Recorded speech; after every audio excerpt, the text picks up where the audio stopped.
Activating the system, an extraordinary task. On the blue planet, in the bustling metropolis, within a modest and cramped rental apartment.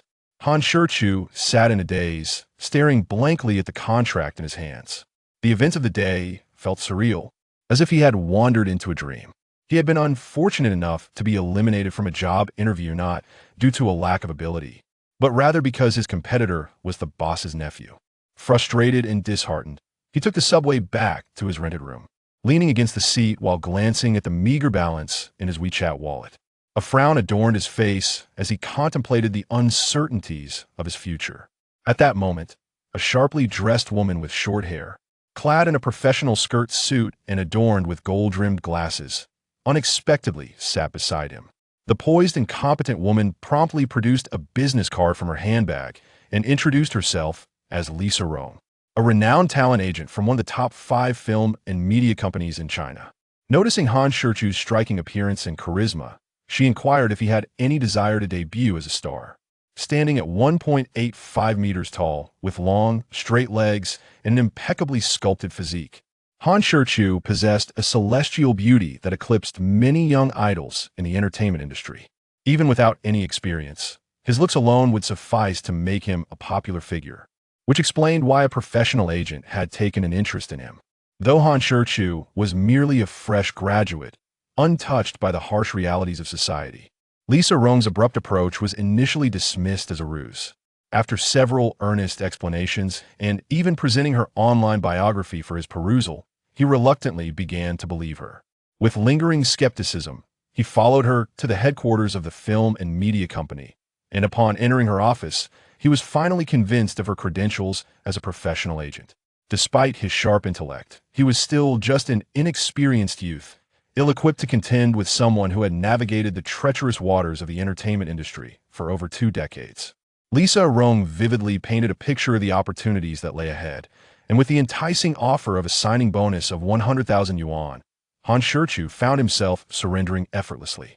He signed his name on the contract and pressed his fingerprint, unwittingly ensnared into the world of the film and media company, becoming the sole artist under Lisa Rome's management following her return to the industry.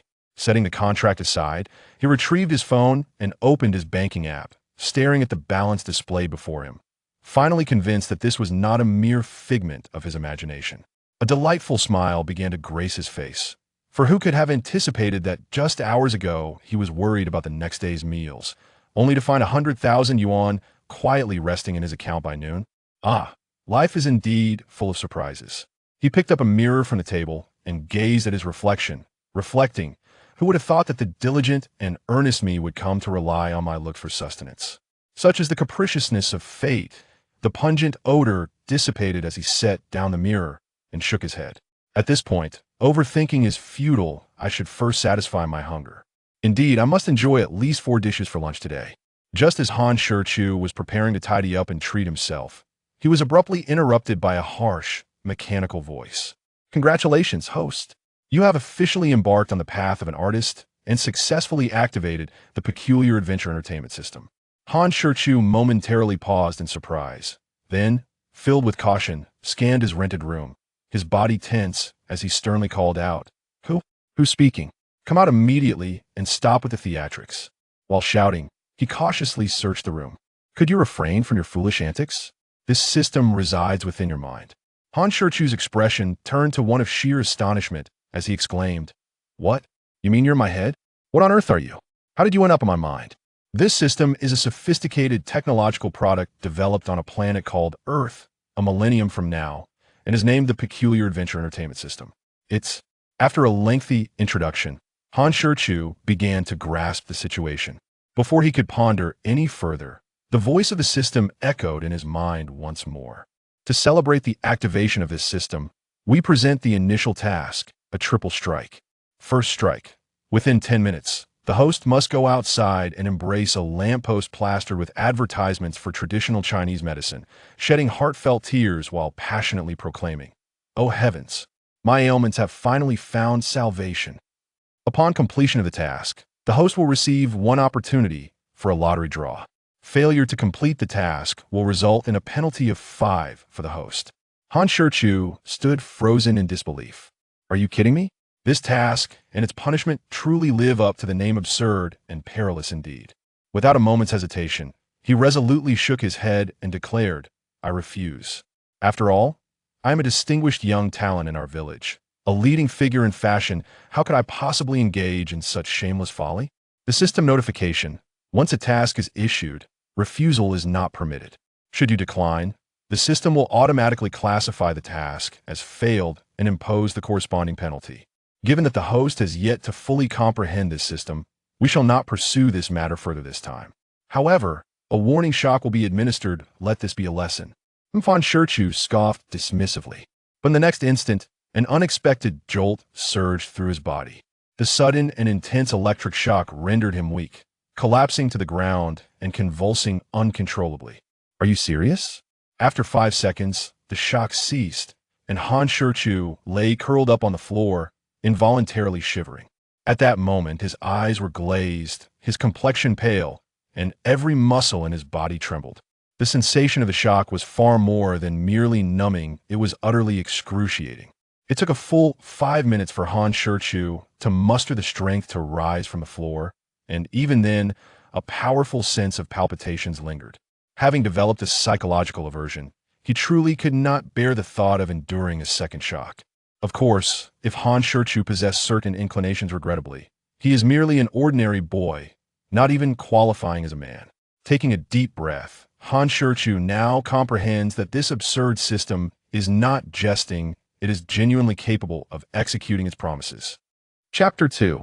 The ridiculous system and divine rewards. Shichu adjusted his shorts and gazed at his prized possession. Despite possessing ample resources, he pondered whether a 5-centimeter reduction in length would still allow him to bring joy to his girlfriend and wife in the future. Reluctantly, in pursuit of a harmonious life and to become a commendable partner, he steeled himself to undertake the task. Residing in an inexpensive rental within a remote urban village, he was surrounded by telephone poles plastered with advertisements for traditional Chinese medicine. At this hour, the streets were bustling with pedestrians. Shichu scanned his surroundings, seeking a pole that was relatively unoccupied. However, the system's insistent notification interrupted his thoughts. Only 2 minutes remained until the task's deadline. Please expedite, host. Failure to complete the task on time will result in automatic failure of the mission. Having developed a psychological aversion to the penalties imposed by the absurd system, Shichu dared not delay any longer.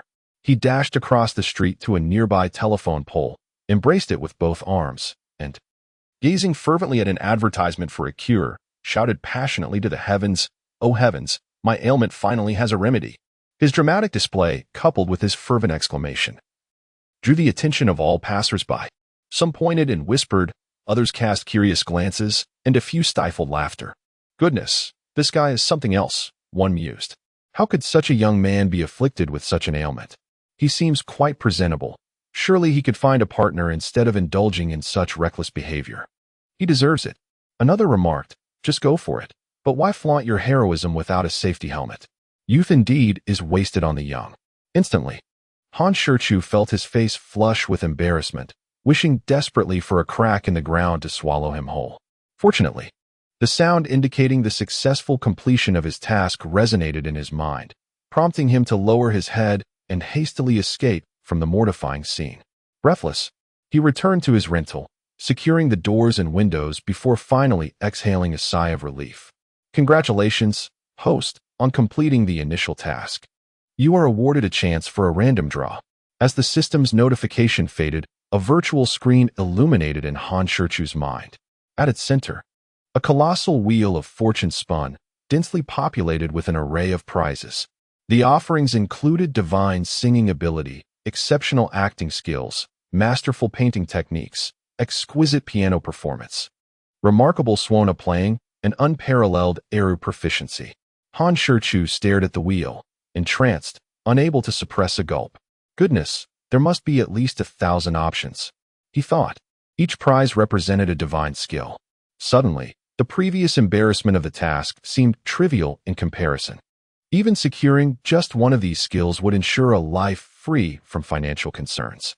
Contemplating further, he inquired, "System, there are no hidden agendas, are there?" Rest assured, host. This system is entirely fair and just, devoid of deceit. Excitedly rubbing his hands together, he urged, then what are we waiting for? Let us commence the draw. The host should silently wish to begin, and the wheel shall spin. When the host wishes to stop, the wheel will come to an immediate halt. Begin. The colossal will spun rapidly before coming to an abrupt halt at his command. Upon closer inspection, the pointer indicated the area corresponding to the extraordinary skill of divine painting. Congratulations, host, you have drawn the divine painting skill. Immediately, a brilliant golden light illuminated Han Shichu's mind. As the radiance faded, he felt an influx of knowledge, techniques, and experiences related to painting. Han Shichu was astonished, wondering if this was akin to a moment of enlightenment. However, before he could fully revel in his amazement, the system's notification tone echoed in his mind, announcing a new task. Initial task combo. Second strike. Please confess to a recently divorced woman at the entrance of the Civil Affairs Bureau before 5 p.m. today. Task success. 1 chance to draw a reward and access to the system's mall. Task failure. This system will eradicate the source of the host's troubles. Han Shichu was struck with a sense of dread. What the hell? Is this system truly that ruthless? Enraged, he vented his frustration. Damn it. This ridiculous system is just absurd. Are you trying to drive me to my demise? If you issue a ludicrous task like eating excrement, must I comply? Please note, host. This system is an eccentric adventure entertainment system, not an impractical one. However, if the host has a strong desire for such tasks, this accommodating system can certainly issue related missions. Moreover, the rewards for completing these tasks will be unimaginably generous. Would the host care to consider? Get lost. Han Shichu began to grasp that this nonsensical system could be interpreted in 2 ways. One part an eccentric adventure, the other part entertainment. The tasks issued were predominantly peculiar adventures, while the rewards were mostly entertainment-related, albeit occasionally unrelated. I have a question. You won't incessantly bombard me with tasks, will you? Wouldn't that mean I'd be occupied with your demands every day? No, after the host completes the initial task combo, this system will randomly issue tasks at irregular intervals. Han Shichu sighed in relief.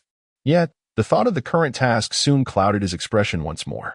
The only consolation was that the absurd system did not mandate a successful confession.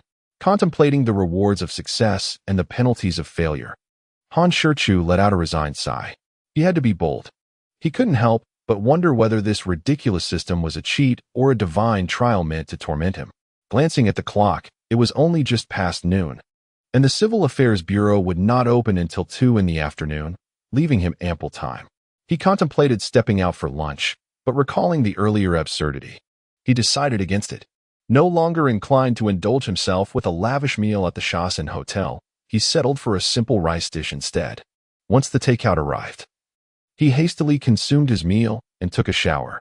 The buzz-cut hairstyle not only exudes a refreshing and spirited aura, but also significantly reduces maintenance efforts, eliminating even the need for blow-drying. When paired with a sharply tailored suit and polished leather shoes, even if they are merely inexpensive market finds, Han Shichu, often referred to as a walking clothes hanger, still manages to wear them with remarkable poise and style. There is simply no denying that when one possesses striking good looks, even the most unremarkable attire cannot overshadow their charm. Conversely, should one be less fortunate in appearance, no amount of golfing prowess could elevate their image. Chapter 3. The Object of Confession. The elegant CEO upon arriving at the Civil Affairs Bureau, it was precisely 2 o'clock. Perhaps due to it being a Thursday, or for some other reason, the Bureau appeared particularly desolate that day. Han Shichu sat unceremoniously on the steps at the entrance, waiting for over 2 hours without encountering a suitable candidate for his mission. He had come across a few couples, but they were all there to obtain marriage certificates, not to seek divorce. As the closing time of the Bureau approached, a look of bitterness spread across Han Shichu's face. Time was of the essence. With each passing second, his anxiety mounted, prompting him to inwardly pray, "Please, dear heavens, send forth a couple seeking divorce, or my younger brother is in peril." Having learned from prior warnings, Han Shichu held no doubt that the ridiculous system would sever his worries should he fail this task. as if his prayers had been heard, or perhaps by mere coincidence. A luxurious executive sedan came to a halt at the entrance of the Civil Affairs Bureau. The rear door swung open, revealing a middle-aged man of unimpressive appearance, seemingly honest and unassuming. Following him, the door of the driver's seat opened to unveil a tall, graceful, and alluring woman. Her chestnut waves cascaded lazily down her back, and her exquisitely refined features were accentuated by a well-tailored high-end business suit that showcased her enchanting figure to perfection. Her long legs, clad in black stockings, held an air of mystery that evoked countless imaginings, resembling a captivating beauty stepped straight out of a painting. As Han Shichu beheld the advancing woman, he was momentarily stunned, not only by her breathtaking beauty, but also by the recognition that washed over him.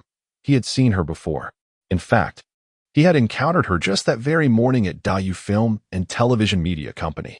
What a serendipitous twist of fate, for this woman was none other than Yu Chu-chan, the president of Dayu Film and Television. Clutching a limited edition luxury handbag, Yu Chu-chan strode into the Civil Affairs Bureau with an icy demeanor, while the middle-aged man trailed behind her, reluctant and slow. There was no doubt they were there to seek a divorce. Han Shichu quickly stood up, dusted off his trousers, and approached the entrance, eagerly awaiting their arrival. This was likely his only opportunity for the day, leaving him no choice but to muster his courage. Even if the target was his own boss, for the sake of his younger brother, he had to boldly press forward. Even if he were dismissed afterward, it would matter little. After all, in comparison, the second younger brother held greater significance. As the time set by the system drew ever closer, Han Shichu paced anxiously at the door, occasionally peering inside. At last, Yu Chu-chan emerged. Han Shichu, disregarding all else, stepped directly in front of her, blocking her path. Time was of the essence. With merely over a minute until 5 o'clock, he had no opportunity to prepare or contemplate his words. Without any preamble, he boldly declared, I have feelings for you. Would you be my girlfriend? It was straightforward, succinct, and utterly direct.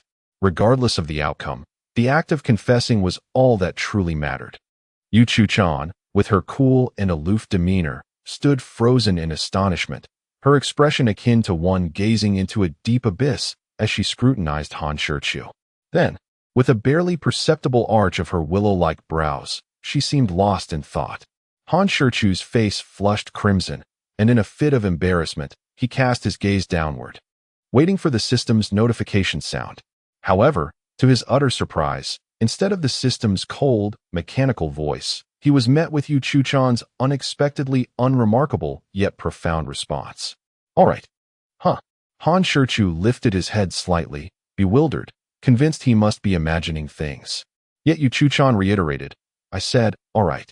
In an instant, Han Shichu's face reflected shock and disbelief, as if struck by lightning, rendered half-dazed and motionless. Congratulations, host, on completing the second task. You have been awarded a lottery chance and access to the system mall. Finally hearing the system's notification, Han Shichu exhaled deeply.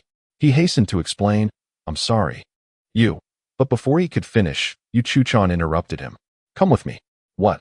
Before he could fully comprehend, she had already grasped his arm, leading him towards the luxurious sedan parked at the entrance. Wait, please let me explain. Can you just let go of me? Don't pull, I can explain. Han Shichu struggled, desperate to clarify. Yet Yu Chu-chan remained indifferent, forcibly dragging him into the vehicle. Once inside the passenger seat, he frantically tugged at the door handle and banged on the window, as if he were being kidnapped. Please open the door. Let me out. What is this? I'm scared. I have to go home for dinner. Yu Chu-chan, at the wheel, shot him a cold glare, her expression devoid of emotion as she impatiently commanded. Be quiet. The frigid demeanor of Yu Chu-chan, a powerful woman accustomed to authority, utterly captivated the inexperienced Han Shichu, compelling him to silence. Fasten your seatbelt. Under the weight of her commanding presence, Han Shichu instinctively complied, fastening his seatbelt. Yu Chu-chan disregarded him entirely, starting the car and driving away from the Civil Affairs Bureau. If it weren't for the knowledge that she is the president of Dayu Film and Television Media, Han Shichu would likely be trembling in fear at this moment. Previously, When he came across the saying online that even beautiful boys must protect themselves when venturing outdoors, he scoffed at the notion. If there truly were that many female ruffians, how could his capable younger brother still be without an opportunity to showcase his talents? Yet now, he found himself deeply resonating with the truth of that statement. Han Shichu covertly assessed the icy beauty before him, speculating on her ulterior motives. Kidnapping for ransom? He shook his head slightly. After all, she was the president of one of the top 5 entertainment companies in China. Could she really be in need of money? Taking me to the police station? Surely not. It was merely a confession, not even flirtation, let alone any sort of misconduct. After pondering for quite some time, Han Shichu could only arrive at one possibility. Yu Chuchan was coveting his body. This was the only asset he had to offer at the moment. Goodness, could it be? Upon reaching this thought, he couldn't help but shiver. Chapter 4. Reluctant to marry, eager to flirt, stealing a terrified glance at Yu Chuchan, who was focused on driving. He certainly did not harbor any fantasies of dying under a peony flower, nor did he entertain such morbid thoughts. With a system at his disposal and various divine rewards, what had he to worry about when it came to sustenance?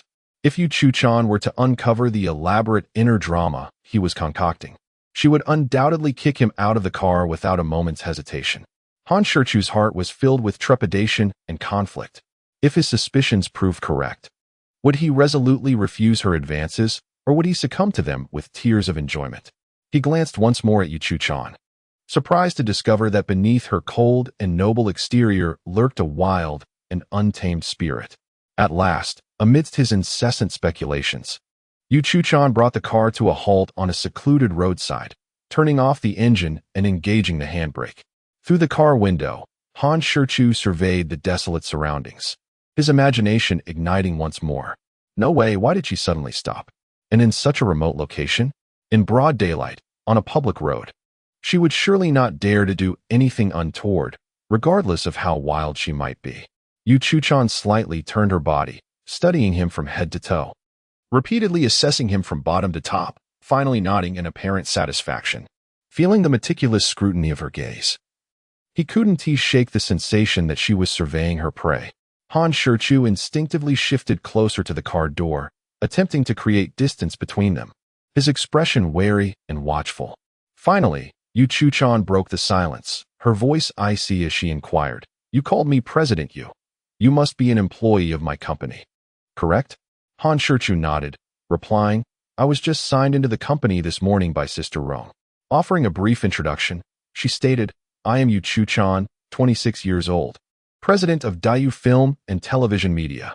I own a house, a car, and have savings, along with a 3-year-old daughter, though she is not my biological child. Aside from managing the company and caring for my child, I have few other hobbies. Of course, I have no vices."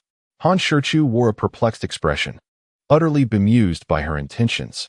After a nonchalant response, he furrowed his brow, inwardly questioning why this felt reminiscent of a matchmaking routine. Yu Chuchan, with her captivating eyes, fixed her gaze upon him and inquired, "Aren't you going to introduce yourself?" Although shrouded in confusion, Han Shichu complied, stating, "I am Han Shichu, 23 years old, and I have just graduated from university." Upon hearing this, Yu Chuchan slightly lowered her head, her delicate brows knitting together as she murmured, "That seems a bit young." Despite her voice being barely audible, the confined silence of the car allowed her words to resonate clearly.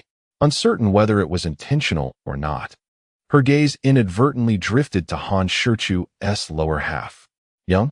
This immediately irked Han Shichu, who straightened up defiantly and retorted, "I'm nicknamed Great Brother, you know?" Clearly, he and Yu Chuchan were not on the same wavelength. It was unclear whether she grasped the underlying implications of his words, as she inexplicably responded, "Well, it's quite fashionable to be a little puppy these days, isn't it?" Han Shichu glared at her in frustration. "Is this how you show politeness? Can you even engage in casual conversation? Who the hell is a little puppy? I'm a big wolf dog, all right?" "Ugh, you're the dog. Your whole family is a pack of dogs." Unfazed by his silent fury, Yu Chuchan continued, "Since you've confessed to me and I've accepted, we must now be a couple, in a romantic relationship, correct?" "What? Han Shichu was momentarily taken aback, hastily attempting to clarify. Let me explain. It's not what you think, however. Yu Chuchan was uninterested in his defense, interrupting him once more. How long until we get our marriage certificate? Upon uttering those words, Han Shichu was left in shock, his mouth agape as he stared at her. You and I struggling to articulate his thoughts, he stammered without managing to complete his sentence.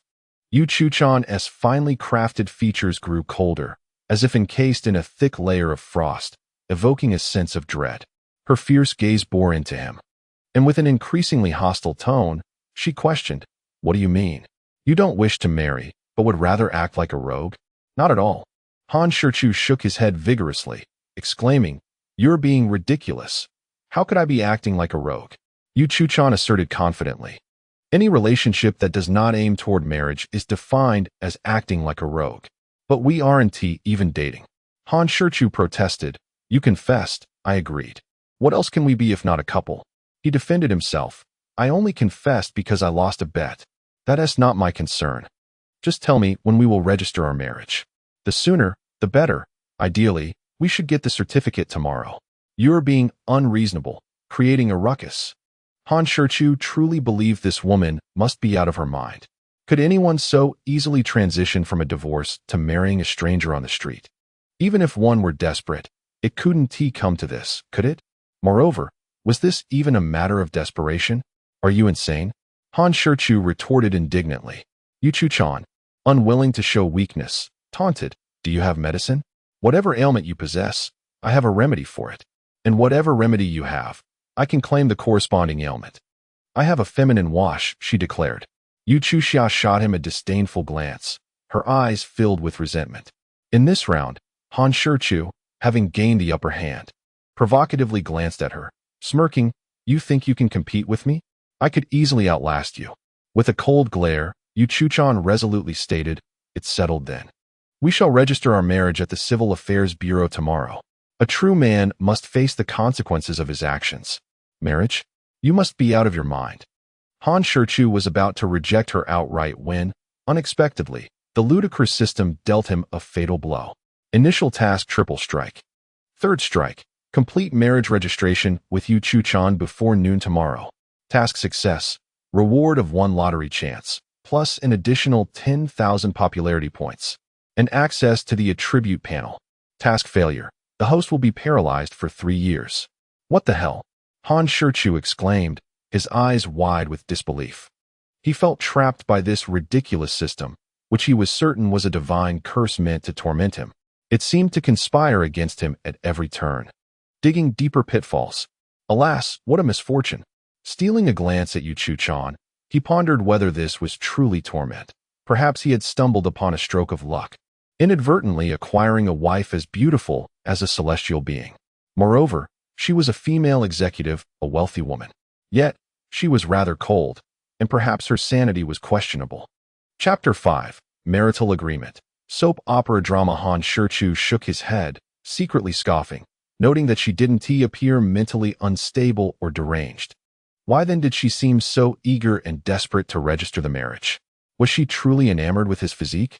Nonsense. Though he possessed a handsome appearance, that alone was hardly sufficient justification. Was this a peculiar quirk exclusive to the affluent? Playing with marriage and divorce? Ridiculous. Who could be so capricious? Clearly, such a notion was implausible. Could there be a specific reason, a hidden complication? With that thought, Han Shichu nodded, realizing that this might indeed be the only possibility. Regardless, he was disinclined to ponder further. He needed clarity on this matter, lest it gnawed his conscience. However, before he could voice his inquiry, Yu Chuchan, as if reading his mind, pulled a document from her handbag and handed it to him. Han Shichu, both puzzled and intrigued, accepted the document and began to peruse it. It was brief, only a few pages in length, and he skimmed through it quickly. He looked at her in astonishment and asked, A marital agreement? A sham marriage? Yu Chuchan nodded silently. So, the honest man you mentioned earlier was also part of a sham marriage? But why did you choose to divorce him? With a disdainful expression, Yu Chuchan scoffed. He was a professional actor I hired at great expense. Yesterday morning, I finalized a contract with him and registered our marriage. In the evening, I deliberately invited him to dinner, intending to test his character, for one must always remain vigilant. However, while feigning a trip to the restroom, he audaciously slipped a drug into my drink. Do you consider such behavior to be honest and simple-minded? What a farce of professionalism, devoid of any integrity. How utterly contemptible. Indeed, one should never judge a book by its cover. Han Shichu shook his head, though he harbored a modicum of understanding for this man. After all, Yu Chu-chan was using her unparalleled beauty and alluring figure to probe a man's vulnerabilities. Was that not a gross violation of decorum? Any normal man would likely falter under such scrutiny. Yet, the methods employed by this individual were disgraceful and vile, earning Han Shichu's profound disdain. So, did you, President Yu, hastily terminate the agreement with him today? What other choice did I have? It was fortunate that I had the sudden inspiration to test him. Otherwise, bringing such a despicable character into my home would have been akin to inviting a wolf into the fold. Yu Chu-chan, while infuriated, felt a surge of relief. Han Shichu raised an eyebrow, a curious smile playing on his lips as he asked, "Oh, are you not afraid I might also be a wolf?" Without a moment's hesitation, Yu Chu-chan replied, "I am." Well then, her straightforwardness and unhesitating boldness struck Han Shichu like a million blows. He chastised himself for his careless inquiry. Why provoke discomfort unnecessarily? Foolish. However, you, a mere fledgling fresh from academia, have yet to experience the darkness of society and the intricacies of the human heart. Thus, perhaps you are devoid of malice and deceit. While the sentiment was agreeable, Han Shichu felt an inexplicable discomfort at her words. Yu Chu-chan continued, "Moreover, you appear quite untainted. I refer not only to your outward appearance, but also the clarity of your gaze. They say the eyes are the windows to the soul, revealing one's inner self. Your eyes are pure and clear, unlike other men, including the seemingly honest one from earlier, whose gazes often betray a mix of greed and desire. You may not believe it, but women are particularly sensitive to the glances of men. Were it not so, I would not have felt compelled to test him." The outcome was evident. Her words provided a sense of comfort to Han Shichu. The crux of the matter was that my time was exceedingly limited. I must marry by noon tomorrow, leaving me no opportunity for discernment or selection. Han Shichu, with a bittersweet smile, rubbed his forehead, pondering how it seemed he had unwittingly stumbled into your line of fire. At this, a faint smile graced Yu Chu-chan's exquisite features. Her enchanting smile melted away the frost that had settled on her face, striking Han Shichu's heart with the precision of a silent blade. This unintentional smile was akin to the gentle caress of spring over Lugu Lake or the nourishing autumn rain in Juzigu. In that fleeting moment, Yu Chu-chan outshone even the legendary Wang Zhaojun, as if she sure had returned to life. Even the most unyielding steel, under the gentle smile of spring, could perhaps turn into a tender caress. Enchanted, Han Shichu found himself utterly captivated, his cheeks flushed with a hint of wine, lost in a daze. Yu Chu-chan sensed the subtle shift in the atmosphere and quickly concealed her faint smile, adorning her face with a frosty veneer, feigning a cough. Awakened by her cough, Han Shichu offered an awkward smile, scratching his short hair in a foolish manner, and hastily redirected the conversation to alleviate the tension. May I pose a question? If it is appropriate?" Given his reliance on her, Yu Chu-chan could hardly refuse. "Feel free to inquire," she replied. "Why do you seem so eager to register for marriage? Is there a particular reason?" With a soft sigh, Yu Chu-chan pondered for a moment before she began to unravel her story. Throughout her narration, Han Shichu remained silent, merely listening intently. Once she finished, he finally grasped the urgency of her situation. The reason, albeit somewhat cliché, was straightforward: familial pressure. 2 years prior, her family had issued an ultimatum: either return to manage the family business before turning 26 or marry before that age, after which they would impose no further constraints. Tomorrow marked the deadline they had mutually agreed upon. Should she remain unmarried, she would be obliged to return and oversee the family enterprise, a prospect that held no allure for her. Her heart was set on the entertainment career she had passionately built. Clearly, she was unwilling to relinquish her hard-earned achievements. Her family, well aware of her desires, merely sought to compel her into matrimony. Thus, she found herself with no choice but to consider marriage as her only escape. Consequently, she devised this rather dubious plan to placate her elders. In truth, there was another significant reason that she chose not to disclose. Chapter 6. Seizing the Opportunity. Fleeing with funds, Yuchuxia's mesmerizing eyes, filled with hope and beseeching, locked onto him as she softly inquired, "Could you assist me?" She then earnestly assured him, "Rest assured. After our agreement for a faux marriage, I will adhere strictly to the terms and will not intrude upon your personal life. Moreover, the promised 5 million remuneration will be delivered in full. If it eases your mind, I can pay you half up front. The duration is 2 years. Once the term is completed, we will promptly initiate divorce proceedings." How does that sound? For no other reason than to fulfill the absurd task imposed by the system, Han Shichu found it impossible to decline. To endure 3 years of complete immobility was a fate he could scarcely fathom. Internally elated, Han Shichu nodded, feigning reluctance as he remarked, "If that is the case, I shall reluctantly agree."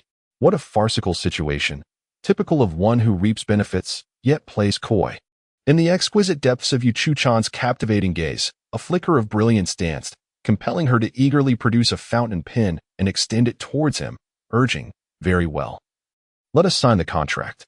Cornered by the absurd system, Han Shichu found little reason to hesitate. He took the pen and inscribed his name without a second thought.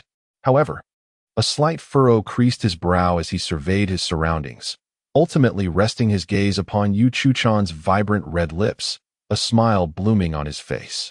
In a moment of impulsive bravado, Han Shichu boldly reached out and swiped his thumb across her striking lips with a swift motion. It was only after he had finished that Yuchuchan registered his actions. Instantly, her expression hardened, a layer of icy fury enveloping her features as she glared at him with an intensity that suggested she might devour him whole. Her voice, frigid as the winter wind, cut through the air. "Han Shichu, what are you doing?" With his thumb now stained by her vivid lipstick, he pressed it heavily onto the contract and waved it before her, appearing utterly innocent as he said, "I merely borrowed some ink." "Why are you making such a fuss?" Yuchuchan, still brimming with indignation, retorted coldly, "I have lipstick in my bag. Why did you have to lay your hands on me? Are you attempting to take advantage?" "Nonsense. How was I to know you carry lipstick with you? Besides, isn't this just a matter of convenience? It was merely a swipe on the lips. How could that be considered taking advantage?" His tone was filled with a misplaced sense of justification, oblivious to the gravity of his misstep. Realization dawned upon Yuchuchan. This fellow was likely a resolute, straight-laced man, utterly unaware of the essential cosmetics a woman carries. Could he be a naive, unworldly virgin who had never experienced romance? Such a waste of a handsome facade. With a knowing glance, a barely perceptible smile graced her lips, fleeting as a shadow. She carefully placed the signed contract into her bag, started the car, and coldly stated, "Let us depart."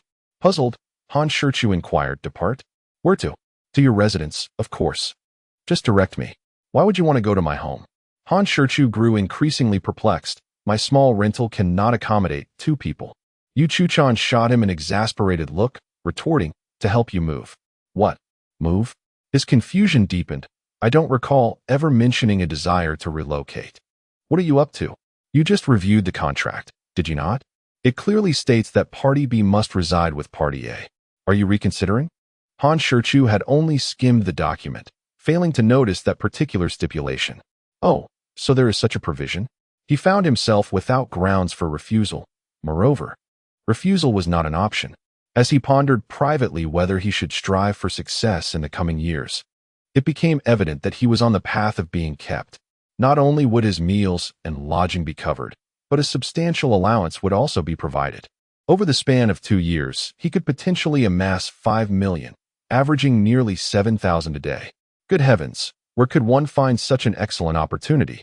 The mere thought of it sent waves of exhilaration coursing through him.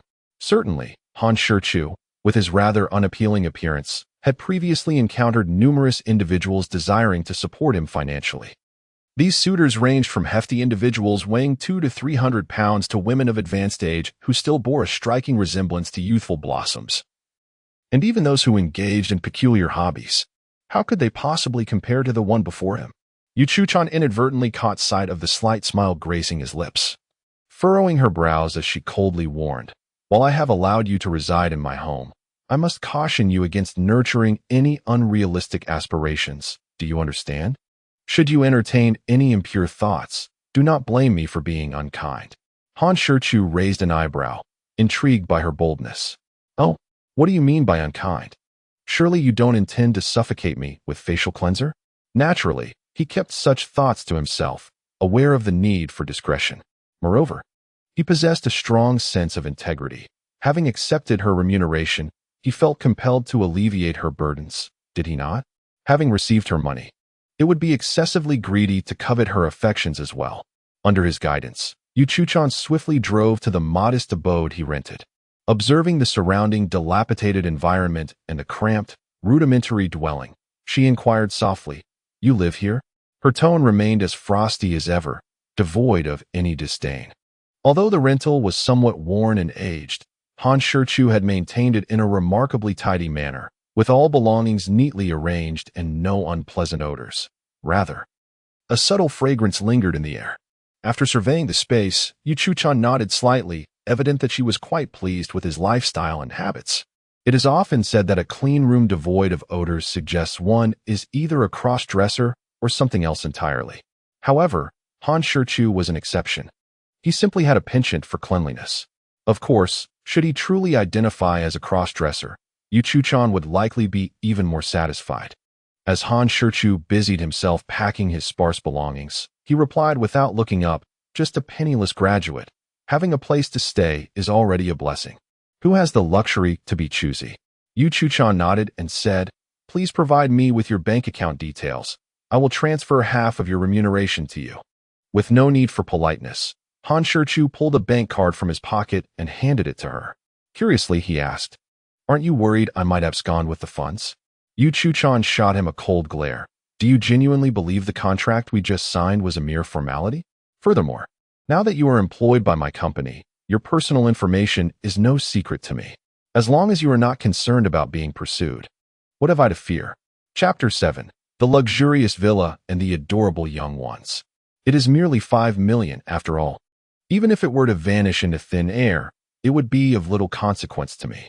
Besides, it is merely a facade of marriage to deceive my family. Not a perilous undertaking, and the commitment lasts only 2 years. Earning a substantial sum with minimal effort is hardly something I believe you would willingly abandon. In the 2 years I have spent with you, I have undoubtedly attended numerous banquets and events, which naturally allowed me to forge connections with elites from various industries. Just based on this, anyone with even a modicum of intelligence would realize the potential to earn a fortune, perhaps even 5 million. You do not strike me as a fool, and I am confident you would not make the blunder of losing sight of the bigger picture for trivial gains. Although her words may seem somewhat harsh, they are indeed unassailable truths. Even without the coercive tasks imposed by a ridiculous system, Han Shichu would likely find it difficult to decline such a splendid opportunity. After a brief interaction on her phone, Yuchu-chan declared, "All right." She then returned his bank card, inquiring whether he had activated SMS notifications. "The funds are transferred in real time. Check if you've received the transaction alert." No sooner had she finished speaking than Han Shichu's phone chimed with a notification. Upon glancing at the message from the bank, he nodded in satisfaction and smiled, expressing his gratitude. Indeed, life is full of delightful surprises. Just a few hours had passed, and his account now quietly boasted 260,000. Happiness often arrives so unexpectedly, catching one off guard. Yuchu-chan remarked nonchalantly, "No need for thanks. This is a fair transaction, what you rightfully deserve." Han Shichu chose to remain silent, merely smiling in response. His belongings were scant. Aside from a few seasonal outfits, he possessed little else. As for the miscellaneous items cluttering his space, he could not be bothered to tidy them up, as they held little value. He decided to leave them for the landlord or the next tenant. Considering he was now a millionaire, such minor indulgences were permissible. After handing over the keys to the landlord, he was free to depart, as the modest rental did not require a deposit, making the process quite straightforward. Upon driving into the prestigious Ipin Huafu, Han Shichu, though mentally prepared, was still taken aback. While he was aware of Yu Chuchan's wealth, he had not anticipated such opulence. Ipin Huafu is situated in the heart of the bustling metropolis, where every residence is a grand standalone villa complete with swimming pools and private gardens. Han Shichu could only imagine the small fortunes required to purchase a villa in such a location, a concept far beyond his comprehension. As the car smoothly entered the villa's private garage, he was struck by the sight of over a dozen luxury vehicles from various prestigious brands. He could not help but marvel silently. Any one of those cars would likely be unattainable for the average person even after a lifetime of hard work. For someone like Yu Chuchan, however, these moving vaults of wealth merely sat in the garage gathering dust, with some never even having been driven since their purchase. Carrying a light suitcase, Han Shichu followed Yu Chuchan into the villa. The residence spanned 3 floors, with a private swimming pool in the front yard and a spacious garden in the back, replete with lush greenery. It must be said that this experience significantly reshaped Han Shichu's understanding of the affluent. He stood there, wide-eyed like a country bumpkin, gazing at the opulently decorated living room that resembled a palace. His reaction was entirely understandable, having come from a rural background and just stepping into society. He had never been exposed to such grandeur. "Come, let us change into slippers," she said, breaking the spell of his astonishment. Yu Chuchan retrieved a pair of pristine slippers from the shoe cabinet by the entrance and gently handed them to him, perhaps out of consideration for his pride. Her tone softened considerably. She then proceeded to change out of her high heels as well. Han Shichu glanced at the men's slippers in his hands, momentarily taken aback. Noticing his surprise, Yu Chuchan took the initiative to explain, "I had prepared these in advance." She had evidently put considerable thought into accommodating the elders at home, demonstrating her meticulous nature.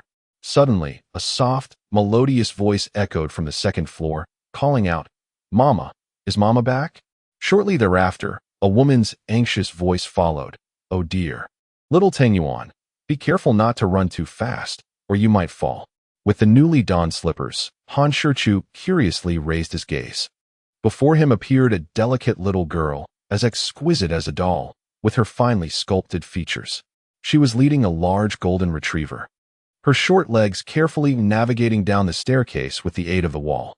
Following closely behind was a woman in her 50s, who extended her arms protectively to prevent any mishaps. At last reaching the bottom of the stairs, the little girl released her grip on the dog's collar and eagerly trotted towards Yu Chuchan, her eyes sparkling with curiosity as she exclaimed, "Mama, why did you come back so late today? Little Tengyuan missed you." Yu Chuchan embraced little Tengyuan, and her previously frosty demeanor melted away, replaced by a gentle warmth. Her once piercing gaze now radiated affection, and a tender smile graced her lips. "Did you miss Mama, my dear? Mama missed you very much too." In the presence of the adorable little Tengyuan, her voice transformed into a soft, delicate whisper. It was no wonder that even Han Shichu, standing nearby, was nearly enchanted by the sight of this charming little being. She was simply too exquisite, too adorable, too endearing. It seemed hardly anyone could resist the allure of such a delightful child. Even the toughest of men would surely find themselves softened by her charm. Nestled in Yu Chuchan's embrace, little Tengyuan gazed at Han Shichu with her bright, twinkling eyes. Her curiosity piqued as she inquired softly, "Mama, who is this handsome brother?" Yu Chuchan glanced at Han Shichu and then gently released the little one from her arms, caressing her delicate, porcelain-like face with her fingers, saying tenderly, "My little darling, this is not just a brother. He is your father." "Father? Is he really my father?" Little Tengyuan looked up earnestly at Han Shichu, her little head tilted back. "Yes, my dear. Weren't you always asking to see your father? Well, he has finally returned. Are you happy?" A radiant smile blossomed on little Tengyuan's finely chiseled face, and she eagerly nodded her head, exclaiming with delight, "Yay! Little Tengyuan has a father now. Little Tengyuan has a father." Then, she tightly wrapped her arms around Han Shichu's legs, looking up with a pitiful expression. "Father, where have you been?" Little Tangyuan really missed you. Chapter 8. The cherished angelic spirit. As the conversation unfolded, a veil of mist gradually clouded the bright eyes of the little Tangyuan. Unlike her peers, who were accompanied by their parents to school and back, she had only Grandma Wang and her mother by her side. Observing other children holding hands with their fathers and mothers filled Tangyuan with a profound sense of envy. Whenever thoughts of her father arose, she would retreat to her bed, for it was only in her dreams that she could reunite with him. Once she finished speaking, tears of grievance brimmed in her eyes, and large droplets cascaded down her cheeks. Nearby, Yuchu-chan discreetly wiped her own tears, engulfed in guilt. Despite being merely a 3-year-old, Tangyuan exhibited remarkable maturity, seldom crying or causing trouble. Apart from her yearning for her father, she had never been a source of worry for Yuchu-chan. Over the years, Yuchu-chan had been predominantly preoccupied with her career, leaving little time for Tangyuan, and her care and concern had been insufficient. She had never anticipated that such a young child could harbor such profound thoughts and feelings, nor that Tangyuan had never voiced them before. It dawned upon her that, after Tangyuan had previously cried out for her father, she had quietly climbed into bed, wishing only to fall asleep swiftly and meet him in her dreams. Seeing Tangyuan's forlorn expression and reflecting on her words, Yuchu-chan felt an overwhelming urge to chastise herself. What kind of mother was she? Han Shichu quickly knelt beside Tangyuan, gently wiping away her tears, his heart utterly melted by her innocence. He embraced her tightly, wishing to envelop her entirely within his heart. A fleeting glance at Yuchu-chan, who was still discreetly dabbing her tears, led him to ponder that perhaps Tung Yuan's idea of a faux marriage was also rooted in her feelings for her mother. After a long moment, Han Shichu reluctantly released Tangyuan from his embrace, speaking softly and tenderly. "My dear, your father misses you tremendously, and every night, I dream of you." With tear-filled eyes, Tangyuan gazed up at him, her voice soft and sweet. "Is that true? Am I a good girl in your dreams?" "Indeed," Han Shichu replied without hesitation, "in my dreams. The little Tangyuan is exceptionally well-behaved, just like the one I see before me."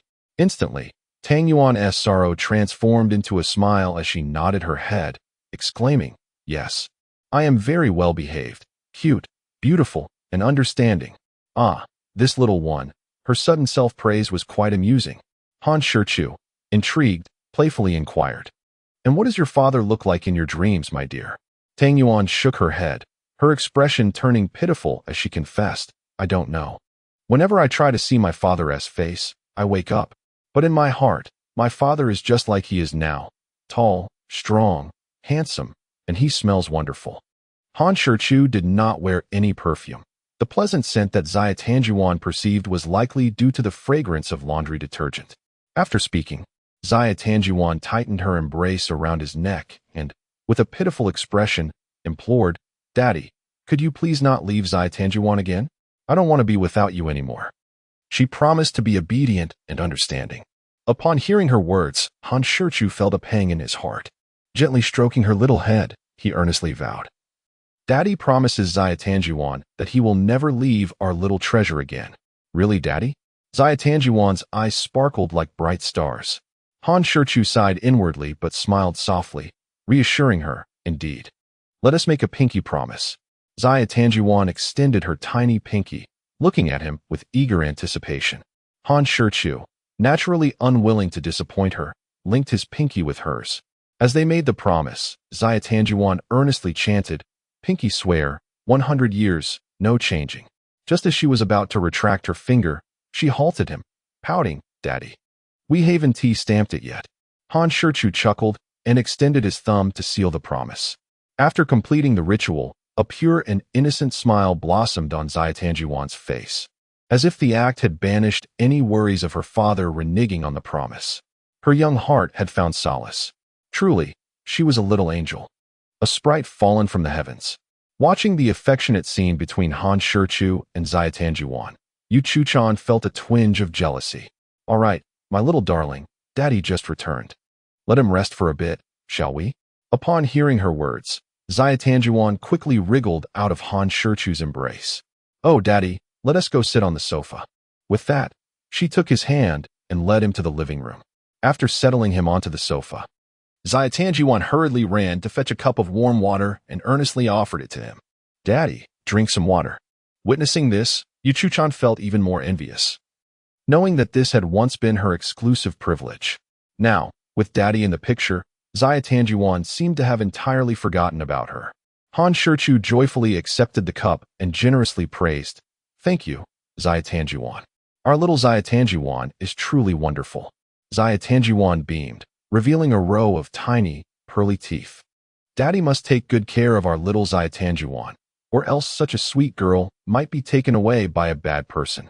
Haha, Daddy will definitely look after you.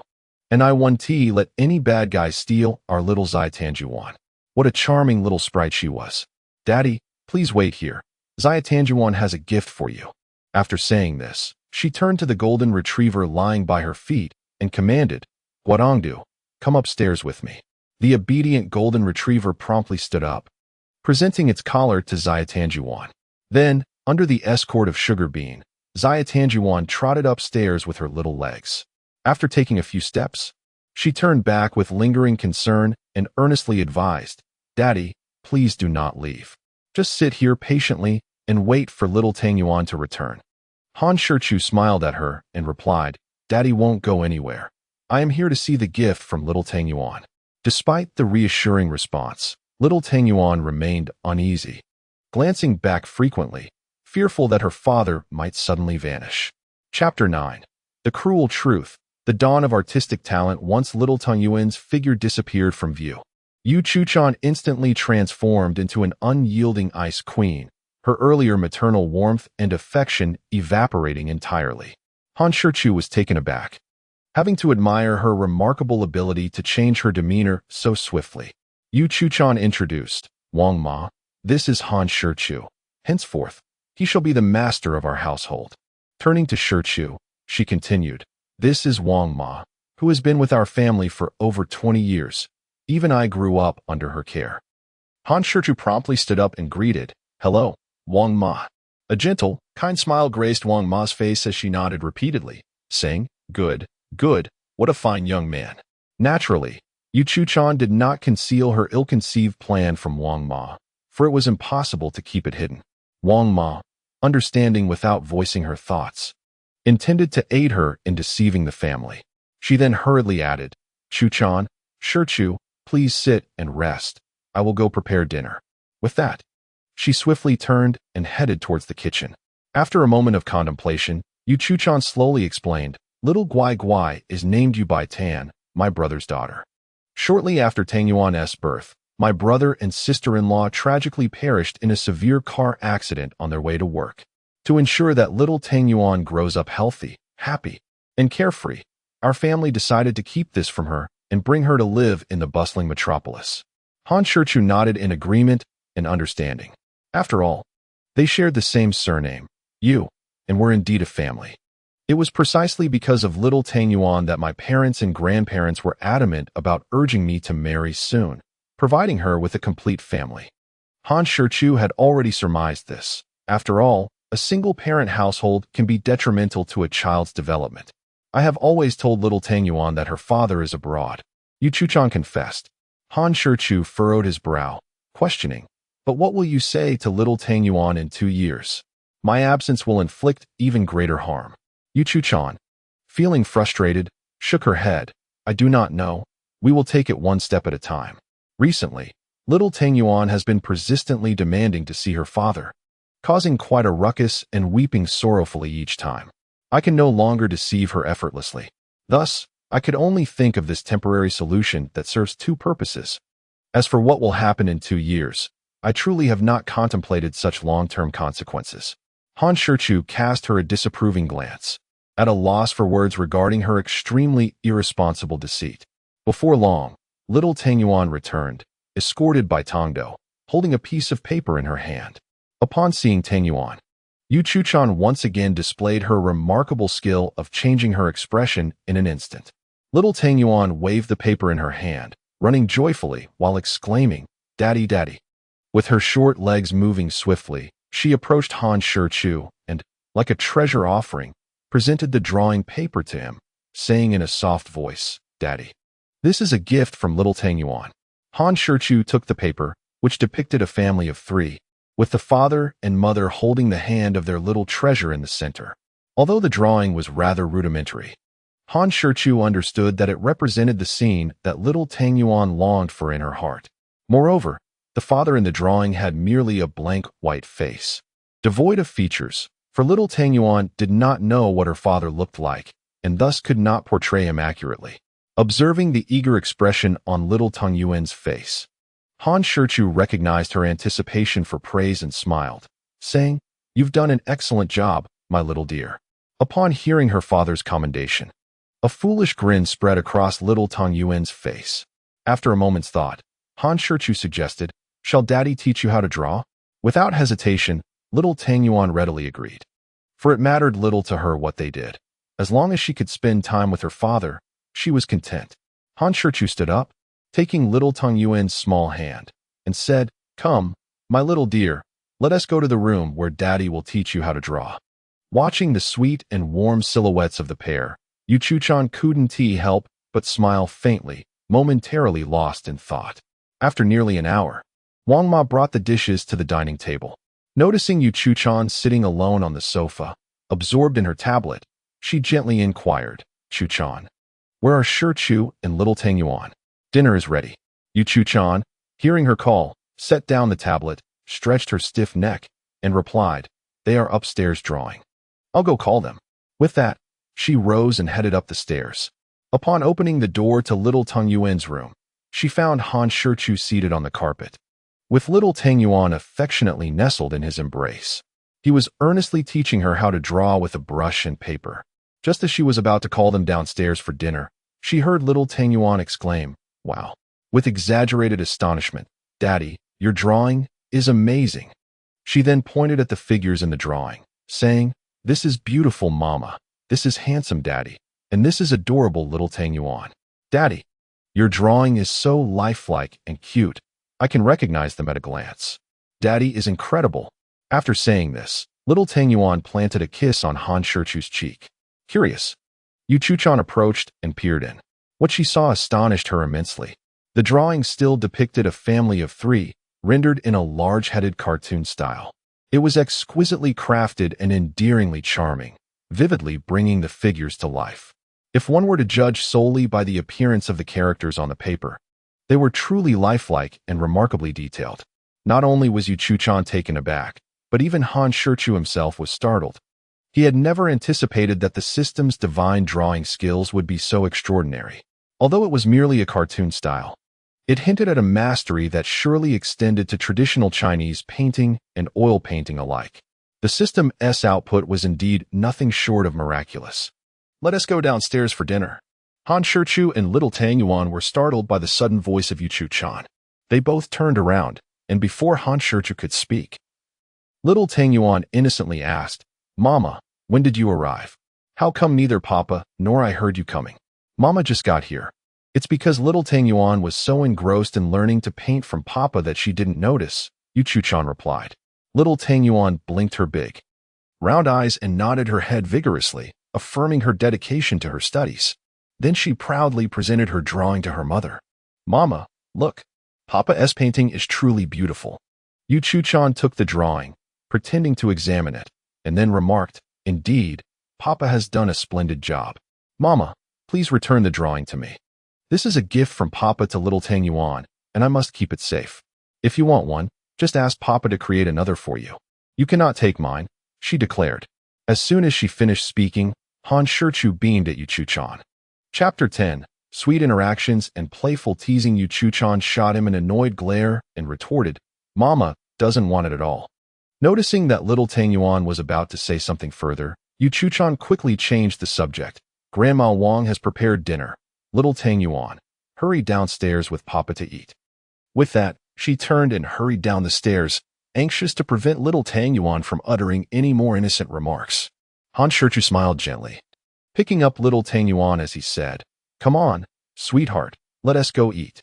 At the dining table, after washing her hands, little Tang Yuan insisted on sitting right next to Han Shichu, displaying an unusual clinginess. Clumsily, She picked up a chicken leg with her chopsticks and placed it directly into Han Shichu's bowl, sweetly saying, "Papa, eat meat." Han Shichu was genuinely touched by her gesture. He returned the chicken leg to her bowl, smiling tenderly. Little Tang Yuan should eat. However, little Tang Yuan pouted and stubbornly placed the chicken leg back into his bowl, insisting, "Papa, eat." This delightful exchange between the father and daughter stirred jealousy in Yu Chu-chan, who felt a pang of envy. Meanwhile, Grandma Wang observed the scene with a bemused smile, enjoying the heartwarming interaction between them. Eventually, under little Tang Yuan's unwavering insistence, Han Shichu had no choice but to comply. Moreover, little Tang Yuan stared at him with her big, earnest eyes, seemingly needing to see him take a bite before she could relax. Han Shichu finally took a bite of the chicken leg. Delicious. Grandma Wang, your culinary skills are exceptional. Grandma Wang chuckled, serving him more dishes while saying, "If it's tasty, then eat plenty." "Thank you, Grandma Wang." Little Tang Yuan, curious, looked at Yu Chu-chan and asked with her sweet voice, "Mama, why don't you serve Papa any dishes?" Little Tang Yuan and Grandma Wang have already served him. Yu Chu-chan, already feeling jealous, was further provoked by her daughter's words and the teasing glance from Han Shichu. Anger welled up within her, and with a stern face, she scooped a portion of greens onto his plate, accompanied by a warning huff. Han Shichu, wearing a mischievous grin, picked up a piece of braised pork and placed it into her bowl. "Dear, you must eat more meat. Just look at how thin you've become." Yu Chu-chan glared at him fiercely, yet in the presence of little Tang Yuan, she refrained from admonishing Han Shichu, merely stating, "I do not eat fatty meat." Subsequently, she tossed the braised pork into Han Shichu's bowl. However, his teasing and provocation did not cease there. He returned the meat to her, saying, "My dear, at your age, you cannot be picky. You ought to set a good example for little Tang Yuan." Beside him, little Tang Yuan nodded vigorously, adding her support, "Mama, you must be obedient like little Tang Yuan and not be picky." Well, in order to set a proper example for her daughter, Yu Chu-chan had no choice but to steely resolve and consume the meat. If looks could kill, Han Shichu would have been slain multiple times by now. Throughout the dinner, aside from the irate Yu Chu-chan, the atmosphere was filled with warmth and joy. After the meal, little Tang Yuan ceased to cling to Han Shichu. Instead, lying on the luxurious carpet in the living room, resting her small head on the soft, comfortable belly of Tongdo, her little legs kicked up, happily engrossed in a cartoon. Yu Chu-chan, with a hint of irritation, said, "Come on, I'll take you to your room." Han Shichu smiled and followed her upstairs with his suitcase. The second floor contained 6 rooms. Aside from Yu Chu-chan's bedroom, there was a toy room for little Tang Yuan, which was the room previously used for painting, and the rest were guest bedrooms. Since little Tang Yuan was still young, she slept with Yu Chu-chan, while Wang Ma resided on the first floor. Yu Chu-chan pointed to a guest room opposite her bedroom and coldly remarked, "You will stay in this room. The bedding and linens are all new." Han Shichu shrugged, indifferent. Upon opening the bedroom door, he found all the furnishings to be brand new. The room was spacious and included an en-suite bathroom, quite satisfactory. As Han Shichu unpacked his belongings, Yu Chu-chan leaned against the doorframe, her tone sharp as she warned, "I advise you not to be too presumptuous in the future." Han Shichu understood her meaning and smiled slightly, saying, "Ms. Yu, may I ask what should I call you if I do not refer to you as my wife? Should I call you Ms. Yu in front of little Tang Yuan, or simply by your name? What do you think little Tang Yuan would feel upon hearing such address?" Yu Chu-chan frowned, obstinately replying, "I do not care. Just do not call me wife again." Han Shichu raised an eyebrow, tentatively suggesting, "Then how about calling you Chuaner?" Just the thought sent a chill through Yu Chu-chan, and she shivered, coldly refusing, "No?" With so many restrictions on names, he queried, "Then what should I call you? Think of something." After a moment of contemplation, Han Shichu proposed, "How about calling you leader?" Yu Chu-chan nodded, agreeing, "That works." Suddenly, a thought struck her, and she looked at him anxiously. "Do you have your household registration book with you?" "Rest assured, I have it," he replied. "That's good," she sighed in relief. "My parents will arrive in Modu tomorrow afternoon, so you must behave well and not embarrass me. I can only promise to do my utmost." Having neatly packed her belongings, Han Shichu gazed at Yu Chu-chan, who was still leaning against the door frame, and said, I intend to take a shower, leader. Would you prefer to remain here or temporarily retreat? Humph, rogue. Yu Chu-chan retorted with a playful scoff before turning on her heel and leaving.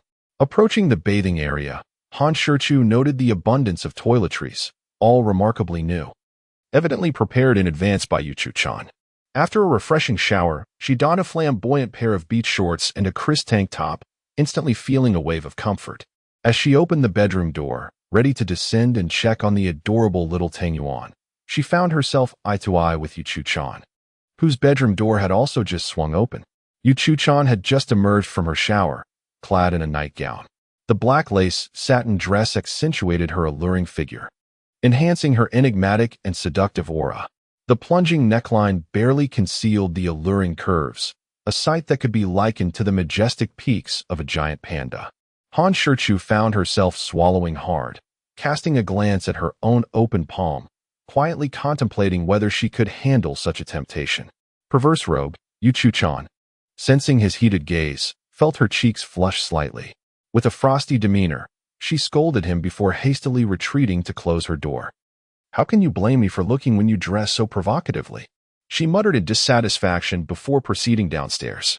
Chapter 11, System Mall. A call from Mom as Han Shichu descended the stairs. Little Tang Yuan, lying on the carpet, promptly scrambled to her feet and leapt into his embrace. The dog that had been resting her head on Tang Yuan's side in relief. The pup feared no one in the household, save for this tiny human. Though Tang Yuan was quite sensible, her temper could be quite fiery at times, and when her energy was replenished, she was a bundle of uncontainable vigor. While others hesitated to scold her, Tang Yuan was not shy about expressing her displeasure, though she always knew her limits. Being small, her strength was minimal, and she would only gently tap the dog's head. A preschooler, yet a force to be reckoned with. Daddy, can we watch cartoons together? Tang Yuan piped up, her voice sweet and innocent. Of course, my little darling, Han Shichu replied, settling in to watch alongside her. Tang Yuan watched intently, her face occasionally breaking into a delightful grin. Though seemingly engrossed in the television, Han Shichu was actually conversing with the system. System, I have another lottery chance, correct? Indeed, host, came the reply. I would like to draw. As a virtual screen materialized in his mind, Han Shichu whispered, begin. Stop. Congratulations, host, you have drawn the skill of divine singing. To be honest, regardless of the outcome, Han Shichu would have been satisfied as long as it was not a mere token of appreciation. Moreover, acquiring such a vital and explosive skill as divine singing was beyond gratifying. How splendid. Am I truly blessed? A beaming smile illuminated Han Shichu's face. System. Has the system mall not been opened? Where is it? The lottery screen promptly vanished, replaced by the mall page. The shopping mall page displays a plethora of categories, including films, television dramas, music, advertisements, comedic skits, literary works, and props. Han Shichu clicks on the film category, revealing a multitude of intricate subcategories such as comedy, romance, action, and thriller, which are remarkably detailed and comprehensive. Upon casually selecting the comedy subcategory, he is immediately presented with an overwhelming array of comedic films, each accompanied by varying degrees of popularity indicated beneath the promotional posters. System prompt. The host must expend popularity points to make purchases. For items in the film and advertisement categories, the host will not only be able to watch the original films, but will also receive the scripts as a bonus. For music-related items, upon purchase, if available, the host can also watch the original performances, enjoying the original tracks along with accompanying sheet music. Han Shichu nodded, thoroughly impressed by the system's remarkably user-friendly design. After perusing the selections, he gained a better understanding of the offerings. Curiosity piqued, he next clicked on the props category, where an array of items dazzled and intrigued him. Enchanting fruits, golden throat lozenges, medicinal liquor, lucky stars, misfortune talismans, invincible powders, and miraculous oils were among the treasures displayed. Such splendid items. Han Shichu clenched his fists, silently resolving to earn popularity points diligently. Hey, I say, for someone your age, laughing so brightly at an animated show, really? A voice interrupted, and he turned to see Yu Chu-chan, who had appeared next to him, observing his beaming smile with a hint of disdain.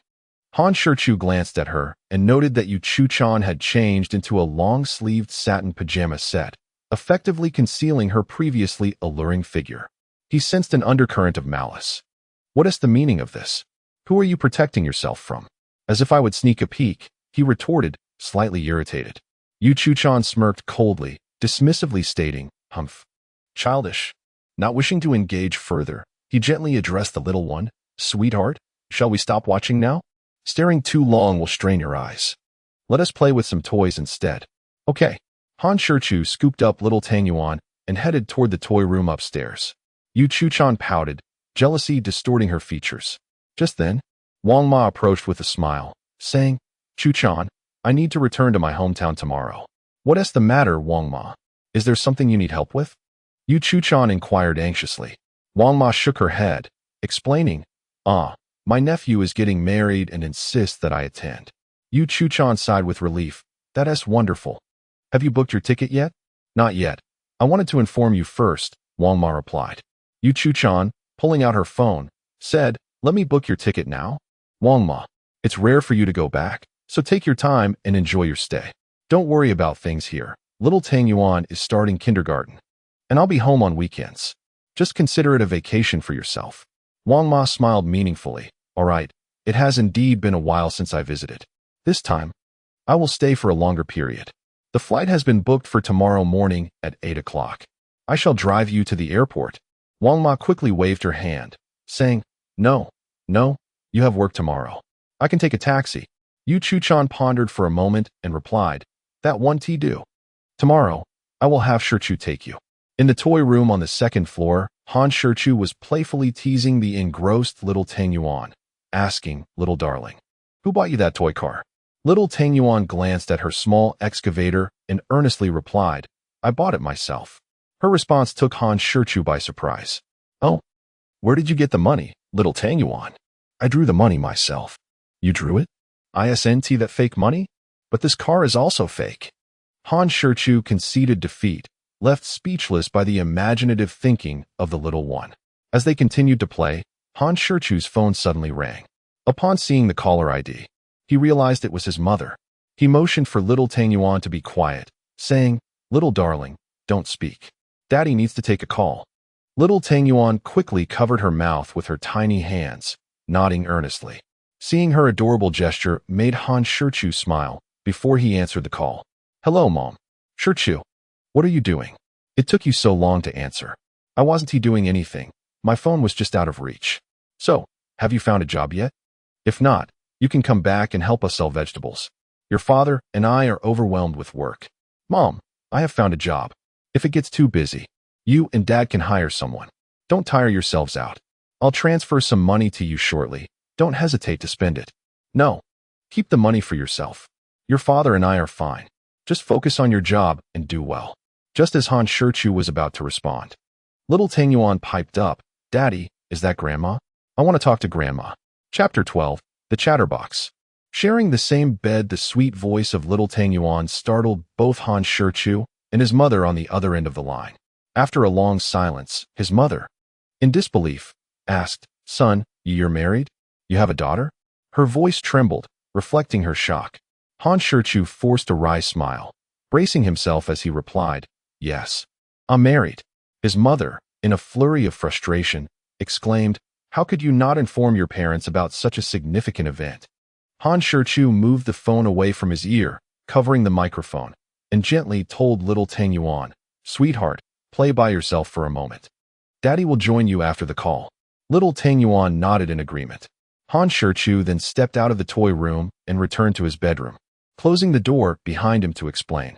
However, he refrained from mentioning the pretense of a marriage, simply providing a brief explanation about little Tang Yuan and cautioning her not to speak carelessly. "All right, Mom knows now. I'll hang up. I'll video call you shortly. Mom wants to see her granddaughter." He ended the call decisively. As soon as he entered the toy room, his mother's video call came through. Once connected, Hanma eagerly urged, "Where's my granddaughter? Hurry and let me see her." Han Shichu smiled helplessly. "Little Tang Yuan, don't you want to talk to Grandma? Come over." Upon hearing this, Little Tang Yuan promptly tossed aside her toy and scampered over with her tiny legs. Seizing the mobile phone handed by Han Shichu, she gazed at the video of Han Ma, breaking into a sweet smile as she called out, "Grandma, is that you?" The moment Han Ma beheld the cherubic figure on the screen, a loving and gentle smile illuminated her face. "Yes, it's Grandma. My little darling is truly beautiful." Whenever she heard words of praise, little Tang Yuan would beam with delight, unabashedly accepting the compliments. "Grandma, where are you? Why don't you come see little Tang Yuan?" "I'm at our hometown, sweetheart. You can come back with Daddy during your vacation." "Grandma, is there anything fun at home?" Little Tang Yuan chattered away with Han Ma, resembling a little chatterbox. Han Shichu was taken aback, discovering that little Tang Yuan possessed quite the talkative nature and boundless curiosity. Through the video, she would request to see the geese, then the ducklings, followed by the cows and sheep, and even the little bunnies. Little Tang Yuan not only exhibited politeness and obedience, but also had a sweet tongue, her melodious voice bringing immense joy to Han Ma, whose smile never faded from beginning to end. Reluctantly ending the video call, little Tang Yuan, with a face full of anticipation, inquired, "Daddy, how long until we return to Grandma's house?" "I miss Grandma," she added. Han Shichu replied teasingly, "Do you miss Grandma, or do you miss the big geese? The little ducklings and the bunnies at Grandma's?" Caught off guard by her own thoughts being exposed, little Tang Yuan simply laughed. "I miss them all." Han Shichu gently ruffled her hair. "When summer vacation arrives, Daddy will take you back to see Grandma. Okay? Okay." Little Tang Yuan exclaimed, dancing with joy. Just then, Yichu-chan, who had just entered the room, curiously asked, "What is little Tang Yuan so happy?" "Mommy, little Tang Yuan wants to go back to play with Daddy at Grandma's." Yichu-chan looked at Han Shichu with a puzzled expression. After a brief explanation from him, she understood what had transpired. However, she did not express her opinion on the matter, but instead urged, "Little Tang Yuan, it's time for bed. Quickly go wash up and get ready to sleep." "Oh," little Tang Yuan replied obediently. Han Shichu, feeling a bit apprehensive that she might ask him to help her bathe, was relieved that she followed Yichu-chan back to the bedroom without any fuss. Han Shichu first tidied up the scattered toys before retreating to his own room, lying on the bed to empty his mind. Today had been overwhelming for him, signing with an entertainment company, activating a system, and entering into a contractual marriage. Everything felt utterly surreal. As he was sorting through his thoughts, a small figure darted into the room, climbed onto the bed, and leapt into his embrace. Little Tang Yuan nestled against his chest, playfully nipping at his face. Inhaling the rich scent of milk emanating from the tiny creature, Han Shichu smiled. How delightful it was to have such a warm and affectionate little cotton-padded jacket. Just then, Yichu-chan appeared at the doorway, her tone impatient as she said, "In the blink of an eye, you've disappeared. Hurry back and sleep with your mother." Clumsily, little Tang Yuan clambered off Han Shichu and grasped his hand, tugging him upward. "Why are you pulling, Daddy?" Han Shichu inquired. "Daddy, didn't you hear Mommy calling us to sleep? Let's go, or Mommy will get angry," little Tang Yuan insisted. "When Mommy is angry, she is super fierce." Han Shichu paused, momentarily taken aback, before glancing toward Yichu-chan, somewhat flustered. Upon hearing little Tang Yuan's words, Yichu-chan's delicate face darkened momentarily, only to be replaced by a charming blush. Caught in Han Shichu's gaze, she too felt a bit flustered. Neither of them had anticipated that little Tang Yuan would request to sleep together. "Come on, Daddy, let us go. Otherwise, Mommy will really be angry," little Tang Yuan urged, tugging at him. After a moment's hesitation, with no time to concoct an excuse, Yichu-chan scrutinized Han Shichu and resignedly said, "Let us go." Han Shichu stared at her in astonishment.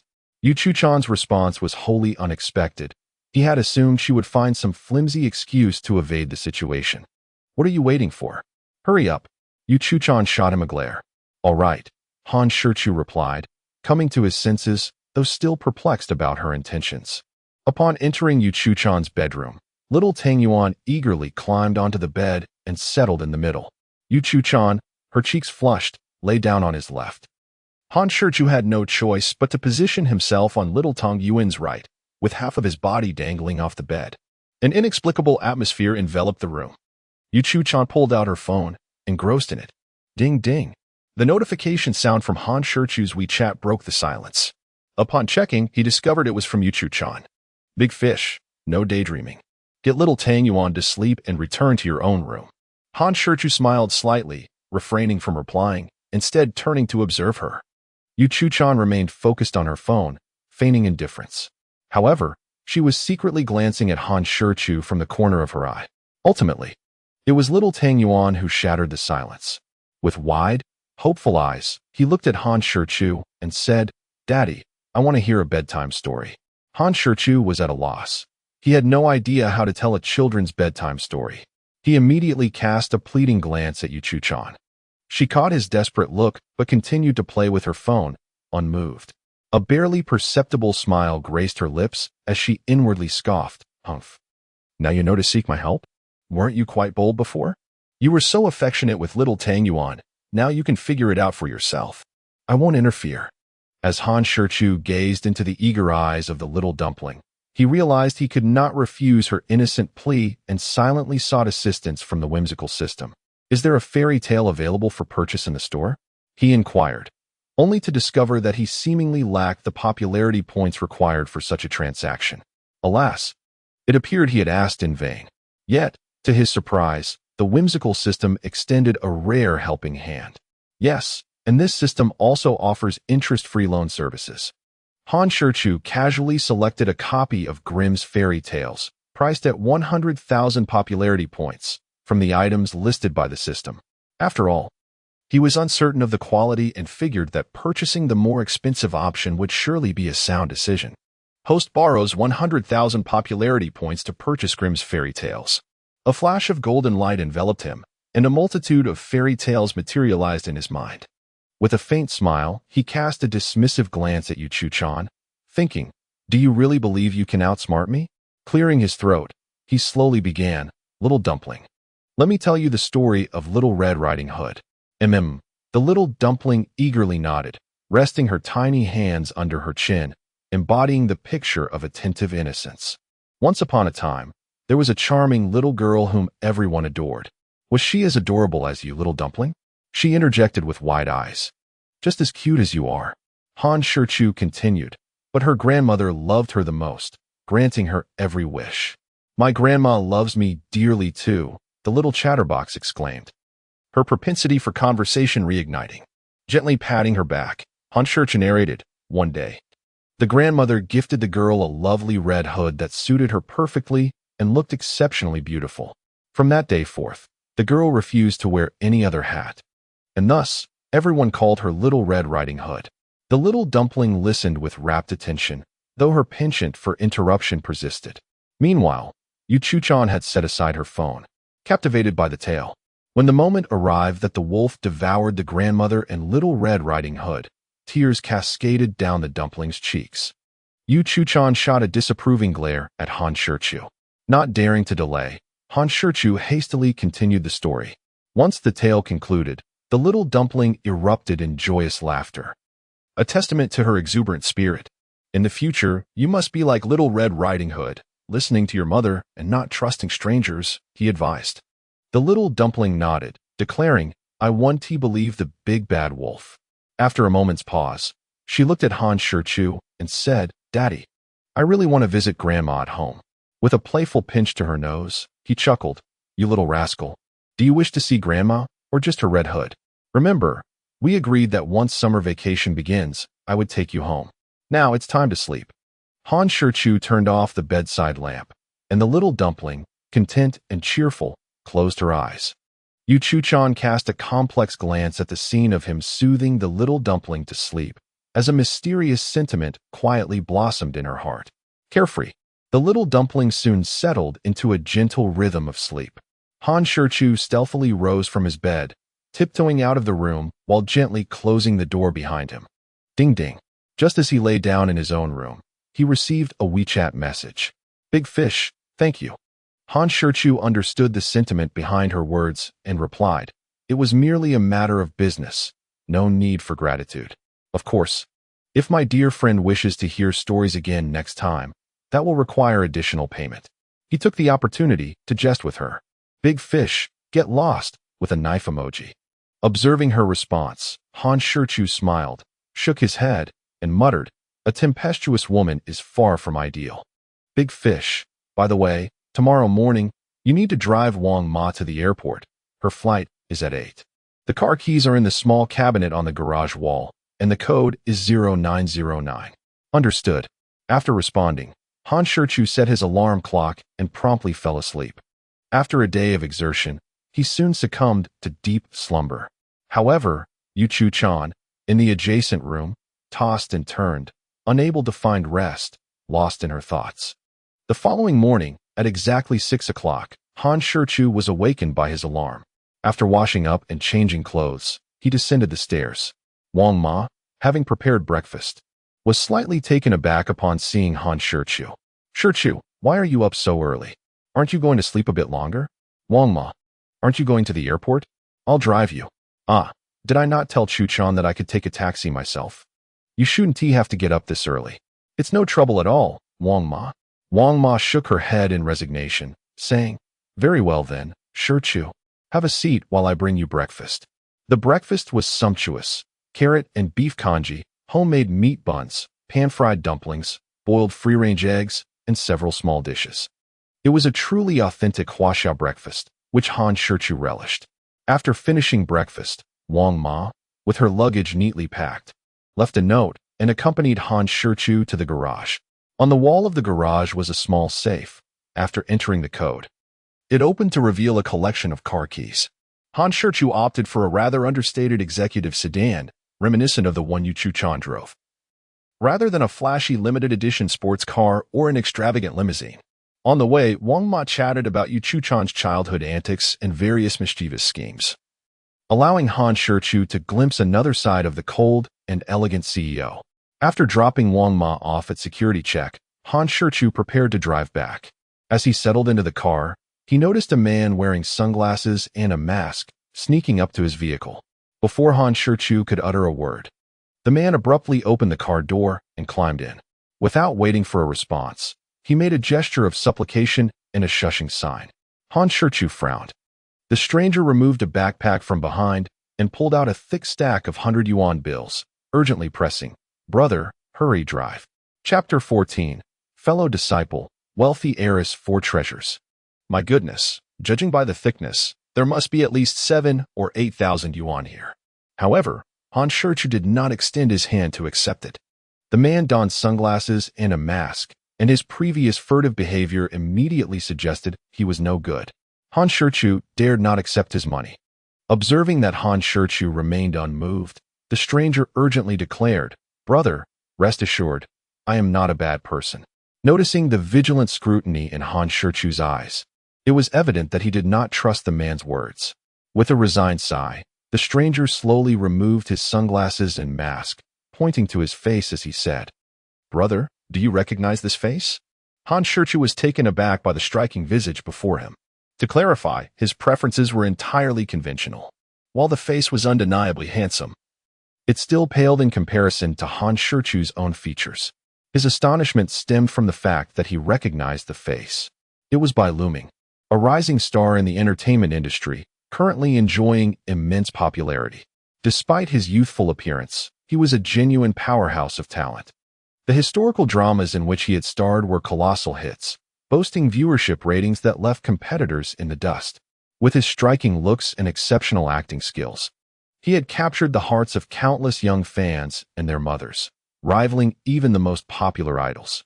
Even someone like Han Shichu, who seldom followed the entertainment scene, was aware of his fame, illustrating just how prominent he had become. Moreover, it was worth noting that Bai Luming was affiliated with Daewoo Film and Television Media Company, making him a senior to Han Shichu. Han Shichu teasingly remarked, "That face of yours seems quite familiar. What on earth are you talking about?" Bai Luming shot him a disgruntled glance. "Are you a vendor selling braised meat?" Face mouth. "Just a joke, don't take it to heart." "You are Bai Luming?" Bai Luming nodded and replied, "Now, do you believe I am not a bad person?" Han Shichu looked at him with bewilderment and inquired, "What exactly are you up to?"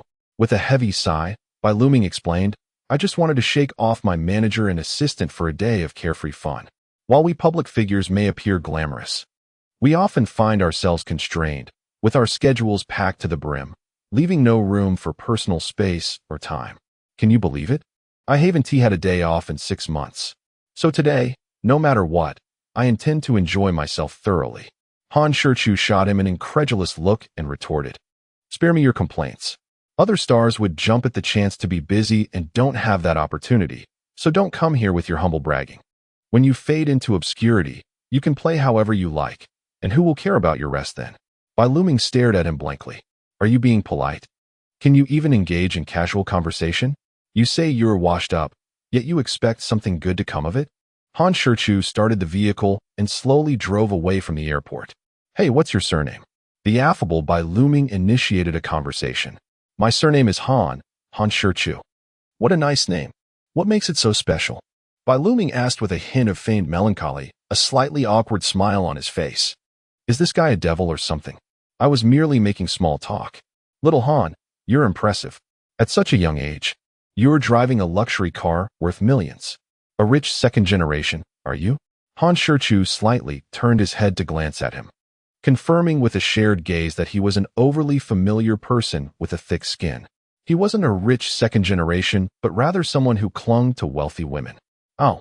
Bai Luming found himself at a loss for words once more. "Well, given your comparable looks to mine, it seems that living off the riches of others might come easily for you." Curiosity got the better of him, and he inquired, "Little Han, I have a perplexing question that has baffled me. Do individuals like you possess items such as candles, rope art, collars, handcuffs, or even queen whips? No offense intended. Just pure curiosity," he added. Upon hearing such inquiries, Han Shichu perked up, responding with a knowing smile. "Well, little Bai, I didn't realize you possessed such knowledge." Bai Luming quickly clarified, No, it's merely superficial knowledge gleaned from books and media. Let me tell you," he continued, "in our line of work, there is so much more than what you've mentioned, countless extraordinary tools beyond your imagination." "Oh, please, do enlighten me, little Han," Bai Luming exclaimed with eager anticipation. "Are you familiar with the 4 treasures of wealthy women?" Bai Luming shook his head in confusion. The 4 treasures refer to the wealthy woman's joy ball, the wealthy woman's joy fish, the wealthy woman's fiery mountain, and the wealthy woman's moon-blocking fan. Bai Luming's eyes widened in astonishment as he pressed for clarification. "What on earth are those?" Han Shichu wore a mysterious smile and replied, "Patience, let me elaborate." By the time he finished his explanation, Bai Luming was left utterly stunned. His worldview shattered. He gulped several times, gazing at Han Shichu with admiration, and couldn't he help but give a thumbs up, exclaiming, "Brother, you truly are my brother. I am in awe, little brother is in awe. Han go, with such wild pursuits, can your body endure? Little brother, an ordinary person would surely struggle. But I have my remedies, potent ones. I can go at it 10 times in a single night without any side effects." "Wow, is it really that impressive? Brother Han, could you show me sometime?" "Apologies, little brother, I didn't bring any with me. How about this? Let us exchange WeChat, and I'll bring it next time." "Sounds good." Bai Luming nodded eagerly, hastily retrieving his phone from his backpack. "Han go, please stop at the next corner. Just drop me off here." "All right, little brother. Take care, and let us keep in touch." In the end, Bai Luming insisted on shoving the earlier stack of money into Han Shichu's hands. Expressing that earning money was no easy feat, Han Shichu could only remark, "Bai Luming, you are indeed a person of principle." Upon returning to Yipin Huafu, it was just past 8 o'clock. Knowing the door code, he entered without hesitation. As soon as he opened the door, he heard the heart-wrenching cries of little Tang Yuan from the living room. Without time to change his shoes, he rushed into the room, finding little Tang Yuan clutching onto Tongdo, weeping inconsolably. "What's wrong? Why is my little darling so heartbroken?" he asked with concern. Yu Chu-chan, who had been looking helpless and pained, visibly relaxed upon seeing Han Shichu return. Hearing his voice, little Tang Yuan immediately ceased her crying, raising her tear-streaked face to look at him. Upon seeing Han Shichu, she hurriedly climbed out of the embrace of Tang Do and dashed into his arms. "Daddy, where have you been? I thought you had left me again," said the little dumpling. Han Shichu lifted her up, gently wiping her tears as he softly replied, "Grandma Wang is returning to her hometown. Dad took her there. Did we not agree that I would never abandon you, little dumpling?" Yu Chu-chan retorted with a hint of annoyance. You ungrateful little one. Your mother has explained it to you countless times, yet you remain unconvinced. Now that daddy has returned, are you happy? The little dumpling quickly brightened, eager to apologize. I'm sorry, Mommy. Chapter 15. Registering for marriage. A deep scheme. As soon as she awoke and discovered her father was missing, the little dumpling began to cry. Yu Chu-chan, in turn, tirelessly comforted and explained, which led to a rather hectic morning without breakfast. Han Shichu emerged from the kitchen carrying the meal that Aunt Wong had warmed before her departure. After they finished eating, they set off together to take the little dumpling to kindergarten, fulfilling her wish. Even while seated in the car, she was filled with excitement, her little limbs flailing joyfully. Due to the heavy traffic, Han Shichu could only park on a side street, and they walked the rest of the way.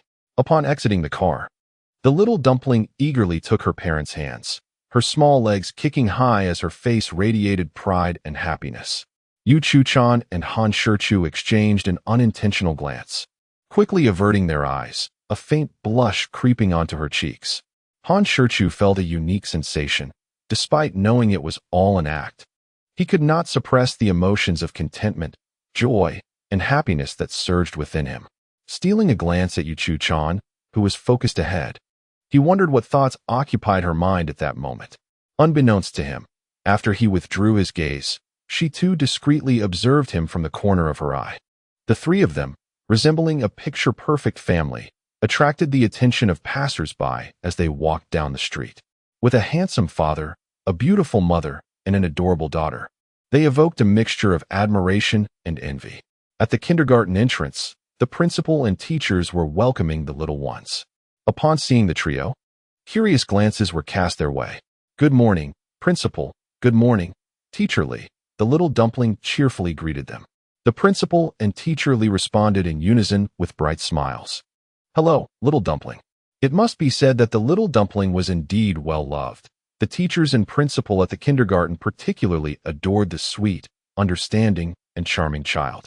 The little dumpling proudly announced, Principal, Teacher Lee, this is my daddy. Han Shichu quickly extended his hand, greeting them. Hello, Principal, Teacher Lee, I am the little dumpling's father. Han Shichu. Hello, Mr. Han, replied Teacher Lee, a beautiful young woman who had just graduated from university, her cheeks flushing with shyness as she shook his hand. Indeed, Han Shichu's striking appearance held considerable allure for young women like Teacher Lee. Han Shichu knelt down, gently adjusting the dress and teddy bear backpack of the little dumpling while softly saying, Little dumpling, you must behave at kindergarten and listen to Grandma Principal and Teacher Lee. Your father will come to pick you up after school. The little dumpling nodded earnestly. Daddy will definitely come. Han Shichu entrusted the little dumpling to the teacher, smiling as he remarked, Principal, Teacher Lee, I leave my little dumpling in your capable hands. The principal smiled back, saying, Mr. Han, you are too kind. It is our duty, after all. Besides, your little dumpling is so well-behaved and understanding. She has saved us a great deal of trouble. After bidding farewell to the little one, Han Shichu and Yu Chu-chan made their way directly to the Civil Affairs Bureau. Before long, they emerged from the bureau. Sitting in the car, Han Shichu gazed at the red marriage certificate in his hands, a subtle smile gracing his face. Yu Chu-chan, on the other hand, remained composed, as this was not her first experience, and she felt no particular excitement, though a peculiar sensation stirred within her. Han Shichu tapped the marriage certificate and remarked, Leader, my first time was given to you. With the little dumpling absent, Yu Chu-chan reverted to her icy demeanor, glaring at him before retorting, Can you not speak like that? Why do you have to be so distasteful? Han Shichu chose not to engage in an argument but instead smiled and asked, Leader, do you think you could fulfill one of my wishes? Yu Chu-chan furrowed her brow, intrigued. What wish? Speak up. Noticing his hesitance, she impatiently urged, Spit it out already. Why are you dragging your feet? Han Shichu glanced up discreetly, then took a deep breath and slowly uttered, Leader, you see, regardless of the truth, we are now recognized as a legitimate couple by the state. Could you call me husband just once for me to hear? Yu Chu-chan glared at him with a frigid stare, her tone laced with hostility. Han Shichu, are you trying to get yourself killed? If you don't want to, then don't. Why get angry? Han Shichu mumbled. I have no ulterior motives. I merely wish to hear it to soothe my complex emotions after obtaining the certificate. Humph, Yu Chuchan scoffed, even without other motives. That's still a dream. Han Shichu shrugged and started the car, asking, shall I take you to the office or somewhere else? To Kaishian Shopping Plaza, she replied. What for? Of course, for shopping. After receiving her directive, Han Shichu drove while casting a sidelong glance at Yu Chuchan, a sudden thought striking him. Casually, he inquired, Leader, do you know why people in ancient times referred to their wives as Nyanzi? Taken aback by his seemingly absurd question, Yu Chuchan paused before asking, why? Because they respected them as mothers and loved them as children. Noticing her nod, Han Shichu continued, and do you know why people today refer to their wives as Laupa? Yu Chuchan shook her head. Because it begins with the matchmaker and ends with the soul keeper. That does sound rather romantic, Han Shichu smiled slightly. But do you know how women refer to their husbands after marriage? Without a moment's hesitation, Yu Chuchan replied, husband. Han Shichu burst into laughter. As soon as her words escaped her lips, she realized she had fallen into a trap, unwittingly ensnared. The blush that had just surfaced on her cheeks was swiftly cloaked by a thick layer of frost. How shameless! In the face of Yu Chuchan's furious rebuke, Han Shichu merely smiled nonchalantly. Oh, you think I can't handle you? Do you truly believe my 10-level rogue certificate was obtained in vain? After parking the car in the underground garage of the Triumph Shopping Plaza, the two ascended to the first floor via the elevator. Curiously, Han Shichu inquired, Leader, what are we here to buy? Still simmering with anger, Yu Chuchan huffed coldly, refusing to respond, and began to browse on her own. Han Shichu, undeterred and unembarrassed, decided to accompany her, content to simply follow her lead.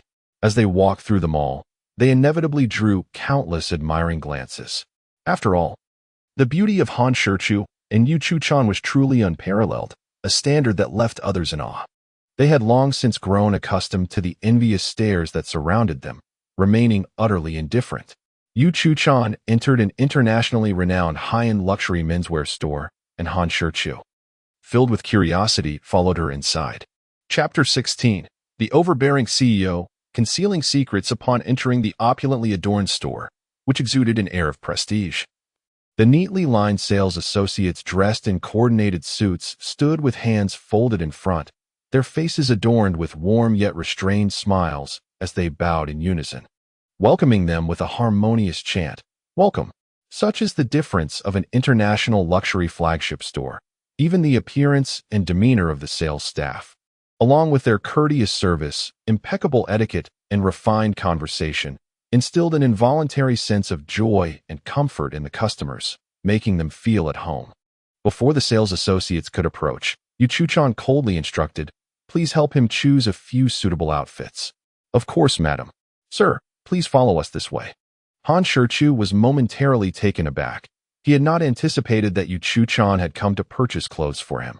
However, upon reflection, it made sense, likely to prepare for an encounter with her parents.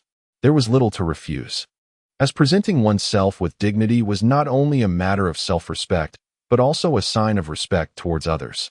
Moreover, meeting the in-laws certainly warranted a touch of elegance. The high-end luxury brands were undeniably incomparable to ordinary ones, boasting extraordinary designs, comfortable fabrics, impeccable tailoring, exquisite craftsmanship, and meticulous attention to detail.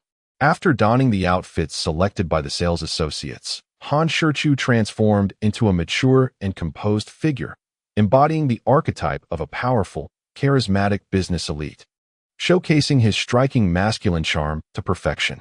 Even Yu Chuchan, seated in the lounge area, found herself momentarily captivated, nodding in approval. The beautiful sales associates in the store were equally enchanted by the dashing Han Shichu, their eyes sparkling with admiration, cheeks flushed with excitement, as they wished to shower him with affection. Damn it, the unruly surge of feminine hormones.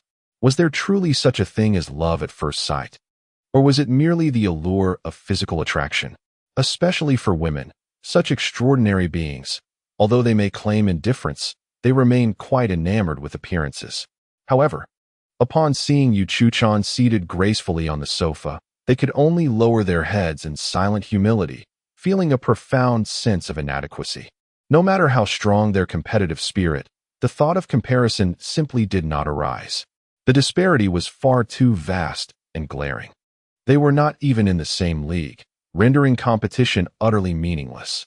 Thankfully, with Yu Chuchan present, had Han Shichu come alone, he would likely have been surrounded by a throng of admirers. Perhaps upon leaving, he might have discovered several vouchers for romantic engagements nestled within his clothing, pockets, and shopping bags. Nevertheless, professionalism shines through. With her discerning eye, unique aesthetic sensibility, and extensive experience in fashion, the sales associate swiftly and expertly curated several outfits for Han Shichu from head to toe. Han Shichu could not help but admire the prowess of the elite sales associate. Ultimately, it was primarily due to the striking physique of others that made the selection process so effortless. Even if clad in burlap, it would still exude a certain fashion. Of course, with high-end luxury brands, the prices are naturally exorbitant. Despite being mentally prepared, Han Shichu was still taken aback upon seeing the bill. Goodness! Just 5 outfits, and it amounted to over 600,000. Why not just rob a bank? Clearly, he had misunderstood. This was far quicker than any heist. What he was purchasing was not mere clothing. It was genuine gold-adorned attire. Spending over 600,000 would not merely cause him distress. It would feel like a devastating blow. Just as he was about to muster the courage to return the items, Yu Chuchan produced a gold card and handed it to him, her demeanor remaining as frosty and succinct as ever. No password. Han Shichu merely glanced at her, not bothering to decline. After all, he, being financially challenged, felt unworthy. This sum was a source of anguish and could severely strain him. Yet for Yu Chuchan, it was trivial, barely worth a mention. There was no need to inflate his ego for the sake of pride and to struggle against financial realities. Moreover, he was, in essence, being supported. What was wrong with indulging a little? Even if he sought to impress, it was likely Yu Chuchan would not afford him the opportunity. After all, in her view, he was merely performing for himself, and these were just expensive props that he ought to provide. She had no inclination to exploit subordinates or act as a consuming employer. Thus, Han Shichu, thriving on his strengths, accepted his situation without qualms. A wealthy woman of this caliber was someone he could encounter tenfold. Carrying an array of shopping bags, Han Shichu resembled a devoted attendant, faithfully trailing Yu Chuchan. They entered a globally renowned luxury jewelry store, where, once again, they were met with enthusiastic reception and hospitality. However, this time, the spotlight had undeniably shifted to Yu Chuchan. Initially, it was presumed she would select a piece casually, merely to appease her parents, without much thought or seriousness. Who would have thought that she would be so meticulous and attentive in her selection? After nearly 2 hours of careful consideration, she exhibited not a hint of impatience. This truly took Han Shichu by surprise, leading him to speculate about her motives. "Madam, your discernment is remarkable," the sales assistant chimed sweetly. "This pair of rings is crafted by the esteemed master, Ms. Nan Jinping. The reason for its surprisingly modest price is due to the master's explicit instructions. And there exists only this singular pair." Yu Chuchan was somewhat astonished. The renowned Nan Jinping, in her 50s, is a top-tier jewelry designer on the international stage. Any creation bearing her signature typically commands a price of no less than 10 million. It was hard to fathom that a ring of her making could be priced at merely over 2 million. In truth, Yu Chuchan was drawn to this ring not only for its exquisite beauty, but also because its price was perfectly suited to her tastes, not too cheap, which would fail to impress her, nor too expensive, which would make her reluctant to purchase. From her somewhat furtive glances at Han Shichu, it was evident that she harbored ulterior motives, the intention behind them unmistakable. Han Shichu, however, was oblivious to the significance of Nan Jinping. Upon hearing the price, he couldn't help but exclaim internally, "Goodness, is this a ring? It's practically the cost of a luxury car or a house." Naturally, for the ultra-wealthy Yu Chuchan, such an expense was inconsequential. If not for other considerations and without ulterior motives, even if the price were to increase by 1 or 2 zeros. As long as she fancied it, she wouldn't bat an eye. Wealth affords one such indulgence. Chapter 17. Exchanging Rings. The system teases this is the reality. where what is priceless to one may be but a drop in the ocean to another. With a lack of sincerity, Yu Chuchan declared, "All right, let us go with this one. The size fits us perfectly. Please wrap it up." "Certainly, madam." Han Shichu promptly approached the cashier, presenting his bank card.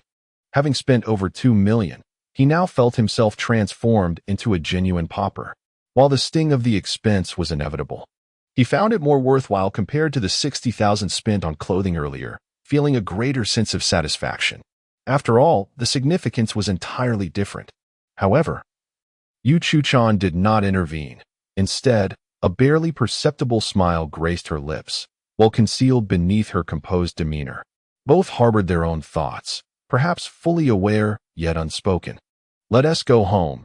Yu Chuchan's voice had softened significantly, no longer icy and devoid of emotion, but rather gentle and warm. In the car, Han Shichu did not rush to start the engine. Instead, he slowly opened the small box containing the ring. He removed the women's ring and, raising his gaze to Yu Chuchan, asked softly, "May I put this on for you?"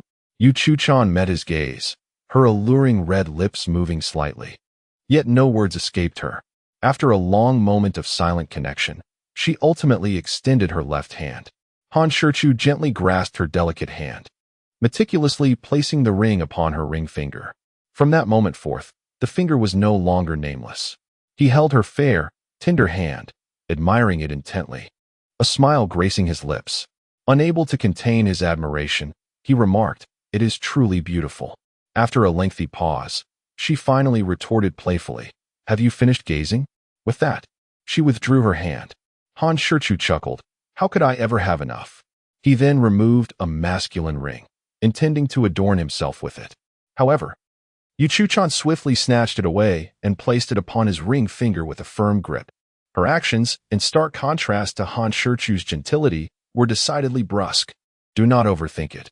I am merely returning the gesture," Yu Chuchan clarified, though a faint blush crept upon her cheeks, quickly replaced by her usual regal demeanor. "Oh, the insincerity of women," he mused, bemused by her flimsy excuse. Han Shichu merely smiled, saying, "Let us go home." With that, he started the vehicle and gradually left the shopping plaza. Upon returning to the villa, the clock neared midnight. In the sweltering heat, after a long morning, the fastidious pair eagerly retreated to their respective rooms to bathe and change. While showering, Han Shichu was not idle. Let there be no misunderstanding. He was not exercising. "System. The third task has been completed. What rewards do I receive?" "Third task completed. Reward, 1 chance for a lottery draw, along with an additional 10,000 popularity points. An activation of the attribute panel." "Attribute panel? What on earth?" "Let me take a look first." In an instant, a virtual screen illuminated in his mind. The left side displayed his 3-dimensional likeness, while the right side detailed various attributes. Besides his name, gender, age, height, and weight, there were some peculiar attributes: physical fitness, strength, speed, agility, impact resistance, etc. 60, maximum value 100, average for a normal adult male is 50. Seeing this attribute, Han Shichu frowned. "What the hell? A robust young man like me only scores a measly 60? Why is that? I'm barely better than a weakling." Discontent notwithstanding, the precise values provided by the system would not change according to his whims. Charm, 90. Intelligence, 75. The system's assessment of his intelligence further vexed Han Shichu. Popularity points, -90, 000. Skills, master-level painting technique, master-level singing ability. Han Shichu stared at the attribute panel, feeling despondent.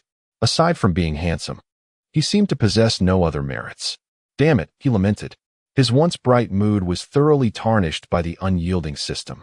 "I shall draw a lottery," Han Shichu resolved. Hoping to console his disheartened spirit, the virtual screen transformed, presenting the lottery interface. "Start. Stop. Congratulations, the host has drawn master-level guitar-playing technique." "Ah, splendid." Han Shichu felt his spirits lift once more. System alert, deducting 10,000 popularity points from the reward. The host now owes 90,000 points. Please repay the loan promptly. Good heavens, Han Shichu felt that this ridiculous system was doing it on purpose. Just as his mood had improved, This debt reminder immediately soured it again. However, the torment and teasing from the system were far from over. Congratulations, host. You have successfully completed the initial 3-hit task and gained the system's recognition, receiving a grand gift package as a reward. The unexpected windfall left Han Shichu pleasantly surprised. Hey, you silly system, are you deliberately toying with my emotions? In just a moment, his feelings fluctuated like a roller coaster, soaring and plummeting. What treasures await in this grand gift package? Han Shichu rubbed his hands together in excitement. The grand gift package has been successfully opened, rewards scattered all around. What the hell? Is this like defeating a monster and getting loot? Is it amusing to mess with me like this? Congratulations, host. You have acquired divine culinary skills, a compilation of cheesy pickup lines, a complete collection of couplets, a bottle of bed-crushing oil, 1 song, and 1 ancient poem. Physical rewards are automatically stored in the system's storage space. If the host requires them, simply think of them. Han Shichu was taken aback. Huh? There's a hidden feature? System, can I store external items in the system space? Yes, but currently the system space is only accessible to the host with a volume of 1 cubic meter. Although the space is limited, it was still enough to delight Han Shichu, and it could be further developed. No rush, no rush. Yet, the rewards from this grand gift package left him rather disappointed. What on earth are these? Divine culinary skills? ISNT that just adding more work for myself? Cheesy pickup lines. Who am I supposed to say those to? The Ice Queen CEO?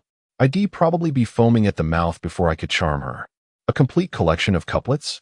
What use is that? Writing spring festival couplets? ISNT that absurd? Bed-crushing oil? Nonsense. I have no use for that now. Ancient poetry? Am I supposed to become a great literary figure? All right. Han Shichu felt once again that he had been played by this dog system. But at least there was a song as a consolation prize. After taking a shower and changing into comfortable beach shorts and a tank top, he headed downstairs. Just as he settled onto the couch, he saw Yuchu-chan, dressed in layers, coming down. She wrinkled her nose in disdain. This girl looked like she was preparing for a robbery, utterly uninteresting. Chapter 18. Testing Culinary Skills. Fierce mother-in-law Yuchu-chan walked into the living room and sat on the sofa, slightly tilting her head as she elegantly tended to her cascading hair, inadvertently revealing her languid side. Recently emerged from her bath, her delicate skin radiated a soft, rosy hue, exuding a subtle, refined fragrance. Han Shichu inhaled the sweet aroma in the air, his restless heart growing ever more agitated. His throat tightened, and he involuntarily swallowed. As Yuchu-chan arranged her hair, she casually asked, "What do you want for lunch? I can order takeout." Han Shichu pondered for a moment, ultimately feeling compelled to experiment and discover the extent of his culinary prowess. He slowly said, "Let's dine at home. Takeout is unhealthy. I'll check what ingredients we have in the fridge." Yuchu-chan paused, then looked at him skeptically, asking, "You can cook? Is it edible?"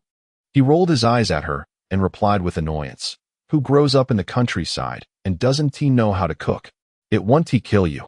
He then stood up and headed for the kitchen. Upon opening the fridge, he was pleasantly surprised to find it stocked with a plethora of ingredients. Without hesitation, Han Shichu rolled up his sleeves, tied on an apron, and began his culinary endeavor. Meanwhile, in the living room, as soon as Han Shichu left, Yuchu-chan's phone rang. She picked it up to see a video call request from her mother. Taking a deep breath, she pressed the answer button. On the screen appeared a beautiful woman who bore a striking resemblance to her, perhaps 6 or 7 parts alike. It was evident from her facial structure and features that this elegantly made-up woman had undoubtedly been a stunning beauty in her youth, rivaling Yuchu-chan herself. Even now, due to her meticulous self-care, the passage of time had left only subtle traces on her face. Unaware, one might mistake her for Yuchu-chan's older sister. Yuchu-chan, shedding her usual icy and regal demeanor, transformed into a sweet and affectionate persona, her delicate face breaking into a warm smile as she playfully said, "Dearest mother, I wasn't expecting your video call. What brings you here?" Indeed, she was quite the chameleon. If Han Shichu were to witness her current visage, he would likely be unable to believe his eyes, shattering his preconceived notions. Yu's mother immediately frowned, her tone sharp as she said, Do not play coy with me. Surely you haven't forgotten what day it is today? Of course not. I've been waiting here at home for you and Dad's arrival, Yuchu-chan replied. U.S. mother paused, momentarily taken aback, and skeptically questioned, You truly got married? You're not just pulling my leg, are you?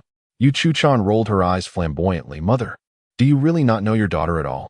Do I seem like the sort to joke about something as significant as my lifelong commitment? With that, she raised her right hand in front of the camera and exclaimed, Ding, ding, ding. Do you see this? Do you know what it is? U.S. mother fixated on the wedding ring adorning her daughter's finger, yet disbelief still clouded her eyes.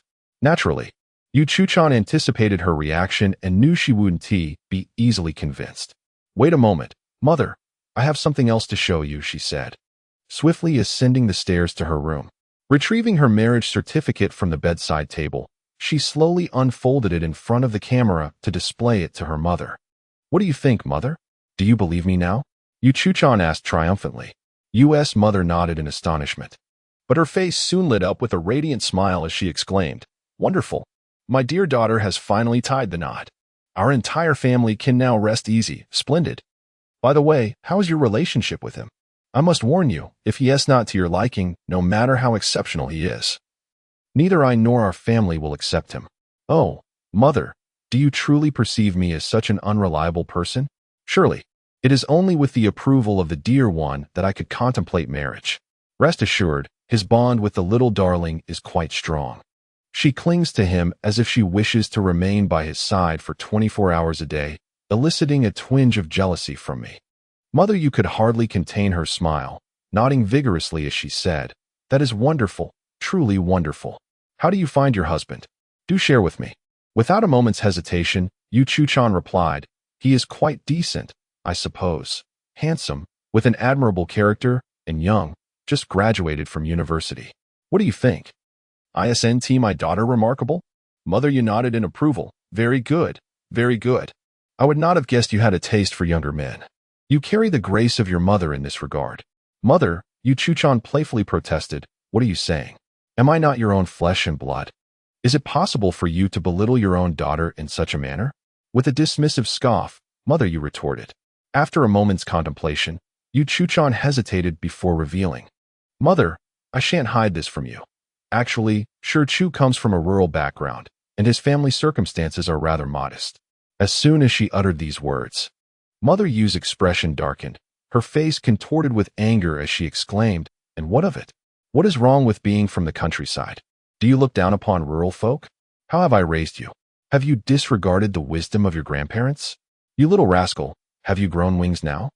Where did you pick up such disdainful habits? You infuriate me. Despite her mother's scolding, Yuchu-chan found herself amused rather than upset, responding cheerfully, Mother, do not be angry. If I had any disdain, do you think I would marry Shichu? I speak thus not out of concern for your approval.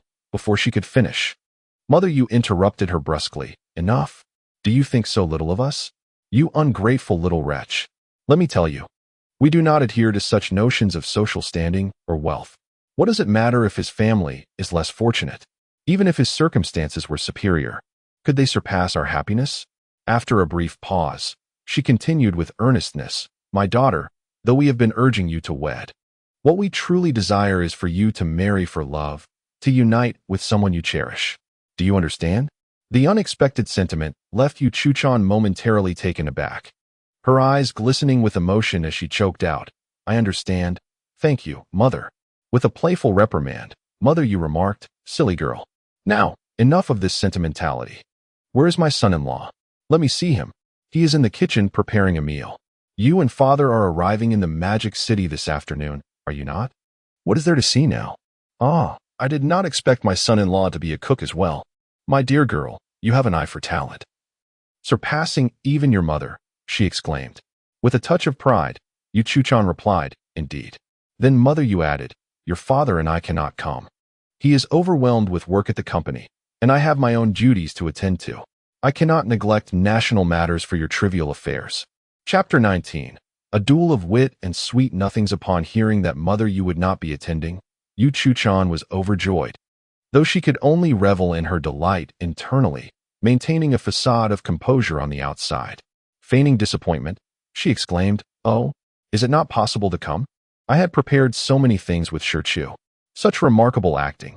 One could lament the absence of a debut." To her surprise, Yuma replied with a smile. "No worries. Summer vacation is just around the corner, right? You can bring my granddaughter and son-in-law back to the capital then." Yu Chuchan quickly embarked on a brainstorming session, her large eyes darting as she devised a counter-strategy. Pretending to be helpless, she said, "Mother, how unfortunate. Shichu has already promised little Guai Guai to take her back to her hometown during the summer break. Humph, you have a clever plan. And I have a way over the wall." Yuma furrowed her brow and remarked, "Since you've made a promise to little Guai Guai, there's no way around it. Besides, as a daughter-in-law, you ought to meet your in-laws first. It's all right. You can return to the capital during National Day or Mid-Autumn Festival. Now, let me see my son-in-law first." Yu Chuchan took her phone and descended the stairs, saying, "Mother, let me sneak you a peek." Shichu isn't quite prepared for this. Don't startle him with an unexpected call. Yuma nodded with a smile. "All right." Stealthily approaching the kitchen door, she aimed the camera at Han Shichu, who was engrossed in cooking. A rich aroma wafted through the air, causing Yu Chuchan to swallow involuntarily. The scent was simply irresistible. Observing his tall and upright figure, she couldn't help but lose herself in admiration. For it is said that a man who is serious is the most handsome. After a while, she regained her composure and quietly retreated from the kitchen. Returning to the living room, she asked, "Mother, what do you think of your son-in-law?" Yuma nodded in satisfaction. "Very good, tall and handsome, quite refined. I am indeed pleased." Then, with a serious tone, she began to impart wisdom. "My daughter, since you are now married, you must correct your bad habits. You can no longer behave as you did before." In the kitchen, after nearly an hour of dedicated effort, Han Shichu finally prepared a sumptuous lunch. He had tested his culinary skills and almost bit his tongue in astonishment. Truly, his exceptional cooking skills were undeniable. He had never tasted such delicious dishes before. Whether it was his knife skills or other techniques, he was deserving of the title of a culinary master. Products from the system are undoubtedly divine. After serving the meal at the dining table, Han Shichu turned to Yu Chuchan in the living room, noticing a blush spreading across her enchanting face. Approaching her with concern, he asked, "Leader, why is your face so flushed? Are you feeling unwell?" Yu Chuchan quickly shook her head. "No, it's probably just the heat. As long as you're fine, let us eat," he replied. Watching his retreating figure, Yu Chuchan sighed in relief, internally berating, "Mother, why did you suddenly bring up such embarrassing matters?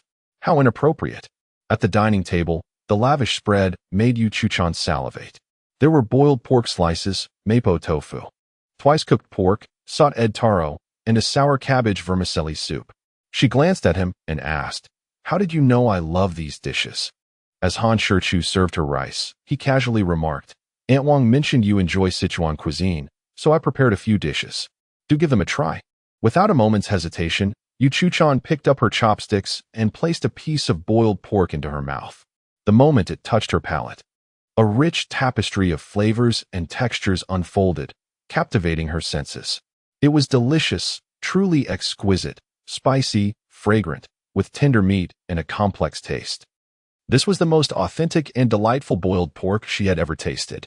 She had thought Aunt Wang's culinary skills rivaled that of a master chef. Yet Han Shichu's cooking surpassed her expectations. Whose subordinate is this? So how does it taste? Han Shichu inquired with a smile. Just as she was about to exclaim how wonderful it was, she quickly reined it in, feigning modesty as she replied, "It's all right, just average." Han Shichu shook his head with a smile, well aware of the truth behind her words. He chose not to challenge her fib, instead continuing to serve her more dishes, urging her to eat more. Remarkably, Yu Chuchan accepted every morsel without hesitation, immersed in her meal, her movements exuding elegance. Had he not witnessed it himself? Han Shichu could hardly believe that nearly all the food on the table had vanished into her stomach. How astonishing! It turned out she was quite the foodie. Concealing it well, after the meal, a thoroughly satisfied Yu Chuchan reclined on the sofa, rubbing her belly contentedly. Meanwhile, Han Shichu was left to clean up the dishes. Just as he finished washing, his phone rang, and to his surprise, it was his manager, Rome. Hello, Rong, he answered. Shichu, where are you right now? I need to discuss something important. I'm at home. What is the matter, Rong? Laughter echoed from the receiver, signaling good news. Let's meet. Please share your address. Han Shichu hesitated, uncertain whether to divulge his address. Beside him, Yu Chuchan reached out and said, just give me the phone. Upon taking the call, she stated, Rong, you can come directly to my house. After hanging up, she returned the phone to him. At the office of Big Fish Media, Rong sat in disbelief, staring at her phone in shock. Was that really Chuchan's voice? She couldn't help but question if she had misheard. What on earth was happening? How could Shichu be at Chuchan's home? Confused, she grabbed her car keys from the table and rushed out, unable to contain her burning curiosity. Han Shichu, intrigued, asked, Do you know Rong? Yu Chuchan nodded, explaining, Rong is my close friend. She had retired from the industry, but I persuaded her to come back. The company is in need of fresh talent, and I wanted her to help mentor a new batch of recruits. I never expected you to be her first signed artist. Han Shichu raised his eyebrows with a smile, saying, Do you know why this is such a coincidence? Why? She inquired. Because I went to seek blessings yesterday. Yu Chuchan, puzzled, asked, Seek blessings? What kind? In this lifetime, our destinies are intertwined, which explains our remarkable connection. Goodness. The clumsiness of such words could evoke the rustic charm of a traditional courtyard, leaving Han Shichu himself feeling somewhat nauseated. Yu Chuchan shot him an irritated glance, feeling disgusted. Despite a wave of revulsion, a flicker of joy and sweetness inexplicably blossomed within her, akin to the delightful taste of candy. Chapter 20, A Bombardment of Words. Penniless yet spirited as long as I remain unembarrassed, it is others who shall feel the awkwardness. Thus, Han Shichu resolved to pursue his clumsy flirtations with unwavering determination. Boldly confronting the aloof and regal female CEO, he gently inquired, Leader, are you feeling tired? The sudden display of concern made Yu Chuchan feel slightly uncomfortable.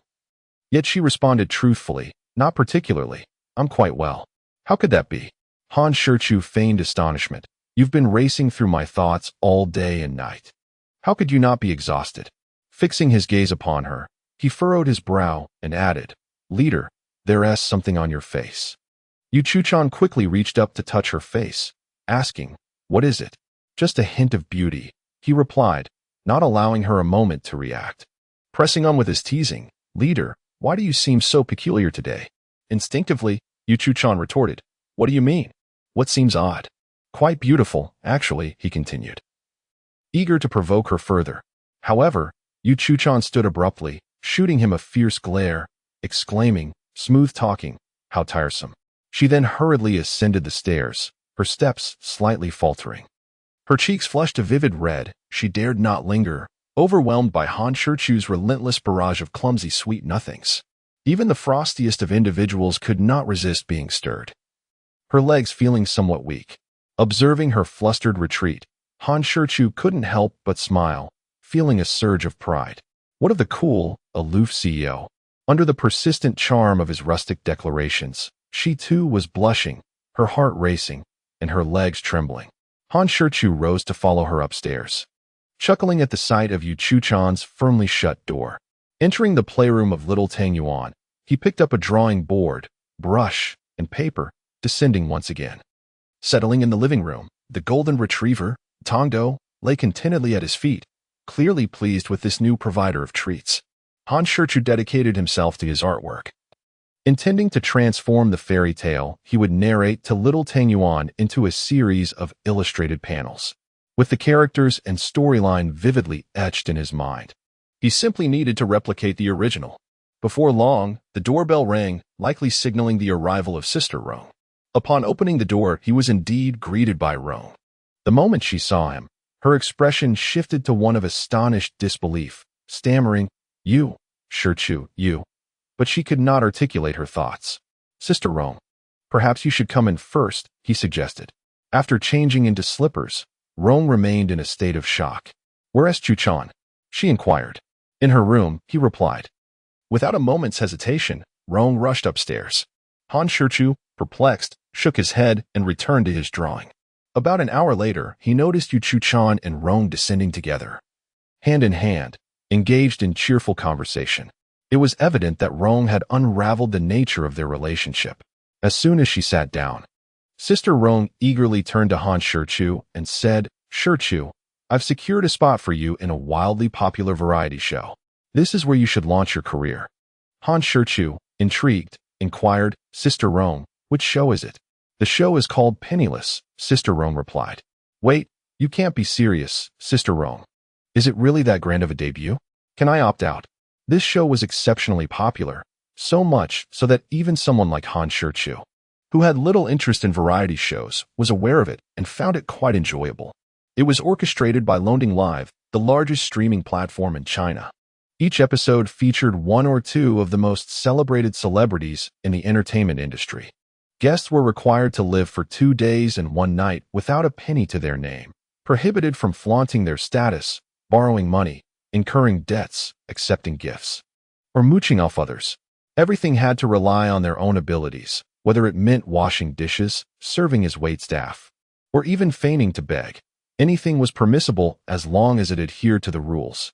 Of course, if one could manage to endure 2 days and nights without food or drink while sleeping in a park, that was also an option. The entire 36-hour experience was broadcast live on Longting, which was why it couldn't be aired on television. Participants in Penniless often lamented their experience, expressing their hardships. Who in their right mind would engage in such a grueling endeavor? Yet, paradoxically, the show's immense popularity meant that any celebrity who participated, unless they sabotaged their own reputation, saw their fame and audience engagement soar. Thus, despite the show's brutal nature, a steady stream of stars clamored to join. Sister Rong shot him a disapproving glance and said, "What do you think? Do you have any idea how much effort I expended to get you into this program? Moreover, you won't even be the main attraction. You'll merely be a supporting character. System task: please participate and deliver a stellar performance on Penniless. Task success: reward of 1 lottery chance and an additional 50,000 popularity points. Task failure: 5 years of facial paralysis as punishment." Well then, Han Shichu, who initially intended to decline, found it impossible to refuse under the system's coercive influence. Furthermore, the system had added a stipulation that he must excel in the show. Truly, misfortunes do not come singly. With a resigned sigh, Han Shichu conceded, "Fine." Sister Rong's expression brightened. "That's the spirit. Shichu, let me tell you, while the show may be grueling, its popularity is undeniable and it attracts a significant following. As your debut showcase, it is undoubtedly the most fitting opportunity. Just remember, do not act recklessly." Han Shichu nodded in agreement. Sister Rong then elaborated on numerous precautions and potential pitfalls, which Han attentively committed to memory. Meanwhile, Yu Chuchan sat nearby, engrossed in her tablet. "By the way, Sister Rong, when will we participate in the show?" "Tomorrow."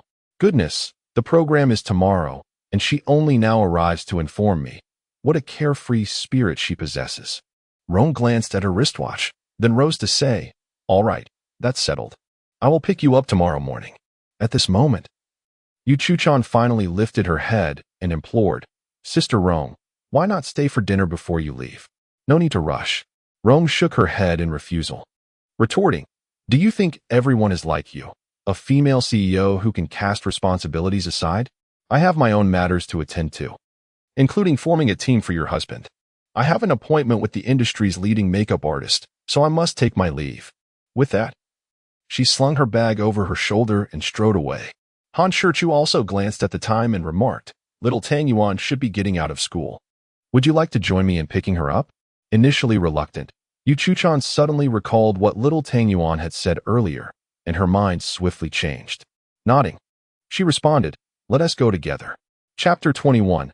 Please drink from the dog. A cozy routine daddy. Little Tang Yuan, adorned with an adorable bear backpack, spotted Han Shichu and Yu Chuchan waiting outside the gate from a distance. However, it was evident that she had selectively forgotten about Yu Chuchan. With her short legs in a hurried gait, she dashed towards Han Shichu. Han Shichu crouched down, arms wide open, and embraced her as she leaped into his arms. Little Tang Yuan giggled joyfully, and with a peck, planted a kiss on Han Shichu's cheek. Wiping the saliva from her face, Han Shichu beamed and gently inquired, little Tang Yuan. Were you well behaved at kindergarten today? Did you listen to Teacher Li? Did you eat well and sleep soundly? He fussed over her like a caring father. Little Tang Yuan nodded enthusiastically, her sweet voice chiming. Daddy, I was very good. I finished a whole bowl of rice and slept soundly. Han Shichu planted a kiss on her delicate, cherubic face, eliciting another round of laughter from her. Meanwhile, Yu Chuchan couldn't help but feel like an outsider. Her envy evident as she pursed her lips, casting a jealous glance at the father-daughter duo. Daddy, please put little Tang Yuan down. As they passed by a convenience store, little Tang Yuan suddenly exclaimed eagerly. Thinking she wished to walk on her own, Han Shichu released her. To his surprise, as soon as her feet touched the ground, she grasped his hand and headed toward the store. Curious, Han Shichu asked, Little Tang Yuan, is there something you wish to buy? Do you want to buy a dog? He inquired, bewildered. A dog? Han Shichu was perplexed. Did they sell dogs at the convenience store? Unsure, he followed little Tang Yuan into the shop. Upon entering, little Tang Yuan gazed with wide eyes at the shopkeeper, sweetly asking, Auntie, do you have any dogs for sale? The shopkeeper, equally confused, smiled and replied, Little one, we don't have dogs for sale here. Perhaps charmed by little Tang Yuan's cuteness, she patiently explained, if you want to buy a dog, you need to ask your daddy to take you to a pet store. Little Tang Yuan appeared slightly anxious and clarified, not that kind of dog. I want to buy a drinkable dog. Well, Han Shichu and the shopkeeper were utterly bewildered by the antics of the kindergarten child. Ultimately, it was Yu Chuchan who elucidated. She wanted to purchase Wangzai milk. What connection does Wangzai milk have with dogs? Han Shichu remained perplexed. She only recalled the dog from the playful association of Wang and Little Dumpling. Ah, so that was it. Han Shichu nodded and then addressed the shopkeeper. Could you please fetch me a box of Wangzai milk? The shopkeeper was left in a state of bemusement by the child's whimsical naming. Yet, when Han Shichu prepared to pay, the little girl exclaimed, Daddy, Little Dumpling has money. She then triumphantly produced a 100 yuan bill from her bear-shaped backpack, grinning widely. Daddy, Little Dumpling has money. Little Dumpling will treat Daddy to doggy milk. It turned out her sudden venture into the store was to buy the drink for herself, and Han Shichu couldn't deny feeling touched. Nevertheless, he cast a puzzled glance at Yu Chuchan. She retorted with a hint of annoyance. This is her saved pocket money and New Year's gift money. If this little miser can treat you to a drink, you should be secretly pleased. I have never enjoyed such treatment myself. Han Shichu laughed heartily. In the end, it was the determined Little Dumpling who paid. After she unwrapped a bottle of Wangzai milk and inserted a straw, Han Shichu held the milk in one hand and cradled the child in the other, feeling exceptionally content. While he cherished the drink, Little Dumpling did not sip it herself. Instead, she offered the straw to Han Shichu's lips, saying, Daddy, drink it. Doggy milk is delicious. Little Dumpling loves doggy milk. Her unintentional gesture moved him deeply. Indeed, she was a thoughtful little darling. To avoid disappointing her, Han Shichu pretended to take a sip and smiled, saying, Delicious. Doggy milk is truly delightful. Little Dumpling beamed with joy and again offered the straw to him. Daddy, drink more. Han Shichu shook his head, replying, Daddy isn't thirsty right now. He just wants to watch Little Dumpling drink. Little Dumpling pondered for a moment, then declared, All right, then Daddy can just watch Little Dumpling drink. If Daddy wants doggy milk, just tell Little Dumpling. Observing the affectionate bond between the father and daughter, Yu Chuchan felt a swirl of emotions, joy, happiness, even a touch of sweetness, but also tinged with a strong sense of jealousy. Upon returning home, as Han Shichu tied on his apron, he instructed the little one, Little Dumpling, go play with candy for a bit. Daddy will prepare something delicious for you. Okay, Little Dumpling nodded obediently. Once Han Shichu entered the kitchen, Little Dumpling began issuing commands to her golden retriever, Gua Tangdo, take my bear backpack back to my room. The dog picked up her backpack and dashed upstairs. It was then that she remembered the often forgotten Yu Chuchan.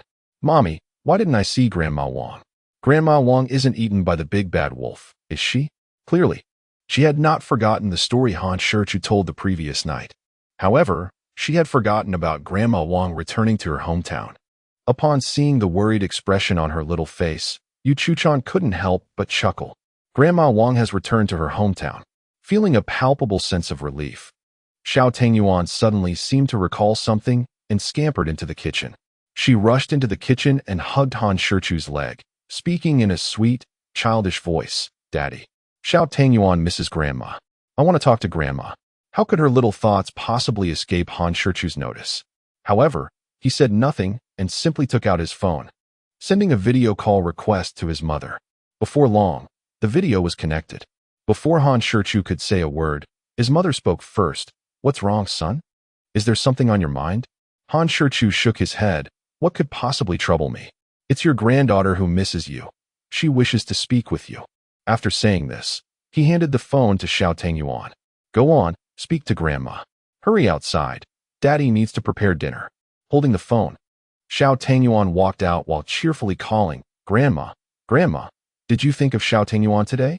Xiao Tangyuan misses you so much." The little chatterbox began conversing animatedly with Han's mother. By the time Han Shichu had finished preparing dinner, the little talker was still engrossed in her chat with her grandmother. "All right, Xiao Tangyuan, enough chatting. Come on over for dinner." Lying on the carpet, propped up by a candy bean and with her little legs kicked up, Xiao Tangyuan promptly replied upon hearing his call, "Grandma, Daddy says it's time for Xiao Tangyuan to eat. I will talk to you again tomorrow." Chapter 22. Ambiguous Flirtation. Jealousy and rivalry with Xiao Tangyuan present, Han Shichu naturally refrained from preparing overly rich dishes for dinner, opting instead for a lighter fare. The table was adorned with poached shrimp, steamed sea bass, sweet and sour ribs, braised lion's head meatballs, scrambled eggs with tomatoes, and Christian carp tofu soup, all offering a balanced and varied nutrition. Yu Chuchan gazed at the sumptuous dinner, her salivation unconsciously increasing as she swallowed hard. Xiao Tangyuan was no less affected, albeit she expressed her delight without reservation. "It smells so good." Han Shichu placed a lion's head meatball into her bowl, scooping a bit with a spoon, and said, "Xiao Tangyuan, quickly taste Daddy's cooking. Is it delicious?" Without a moment's hesitation, trusting her father completely, Xiao Tangyuan devoured the meatball, a look of sheer enjoyment illuminating her small face. "So tasty. Daddy's cooking is even better than Grandma Wang's." Unable to contain her enthusiasm, she eagerly took up the spoon and began to eat voraciously, her adorable antics nearly melting him with affection. As he peeled shrimp, Han Shichu gently reminded, "Xiao Tangyuan, eat slowly, there's plenty more." After placing the peeled shrimp into her bowl, Xiao Tangyuan picked up a shrimp and held it to his mouth, sweetly saying, "Daddy, try some shrimp." Han Shichu smiled slightly. "Thank you, sweetheart." After heartwarmingly finishing peeling the shrimp for her, he meticulously removed the bones from the fish, fearful of any that might get stuck. Meanwhile, Yu Chuchan seemed accustomed to this dynamic, quietly enjoying her meal without engaging or even glancing at the father-daughter duo, relishing the culinary delights in silence. Han Shichu served her a bowl of soup and gently said, "Don't just focus on your food, have some soup as well. It's good for your skin and health, and drinking more can only be beneficial." Yu Chuchan glanced at her, nodded, and unexpectedly expressed her gratitude in a soft voice, saying, "Thank you." Noticing a grain of rice and a smudge of oil at the corner of her mouth, Han Shichu effortlessly retrieved a tissue, instructing her to remain still. Instinctively, Yu Chuchan froze, her beautiful eyes fixated on him. Gently and cautiously, he wiped away the remnants of food, declaring, "All done." Yet, Yu Chuchan remained in a state of stillness, and were it not for the faint blush gradually rising on her cheeks, one might have thought she had been enchanted. Han Shichu's sudden tender and flirtatious gesture caught her off guard, causing her heart to race and her throat to dry. Coming back to her senses, she hurriedly lowered her head, fervently sipping her soup to mask her fluster and shyness. In a subtle yet profound manner, Han Shichu quietly began to occupy her heart. As for when he would fully conquer it, that remained uncertain. "Baba, I'm full," the little Tangyuan announced. Han Shichu glanced at her round little belly and, chuckling, lifted her from the chair, saying, "Once you're satisfied, let us go feed Tongdo." However, little Tangyuan stood her ground, tilting her head back and innocently stating, "Baba, you haven't wiped my mouth yet." The little darling had learned to express her jealousy. At this, Yu Chuchan's cheeks flushed once more. "Han Shichu, with a sigh of resignation, glanced at the clever little creature and gently wiped her mouth clean with a tissue. "Thank you, Baba," the content little Tang Yuan said, patting Tongdo's head. "Tongdo, if you want something to eat, go get it yourself. I'll feed you." Soon, they saw Tongdo returning with a bag of beef-flavored dog food. Little Tang Yuan clumsily and laboriously opened the bag and poured it into Tongdo's designated bowl. Naturally, she filled the bowl to the brim before stopping. A simple and straightforward act of feeding. After washing the dishes, Han Shichu searched the house for a long time, yet little Tang Yuan was nowhere to be found. Feeling somewhat anxious, he turned to the slumped Yu Chu-chan lounging on the sofa and asked, "Have you seen little Tang Yuan?" Yu Chu-chan sprang up, her urgency palpable as she inquired, "Is little Tang Yuan missing? I've searched the entire house and cannot find her. I'll help you look. She might be hiding in some nook or cranny." The two hurriedly began to search the house, calling out for little Tang Yuan and Tongdo. However, after a thorough search, little Tang Yuan remained elusive, and tears began to well in Yu Chu-chan's eyes. Han Shichu reassured her, "It's all right. I'll check the front and backyards." With that, he hurriedly opened the door to the front yard, but found nothing after a thorough search. Now, only the small garden in the back remained, and even Han Shichu felt a twinge of anxiety. Fortunately, as he stepped into the backyard, he discovered little Tang Yuan squatting motionless behind a cluster of flowers, with Tongdo quietly lying beside her. Han Shichu let out a long sigh of relief. As he approached, he discovered that little Tang Yuan was intently observing the wriggling insects on the green leaves. He picked up the little cub and said, "Little Tang Yuan, your father and mother are calling for you. Did you not hear them?" Little Tang Yuan, with her round, innocent eyes, replied, "No, I didn't hear anything." Han Shichu could only shake his head helplessly. He simply could not muster any anger towards this adorable little creature. In the living room, Yu Chu-chan was anxiously pacing. Upon seeing him enter with little Tang Yuan in his arms, she rushed forward eagerly. Snatching the little cub from Han Shichu, she reproached him. "Why did you run off to the backyard? Do you have any idea how worried your mother was when she couldn't find you?" Her tone, usually gentle, was tinged with a hint of sternness. Held in her embrace, little Tang Yuan sensed she might have erred and quickly sought to appease her. She extended her tiny hand to wipe the tears from her mother's face, saying pitifully, "Mama, don't cry." Little Tang Yuan knows she was wrong. She wanted to go to the garden again. Although she was uncertain about her exact mistake, she understood that admitting fault was the right approach. Seeing little Tang Yuan with her head bowed and a look of innocent distress, Yu Chu-chan couldn't help but break into a smile, her heart swelling with tenderness. She softly explained, "It's not that Mama forbids you from playing in the garden, but you must tell me and Daddy before you go. When we can't find you, we become very anxious. Do you understand?" Little Tang Yuan nodded her small head and replied sweetly, "Little Tang Yuan understands." Yu Chu-chan set her down and cast a stern glance at the nearby golden retriever, admonishing, "If little Tang Yuan didn't hear, then neither did you, did you? Didn't you know we were looking for her? Are you hoping to become dog meat?" Well, her frustration had escalated to the point of threatening the dog. However, her words proved effective. The golden retriever trembled and lay on the ground, whimpering softly. Chapter 23, A Rose for Others. The little cub's wealth little Tang Yuan tugged at Yu Chu-chan's pant leg, looking up with pleading, tearful eyes, and said, "Mama, the dog is so cute and is still little Tang Yuan's friend. We cannot eat the dog." Han Shichu quickly interjected, "Mama was just teasing Tongdo. We want to eat the dog." He then swiftly changed the subject to prevent her from lingering on the topic. "Little Tang Yuan, why did you run off to the garden all by yourself?" To his surprise, little Tang Yuan slowly pulled a red rose from her little bag. With a bright smile, she presented it to him as if it were a treasure. "This is for you, Daddy." The rose was undoubtedly one she had picked from the backyard. Han Shichu did not take the flower. Instead, he knelt down to hold her tiny hand, inspecting it carefully while anxiously inquiring, "Did you hurt yourself? Did you prick your hand while picking the flowers?" Little Tang Yuan shook her head and smiled. "Daddy, my hands are fine. I was very careful while picking the flowers." Hearing her reassurances, and noting that he indeed found no injuries on her fingers or arms, he finally exhaled in relief. It had been a night filled with worry. The trials of parenting were both endearing and exasperating. With a smile, She accepted the rose from her hands and curiously inquired, "Is this for Daddy?" Little Tangyuan nodded, then shook her head. This left Han Shichu and Yu Chuchan perplexed, unsure of her meaning. "What does it mean, little one?" "Isn't it for Daddy?" Little Tangyuan cheerfully replied, "I picked it for Daddy. I want him to give it to Mommy." Having observed that the other children's daddies presented flowers to their mommies, she wished for her father to do the same. "Ah, so that's it. What a clever little girl." Han Shichu affectionately ruffled her hair, saying, "All right then. Daddy shall give the flowers to Mommy."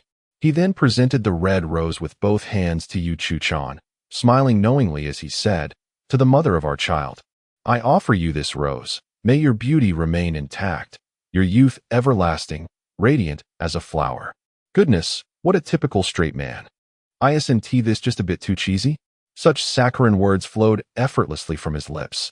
Yu Chuchan blushed, casting him a playful glance, seemingly admonishing him for speaking so frivolously in front of their young one. Nevertheless, she accepted the rose, her heart swelling with delight. Han Shichu led little Tangyuan into the toy room, where they began to play with blocks. In the midst of their play, he suddenly asked with curiosity, "Little Tangyuan, how much money have you saved?" Upon hearing his words, little Tangyuan quickly stood up, peeked out the door, and upon finding it empty, closed the door carefully. Her cautious actions amused Han Shichu. Indeed, she was quite the little miser. "Papa, follow me," she whispered, pulling him toward a cabinet. She opened it to reveal a safe inside. Goodness, even this little one uses a safe for her savings? How much could she possibly have? The safe, however, was quite simple, featuring only an electronic keypad lock without any other complex security measures.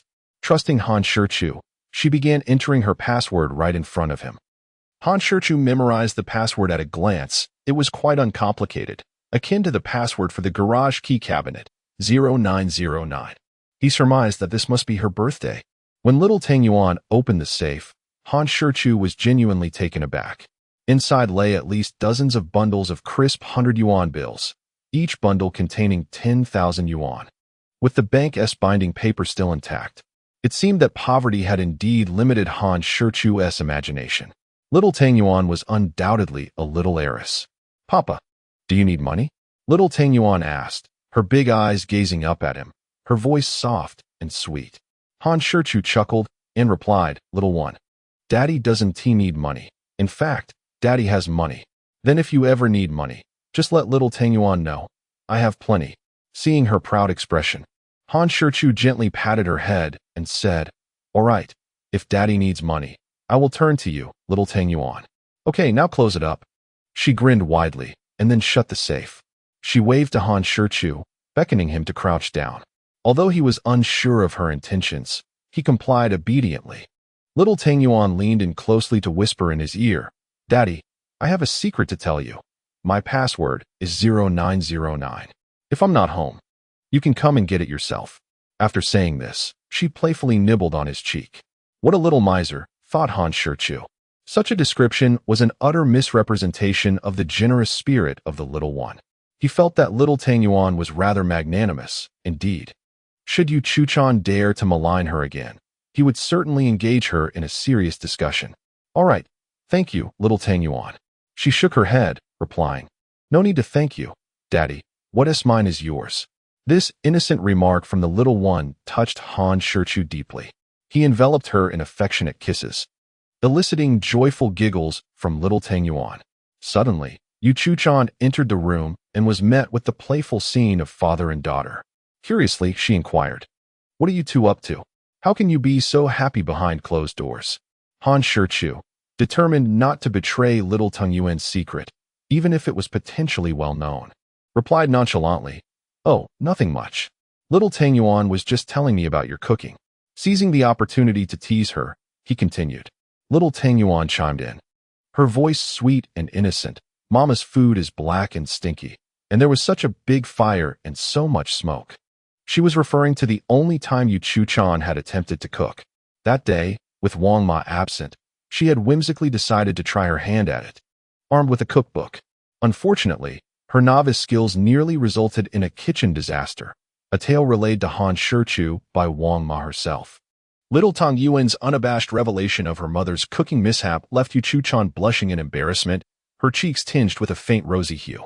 The once cold and aloof CEO had, in recent days, taken on the demeanor of a bashful young bride, blushing more frequently than she had in her entire 20-plus years. What had brought about this transformation? Stealing a glance at Han Shichu, who wore a mischievous smile, she shot an exasperated look at little Tang Yuan, saying sternly, "You little white-eyed wolf. Stop talking so much and hurry up and go wash up with Mama." When she couldn't dominate the adults, she resorted to teasing the little one. Chapter 24. Soothing the baby. The show begins leaning against the headboard of Yu Chu-chan's bedroom. He now held a drawing board and pencils, a notable change from the previous night, and had reclined fully onto the bed, no longer dangling over the edge. After her bath, little Tang Yuan lay contentedly in his embrace, exuding a delightful scent of milk that was utterly enchanting. Yu Chu-chan also leaned back against the headboard. However, tonight she refrained from using her phone, patiently awaiting Han Shichu to begin the story. "Daddy, little Tang Yuan is ready. You can start now." A sly smile crept across Han Shichu's face as he teasingly remarked to Yu Chu-chan, "If the little one is ready, is the big one prepared as well?" Yu Chu-chan remained silent, simply casting a fierce glare in his direction. Ahem. Han Shichu cleared his throat and began softly, "Little darling. Today I shall recount the tale of Snow White." Little Tang Yuan's eyes widened, her face brimming with anticipation. Once upon a time, Han Shichu narrated the story in his gentle, melodic voice while sketching. Yet, before he could finish, the low battery of little Tang Yuan's device lured her into a deep slumber. Carefully, he laid her down, tucking her in snugly, and tiptoed out of the room. "Good night," he whispered with a slight smile towards Yu Chu-chan as he closed the bedroom door. The following morning, after rising, Han Shichu first engaged in a vigorous workout at the gym on the third floor, followed by a refreshing shower before preparing breakfast. Just as he finished, ready to call the mother and daughter for their meal, they coincidentally descended the stairs. During breakfast, little Tang Yuan looked at Han Shichu and sweetly asked, "Daddy, can we go to the zoo today to see the little brain axe, the big West chicken, and the little fierce bear?" Han Shichu gently patted her head and replied, "Not today, my dear. Daddy has to work for the next couple of days. How about we go to the zoo next weekend instead?" Instantly, her mood soured, her lips pouting as she said, "Daddy, are you leaving?" Her big eyes glistened with unshed tears. Seeing her on the verge of crying, Han Shichu quickly clarified, "Daddy isn't leaving. He's just going out to work. And you can see Daddy on the television." This revelation sparked little Tang Yuan's interest, and she eagerly inquired, "Daddy is going to be on television?" Han Shichu nodded, affirming, "Yes, Daddy will be on television. You and Mama can watch him from home." "All right.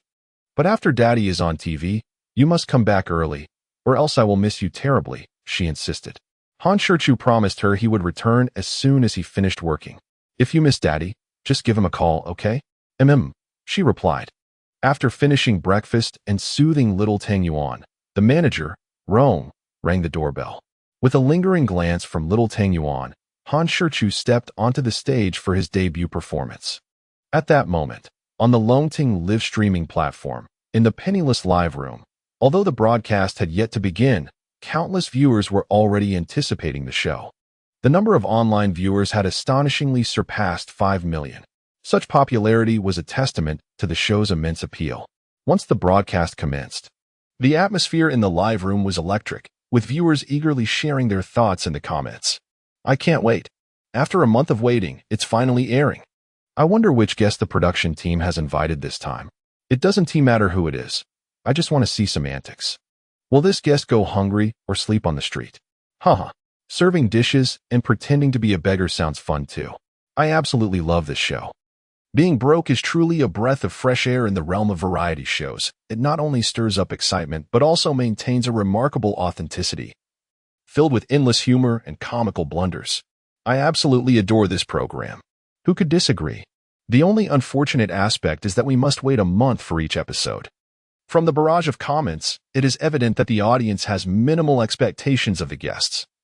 What they yearn to witness is merely the genuine struggles and tribulations of celebrity artists.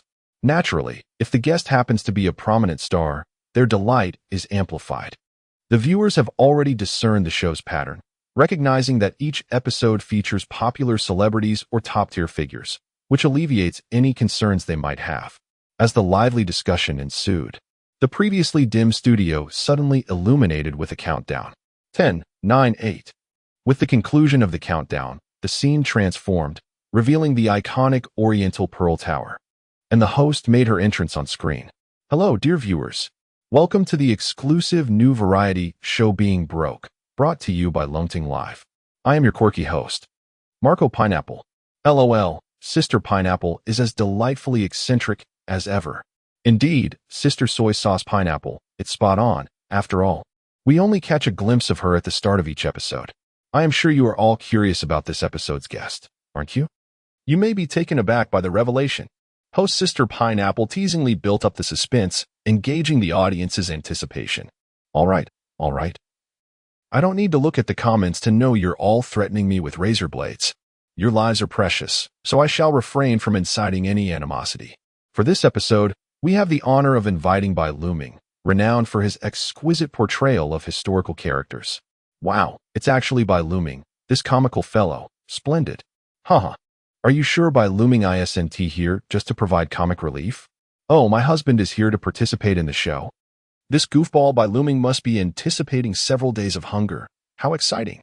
Dressed in a refreshing ensemble, Bai Luming sported a white shirt, gray casual trousers, and canvas shoes. Exuding youthful vigor.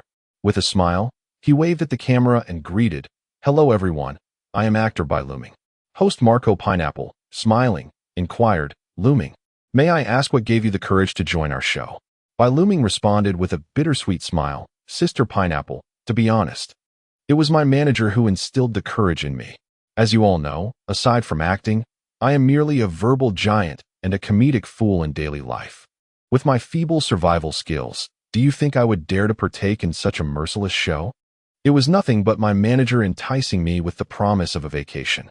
Everyone knows I love to have fun. How could I resist such a temptation? It's just 2 days of hunger and sleeping on the streets, after all, to secure a holiday. I had no choice but to grit my teeth and give it a go." Chapter 25. The comedic fool, purely naive Bai Luming, is indeed a comedic fool. But I must admit, he is refreshingly genuine. Indeed, the lightheartedness of the moment is palpable, as long as one can take a break. There is little that cannot be overlooked. My heart aches for dear Luming for just a fleeting second. Dear child, I love you. Yet I cannot help but chuckle at the situation. Undoubtedly, whether passers-by or Luming's devoted fans, all seem to share a sense of schadenfreude at this juncture. The host, Sister Pineapple, could not suppress a laugh, asking, "Luming, upon learning you would participate in our show penniless, did you prepare anything in advance?" Luming nodded affirmatively, declaring, "Certainly, I made ample preparations." "Oh, I am intrigued," Sister Pineapple replied, her curiosity piqued. "What preparations did you undertake?" Without a moment's hesitation, Luming responded, "This morning, I indulged heartily with 3 substantial meat buns, 2 fried dough sticks, 2 bowls of tofu pudding, 3 tea eggs, and a hefty steak. My goodness, I nearly overate." Sister Pineapple gazed at him incredulously. "Is this truly your preparation?" "Yes," Luming asserted with pride. "I reckon I can last until tonight without feeling hungry." Laughter erupted from the audience. Is this ironclad fool truly a simpleton? Ah, now I understand. This fellow is not only amusing but quite the dolt as well. I strongly suspect the production team invited him solely to entertain the viewers. At a loss for words, Sister Pineapple gently patted his shoulder and sighed heavily. "Luming, we have known each other for a while now. I must advise you, never abandon your treatment." With a look of confusion and regret, Luming asked, "What's wrong?" "Sister Pineapple? I'm not ill. What treatment are you speaking of?" "No, you are unwell. You are gravely unwell." "Hey, Sister Pineapple. Don't think that our friendship entitles you to speak so recklessly. Be cautious, or I might accuse you of defamation." The audience before the screen was already in fits of laughter. Luming truly lived up to his reputation as a lovable fool. Sister Pineapple shook her head slightly, a look of pity on her face, before she slowly continued. "Perhaps the program considered your unique situation and thus invited another guest to be your partner." Not only the viewers, but even Lu Ming himself was filled with curiosity. Another guest? Who is it? Sister Pineapple smiled and replied, a newcomer. Who happens to be your junior from the same school? Oh, I am even more curious now.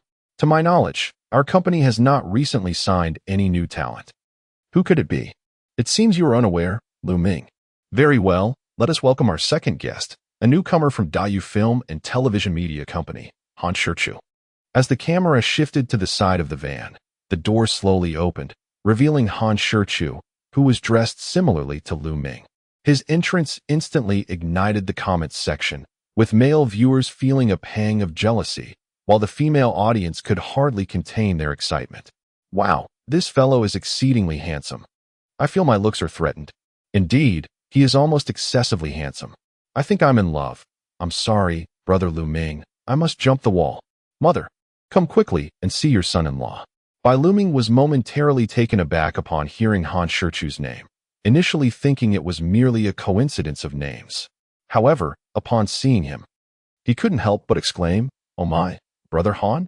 Han Shichu was equally surprised to discover that another guest was Bai Luming, responding with, "Little Bai?" The two then opened their arms wide and embraced each other. After parting, Han Shichu greeted the camera, saying, "Hello everyone, I am the newcomer Han Shichu." Beside them, Sister Pineapple promptly inquired, "Do you two know each other?" They both nodded in unison, affirming, "Yes, we do." Sister Pineapple chuckled, "Since you are acquainted, this will be much easier. No need to waste time on introductions." She glanced at her watch, noting it was precisely 9 o'clock in the morning. I hereby announce that the 36th episode of Penniless Challenge officially begins. I wish both of you a delightful experience over the next 36 hours. With that, she and the crew swiftly departed, leaving only Han Shichu, Bai Luming, and a cameraman on site. The two exchanged glances, momentarily perplexed. "Brother Han," I was about to ask. But fortunately, I caught myself just in time. Had I spoken my mind, I would have had no place to cry, Bai Luming thought. Patting his shoulder, Han Shichu said casually, "Oh, little Bai, don't mind the details. I want to ask what your plans are moving forward." At that moment, Bai Luming's attention was entirely captivated by the ring on Han Shichu's hand, rendering his words irrelevant. Pointing at the wedding band on Han's left ring finger, he exclaimed in astonishment, "This, brother Han, you?" Han Shichu raised his left hand and replied nonchalantly, "What's wrong? Have you never seen a wedding ring before? Brother Han, you got married at such a young age? What were you thinking?" Bai Luming exclaimed. Han Shichu shot him a glare and retorted, "Little Bai, I'm not criticizing you, but don't simply accept hearsay." He sighed, "Well, it's futile to explain. The bliss of married life is beyond the comprehension of someone like you, a single dog. Oh, I never expected my love story to end before it even began. Indeed, that is more like it. With looks like yours, why not get married? Why leave the charming girls out there? Very well, I admire this fellow. He knows to leave opportunities for us brothers. I apologize, brother Luming, can I still return? Why did you have to get married?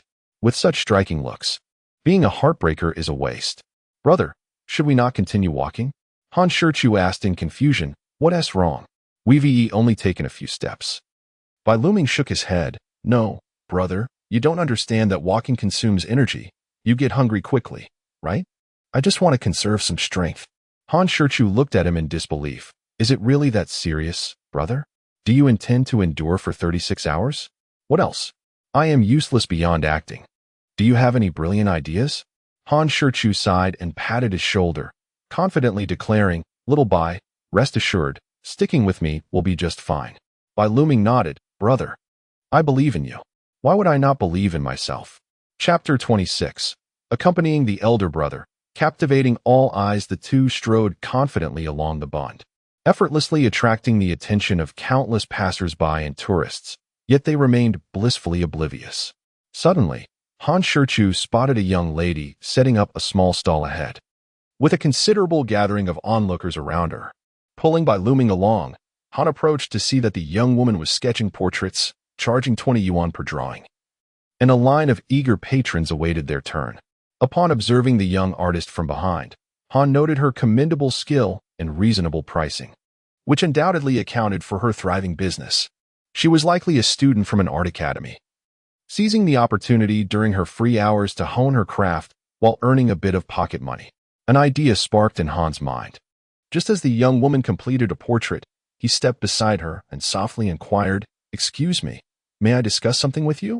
As the university student looked up, she was greeted by the sight of a strikingly handsome face mere inches away, causing her heart to race uncontrollably and a faint blush to grace her cheeks. With a hint of shyness, she replied, "Well, would you like to discuss?" This exemplified the advantage of possessing good looks. Had Han been less appealing, it was likely the artist would have dismissed him entirely. Han smiled gently. "Given the number of people here, I see you might be overwhelmed with demand. Would you allow me to assist you in sketching? We could split the earnings equally." Setting aside other considerations, this proposition was undeniably advantageous for the young lady. She had no valid reason to decline. Moreover, the presence of such a handsome gentleman only strengthened her inclination to agree.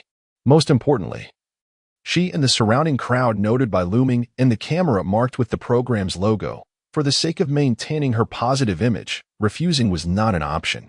After nodding in agreement, she produced extra drawing paper and pencils to hand to Han, though regrettably there was only one easel. This minor inconvenience, however, posed no challenge for him. Han glanced at Bai Looming, who was posing flamboyantly for the camera, and cheerfully called, "Little Bai, come here." Bai Looming hurried to his side, stating, "Brother, I have a request." "What request?" Han replied, "We're brothers. Just speak your mind. Could you please refrain from calling me Little Bai? When you shouted Little Bai, come here, it felt a bit like calling a dog." "Ha! Forgive me for my unkind amusement. This fellow truly is a jester sent by a monkey. Indeed, he does resemble one, huh? Now I'm more curious about whether his elder brother possesses any artistic talent. Hard to say. He might merely be a pretender. Surely he knows that the production team forbids showing their faces? If he intends to leverage Little Bai's popularity to sell paintings, it would indeed be quite amusing." "Very well. Henceforth I shall call you Looming. Is that acceptable?" Bai Looming's face lit up with joy. "No problem. By the way, why did you call me just now?" Han Shichu chuckled and replied, "I plan to draw to earn some money." Bai Looming looked at him with skepticism. "Can you really do it, bro?" "Looming, please omit the can. I undoubtedly can." Han Shichu patted his shoulder once more, reassuringly saying, "Rest assured, follow your elder brother, and I will ensure you enjoy the finest delicacies. Just consider these days of vacation." He added, "However, you might have to endure some hardships shortly." Bai Looming was quite taken by Han Shichu's grand promises. With enthusiasm, he exclaimed, "Brother, just give me your instructions. Anything within my capability, I will accomplish with clarity." He then fervently shouted, "Brotherhood forever." Han Shichu matched his enthusiasm, fully embracing the moment. Their exuberant camaraderie nearly elicited laughter from the onlookers. "All right, Looming, you sit down on the ground. Yes. Just like that. Slightly bow your head and arch your back. Perfect." Observing the makeshift human canvas before him, Han Shichu was thoroughly pleased. He then turned to the gathering crowd and called out, "I will sketch portrait drawings for 20 yuan each. If you are not satisfied, you pay nothing." Whether it was the allure of the event, the charisma of a celebrity, or the audacity of his words, a throng of people immediately raised their hands, eager to have their portraits done. Han Shichu smiled and said, "No rush, one at a time. Let us begin with this lovely lady." An elderly woman, perhaps in her 40s or 50s, audaciously referred to herself as sister, a bit shameless, yet effective. The elderly lady beamed as she stepped forward, exclaiming, "Young man, feel free to draw. Even if it turns out poorly, I will still pay." Despite a twinge of discomfort, Han Shichu politely smiled back. He then swiftly began sketching on Bai Looming's back. From the technique employed by his elder brother, the fluidity of the lines, and the structure of the contours, it was evident that he was a professional. As an art student, I can confidently assert that his brother's skills, particularly in sketching, are undoubtedly at a master level. Forgive my insignificance, but I genuinely feel that his brother possesses remarkable talent. In less than half an hour, Han Shichu completed the elderly lady's portrait, handing the drawing to her.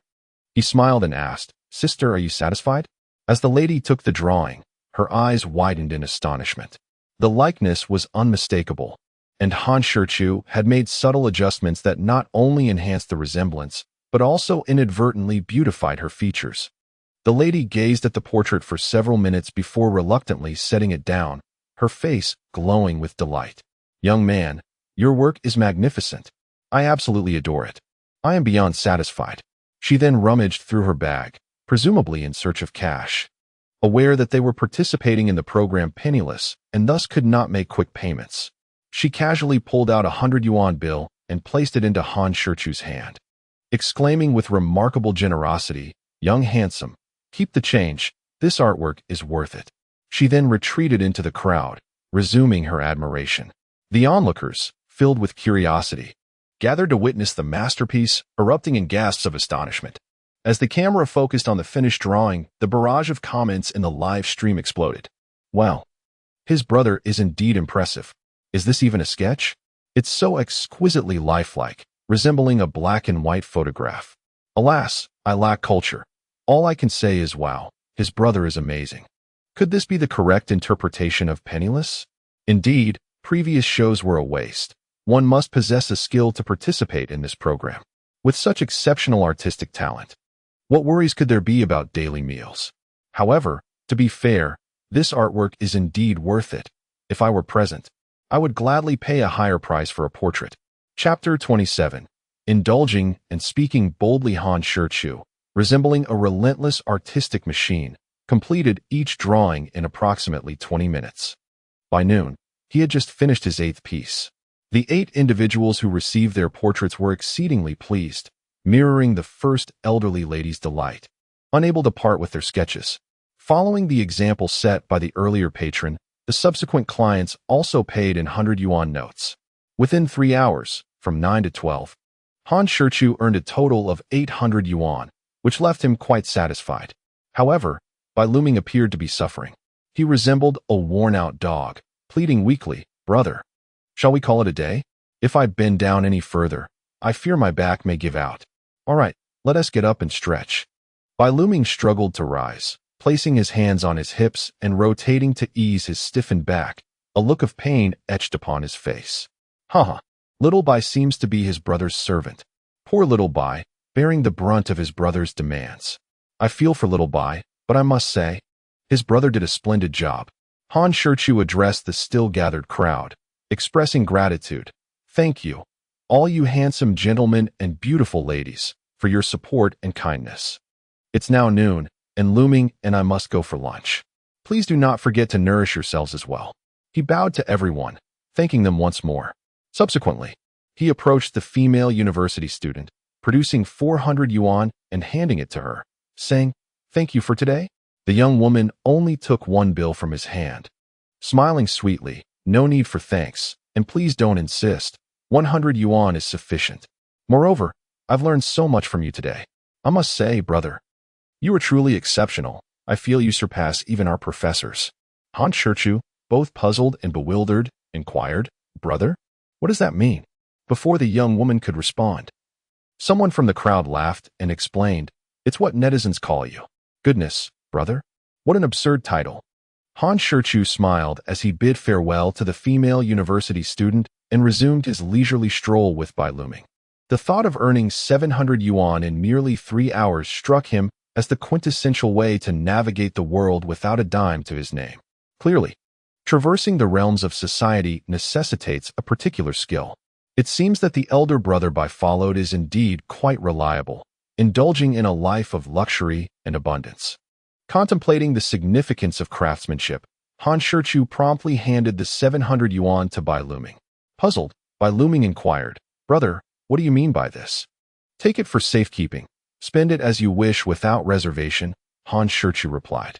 Instantly moved, Bai Luming felt a surge of gratitude. Though the sum was modest, it was imperative to recognize the current circumstances. As he accepted the money, a bright smile spread across his face. What had previously seemed arduous now paled in comparison. "Brother, are you hungry? Shall we go for a meal?" he proposed. "Certainly, let us go. How about we find a cheap little eatery? We should save a bit. As long as we can fill our bellies, that's all that matters." Han Shichu's eyes twinkled with inspiration as he recalled the system's requirement for a spectacular display. A bold idea suddenly struck him. Shaking his head, he draped his arm around Bai Luming's shoulder and declared, "How could that be? I promised to treat you to a feast, and I shall deliver." Bai Luming glanced at the 700 yuan with a hint of concern. "Brother, is this enough?" Han Shichu confidently reassured him, "Fear not. I will ensure everything is arranged splendidly." For some inexplicable reason, Bai Luming felt an innate trust in his words and nodded, agreeing to follow his brother's lead. After walking for a while, Bai Luming could no longer contain his curiosity. "Brother, where are we going for dinner?" Han Shichu replied without hesitation to Shang Shifang. "What? Shang Shifang?" Bai Luming exclaimed, his voice rising in disbelief, almost instinctively. Perhaps realizing his volume was excessive, he lowered his tone. "Brother, you must be joking. With our meager funds, can we even afford a single dish?" His astonishment was not unwarranted, as Shang Shifang held an illustrious reputation. Renowned throughout the metropolis and indeed the entirety of Huaxia, Shang Shifang is dedicated solely to the art of Chinese cuisine, upholding and promoting the rich culinary traditions of the nation. They excel in preparing an array of exquisite dishes, characterized by their delicate flavors, richness without heaviness, and an emphasis on freshness and texture. The hallmarks of Shang Shifang include using rare and meticulously selected ingredients, prioritizing flavor, predominantly savory, precision in knife skills and meticulous seasoning, soft and tender textures with understated colors, and elegant presentation. Their signature dishes include imperial bird's nest, supreme fish maw, squirrel fish, lioness head meatballs, Buddha jumps over the wall, boiled cabbage, and wensi tofu, all exemplifying the standards of a state banquet. Shang Shifang undoubtedly does not flaunt its connection to state banquets for the sake of deception or mere marketing, but rather stands as a paragon of authenticity. It is said that every chef at Shang Shifang has personally participated in state banquets, with Chef Yang Taifeng having taken part in 3, the last of which he led as the head chef. This illustrates the exceptional caliber of Shang Shifang. Bai Luming continued, "Brother, let us not even discuss whether we have enough money. Even if we do, without a reservation, we cannot gain entry." Han Shichu chuckled and replied, "During my university days, our dorm leader was a wealthy heir, and I was fortunate enough to visit Shang Shifang with him. The exquisite flavors of the dishes remain vivid in my memory, which is why I must experience it once more today. Fear not, just follow my lead. I have my methods." Bai Luming's face displayed a bitter smile. "Brother, are you certain you have a plan? If we are refused entry or ejected in front of so many viewers, it would be quite humiliating. If it doesn't work out, we can simply find a casual restaurant to satiate our hunger. Do not worry, after the show, I will scrape together every last penny to treat you to a meal at Shang Shifang. How does that sound?" Han Shichu shook his head, resolutely insisting, "No way. I am determined to dine at Shang Shifang today. Not even Jesus could sway me from this decision." My goodness, his older brother truly is something else. It seems his brother is not just unreliable, but is courting disaster. I can't wait to see Xiao Bai and his brother being unceremoniously expelled from Shang Shifang. The entertainment value will be off the charts. Haha, splendid. Stirring things up is the essence. What is the point otherwise? Goodness, one must be cautious lest the wind catches their tongue. However, I admire his brother's audacity. I am a fan now. Chapter 28. The Brotherhood. Unyielding forward, nestled beside the ancient royal city of Beijing, lies a quaint and elegantly traditional courtyard. On a weekend respite, Yuma, after concluding a video call with her young offspring, eagerly opened the Longting live streaming platform and entered the penniless live stream. Upon entering the stream, she fortuitously witnessed Han Shichu at his artistic endeavor, promptly calling out to her parents, who were tending to the garden, "Dad, Mom, hurry in to see your son-in-law." The elderly couple, their hair white, yet their spirits vibrant, set aside their tasks and responded with alacrity. "Where is he? Where is my son-in-law?" asked Grandma Yu, a hint of urgency in her voice. "Mom, do not fret. Just a moment, it will be ready shortly," replied Yuma, as she cast the phone's display onto the television. The couple settled onto the sofa, engrossed in the viewing. Grandpa Yu, possessing both grace and approachability, sipped the tea brewed by his daughter-in-law, smiling benevolently as he remarked, "Is the young artist there, The husband of Xiao Chan? What was his name again? Ah, Han Shichu, correct? Despite his gentle demeanor, an air of authority, characteristic of one who has held a position of power, emanated from him. Indeed, although retired for many years, the gravitas of his former high station had not entirely faded. Yuma nodded and smiled, saying, "Indeed, he is the husband of Chu Chan. What do you think, Dad?" Before the elder could respond, the dignified and graceful grandmother interjected, "He is quite a handsome young man, though I wonder about his character and integrity." The elder took a sip of fragrant tea, smiling serenely, and remarked, "Let us refrain from hasty judgments. We shall observe further." As they beheld Han Shichu's finished artwork on screen, the elder inquired, "My dear, did you not study painting in your youth? What is your assessment of this young man's work? I sense a certain level of proficiency in his artistry." Grandmother nodded and replied, "While I cannot speak to other aspects, in terms of sketching, this young man's foundation is indeed profound, and his technique can only be described as exemplary. In the realm of sketching, he undoubtedly qualifies as a master." Hearing her words, both the elder and Yuma were somewhat astonished. They could discern the young man's talent. But was it truly as remarkable as she claimed? A master? How old could he possibly be? Grandmother shook her head and explained, "In the world of art, one should not judge by age. Innate talent is far more significant. It is evident that young Han is an exceptionally gifted artist." Oh, it seemed that the way they referred to Han Shichu was subtly evolving. Well, this young man certainly possesses audacity. Daring to venture into Shangshifeng with just 700 yuan, commendable courage. Yet, grandmother, in a contemplative tone, remarked, "I don't perceive Han as reckless," observing his confident demeanor. "I believe he may indeed possess a viable plan. Daughter-in-law, what are your thoughts?" Yuma smiled gently and replied, "Is it necessary to say?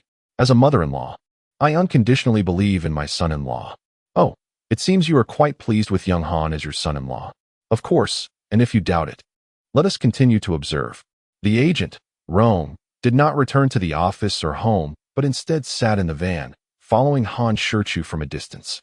Engrossed in watching the live broadcast on his phone, a smile graced his lips, indicating his satisfaction with Han Shichu's performance on the show. He mused quietly, "Well, who would have thought this young man possesses not only artistic talent, but also a commendable sense of entertainment?" Regardless of the outcome, the show's impact is undeniably significant. Generating buzz and elevating his popularity, he is indeed a valuable asset. At the entrance of Shangshifeng, Beiluming seized Han Shichu's arm, expressing concern. "Brother, are we truly going in?" Han Shichu, slightly annoyed, replied, "We are already at the door. How can we not go in and give it a try? If you fear embarrassment, you may wait outside for me. Once I have arranged everything, I shall call for you." Beiluming secretly wished to agree, but recalling their camaraderie, he felt he would be remiss not to join. Gritting his teeth, he resolutely declared, "No, if we must face embarrassment, so be it. It's not as if I've never experienced it before, and I do not mind enduring it once more."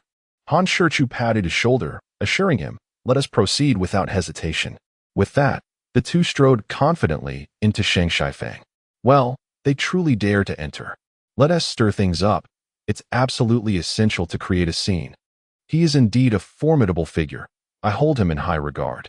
I would wager that within 5 minutes, those two fellows will undoubtedly exit in disgrace.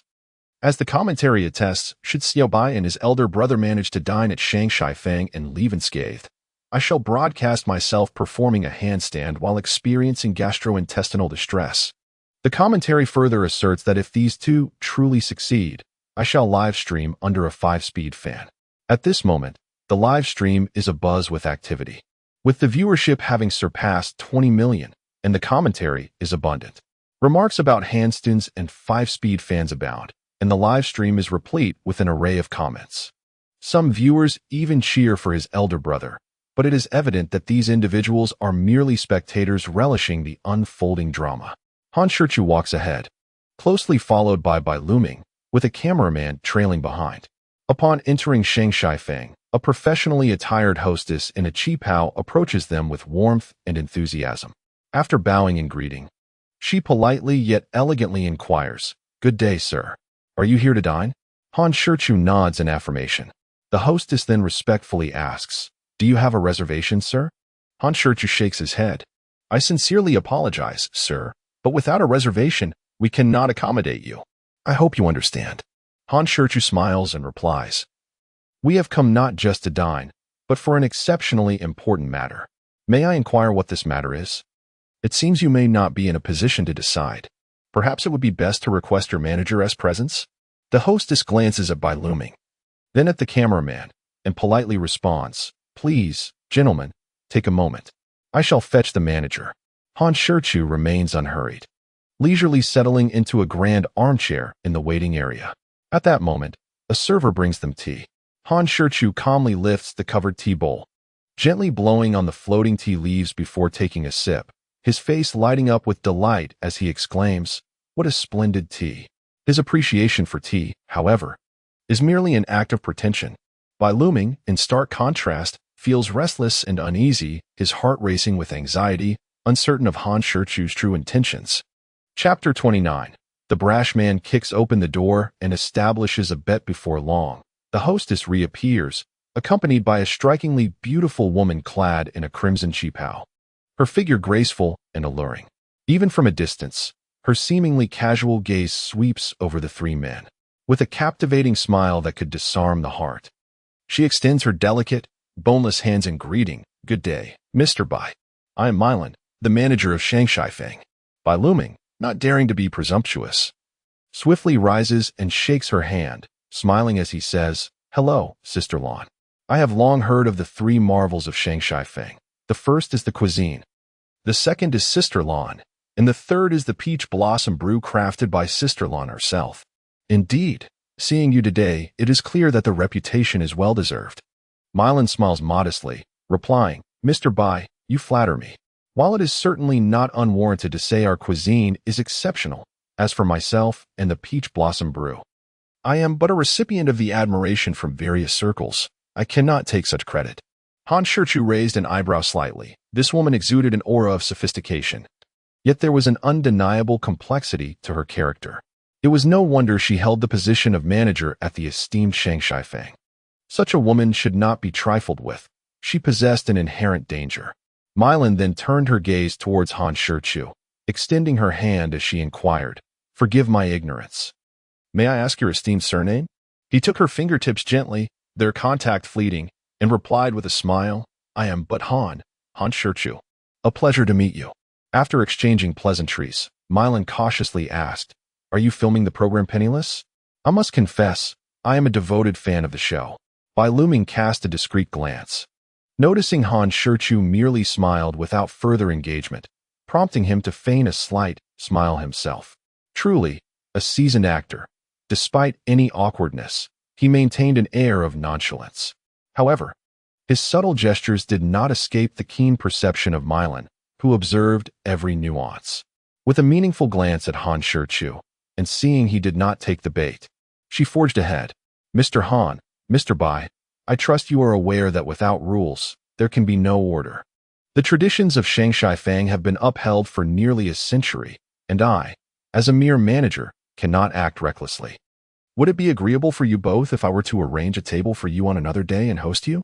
At this moment, Han Shichu's impression of her deepened. Her words were meticulously crafted, blending subtlety with firmness, yet devoid of any irritability. With a slight smile, he shook his head and replied, "We appreciate your kind offer, Manager Milan. However, our visit to Shanghai Fang today is not solely for dining, but for another purpose." Milan, intrigued yet maintaining her composure, inquired with unwavering politeness, "Might I ask what other matters Mr. Han has in mind? Is there any assistance I can provide?" Han Shichu responded calmly with two words, "Challenge accepted." The moment these words left his lips, astonishment rippled through the room. Even the astutely composed Milan was momentarily taken aback. The live broadcast erupted with reactions. Did he just consume too much spicy hot pot?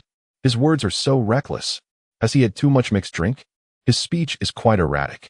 Though he made me spit noodles all over my screen, I must admit, he is something else. It seems he is desperate for fame. Coming to Shanghai Fang to stir trouble? How theatrical and self-deprecating. I used to think he had some talent, but now he resembles a clown. willing to resort to anything for attention. Let us quietly enjoy the poor performance of this jester. A reckless man, indeed. The barrage of comments on the live stream reflected disdain for Han Shichu's audacious remarks, filled with scorn, mockery, and even vitriol. Even those watching the live stream, including Yuma, Yunai, and the elder, frowned in disapproval. At Shanghai Fang, after the initial shock, Mylan swiftly attempted to defuse the situation. Mr. Han, perhaps you should refrain from jesting. Though her words were polite, Han Shichu could discern the disdain and contempt hidden beneath her courteous faade. A slight, dismissive smile graced her lips. I assure you, I am not jesting. Meilon did not respond immediately, but scrutinized him carefully. She ultimately confirmed that Han Shichu was indeed serious. Noticing her prolonged silence, Han Shichu continued, What is the matter? Are you afraid to engage? Mr. Han, it would be wise to refrain from causing a scene. If anyone were to boldly threaten our establishment, how would we manage? How could we conduct business? Mei Lan's tone carried an undercurrent of irritation, and her words were no longer as polite as they had been before. It was understandable, after all. Han Shichu had effectively come to her doorstep to flaunt his authority. Even the most patient of individuals might feel a surge of anger in such a situation. Mei Lan, however, was still exhibiting restraint. Had she encountered someone with a more volatile temperament, they might have already been ejected. Han Shichu remained unfazed, shaking his head and exhaling a sigh. Lu Ming, let us depart. It seems the illustrious Shanghai Fang is nothing more than a name, a mere facade. He stood up, making a show of leaving. Yet, just as they had taken a few steps, they heard Mei Lan's voice laced with ire calling out, Wait. Han Shichu paused and turned to face her, who bore a hint of annoyance. He spoke with a calm demeanor. What is this, Manager Mei? Have you changed your mind? Had Han Shichu and Bai Luming come alone, Mei Lan would not have uttered a word to retain them. The crux of the matter lay in the fact that they were currently recording a show, live-streamed for millions to witness. Allowing them to leave without a word would undoubtedly tarnish Shanghai Fang's reputation, especially after Han Shichu's parting remark, which was nothing short of a personal affront. As a century-old establishment, Shanghai Fang held its reputation and word of mouth in the highest regard. If they allowed him to belittle them at their doorstep without retaliation, they would become the subject of ridicule among competitors. Thus, Mei Lan had no choice but to intervene. Even now, a subtle smile graced her alluring face, revealing the depth of her cunning. Han Shichu increasingly sensed that this woman was far from ordinary. Mr. Han wishes to seek culinary wisdom from our esteemed chefs? That is certainly feasible.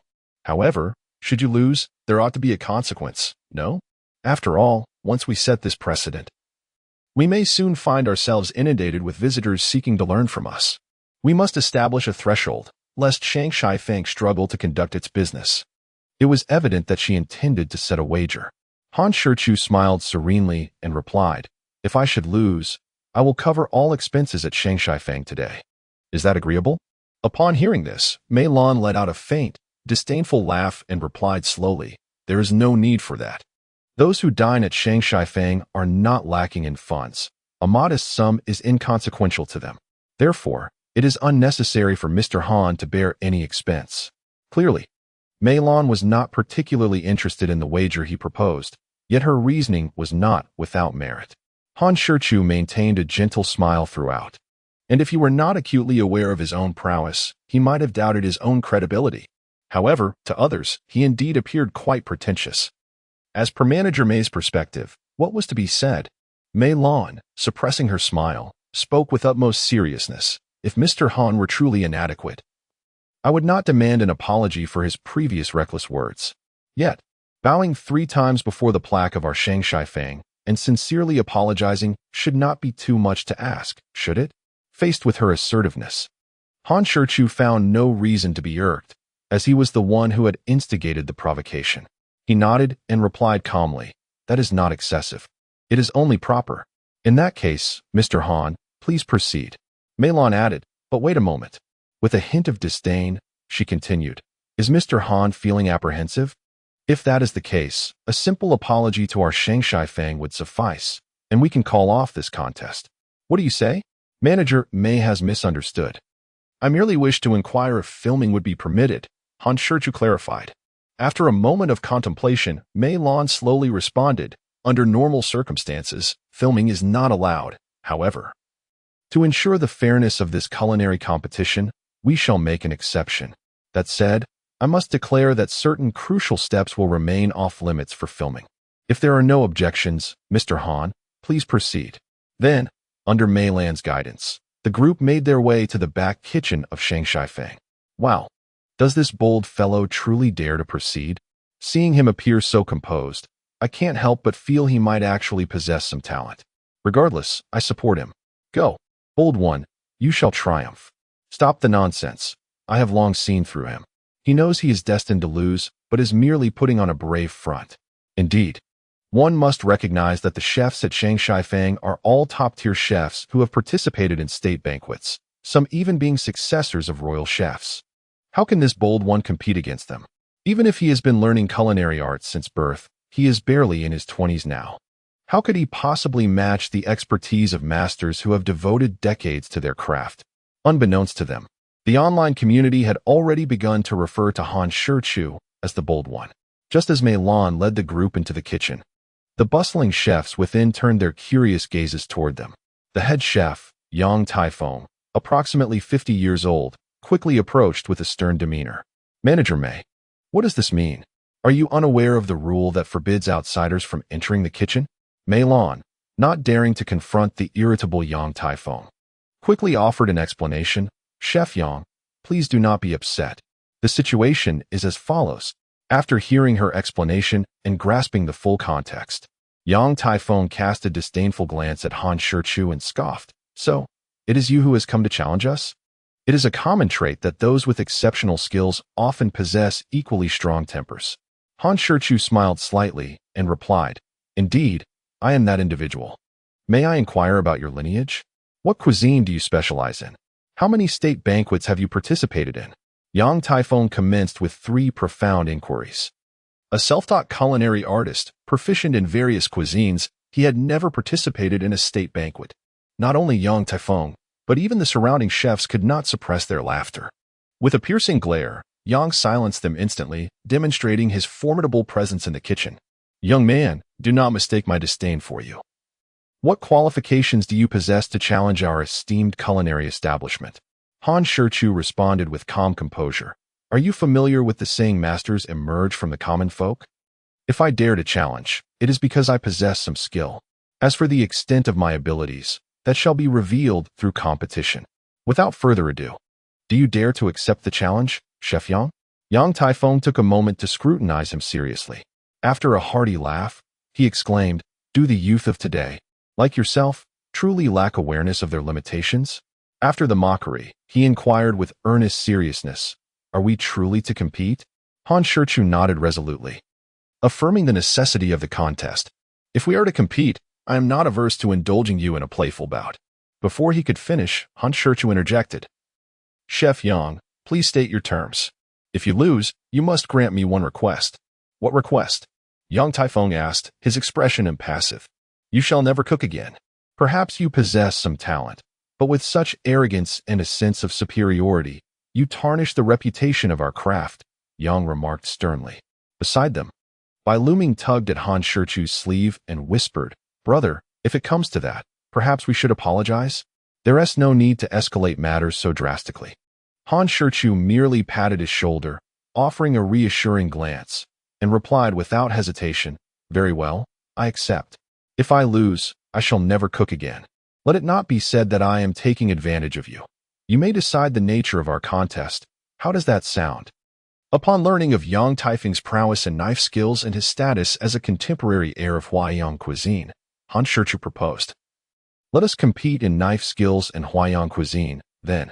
Yang Taifeng initially appeared taken aback, then burst into laughter. Young man, knowing my expertise in knife skills, and as a representative of Huaiyang cuisine, you still dare to choose this path? How do you intend to surpass me in the very arena I excel? Han Shichu merely smiled faintly, remaining silent. Are you certain about competing in knife skills and Huaiyang cuisine? Absolutely. Only by defeating you in your strongest domain can I demonstrate my true capabilities, correct? Very well. Since you seek this challenge, I have nothing further to say. Today, I shall endeavor to temper your arrogance, while simultaneously ensuring you abandon your culinary pursuits. The atmosphere in the kitchen of the culinary establishment turned tense, a culinary showdown on the brink of eruption. Meanwhile, on Weibo's trending topics, a post titled "Brash Challenger Invades Culinary Establishment" surged rapidly into the top 10, swiftly climbing to the pinnacle of hot searches.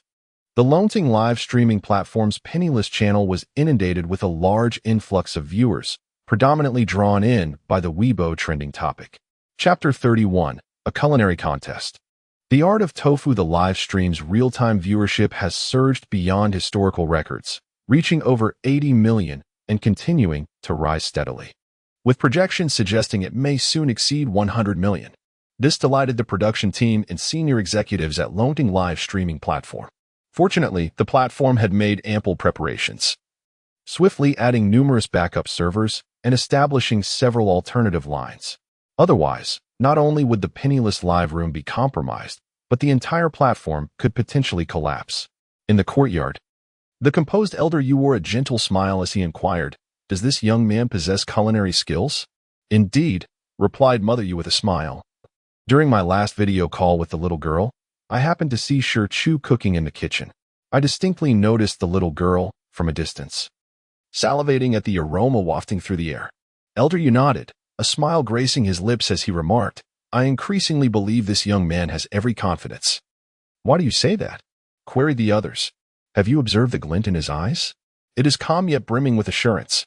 He audaciously challenged us, specifically choosing the culinary techniques and cuisines in which others excel. The stakes he proposed were accepted without a moment's hesitation. Such confidence can only stem from either boundless arrogance or genuine assurance.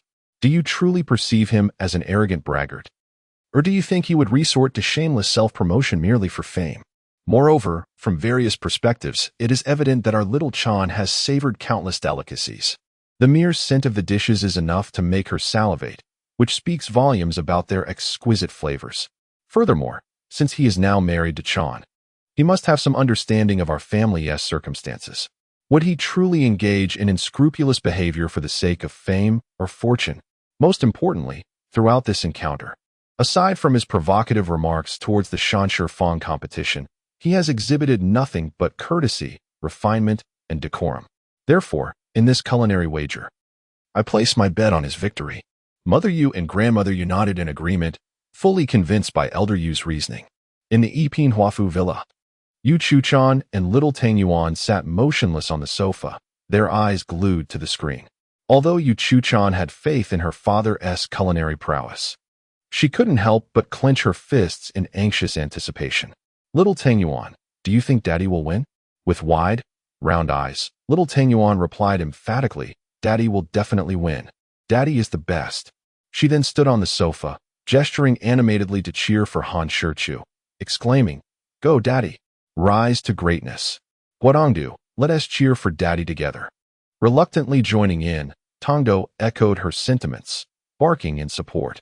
In the Shanshi Fong kitchen, Yang Taifeng looked at Han Shichu with pride and asked, "How shall we compare our knife skills?" Without a moment's thought, Han Shichu responded, "Let us compare the art of tofu." "Very well." The delicate dish of tofu strands belongs to Huaiyang cuisine, renowned for its intricate knife skills among the 8 major culinary traditions. A single box of soft tofu requires a minimum of 15,000 precise cuts.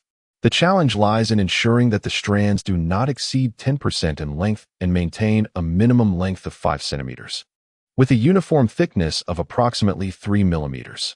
This dish demands exceptional knife skills.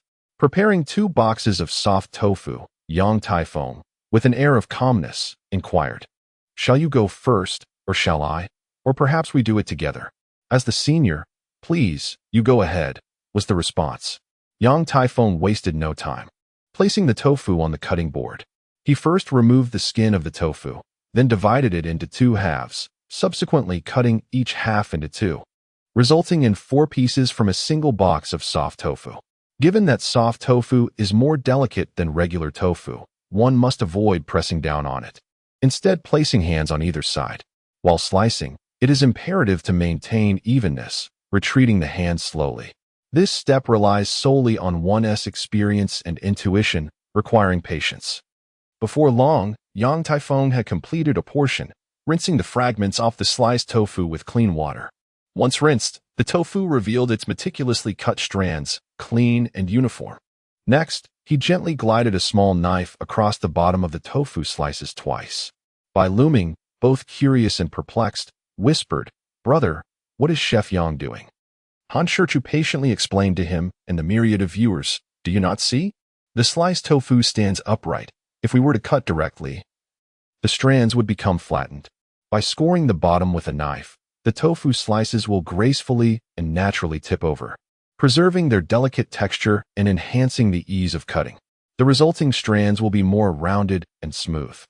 Bai Luming and the audience in the live stream nodded in agreement. In the midst of their conversation, Yang Taifeng completed the task. As the strands were intertwined, their individual beauty was not yet discernible. At that moment, someone presented a transparent container filled with clean water, into which Yang Taifeng carefully placed the tofu strands. The moment the strands touched the water, they spread out, their slender and rounded form gracefully floating. Upon witnessing this, the kitchen erupted with gasps of awe and enthusiastic applause. Bai Luming, gazing at the evenly elongated tofu strands in the water, could not help but swallow hard, his face a portrait of astonishment, while his heart brimmed with admiration. Meanwhile, the barrage of comments in the live stream exploded. "Wow, incredible! This is simply astounding. When I try to cut soft tofu at home, even into cubes, it easily crumbles. How on earth can he slice it into such fine strands? I've learned something new today. I must say, before it touched the water, I was on par with Chef Yang, but now I'm utterly outclassed. Impressive, truly impressive. This has dazzled my titanium alloy eyes. The tofu strands are thinner than my potato shreds. Astonishing. Chef Yang's knife skills were both swift and exquisite. How could the rough man possibly prevail? Could anyone be quicker, more precise, or longer in technique? I find that hard to believe. In this round of knife skills, it seems nearly impossible for the rough man to triumph. Chef Yang's technique appears to be the pinnacle. In response to the audience's admiration and applause, Yang Taifeng merely smiled slightly, preparing to continue slicing the remaining 3 pieces. However, Han Shichu unexpectedly interjected, gently stating, "Chef Yang, there is no need to continue. What you have done is already sufficient." Chapter 32, Conviction and Esteem.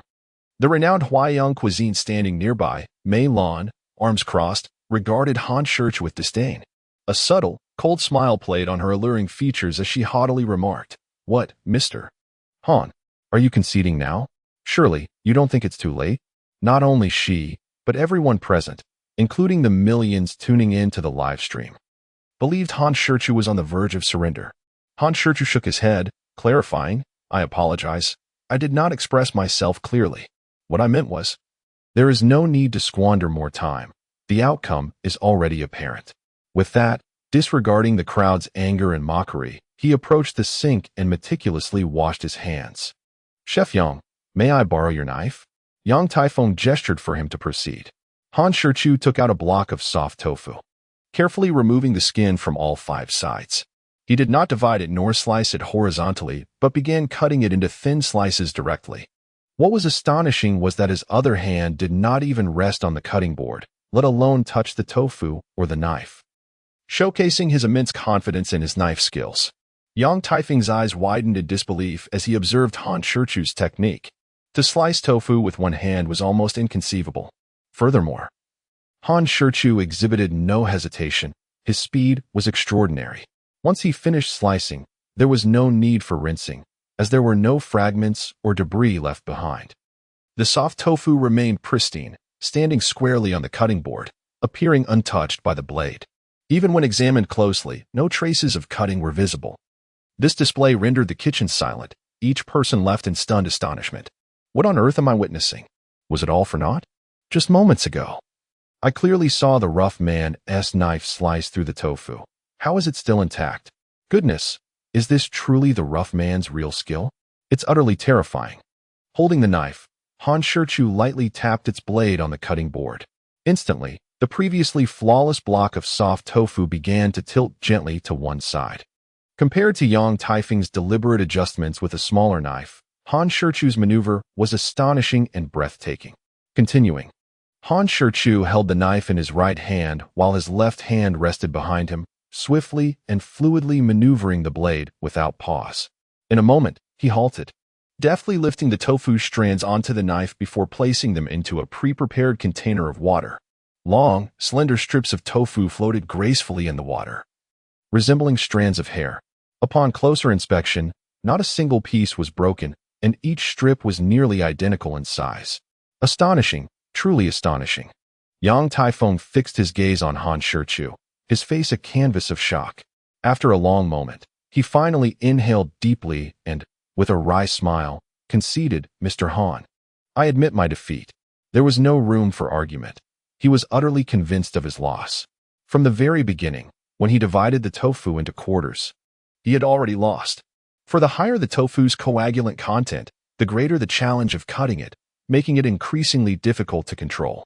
In terms of complexity, speed, precision, and the uniformity and delicacy of the tofu strips, Yang Taifeng had suffered a complete defeat. The live chat was filled with exclamations of awe and apologies. In the kitchen of the Shangshi Fong, everyone present was captivated by Han Shichu's extraordinary knife skills. The previously disdainful gazes had vanished, replaced entirely by admiration and respect. Bai Luming could not help but give him 2 thumbs up, exclaiming, "Brother, you are like a little cow rising to the top." Han Shichu smiled lightly, acknowledging the compliment with humility.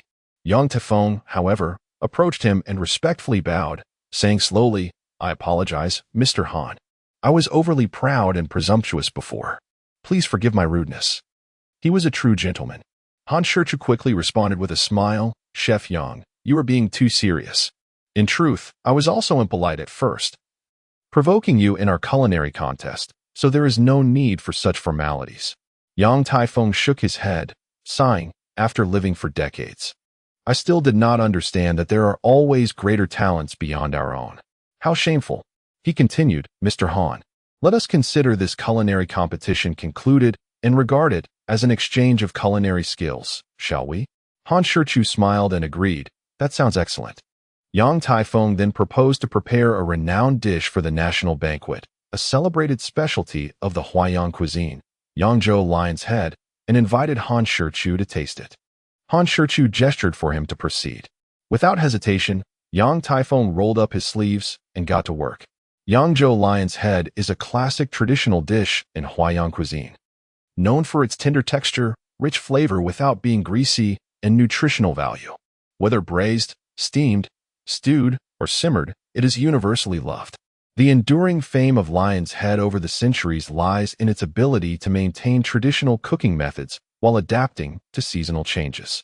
Not only lion's head, but the remarkable skills behind most dishes in Huaiyang cuisine are rooted in the mastery of broth, as the quality of the broth directly influences the dish's excellence. Ever since acquiring divine culinary skills from the system, Han Shichu's mind had become a treasure trove of countless recipes. Most critically, numerous recipes have been lost to the annals of time in China. Furthermore, many renowned dishes currently known in the region are, to varying extents, incomplete or lacking in some way.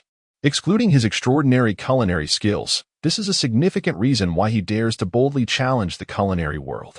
For instance, the Yangzhou lion's head prepared by Yang Taifeng, which Han Shichu had the pleasure of tasting during his university days, is known to be an incomplete lineage, differing from what is alluded to in the system regarding that mysterious ancient Eastern nation on Earth.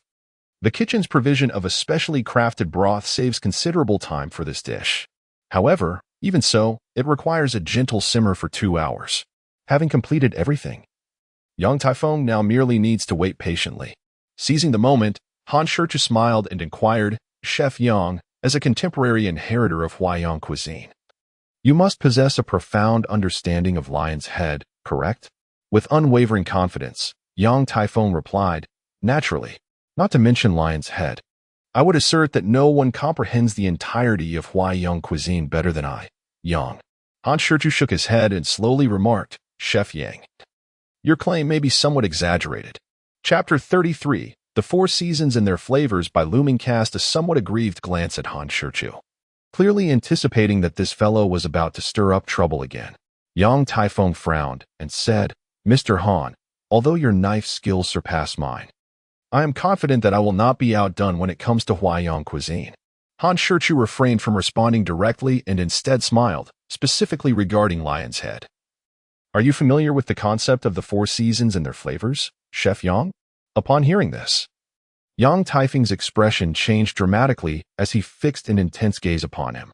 His unusual reaction did not escape the notice of the onlookers, and the cameras captured the mix of shock and excitement on his face.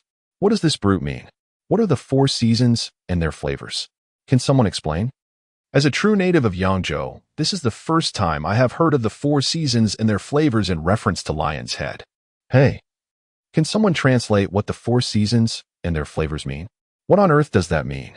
Don't bother us with every little thing. We are busy, so please refrain from interrupting. Not knowing is nothing to be ashamed of. Why pretend to understand? Yang Taifeng, with an eager expression, urgently asked, Mr. Han, how do you know about the four seasons and their flavors concerning Lion's Head? Han Shichu smiled subtly, feigning profundity without answering. At that moment, Bai Luming posed the most pressing question for everyone. Brother, what exactly are the four seasons and their flavors? Han Shichu gestured to Yang Taifeng. Understanding the cue, Yang Taifeng slowly replied, To be honest, I am not entirely sure, as my master passed away suddenly due to a heart attack, leaving the lineage of Huaiyang cuisine incomplete. Not only our Huaiyang cuisine, but all 8 major culinary schools have, to some extent, suffered a loss in their traditions. Over the years, through the efforts of several generations, we have managed to refine and restore many dishes, yet some renowned recipes that have been lost remain elusive, regardless of how much we study and ponder them. It is truly heartbreaking to consider that these lost dishes are quintessential examples of our classic traditional cuisine, and their severance from our heritage is profoundly lamentable. After expressing his sentiments, Yang Taifeng slowly elucidated, I have heard my master mention the concept of the 4 seasonal flavors of Lion's Head. Each season presents a distinct rendition of this dish, and it cannot be generalized. As for the specific 4 flavors of the seasons, I remain in ignorance, for my master passed away before he could impart this knowledge. Over the years, I have made countless attempts to decipher this enigma, yet I have been unable to grasp its essence. With a heavy sigh, Yang Taifeng shook his head in despair. He then turned to Han Shichu with a sincere and earnest expression, pleading, I earnestly hope that Mr. Han would generously share his wisdom with me. Upon finishing his words, he gestured as if to perform a kneeling bow. Fortunately, Han Shichu was quick to intervene, preventing him from doing so. Chef Yang, there is no need for such reverence. The loss of many profound elements of our traditional Chinese cuisine is a matter of great sorrow for me as well. However, the primary reason for this decline, aside from certain unavoidable external factors, is that we have been overly protective of our own traditions. Particularly, the older generations have instilled in their apprentices notions such as a starving master is a lesson for the disciple, often leaving behind a deliberate gap in knowledge. As time passes, this inevitably leads to a gradual severance of our culinary heritage. I shall refrain from commenting on the beliefs of the older generation. However, if we continue to cling to our outdated views, not only our culinary arts but even the quintessence of our Chinese culture will slowly fade away. Thus, we must be courageous in our exchanges and daring in our innovations. Only then can we revitalize our traditional culture. Therefore, Chef Yang, please do not hold back. Whatever I know, I will share without reservation. Han Shichu's words resonated deeply with the audience, eliciting enthusiastic applause. Yet, Mei Lan felt a slight flush of embarrassment. What a profound statement from this bold man. Indeed, how much of our traditional Chinese culture has been lost due to our insular attitudes. This is a lesson we must heed and take seriously. Without needing to say more, I will support this bold man for a lifetime, simply for his expansive mindset. In a courtyard in the capital, Old Master Yu nodded in satisfaction after listening to Han Shichu's heartfelt words, a look of appreciation gracing his face as he mused. I had underestimated this young man. He is indeed remarkable. Yuma could not suppress her smile and proudly remarked, Dad, I told you my son-in-law is excellent. Do you believe me now? The old master retorted playfully, What are you so pleased about? He is still my granddaughter's husband.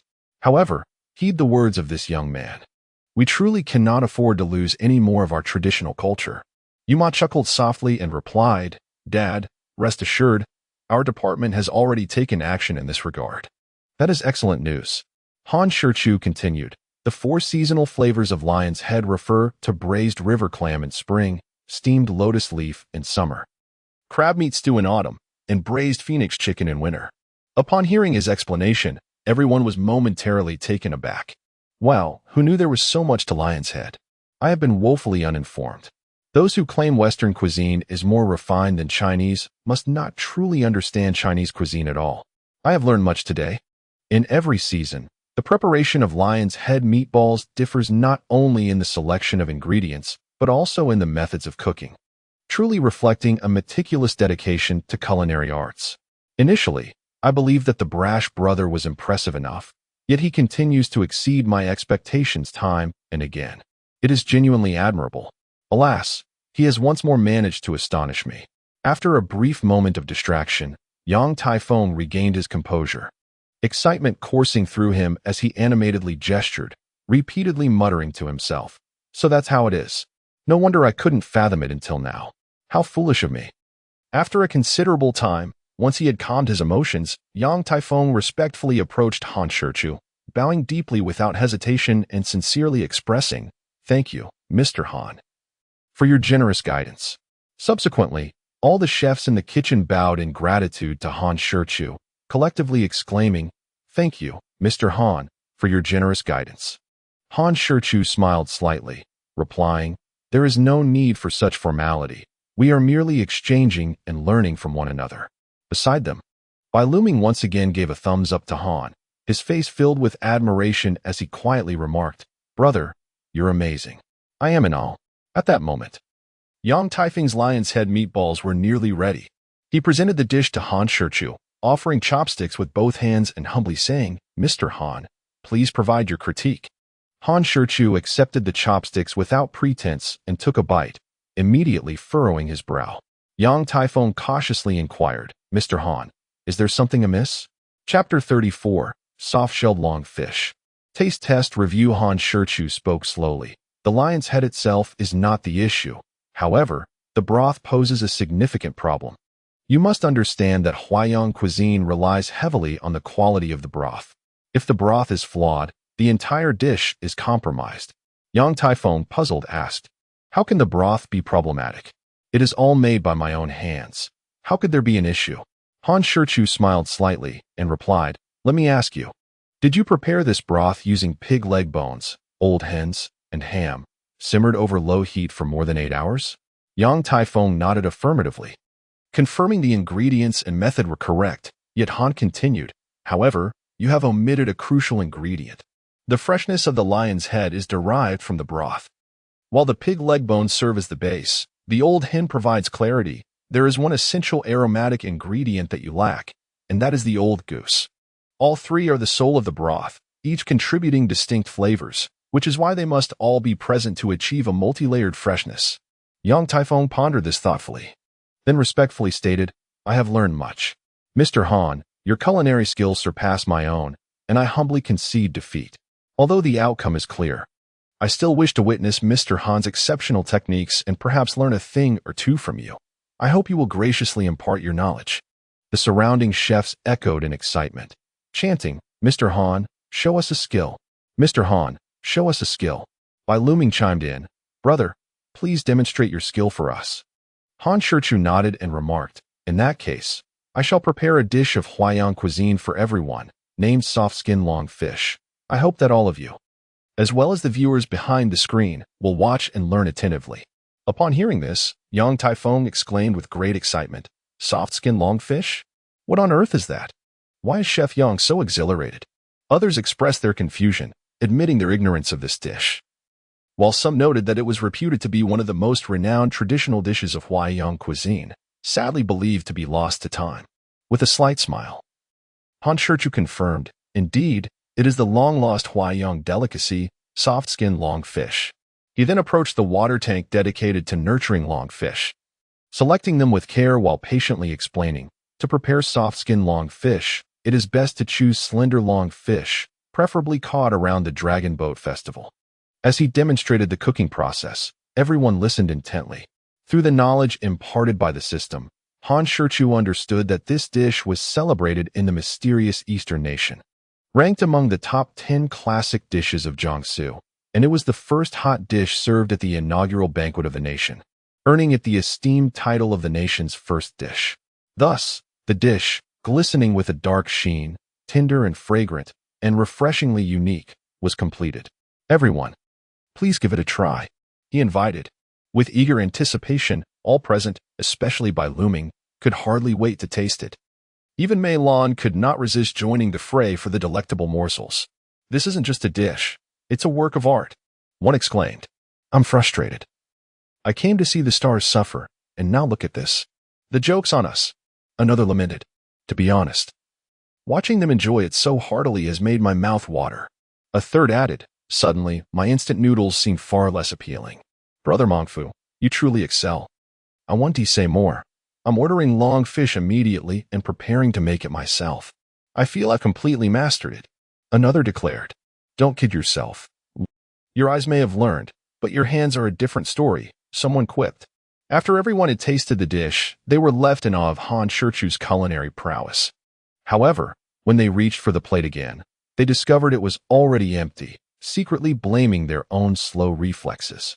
Yang Taifeng once more bowed in gratitude to Han Shichu, deeply appreciative of his culinary generosity.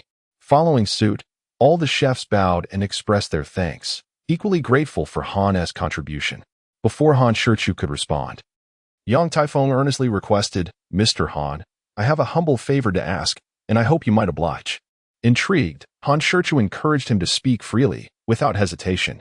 "I would like to invite you to taste and critique our dishes. We would greatly appreciate your invaluable feedback. This way, we can identify our shortcomings and improve accordingly." The other chefs eagerly echoed his request, strongly urging Han Shichu to sample and critique their culinary creations. Wasn't this a fortunate coincidence?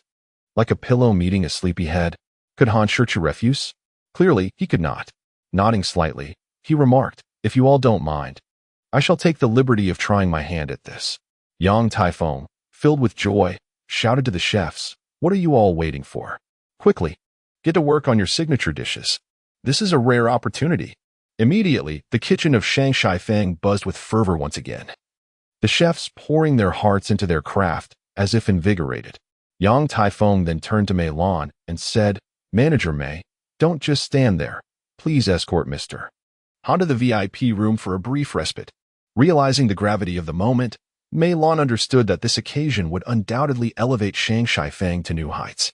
She quickly offered, "Mr. Han, please." Han Shichu smiled modestly, responding, "I appreciate your kindness, Manager Mei." Not long after entering the VIP room, a chef personally presented an array of exquisite dishes. Bai Luming swallowed hard, silently giving Han Shichu a thumbs up. His admiration for Han Shichu had evolved into a blind trust and reverence. Shortly thereafter, Mei Lan entered the room carrying several bottles of wine, spirits, red wine, and national liquor, all of substantial value. Smiling, she said, "Mr. Han, this wine is a special gift from Boss Huang to express his gratitude. Please do not decline." She added that, due to being out of town, Boss Huang regretted not being able to thank him in person and asked her to convey his apologies. "How courteous of Boss Huang," Han Shichu replied. "However, this wine is too extravagant, and it is merely the three of us. We certainly cannot finish it." Nevertheless, Mei Lan insisted, placing the wine on the table. "It's no trouble. Mr. Han can take any leftovers with him." With a resigned smile, Han Shichu began to savor the dishes one by one. With each tasting, he offered critiques, pointing out deficiencies while generously praising the merits of each dish. It can be said that the chefs behind each creation reaped invaluable insights from his feedback. Chapter 35, Instant Food Streamer, Encountering a Drunken Man. Brother Mang is truly remarkable. Since the launch of this program, he and Xiaobai must be the most comfortable celebrity guests, right? Confirmed. This is indeed the most proper way to enjoy the show. Brother Mang is genuinely impressive. He speaks and acts, bringing Xiaobai along to indulge in delicious food without any pretense. Look at this treatment and standards. Other celebrity guests participating in the show probably dare not even dream of such luxury. Brother Mang and Xiaobai's episode is undoubtedly the pinnacle of this program. It turns out Brother Mang is the true star of this episode, while Xiaobai merely serves as the cheerleader. From this, we conclude that a star who cannot draw is not a good chef. I truly envy Xiaobai for having such an incredible brother. Why don't I have someone to take me to enjoy such luxuries? I also want to be a cheerleader who simply shouts 666 to those who previously boasted. Please refrain from deviating from the topic. If you're here to live stream your struggles, please take action. After finishing their remarks, Han Shichu and Bai Luming finally settled down to enjoy their meal. Han Shichu glanced at the cameraman who was still filming and hurriedly said, "Brother, you've been shooting all day. Quickly fix the camera there and come eat." Bai Luming also urged, "Come on, brother. Let's make an effort to finish this feast laid before us." After a series of knife skill contests, culinary competitions, and tasting evaluations, it was nearly 5 o'clock. Who wasn't hungry? Especially the cameraman, who had been running around with the camera. It was only natural for him to feel both exhausted and famished. After repeated persuasion, the cameraman finally secured the equipment and took a seat outside the frame. Bai Luming smiled, looking at Han Shichu with admiration, rubbing his hands together. "Brother, shall we have a drink? Let's drink." Bai Luming pointed to 3 bottles of liquor, foreign wine, red wine, and national liquor, and continued, "What shall we have? Let's go with the national liquor. I'm not accustomed to foreign wine or red wine." "All right then." Bai Luming eagerly opened the packaging, pouring the drink while addressing the cameraman. "Brother, you'll have to film again later, so I want tea pour you any." What was meant to be a harrowing experience of being penniless suddenly transformed into a tantalizing feast for the eyes. One must admit that both the boisterous man and the Na'vi one were quite polite and virtuous. Indeed, after watching Penniless for so long, was there ever a guest who, regardless of their misdeeds, considered the cameraman? Even when they had nothing to eat, it was acceptable. But many episodes featured guests feasting lavishly without a thought for the crew. Is this it? Is this what you're showing me? A culinary competition? A food broadcast? Stop it. Just watching is making my mouth water. I can't take it anymore. I need to order takeout. Haha. Enjoying dinner while watching the boisterous man and the Na'vi one devour their meals. Goodness, they've already had 2 bowls of rice. Previous celebrity guests lived worse than dogs. These 2 were undoubtedly the most pampered and comfortable in the history of Penniless. After finishing their meal, it was already past 6. With the respectful send-off from Yang Taifeng and Mei Lan, the 2 slightly tipsy individuals left the dining hall, wandering the streets. Bai Luming held the untouched bottles of foreign wine and red wine, feeling quite content. "Brother, shall we find a place to sleep?" The 2 had consumed a bottle of national liquor. While not completely intoxicated, they were somewhat dazed. Han Shichu nodded, saying, "Let us stroll for a bit to sober up and digest," treating it as a post-meal walk. They leisurely chatted as they meandered, unaware that night had fallen and the lights had begun to twinkle. Just as they planned to find a hotel for the night, an unexpected incident occurred. A sharply dressed drunkard, clutching a bottle of white liquor, staggered toward them. Han Shichu was about to step aside when, to his surprise, the drunkard charged right at him. Stumbling, the inebriated man fell to the ground. Han Shichu and Bai Luming quickly knelt to help him up. "Sir, are you all right?" Han Shichu asked with concern. The man, once lifted, repeatedly apologized. I'm sorry. Sensing the strong smell of alcohol emanating from him, Han Shichu frowned slightly, wondering just how much he had consumed. "Are you not aware that 2 plates of peanuts are required?" As he swayed, attempting to leave, Han Shichu and Bai Luming exchanged a knowing glance, unwilling to let him wander aimlessly down the street. Should anything untoward occur, it would spell disaster. Han Shichu continued to support him, gently suggesting, "Sir, perhaps it would be wise to find a place to sit and rest for a while, allowing the effects of the alcohol to subside. Your current state is quite perilous." "I'm fine," the inebriated man slurred, his words barely coherent. This was the Bund along the Huangpu River, and it was impossible for the 2 to allow him to depart freely. Han Shichu signaled to Bai Luming, who promptly dashed to a nearby convenience store. Meanwhile, Han Shichu guided the man to a nearby bench to sit down. Before long, Bai Luming returned with a bottle of mineral water. Han Shichu snatched the liquor bottle from the drunken man's grasp and offered him the water, saying softly, "You appear to be dressed like a successful individual. It seems unlikely that you are facing a financial crisis, but rather a dilemma of the heart." Indeed, despite his intoxication, he exuded an air of refinement. Clad in a designer suit, and his watch was a luxury item of the highest caliber, his hair meticulously styled. The inebriated man accepted the mineral water, unscrewed the cap, and began to gulp it down vigorously.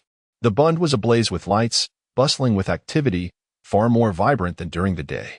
The man bowed his head in silence, seemingly lost in thought. Han Shichu, and by looming refrained from speaking, choosing instead to accompany him in quietude. Nearby, a street performer strummed a guitar, passionately delivering a poignant ballad, drawing a considerable crowd. After a lengthy pause, the drunken man slowly lifted his head and inexplicably asked, "Have you ever experienced the most helpless kind of regret?" Han Shichu met his gaze and smiled, responding, "Who among us is devoid of regrets?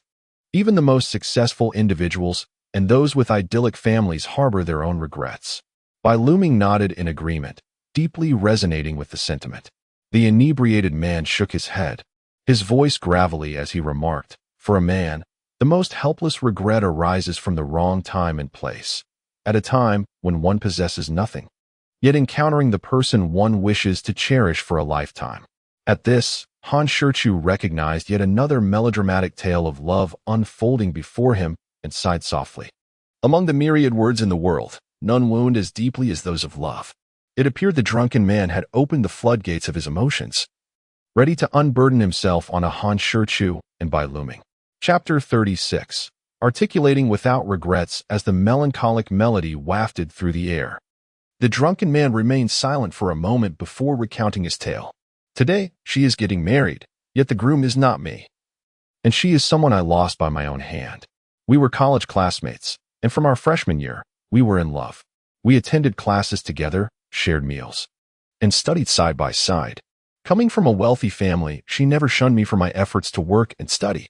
Unlike many campus romances that fizzle upon graduation, we remained in the bustling metropolis of Beijing, a city that does not believe in tears, striving side by side. We lived in a basement, finding warmth in each other's company. In our most impoverished times, we subsisted on cold steamed buns, sharing a single bowl of noodles. In our youth, naive and unwise, I promised her that once I earned money, I would buy her a villa, a luxury car, and a grand diamond ring. She not only believed in the future I envisioned, but also unwaveringly supported me in our struggles, resolutely following me despite her family's objections. Yet, the harsh reality of our destitution made it clear that apart from my love for her, I possessed nothing. When I noticed her glance longingly at the clothes and shoes in a shop window, only to insist she was not interested while pulling me away, my heart felt as if it had been cruelly pierced. As we shared a bowl of noodles, and after just a couple of bites, she declared herself full, asking me to finish it. I wished I could slap myself in frustration. When she waited with me in the rain for the bus, cheerfully assuring me that being drenched with a loved one was romantic, I sank into self-doubt. My frustrations and impoverishment rendered me incapable of cherishing our relationship. At this point, the drunkard was already in tears. Han Shichu sighed heavily and softly inquired, "So, you chose to let go?" The drunkard painfully nodded. "Foolishness." Bai Luming looked at him with disappointment. "A girl like that is hard to find. How could you so easily relinquish her? Could you not muster the resolve to persist? To have a bit more faith and courage?" It was precisely because she was so remarkable that I felt even more inadequate. How could a destitute man like me deserve her? How could I dare to hold her back? This led me into a deep spiral of self-doubt, questioning whether I could provide her with a happy life. Yes, I was a coward, lacking the courage to cherish this relationship. Yet, I could not bear to watch her suffer alongside me, nor could I gamble her youth on a nebulous future. Love is both selfless and selfish, but at that time, I lacked the confidence and courage to claim her, to love her. I stubbornly believed that my love for her was a burden, a torment, a source of hardship. I foolishly thought that only by breaking up could she find greater happiness. After our painful separation, I left without packing my belongings, departing in the dead of night to forge my path alone in the bustling metropolis. The drunkard wore a bitter, strained smile. Now, I have succeeded and can fulfill my promises to her. But when I sought to find her again, I realized I had lost her. Han Shichu sighed once more, patting his shoulder, and gently said, "This is reality. Let go of bricks, and you cannot bear life. Let go of her, and you cannot embrace love." Indeed, a girl like that should not be let down, yet I wished even more that she would not endure hardship alongside me. I do not agree with his actions. As a woman myself, I believe that breaking up inflicts the greatest harm on the girl. Why could he not find a little more courage? I, too, once encountered a wonderful girl whom I wished to provide a lifetime of happiness.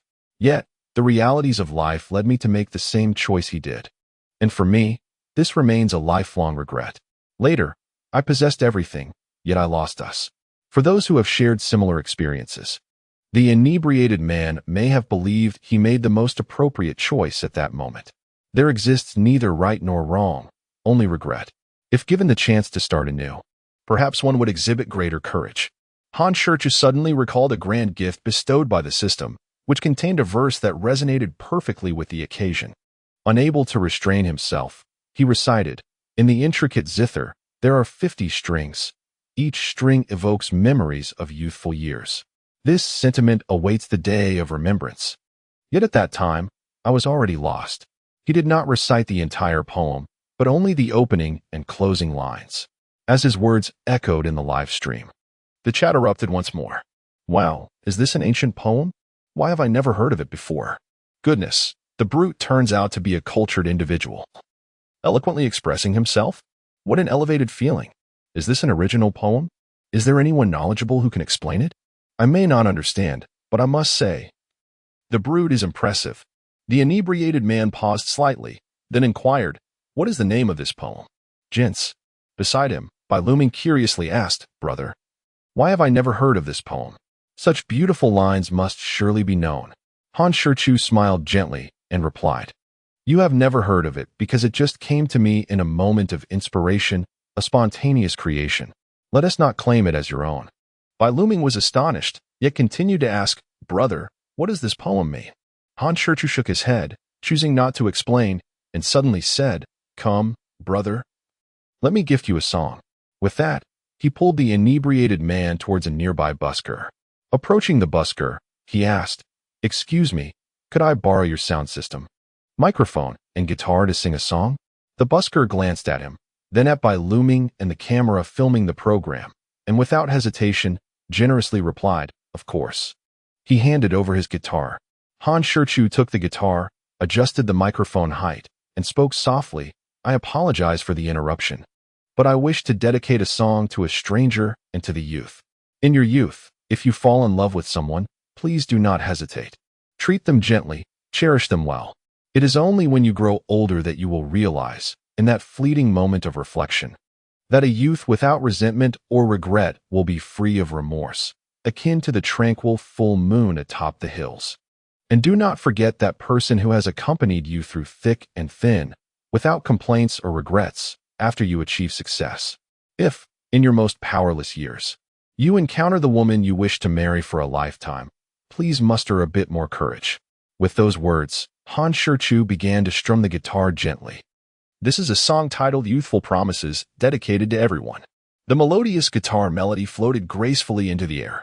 Han Shichu's voice, rich yet strikingly calm, resonated as if he were sharing an intimate story. The television flickers incessantly, yet the contact information remains unremoved. Your kindness towards me, I have inadvertently ruined. We once dreamed of a place to rest and dine together. But how to endure, with nights turned into days, unable to gather even the initial funds? The wall panels I smashed have yet to be repaired. A bowl of warm porridge. You worry I may not have enough. So you leave half for me to take. Despite his voice being rather plain, the emotions conveyed are profoundly rich, resonating deeply like a heartfelt lament. Instantly, it captures the listener's heart, drawing them irresistibly into the melody. Had I been ambitious and confident in my youth, understanding the value of precious things, those beautiful dreams, which I failed to share with you, leave me with a lifetime of regret. Had I been ambitious and wise in my youth, I would not have allowed you to suffer in my stead. At the wedding, let us drink a few more glasses with your current partner." Listening to his song, the inebriated man finds himself weeping once more, This tune mirrors his reality entirely. Had he not been self-deprecating back then, how different life might have been. Regardless, at least there would be no regrets. Of course, he is not the only one deeply moved by the music. Many men at the venue have a glimmer of tears in their eyes. Perhaps within their hearts lies a hidden beam of wistful moonlight. The barrage of comments in the live stream is equally tumultuous.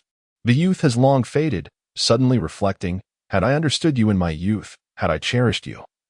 Had I not been self-doubting, but I am no longer young, I can only wish you well.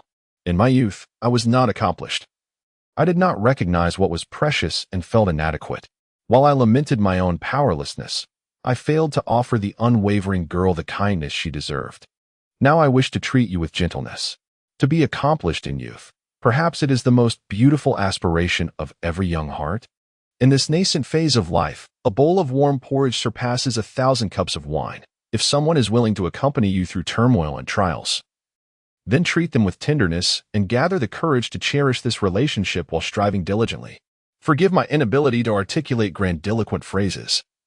I simply believe that Mongfu's song Accomplished Youth is truly exceptional, sung with such passion that even a rugged man like me finds my eyes moist. The unadorned lyrics and straightforward melody resonate deeply, evoking memories and eliciting empathy. Mongfu's song is genuinely remarkable. I may not comprehend music, yet I recognize that any song that stirs my emotions, be it joy, sorrow, silence, or tranquility, must be good music. In this restless society, how many good girls like those in the song exist? How many wait without regret for a boy to grow up? If you encounter one, please do not let her down. Love songs are the most poignant and the most painful. Mongfu employs simple, candid lyrics to unveil the most heart-wrenching details of love, revealing them through a sincere and unpretentious voice, stirring nostalgia and reflection. As the song concludes, silence envelopes the venue, interrupted only by a few muffled sobs, perhaps from those resonating with the lyrics. After a moment, applause erupts from the crowd, gradually intensifying. Bai Luming claps fervently, his hands turning red without his notice. Han Shichu slowly spoke. I wish you all to achieve greatness in your youth, to cherish everything, to live up to expectations, and to leave no regrets. Do not allow self-doubt to infiltrate your present, nor let what-ifs find a foothold in the future. May you grasp tightly the happiness that belongs to you within this limited time. After finishing, Han Shichu bowed deeply to the tightly packed crowd and the cameras before departing with Bai Luming.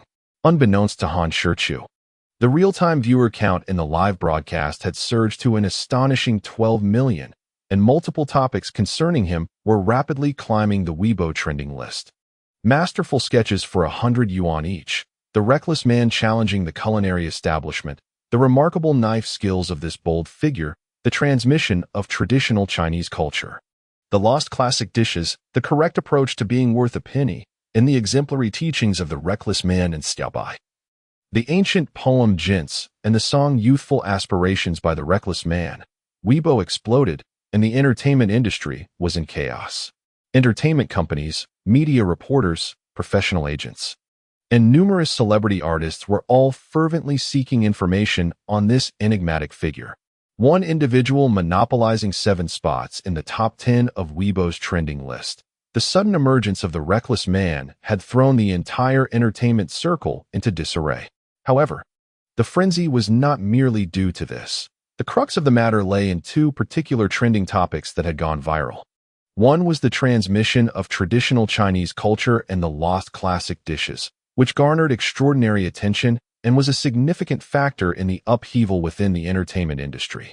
Official accounts, such as Huaxian, Hucking, and the People's Daily, all liked and shared the post. Even the Ministry of Culture's involvement hinted at profound implications that could not be overlooked. The other trending topic was the reckless man's ancient poem Jints, which ignited fervent discussions among professors from prestigious universities, scholars from Chinese literature departments, and experts in ancient poetry, with even the Ministry of Education actively participating. Remarkably, Han Shichu had exploded into fame overnight, transcending mere popularity to become a phenomenon. The most delighted were undoubtedly the Longting live streaming platform. The production team of Being Worth a Penny and Rome, who was in the van, laughing uncontrollably. While fixated on the Weibo trending list displayed on her tablet, she wore a foolish grin. Wang Jun, who served as her driver, assistant, and bodyguard, caught a glimpse of her expression in the rearview mirror and wondered if this agent was perhaps not quite right in the head. To think that in the very moment of my return, I would stumble upon such a treasure. It seemed fortune was finally smiling upon me. This time, I, Rome, would surely secure the title of top agent. Just as she mused, her phone began to ring incessantly, and a triumphant smile crept across her face as she muttered, "These folks are indeed not to be underestimated. They caught on so quickly? Impressive." Han Shichu and Bai Luming, having exerted tremendous effort, finally broke free from the throng and wandered the streets, panting. "Brother, this song Youthful Aspirations is truly beautiful. The lyrics, though plain, resonate deeply. The simple yet genuine vocal technique and heartfelt emotion are particularly moving. Brother, did you write this song?" Han Shichu nodded slightly and said, with a touch of modesty, that he had heard of such love stories long ago, which inspired him to write this song. He never anticipated that he would have the opportunity to use it today. Bai Luming gave him a thumbs up, his face brimming with admiration, and remarked, "Brother, you are truly remarkable. I don't idolize many, but you are undoubtedly one of my role models." Chapter 38, The Treasure Boy, a fortuitous encounter. Han Shichu teased, "Oh, who would have thought that a mere ordinary person like me could earn the admiration of the illustrious Bai Luming? I am quite taken aback." Bai Luming shot him a glance, exasperatedly replying, "Brother, spare me the false modesty and refrain from belittling yourself. Moreover, don't be so quick to challenge me. Is there anything you cannot do? Your painting skills are commendable, your culinary talents are exceptional, and to top it off, you can compose poetry, including classical verses, seemingly at will. Just now, you inadvertently revealed your ability to write songs as well. Good heavens, I've come to realize that you are indeed a treasure. The more I interact with you, the more surprises I uncover." Han Shichu smiled, but did not counter his words. After all, with the system at his side, he truly was an inexhaustible treasure. However, Bai Luming was mistaken about one thing. It was not an inadvertent revelation, but rather a deliberate display of ostentation. Such opportunities to showcase one's prowess must not be squandered, for failing to seize them could invite dire consequences from the system. Bai Luming pulled out the money he had on him and said, "Brother, we currently have 697 yuan. Let us find a budget hotel. A standard room would only cost 200 to 300, leaving us enough to last until tomorrow's program concludes." However, Han Shichu frowned, secretly contemplating that if they stayed in an average hotel tonight, it might not meet the system's stringent standards for perfection. Would this not imply a failure of the task, potentially resulting in years of facial paralysis? Shaking his head, he concluded that, for the sake of caution, they must find a better hotel. They needed to act boldly and create a stir. Observing Han Shichu frowning and shaking his head, Bai Luming tentatively inquired, "Brother, tell me the truth. Are you planning something again?" "Of course not. How could that be?" Han Shichu immediately denied. "Dear brother, do you still doubt me? I am not the kind of person who enjoys causing trouble, all right?" Hee, forgive my unkind laughter. I almost believed the words of the reckless brother. Goodness, just by looking at the glint in the reckless brother's eyes, one can tell he is undoubtedly scheming something. Shall Bai be more confident? Turn that question into a statement. Haha, I absolutely adore the reckless brother. What is the point if there is no mischief? Just go for it. How frustrating. It's hard to accept that such an outstanding man as the reckless brother is already married. Reckless brother, how about a divorce? I'll support you by stealing electric bikes. As Han Shichu walked, he immersed himself in contemplation, yet he could not find a suitable angle or strategy. Just as he was struggling, Bai Luming suddenly tugged at his hand, curiously saying, "Brother, look at all those people gathered ahead. What are they doing? Shall we go take a look?" Very well. Curiosity and a love for spectacle are indeed shared traits among our people. Once, an experiment was conducted where 4 individuals squatted in a circle on the ground, quietly discussing the empty earth beneath them. Before long, a crowd began to gather, swelling into a dense throng, encircling them in layers. Despite knowing there was nothing on the ground, curiosity and the allure of spectacle drew people in. Han Shichu glanced up. intending to refuse participation, yet inadvertently noticed that the gathering crowd was centered around a five-star hotel. After a moment's contemplation, he resolved to investigate. Who knew what opportunities might arise? That would indeed be splendid. As he approached, he didn't need to ask. The banners hanging outside the hotel and the posters displayed around made the purpose clear. Upon closer inspection, Han Shichu discovered that the hotel was promoting a newly launched event. How fortuitous it was. The promotional material announced a contest involving couplets, offering a complimentary stay in the presidential suite as a prize. Han Shichu could scarcely believe his eyes. He began to suspect that the system had somehow anticipated this occurrence. Otherwise, the prior rewards seemed too coincidental. With a quiet sigh, he lamented that he did not wish to boast, yet the absurd system compelled him to do so. After meticulously reviewing the event details and rules, he learned that the hotel had devised 10 challenges. If one could successfully complete all the couplets, they would be granted a complimentary stay in the presidential suite, with all amenities available for free. Lu Ming, let us give this a try, he urged. Lu Ming, surprisingly silent this time, realized that even if they failed, there was no shame in it. Besides, he had begun to acclimate to such situations. Had Han Shichu not suggested trying, Lu Ming would have found it odd. Nonetheless, curiosity got the better of him, and he asked, "Brother, have you studied couplets?" Han Shichu pondered for a moment before replying, "I know a little." "Then how many levels do you think we can clear? If we can complete 5 couplets, we can secure a free room." To be honest, even with the system's comprehensive guide to couplets, Han Shichu was hesitant to guarantee success. Unforeseen complications could lead to embarrassment. It was unnecessary to be overly definitive. After all, I don't know how many we can manage, but I'll do my best. Lu Ming clenched his fist in encouragement. "Brother, I believe in you. You've got this." As Han Shichu and Lu Ming entered the hotel, the onlookers immediately recognized them. A voice called out, "Mengfu Ge." The moment those words were spoken, everyone turned their attention toward them. The atmosphere erupted with excitement as shouts of "Mengfu Ge, Xiaobai, 666. Mengfu Ge, may I have your autograph? Can we take a picture together?" filled the air, all directed at Han Shichu. Feeling a twinge of jealousy, Lu Ming cast a sidelong glance at him. "What is going on with you? Are you sure you're a newcomer debuting today? Or have I unknowingly started to fade into obscurity?" Just as he fell into self-doubt, he suddenly heard fans calling his name. "Xiaobai, brother Lu Ming." Lu Ming was suddenly overjoyed and promptly turned to look. To his surprise, this faux fan called out again, "Brother Lu Ming, could you possibly ask Mengfu Ge to take a picture and sign for us?" Well, had he suddenly become a mere messenger? A tool? This truly vexed Lu Ming immensely. Han Shichu smiled gently and patted his shoulder. At that moment, the hotel's lobby manager approached with an unusually warm demeanor. Indeed, the purpose of this event was to promote, advertise, and create a buzz. Now, with the unexpected arrival of Lu Ming and the show Shenwufan 1, what could be a better promotional method?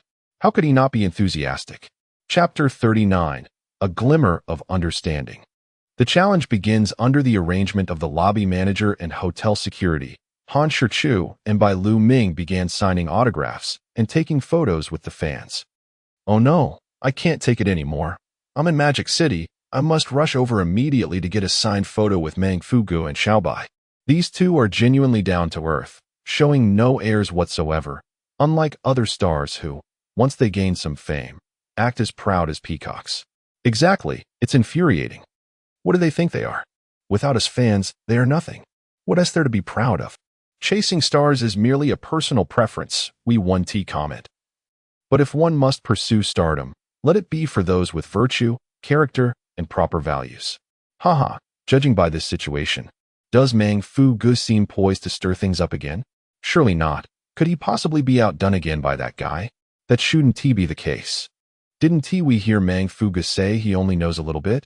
As Han Shichu and Lu Ming finished signing, their wrists aching from the effort, Han Shichu stretched his wrist and addressed the lobby manager. "Manager Wang, I wonder if I could participate in the event?" How could Manager Wang, eager for such participation, foolishly refuse? With a beaming smile, he replied, "Of course, Mr. Han, it would be splendid for you to personally engage in our hotel's activities." Han Shichu nodded politely. Then, Manager Wang, shall we begin? Very well, let us witness Mr. Han's performance. Then, the lobby manager took out a walkie-talkie and called out, "Come forth." Soon, a line of 10 elegantly dressed receptionists in kipayos, each carrying a tray, swayed gracefully from the back of the lobby. Each of them held a tray, perfectly corresponding to the 10 challenges ahead. Shichu nodded inwardly, appreciating the arrangement. Manager Wang, from which side shall we begin? From left to right, please, Mr. Han. The first receptionist on the left, displaying a professional smile, picked up the upper line written in red ink on black paper. She slowly unfurled it and read aloud in standard Mandarin. Upper line, strolling Westlake. Holding a tin pot. The tin pot falls into Westlake. Lamentably, the tin lake. After reading, the receptionist straightened the upper line with both hands, showcasing it to everyone. As soon as the first couplet was announced, the crowd began to murmur among themselves. My heavens, is the first line truly this challenging? Given such difficulty, who could possibly generate 10 pairs? All right, I concede my lack of erudition. The first line far exceeds my capabilities. Of course, many others frowned in contemplation, yet soon found themselves shaking their heads in dismay. Indeed, it is difficult. Shichu did not respond immediately, but, filled with curiosity, inquired, Manager Wang, if I may be so bold, who composed this couplet? Manager Wang beamed with pride, exclaiming, these couplets were crafted with the guidance of esteemed Chinese professors, local experts, and the Couplets Association, as well as through inherited traditions. To ensure the precision of the couplets, our hotel even invited the president of the Huaxia Couplets Association, Mr. Wei Chuantong. As he finished speaking, an elderly gentleman clad in traditional Tang attire emerged from the back of the hall, exuding vitality. This scholarly man approached Shichu with a gentle smile, saying, young lad, are you here to take on the challenge? I trust the first line hasn't stumped you? Shichu responded with a subtle smile, greetings, Mr. Wei. I merely wish to give it a try. However, the first couplet does not daunt me. Surprised, Mr. Wei did not anticipate that this young man would devise a response in such a brief span of time. Noticing his confident demeanor, he curiously asked, pray tell, how do you propose the second line? Shichu slowly replied, the second line, crossing Nanping, purchasing a blue bottle. The blue bottle emerges from Nanping. Difficult to assess the blue bottle. Excellent. No sooner had he completed his response than Mr. Wei clapped his hands in delight. The parallelism is quite remarkable. I did not expect that a youth like you would possess such profound knowledge of couplets. And to conjure a response in such a short time attests to your remarkable wit. Shichu humbly remarked, not at all, I merely have a rudimentary understanding of couplets. Mr. Wei, you flatter me. Ah, I believe you, you reckless one. Nothing more to say. After watching Reckless Brother-S episode, I increasingly feel like a mere waste. I am tempted to ask, do cultured individuals truly act so nonchalantly? Reckless Brother is indeed impressive. I must admire him. What is it that he cannot do? Soon after, the second hostess unveiled the first line, reciting, the Jiang Tower gazes upon the flowing Jiang. Beneath the Jiang Tower flows the Jiang. The Jiang Tower stands eternal. The Jiang flows through the ages. Without hesitation, Shichu promptly replied, the second line. The moon well reflects the moon's shadow. Within the moon well the moon's shadow imprints. The moon well endures for millennia. The moon's shadow persists for ages. Excellent. Mr. Wei and the gathered crowd erupted in applause. The third hostess continued, reading, water is murky with insects. Water is bountiful with fish. Water, rivers and lakes flourish. Shichu furrowed his brow. Not because he could not produce a response, but deliberately so. If he responded thoughtlessly to every couplet, it would indeed be somewhat unreasonable. What's wrong? Why isn't Reckless Brother responding? This couplet seems simpler compared to the previous two, doesn't it? Indeed, I find myself in agreement. Why does Brother Mongfu appear so perplexed? Upon closer inspection, isn't the combination of water and insect precisely the representation of turbidity? Similarly, water combined with fish yields the character for fishing. And the subsequent references to rivers and lakes resonate with the essence of water.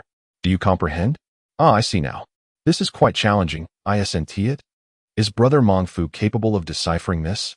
At that moment, President Wei Chuantong elucidated the matter for everyone. This is a wordplay riddle. After his thorough explanation, all present experienced an epiphany.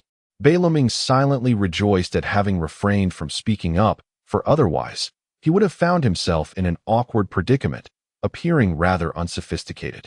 Pacing back and forth, feigning deep contemplation, Han Shichu sensed the time was ripe.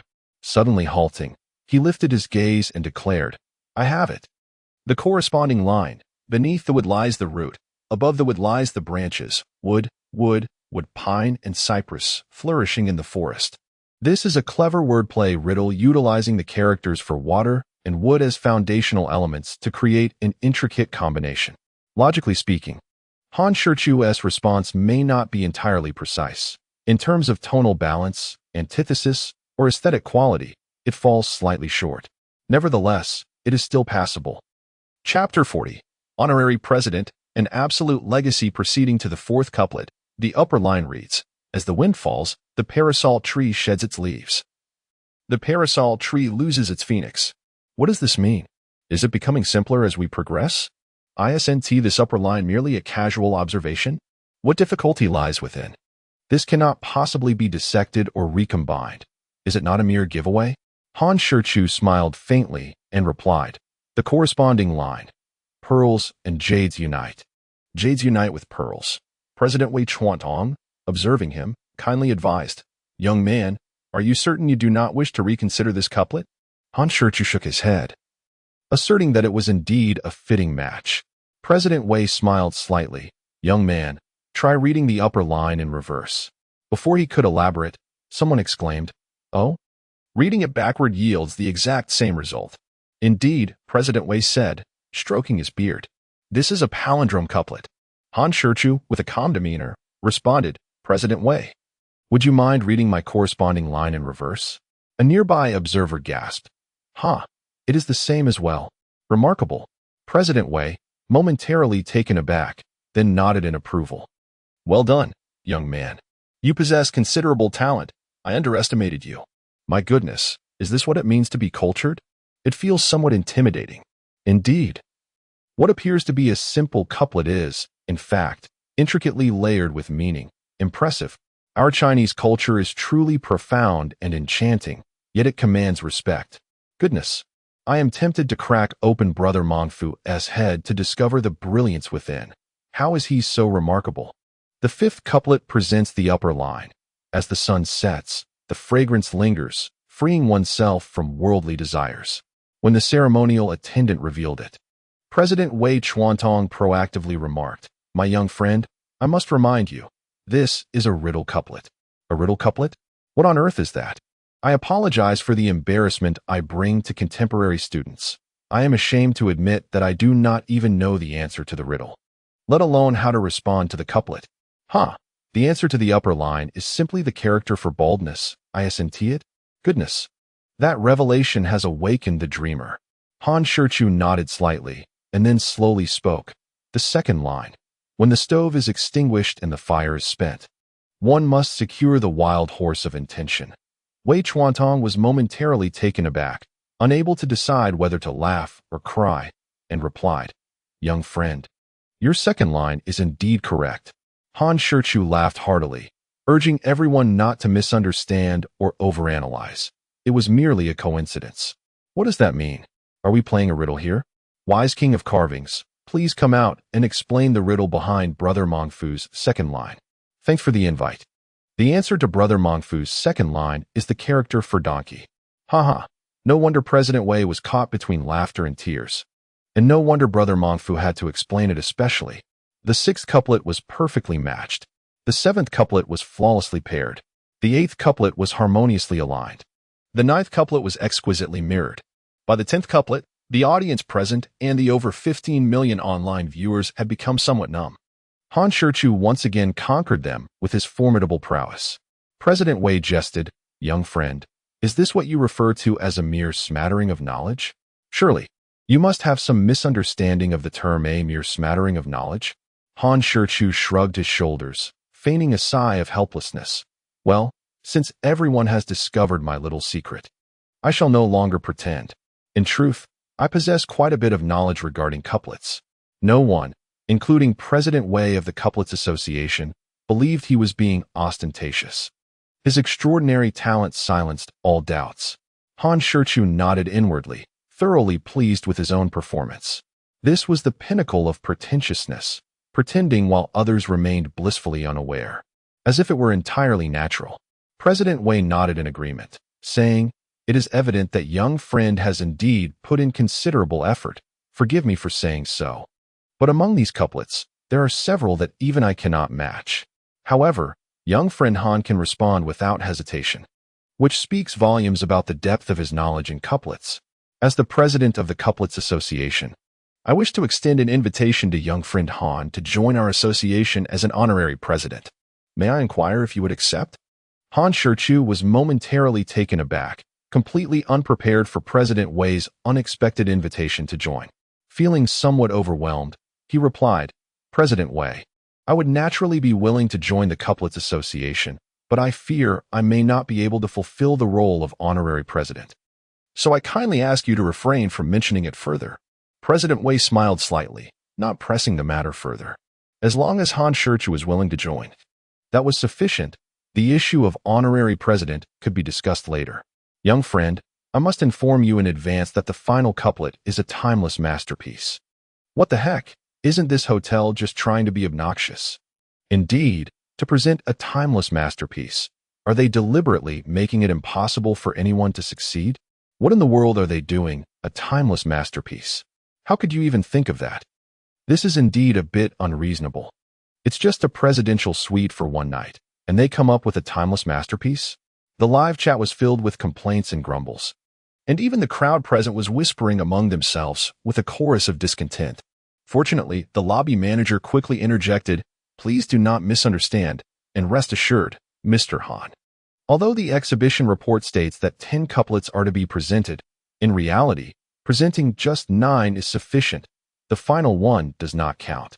This can be attested by President Wei. President Wei, who was nearby, nodded in agreement, stating, "What Manager Wang has said is indeed accurate. He had mentioned this to me beforehand.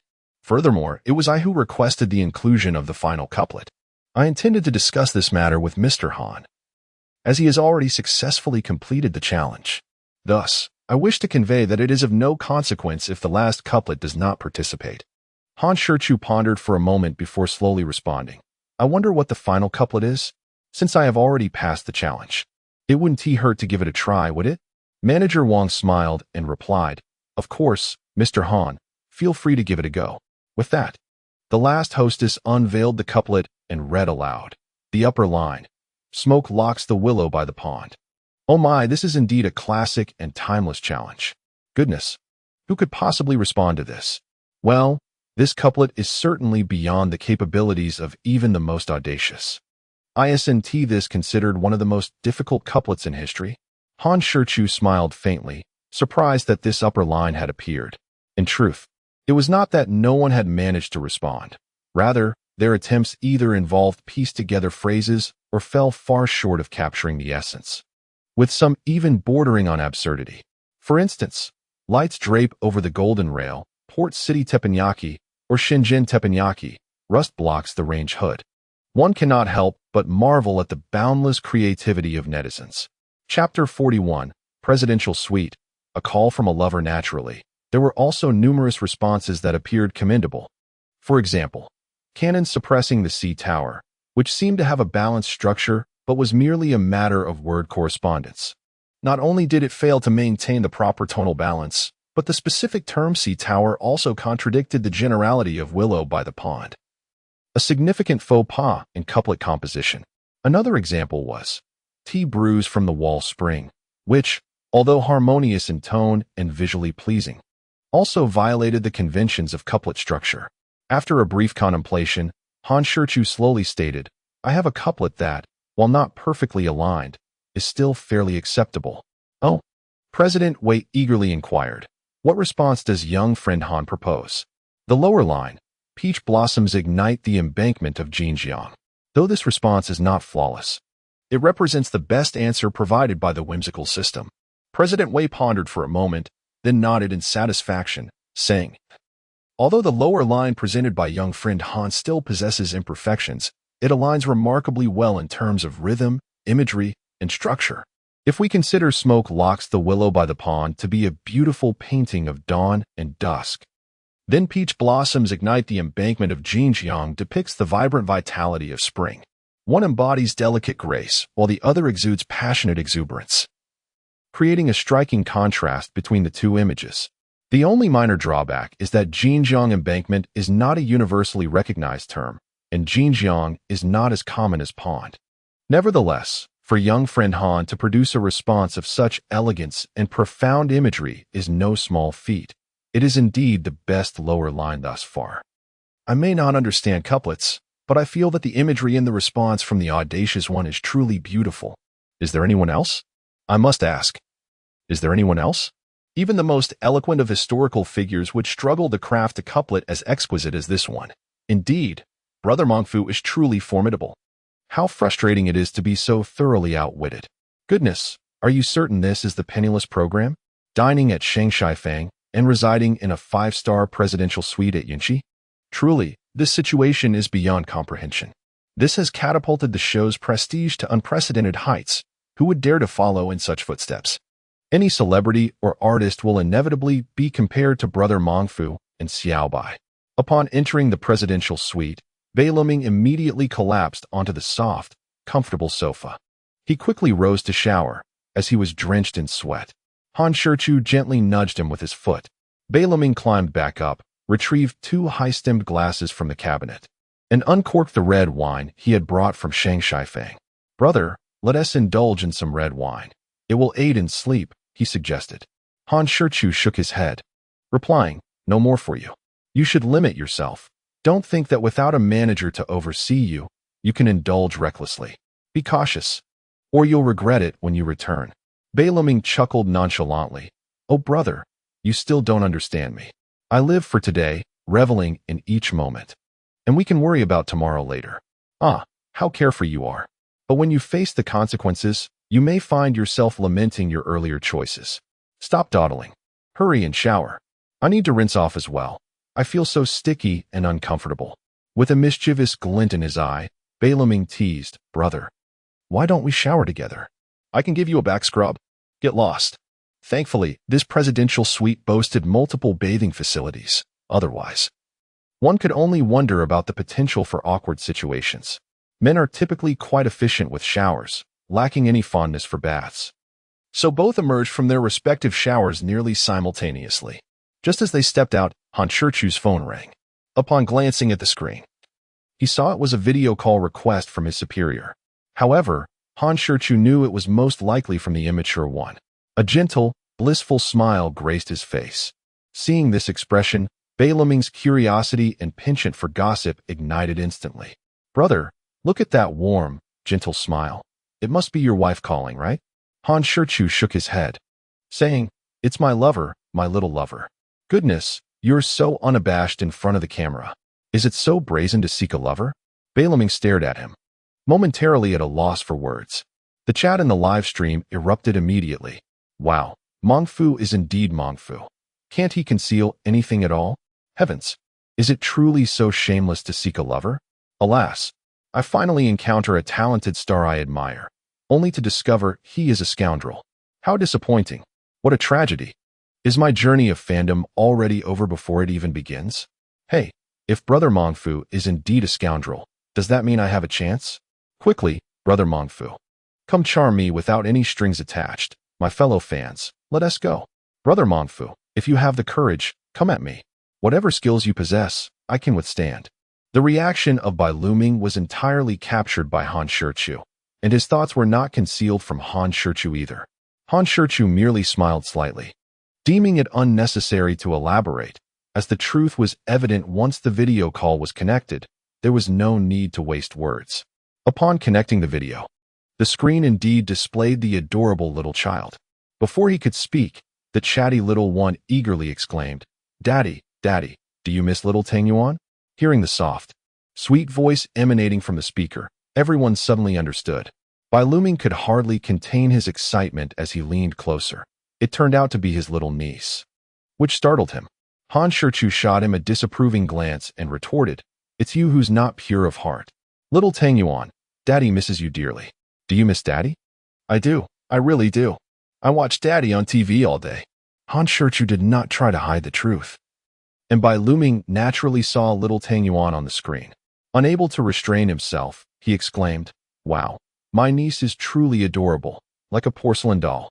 Phew, so she is his daughter, what a false alarm." Hearing that sweet, tender voice, it's clear that the brute's daughter is exceptionally beautiful. Damn it. The photographer deserves a reprimand. Can't they capture a decent shot? Little Tang Yuan, of course, noticed Bai Luming appearing on the screen as well. Having seen the live broadcast, she recognized him and promptly asked, "Daddy, is this the silly little brother Bai?" "Little Tang Yuan, you should call him Uncle Bai." And refrain from speaking so bluntly. It's impolite. Bai Luming cast him a resentful glance, then waved at the camera, displaying what he believed to be his most gentle and amiable smile, softly saying, "Hello, my dear niece."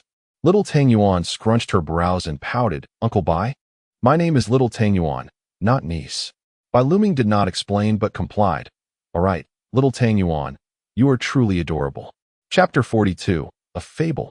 Gaining recognition, Little Tang Yuan proudly lifted her small head, exclaiming, "Yes, I am Daddy's good baby." Bai Luming could not help but chuckle and continued, "So, Little Tang Yuan, who do you think is more handsome, Uncle Bai or your daddy?" It was evident that he was merely setting himself up for discomfort. Not only was Han Shichu inherently more handsome, but in Little Tang Yuan's eyes, he was also the best. Without a moment's hesitation, Little Tang Yuan blurted out, "Uncle Bai, are you silly? Even a 2-year-old knows the answer to such an obvious question. Why ask me?" Bai Luming found himself outmatched by a 3-year-old. "Haha, Little Bai. You are indeed quite self-assured. Little Tang Yuan, you should listen to Daddy. Don't always speak the truth so bluntly." No, I really want to see Little Tang Yuan. Photographer, hurry and get her a chicken leg." Han Shichu cast a disdainful glance at the overconfident Bai Luming and then smiled, saying, "Little Tang Yuan, is it bedtime? Did you call Daddy to hear a story?" Little Tang Yuan shyly smiled and sweetly replied, "Not entirely. I really miss Daddy too." "Well then, is the little glutinous rice ball ready?" "I am ready." The little glutinous rice ball is all snuggled up, and the little blanket is nicely tucked in. Mama is also prepared, so Daddy, please start. Beside them, Yichu Chan's cheeks flushed slightly, feeling betrayed by this little rascal. However, Bai Luming had also unconsciously nestled into the bed, covering himself with the blanket and striking an enticing pose. Throwing him flirtatious glances, he said in a cooing tone, "Brother, the little brother is ready too. Please begin." "All right, I have been thoroughly disgusted by this silly child. Little Bai, be good. Can we act normal for once? I beg you, please act like a decent person." "Brother, I am also ready. Let's get started." Han Shichu felt a shiver run down his spine, but ignored him, turning instead to the little glutinous rice ball to tell a story. This time, he did not recount the previous purchase of Grimm's fairy tales, but instead bought a children's fable from the system store. Little Glutinous Rice Ball. Today, Daddy will tell you the story of the boy who cried wolf. Han Shichu recounted with great expressiveness. Once upon a time, there was a shepherd boy who went to the mountains every day to tend to his sheep. One day, feeling quite bored, he devised a mischievous plan to amuse himself. He shouted loudly to the farmers working in the fields below, "Wolf! Wolf! Help!" The farmers, hearing his cries, rushed up the mountain with their hoes and sickles. However, when they arrived, they found that he had been lying, and from that day on, they disregarded his calls for help. Eventually, the boy's flock was devoured by wolves. After finishing the tale, Han Shichu gently asked, "Little Glutinous Rice Ball, after hearing Daddy's story, do you understand anything?" With her large, expressive eyes, the little glutinous rice ball nodded earnestly and said in a sweet voice, "Daddy, are you trying to tell me that I shouldn't tell lies?" Han Shichu smiled and replied, "Exactly, little glutinous rice ball. You must remember that lying is a very undesirable behavior. It disrespects others and causes you to lose their trust. Therefore, cultivate the virtue of sincerity and strive to be an honest person, understand?" The little glutinous rice ball replied earnestly, "Daddy, I understand. I will definitely be honest. Lying children are not well behaved. Yes, little glutinous rice ball. You are truly wonderful. Now, let's go to sleep. Daddy will be back tomorrow. Good night, Daddy. Love you.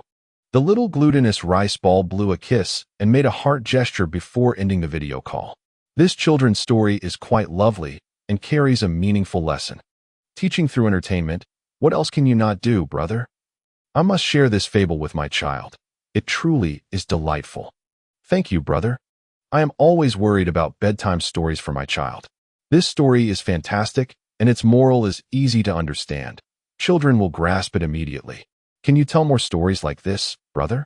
In the traditional courtyard of the capital, the Yu family, having indulged in an entire day of live streaming, found themselves exceedingly pleased with Han Shichu. The venerable Mr. Yu displayed a gentle and sagacious smile, nodding as he remarked, "Indeed, young Han is quite remarkable. I am very satisfied. What do you think, my dear?" Mrs. Yu, concealing her delight, responded with equal satisfaction, affirming, "Very satisfactory, indeed. Father, do you not think that the sharp-eyed girl has quite the discerning taste? This trait seems to have been inherited from me," Mrs. Yu declared with a hint of pride. To her surprise, Mr. Yu shook his head and replied, "Little Chan's judgment is commendable, but it is not inherited from you. It comes from her father." Mrs. Yu, slightly displeased, retorted, "What do you mean, father? Is my taste lacking?" Mr. Yu acknowledged, "Your taste is indeed keen, yet it pales in comparison to our son's." Pouting, Mrs. Yu clung to her mother-in-law's arm and playfully protested, "Mother, look, father is being biased." Mrs. Yu chuckled, gently patting her daughter-in-law's head, "Your father is not biased. If our son did not possess such discerning taste, how could he have chosen you, such a wonderful daughter-in-law, at first glance?" This unexpected twist brought a radiant smile to Mrs. Yu's face. Her previous indignation dissipated. Bai Luming gazed at Han Shichu with admiration, exclaiming, "Brother, you are truly impressive. I never imagined you would excel in parenting as well." Han Shichu smiled modestly, responding, "I possess a bit of knowledge, just a smattering." Bai Luming shot him a playful glare and continued, "Brother, with such a lovely and beautiful niece, surely it cannot be solely your genes at play? Is sister-in-law exceptionally beautiful as well?" Han Shichu fixed him with a piercing gaze, retorting, "Ah, your thoughts are rather dangerous." Realizing his misstep, Bai Luming hurriedly clarified, "Brother, it was a misunderstanding. I was merely curious." Han Shichu, with a knowing tone, remarked, "What is there to be curious about? Moreover, you are acquainted with your sister-in-law." "What?" Bai Luming's curiosity intensified. The audience in the live stream shared his intrigue. "Brother, are you suggesting I know sister-in-law? Is she a celebrity within the industry?" Han Shichu shook his head, clarifying, "She is not an artist from the entertainment circle. Not a star? And I know her?" Bai Luming muttered to himself, engaging in a mental brainstorm, diligently searching his memory. "All right, enough pondering. No matter how hard you think, you will not uncover it. Best to rest early." The following morning, the punctual rhythm of his biological clock compelled Han Shichu to awaken. After freshening up, he stepped out of his suite and noticed Bai Luming still lost in slumber. His sleep quality undeniably commendable. The cameraman had already risen. After a brief morning routine, he promptly entered work mode. Although they could remain in the hotel until noon, enjoying complimentary breakfast and lunch, Han Shichu had no intention of overstaying. After all, they had already enjoyed a night's stay free of charge. It would be rather ungracious to linger further and impede business, wouldn't it?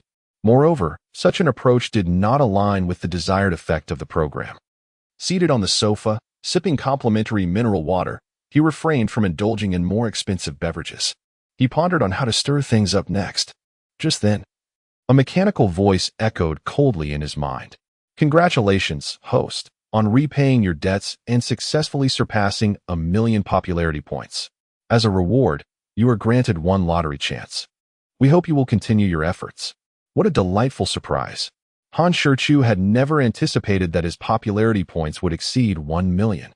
It seemed that accumulating them was rather straightforward. This was not mere vanity on his part. If earning popularity points were a strenuous endeavor with the system's assistance, then he would truly be deemed inept. Eagerly, he spun the wheel to commence the lottery. "Congratulations, host. You have drawn the master-level chess skills." In an instant, A wealth of knowledge related to various forms of chess flooded Han Shichu's mind. Go, Chinese chess, military chess, checkers, and even 5 in a row, an impressively comprehensive array. A subtle smile graced Han Shichu's lips. It was as if he had stumbled upon a solution to his woes just when he needed it most. While he was contemplating how to create some excitement today, the whimsical system bestowed upon him a grand gift. Wasn't that serendipitous? A splendid idea blossomed in his mind. He rose to rouse Bai Luming, who was still lost in slumber, ready to embark on their escapade. Luming, wake up! Bai Luming rolled over in bed, slowly opening his bleary eyes, mumbling incoherently. Rubbing his eyes, he sat up with a dejected demeanor, and with a hint of complaint, he said, Bro, why are you waking me up so early? Han Shichu shot him a glance, retorting, The sun is already up. Is it still early? Did you steal a cow last night? You're still in bed, not even fully awake. Don't mention it.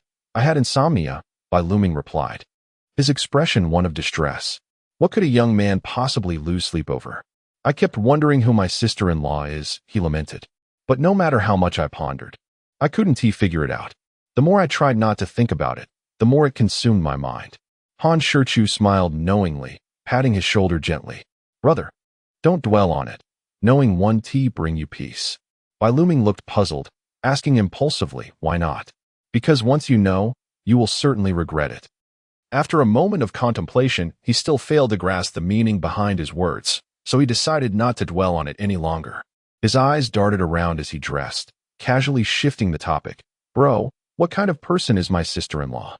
At that moment, Yu-Chu-chan, snuggled on the bed with her small dumpling, caught sight of this exchange and fixated her gaze on the television projection screen, intently listening. Clearly, she was both curious and invested in Han Shichu's response. Your sister-in-law? Han Shichu mused, a gentle smile gracing his face. In simple terms, she is a woman of cold exterior yet kind heart, immensely charming and extraordinarily capable, a stunning heiress. Upon hearing his description, Yu-Chu-chan's lips involuntarily curved upwards, revealing her satisfaction with his words. Bai Luming gazed at him in astonishment. Ah, she really is an heiress? Indeed, a bona fide heiress, Han Shichu affirmed with a nod. Good heavens, can one even speak so confidently about living off someone else? Why not? Is it not a source of pride to thrive on one's own merit? The notion of relying on others is utterly unfounded. One merely needs to glance at the prowess of Brother Mongfu to understand that such dependence is unnecessary. Setting aside other matters, with Brother Mongfu's striking appearance, is it not a commonplace feat to excel in every endeavor? Indeed, were I endowed with Brother Mongfu's height and looks, why would I seek the limelight? I would prefer the comforts of home. Cherishing moments with a partner in their 50s or 60s, what could be more delightful? Enough said. It seems someone is feigning diligence. Are there affluent patrons in the live stream? I am openly seeking sponsorship, skilled in the art of persuasion, well endowed and proficient, and let me add, even a steel wool brush can endure much. Once Bai Luming had arisen and completed his morning routine, the duo descended the stairs. While there was nothing to retreat from, it was only courteous to greet others, such as the essence of basic etiquette. Upon exiting the elevator, Manager Wang awaited them. Bai Luming, being attuned to the nuances of social interaction, extended his hands to shake Wang's, expressing his gratitude profusely. Mr. Bai, there is no need for such formality. It is all earned through Mr. Han's own capabilities, Manager Wang replied with a smile. He then produced 2 cards, presenting them to Han Shichu and Bai Luming. Gentlemen, this is our Platinum membership card from Yunchi Hotel. With this card, you may enjoy a 10% discount at any of our over 5,000 global locations. I hope you will accept this token of appreciation. What a grand gesture from Manager Wang. Neither of them reached for the cards. The matter of accepting a discount card was trivial to them, as they were not financially burdened. Accepting the card would also imply a personal obligation. Unlike Shanghai Feng, which refrained from offering Mr. Han a membership card, it was not due to Manager Mei Lan's lack of social finesse. Rather, it was a testament to her astuteness. As Mr. Han could easily rely on his own reputation, most crucially at Shanghai Feng, they had only witnessed 2 of the 3 culinary masterpieces.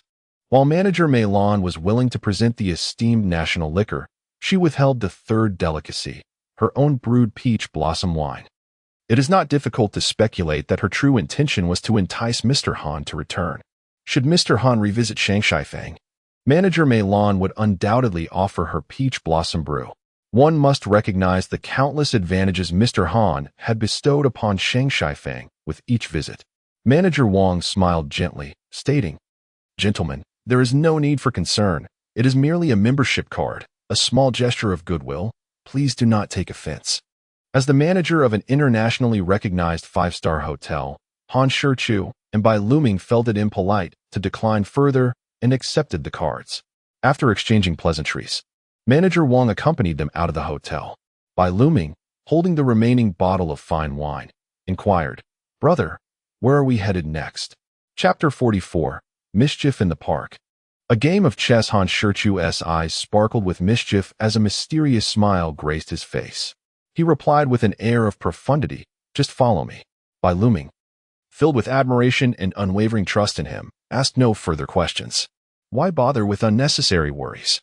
Isn't that exhausting? In all matters, there exists a figure of authority. Allowing oneself to indulge in the pleasures of life while merely uttering a few exclamations of praise. Upon witnessing the glint in Brother Mongfu's eyes and the smile gracing his face, I realized that he was undoubtedly plotting something. Ah, how I relish Brother Mongfu's extravagant antics. Make way, everyone, for Brother Mongfu is about to showcase his flair once more. Who could have imagined that a merciless variety show would transform into Brother Mongfu's grand debut? An exhibition of his flamboyance? Indeed, it is all about bravado.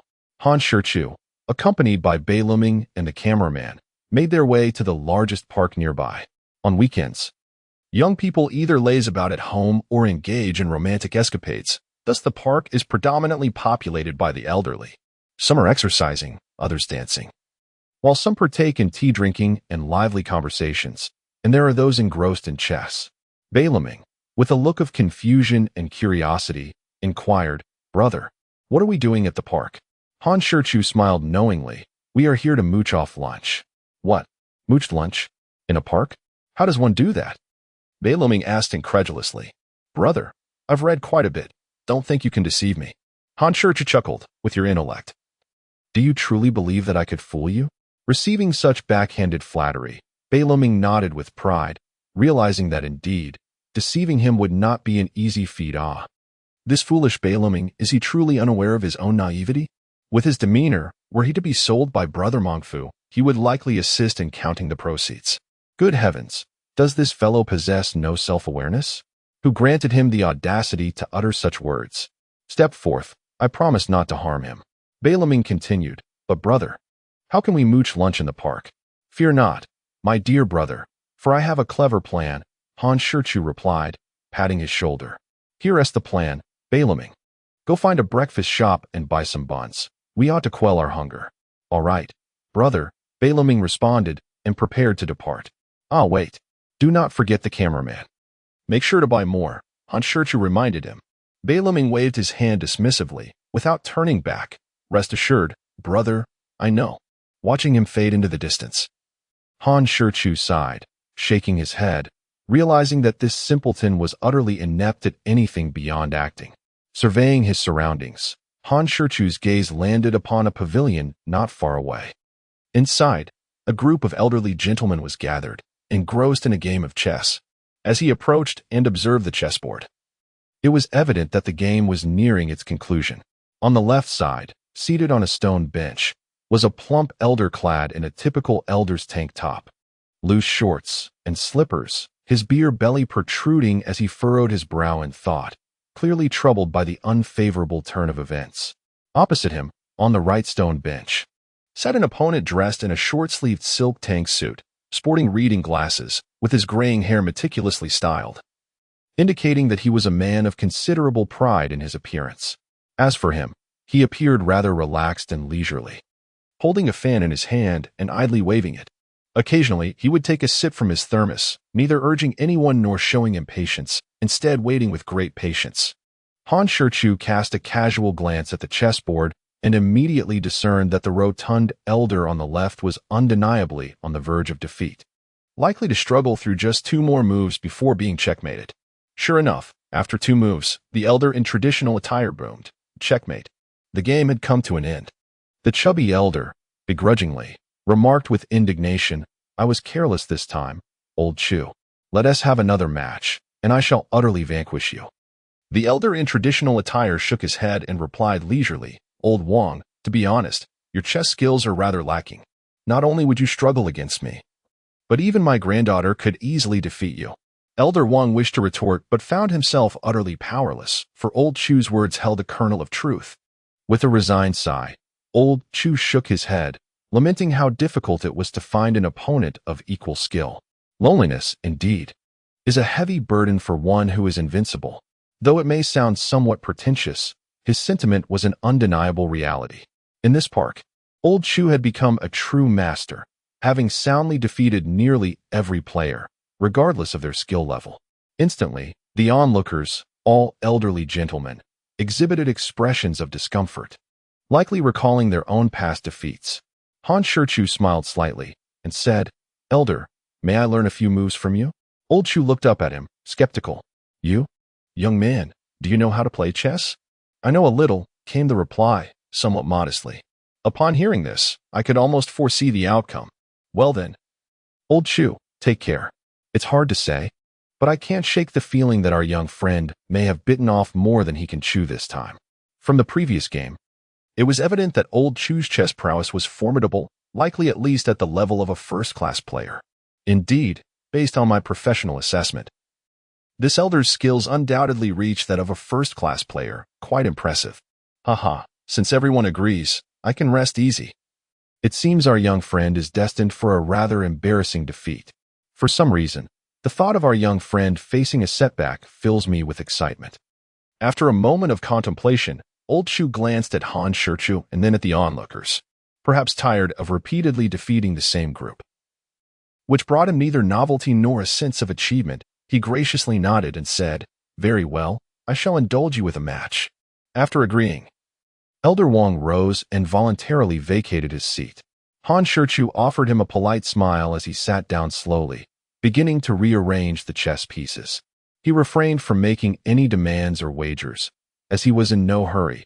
He intended to pique the elder's interest and competitive spirit before proceeding.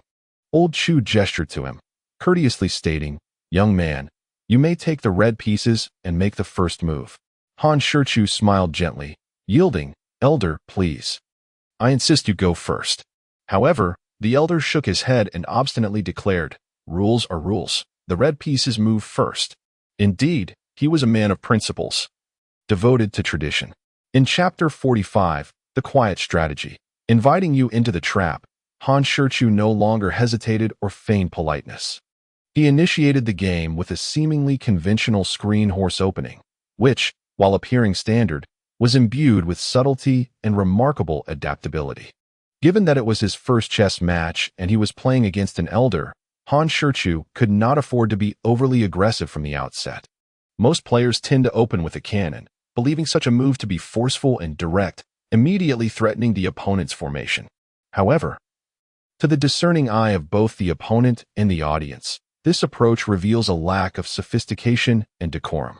An overtly aggressive opening, aimed at checkmating the opponent, can come across as brash and unrefined. In truth, many opening strategies are commendable, especially among elite masters who often adopt a more reserved approach, avoiding blatant threats in their initial moves. In the mystical realm of the ancient Eastern civilization, the renowned Chongqing sword, often associated with the blessing of longevity, frequently employs the screen horse opening.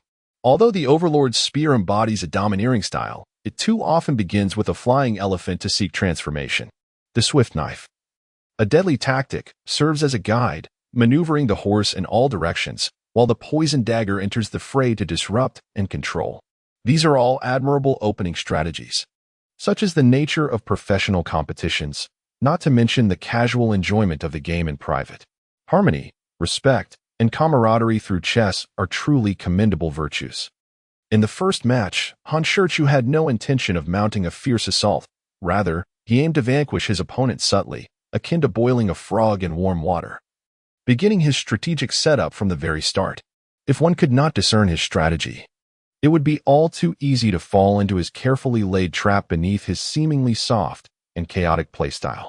Elder Chu initially perceived Han Shichu's moves as disorganized, appearing almost random. Yet, after several rounds, he gradually sensed something amiss, his contemplation taking longer as beads of sweat formed on his forehead. Unbeknownst to him, he had unwittingly fallen into Han Shichu's rhythm, entering the trap that had been meticulously arranged. Elder Chu scratched his head in deep thought, pondering his next move, while Han Shichu leisurely savored the large meat bun he had procured from Bai Lu Ming. To his delight, the flavor was quite exquisite. The onlookers, too, wore contemplative expressions, likely pondering how to counter Han Shichu's impending move. However, one by one, they shook their heads in resignation. Inevitably, once Brother Brash's rook advances, there will be no moves left. Indeed, no matter the response, it would be futile. There are no options left. Brother Brash has effectively blocked all retreat for the black pieces. Once Han Shichu finished his bun, the pensive Elder Chu finally conceded defeat. He spoke up, "I have lost." Han Shichu nodded, a slight smile gracing his lips as he replied, "I appreciate your graciousness." Old Master Chu, undeterred, raised his head and scrutinized the young man before him with utmost seriousness. "Young lad," he admitted, "I confess I underestimated you earlier. I did not anticipate your remarkable prowess in chess, managing to orchestrate the entire strategy without my notice and ensnaring me in your trap. Quite impressive indeed. Might I have the honor of engaging in another match with you?" It was evident from his tone and manner of address that Han Shichu's chess skills had garnered his respect. Han Shichu appeared somewhat hesitant, deliberately adopting an expression of indecision. Old Master Chu, not blind to the situation, promptly inquired, "Is there something amiss, my young friend?" He felt a sense of urgency, having finally encountered a formidable opponent. He could not let this opportunity slip away so easily. Beyond his desire for vengeance, the chance to spar with a master was indeed rare, and he was eager to seize it. Moreover, his appetite for the game had been thoroughly whetted by their previous match, and he found the lingering sensation of incompleteness rather unsatisfactory. Thus, he endeavored to persuade Han Shichu to continue their contest. Observing the young man's awkward demeanor, it was clear to Chu that he was contemplating a cunning scheme. "Ah, so this is how the young man plays. Employing retreat as a strategy to entice me further into his trap," he mused, amused by the cleverness of the approach. "Undoubtedly, lunch today is on Old Master Chu." Han Shichu, appearing somewhat troubled, replied, "Master, as you can see, I am currently engaged in recording a program." Old Master Chu nodded, glancing at Bai Lu Ming and the cameraman, and asked, "Are you recording Penniless?" Both Han Shichu and Bai Lu Ming were taken aback. While they were aware of the show's popularity, they had not anticipated that these elderly gentlemen would be familiar with it. Han Shichu nodded, "Indeed, Master. We still need to address our lunch arrangements and truly lack the time to continue our match. Perhaps we can engage again another time?" Old Master Chu promptly rejected this proposal without hesitation. "What is a mere lunch? How about you indulge me with a few more games, and afterward, I shall take you home for a meal. What say you?" This, of course, was not permissible, as it contravened the regulations set by the production team. However, Han Shichu was unfazed. With a slight adjustment, he could navigate the situation adeptly. With a glint in his eyes, he chuckled and said, "Old man, I'm happy to play chess with you, but let us wager our next game on a meal. What do you think?" Since Grandpa Chu was familiar with the program without a penny, he naturally had some understanding of the rules. Moreover, his eagerness to continue their match left him no room for hesitation, and he readily agreed. "All right, no problem. Let us get started." After a few moments, they set up the chessboard again and resumed their game. However, the outcome was unsurprising. Grandpa Chu faced yet another crushing defeat without any means of retaliation. Yet, he became more tenacious with each setback, insisting on continuing. Han Shichu smiled faintly, a new strategy brewing in his mind. Chapter 46. Truly reckless, perhaps recognized Han Shichu. With a serene smile, did not rush to rearrange the pieces, but instead slowly inquired, "Grandpa, shall we continue?" As he arranged the pieces, Grandpa Chu, without lifting his gaze, replied, "Of course, we must continue. There is still ample time before lunch. Let us play a few more rounds." in Han Shichu's eyes. Grandpa Chu exemplified the classic case of someone with a poor grasp of the game, yet an insatiable appetite for it. How about this? Grandpa, let us wager on the dishes for lunch. If you lose a round, we'll add another dish. The more rounds you lose, the more dishes we will have at noon. What do you say? Without a moment's hesitation, Grandpa Chu responded with a smile. That sounds great. If you can win 8 or 10 rounds, we'll feast on 8 or 10 dishes. Let us see your skill. With that, Han Shichu wasted no time and sought a swift resolution. It was just past 9 o'clock, and they still had at least 2 hours ahead of them. From that moment on, Han Shichu's playing style became exceptionally aggressive and fierce. Within 10 minutes, he calmly declared, "Checkmate." Grandpa Chu, frustrated, slapped his forehead and prepared for the next round. In less than another 10 minutes, it was checkmate again. Again, the next round. Checkmate. Next round. Checkmate. Brother Reckless, I implore you to show some humanity. Look at how you've reduced Grandpa to this state. Goodness, finishing each game in an average of 7 to 8 minutes. How many dishes will Grandpa lose? If this goes on until evening, will Grandpa end up losing a full banquet? It's tragic, truly unbearable, Brother Reckless. You are relentless. Look at Grandpa drenched in sweat, despairing. Can't you show some restraint? My goodness, Brother Reckless. Are you trying to help Grandpa break his chess addiction? Incredible, truly remarkable. Brother Reckless' strategy is astoundingly sophisticated. Each move conceals profound intentions, making it exceedingly difficult to discern his true motives. Indeed, while Grandpa seems to calculate 3 moves ahead, Brother Reckless is calculating 10, maintaining a calm demeanor, with a clear thought process and exceptional strategic prowess. Does anyone else sense that every move Grandpa makes appears to be entirely anticipated by Brother Reckless? The spectator's analysis was spot on. Nearly every move by Grandpa Chu was within Han Shichu's expectations, already foreseen. How could he possibly win? It was evident that the disparity in skill was insurmountable. If one were to assert that Elder Chu possesses the prowess of a first-level chess player, then Han Shichu's strength surpasses that of a grandmaster by far. The divine skills produced by the system are certainly no jest, even on the international professional stage. Han Shichu could effortlessly claim the championship trophy. Before one knew it, the clock struck 11:30. After enduring a relentless assault for 2.5 hours, Elder Chu, utterly powerless to defend himself, let out a heavy sigh and despondently remarked, "I can't continue, my young friend. Your chess skills are far too formidable. The gap between us is insurmountable." Han Shichu offered a gentle smile and reassured him, "Elder, your chess level is already quite high. It is no small feat for an amateur to reach the strength of a first-level chess player." Elder Chu did not respond, but suddenly inquired, "Young friend, honestly, how much of your strength did you employ? I sense you still have reserves." Upon hearing this, a hint of embarrassment crossed Han Shichu's face as he quietly replied, "To be frank."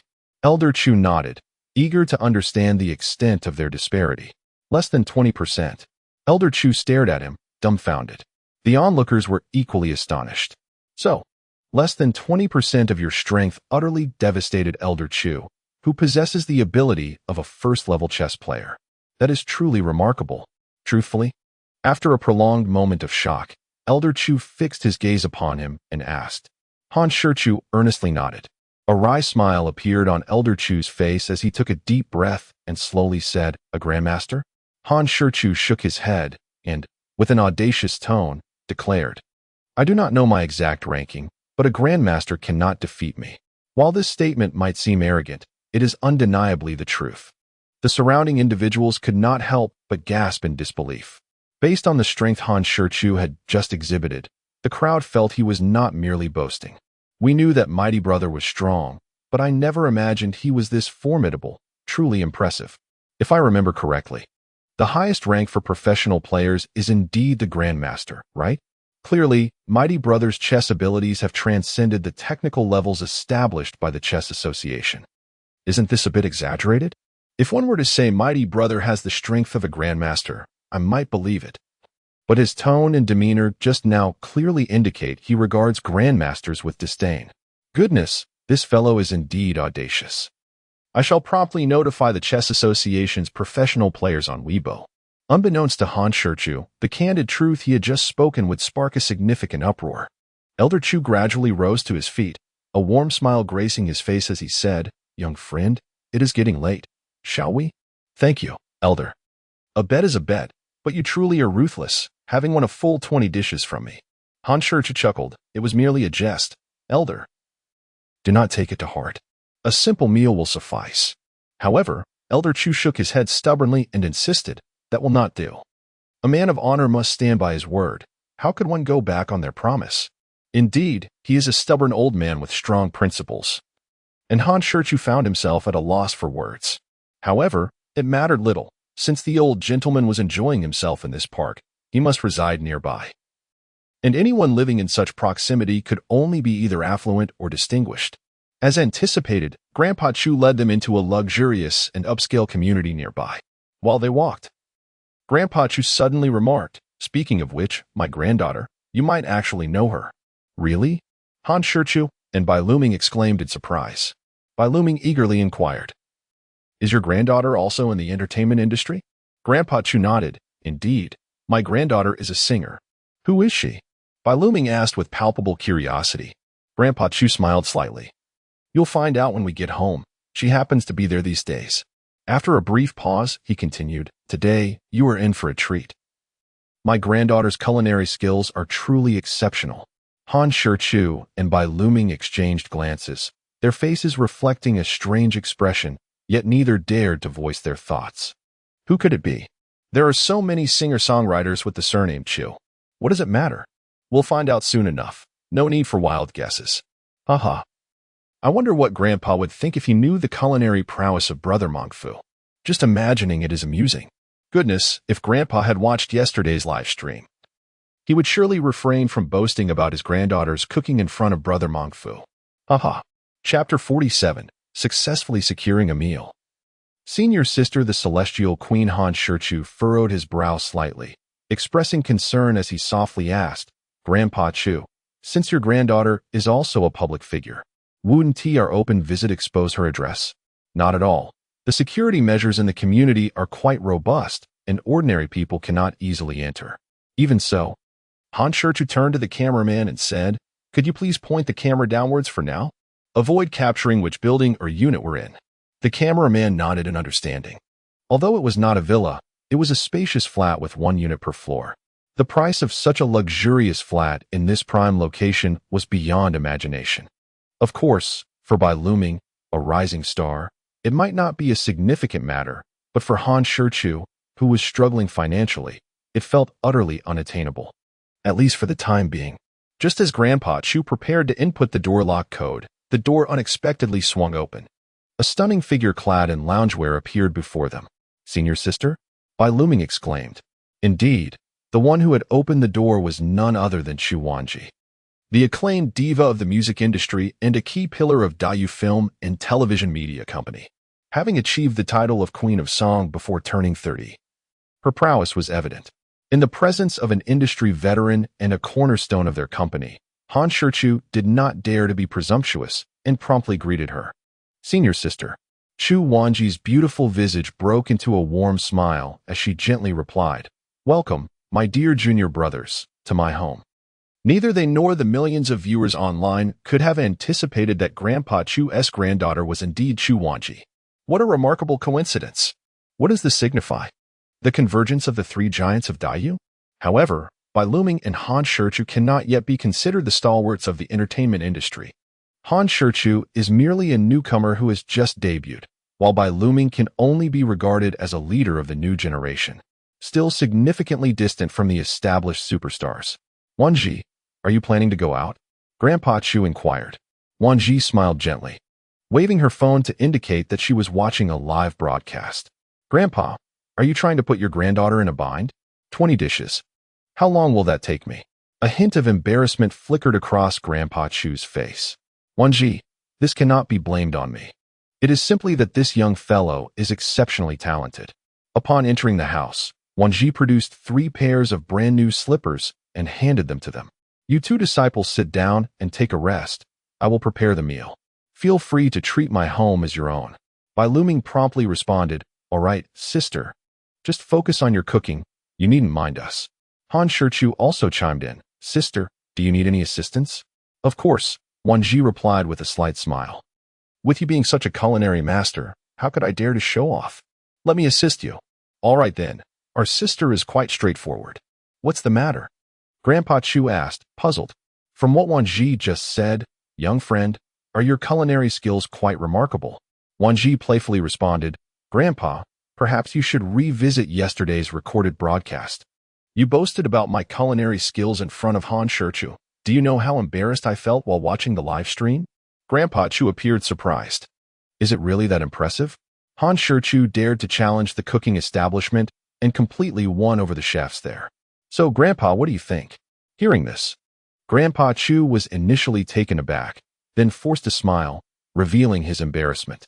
As Wan Ji and Han Shichu entered the kitchen, they found it already filled with an array of ingredients, indicating that she had been well prepared. Sister, shall we just prepare a few simple dishes? I was joking with Grandpa earlier. I didn't expect him to take it seriously. Preparing 20 dishes is too time-consuming, especially since we won't even finish them. Isn't that wasteful?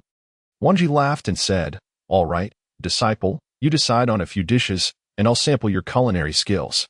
Okay, then I'll whip up a few home-style dishes. Quick, quick. The kitchen class with the culinary master is starting. Come learn from him. I knew the culinary master would cook personally, so I've been waiting. No doubt. I'm also planning to watch the live stream while cooking along with the master's steps to see if the flavors are truly exquisite.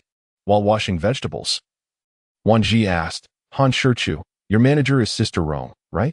Han Shichu nodded, yes. Ah, you are indeed a true junior disciple.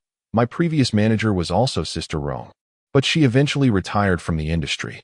After a brief pause, Wan Ji suddenly asked, So, junior disciple, I have a concert in Magic City in half a month. Would you like to come and have some fun? This was a clear gesture of goodwill towards him. Given the circumstances, Han Shichu could not refuse, as that would tarnish her reputation. She quickly replied, All right, thank you, senior sister. Wan Ji waved her hand dismissively. No need for thanks. There's no need for formalities between us. She added, I will check with Xiaobai shortly. If he is free, you two should come and have some fun together. At that moment, viewers of the live stream became restless. Haha, I wasn't planning to attend Chu Tianho's concert, but now that Meng Fu Gu is going to be a guest, I simply must go. Let's form a group, hurry, and buy tickets for Meng Fu Ji's concert. Haha, fortunately, I'm a Ji flower. I bought my ticket long ago.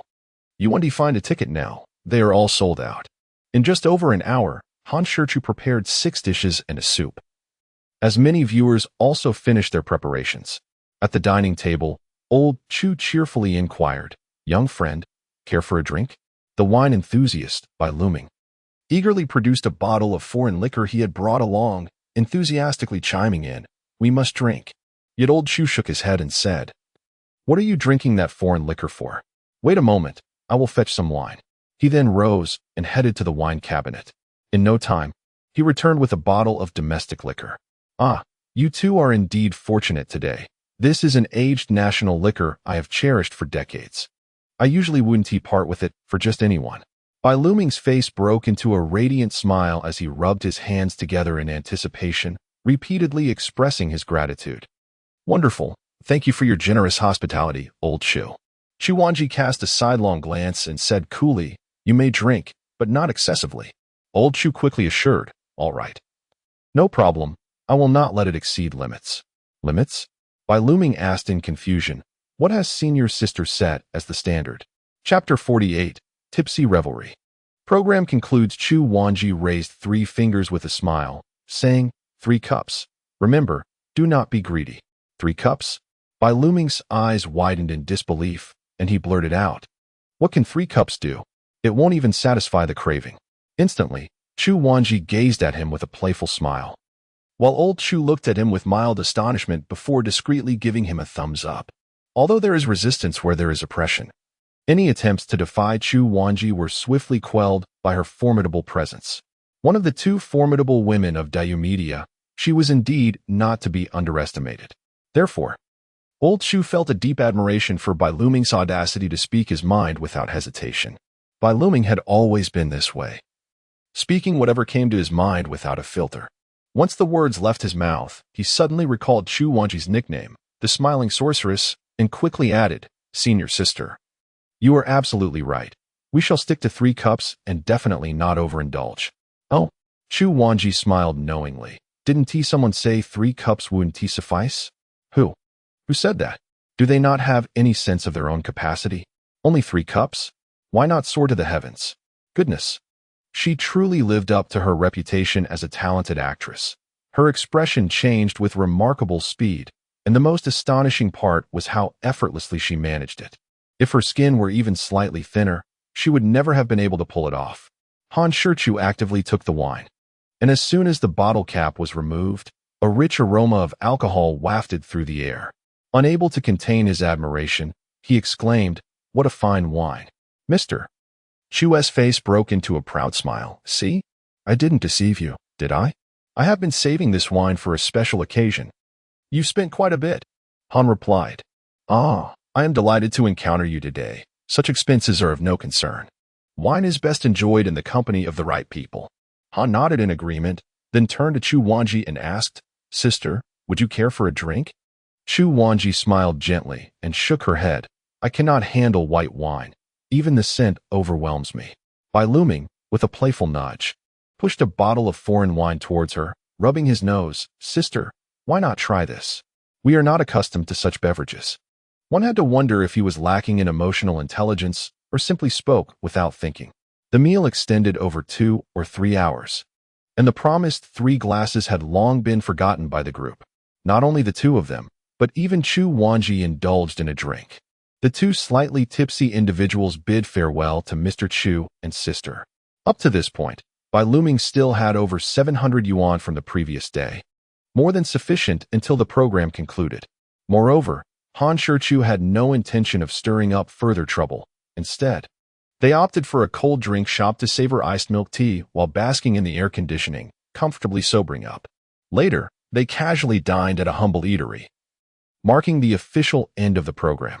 By the conclusion, Bai Luming had not spent all his money, still retaining over 600 yuan. Well, it turns out that Brother Mang was indeed truthful. It was all just a vacation. How can one feel satisfied? This weekend flew by all too swiftly. Indeed, watching Brother Mang's performance, I unknowingly slipped through the weekend. It's a pity it ended before I could fully relish it. Who would believe that I, this weekend, stayed home instead of gallivanting, engrossed in watching Brother Mang show off, like a little salted fish? Darn it, I strongly suggest Brother Mang come back for another episode. I second that. After the program concluded, their agent promptly appeared. Sister Rong. Upon her arrival, Bai Luming and his agent, Sister Hua, greeted her eagerly. This was not only due to her esteemed position within Dayu, being a confidant of the boss and a seasoned veteran, but also because her status in the agency world was formidable. Had Rong not stepped back from the industry during its peak, she might well have become a leading figure in the agency realm. Even now, her connections were invaluable upon her unexpected return. Furthermore, Sister Hua, Bai Luming's agent, was someone she had personally nurtured. Thus, respect was indeed warranted. However, Rong did not act arrogantly but smiled warmly. "So, Little Bai, you are under Sister Hua's guidance." "Excellent.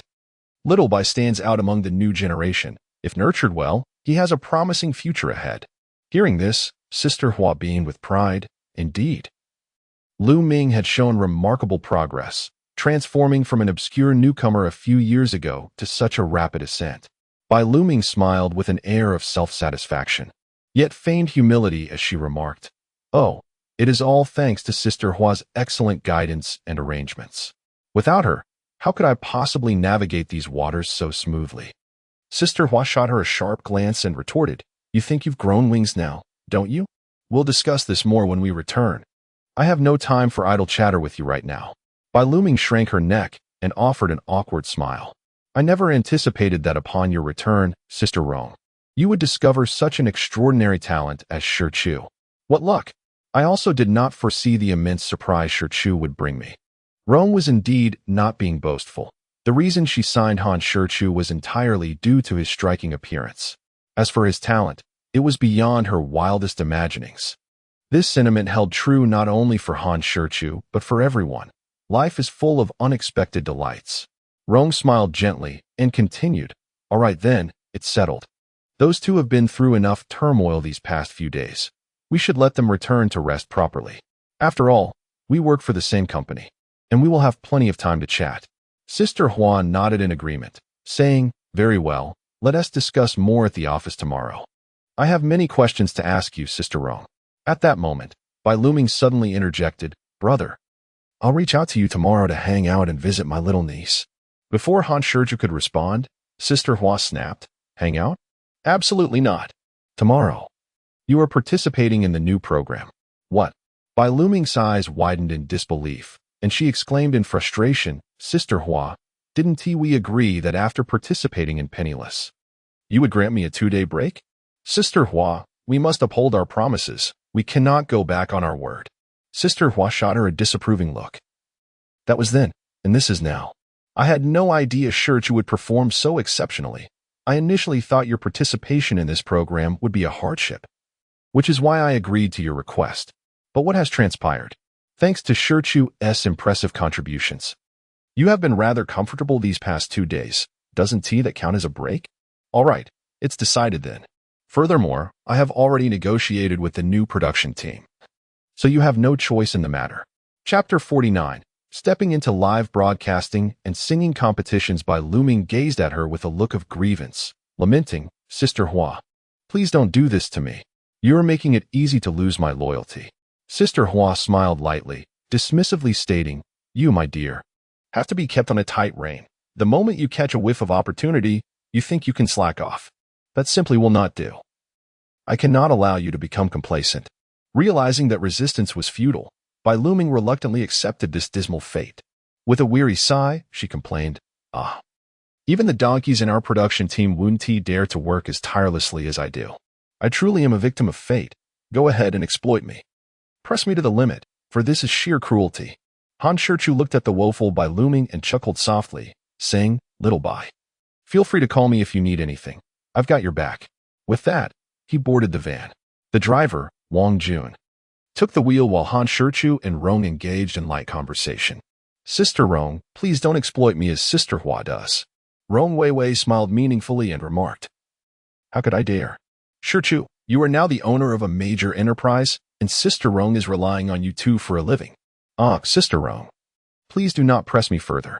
However, she continued earnestly, but truly, Shichu, do you realize how popular you have become?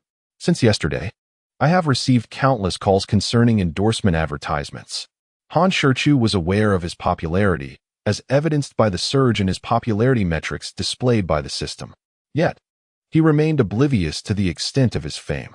Seeing him shake his head, Rong chuckled, I've received dozens of endorsement inquiries, and that's only from my side. It does not account for the calls the company has received. However, these agents are astute, understanding that while your popularity is soaring, your fame remains somewhat modest. Hence the offers are not particularly high. They are quite shrewd in their dealings. As she spoke, her indignation grew. Nonetheless, Han Shichu comprehended her sentiments. His current popularity was indeed superficial. Without tangible work or after a period of dormancy, such popularity could vanish in an instant.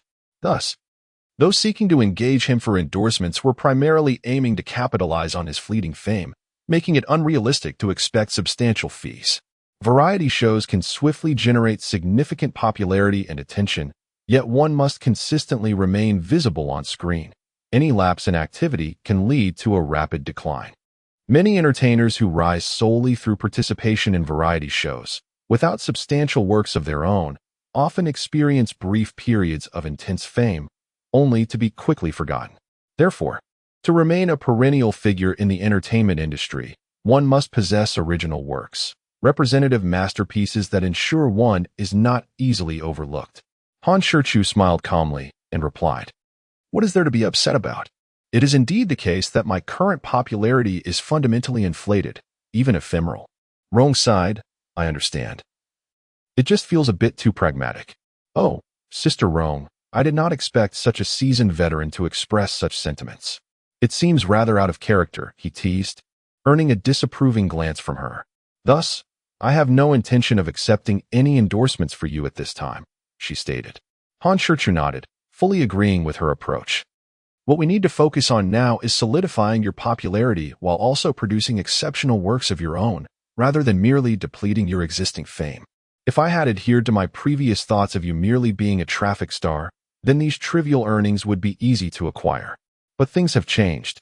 Your talent has genuinely astonished me. I must revise my plans for you. There is no need to become a controversial figure reliant solely on looks. Han Shichu nodded once more. Rong gazed intently at him, a subtle smile gracing her lips. Yet, the nature of her gaze and expression made Han Shichu feel an underlying sense of unease, causing him to shiver involuntarily. Sister Rong, please do not look at me with such predatory eyes. If there is something on your mind, do say it directly. With a disdainful spit, Rong lightly retorted, expressing her annoyance. Such undignified words, spoken so easily. However, I must say, Shichu, your demeanor is quite commendable. Many individuals, upon achieving overnight fame, unintentionally allow their egos to inflate. Yet, your mindset remains remarkably serene, and you possess the ability to perceive the essence of matters, which is truly admirable. Only with a virtuous disposition can one traverse further, especially in the volatile realm of entertainment. Han Shichu smiled faintly.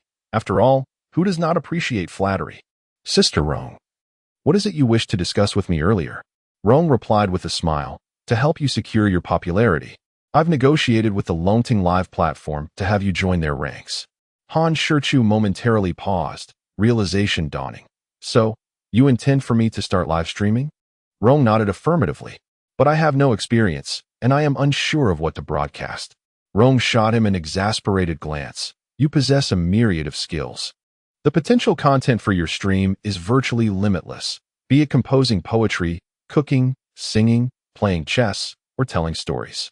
Surely, you can manage any of those? All right. If you say so, then it shouldn't be too problematic, Han Shichu conceded. This is the first matter, but I also have another announcement. Han Shichu looked at her quizzically, urging her to be straightforward. I have also accepted an invitation for you to participate in a television program. What kind of program? A singing competition variety show. Han Shichu nodded thoughtfully. With her exceptional vocal talent, this should pose no significant challenge.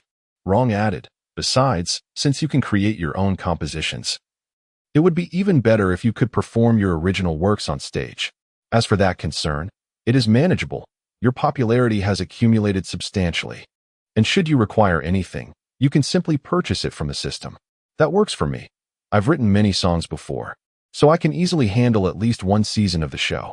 Good, that's settled then. The premiere date is not yet confirmed, but I will keep you informed. I have already registered your account on the Longting Live platform, and it has been verified by the platform.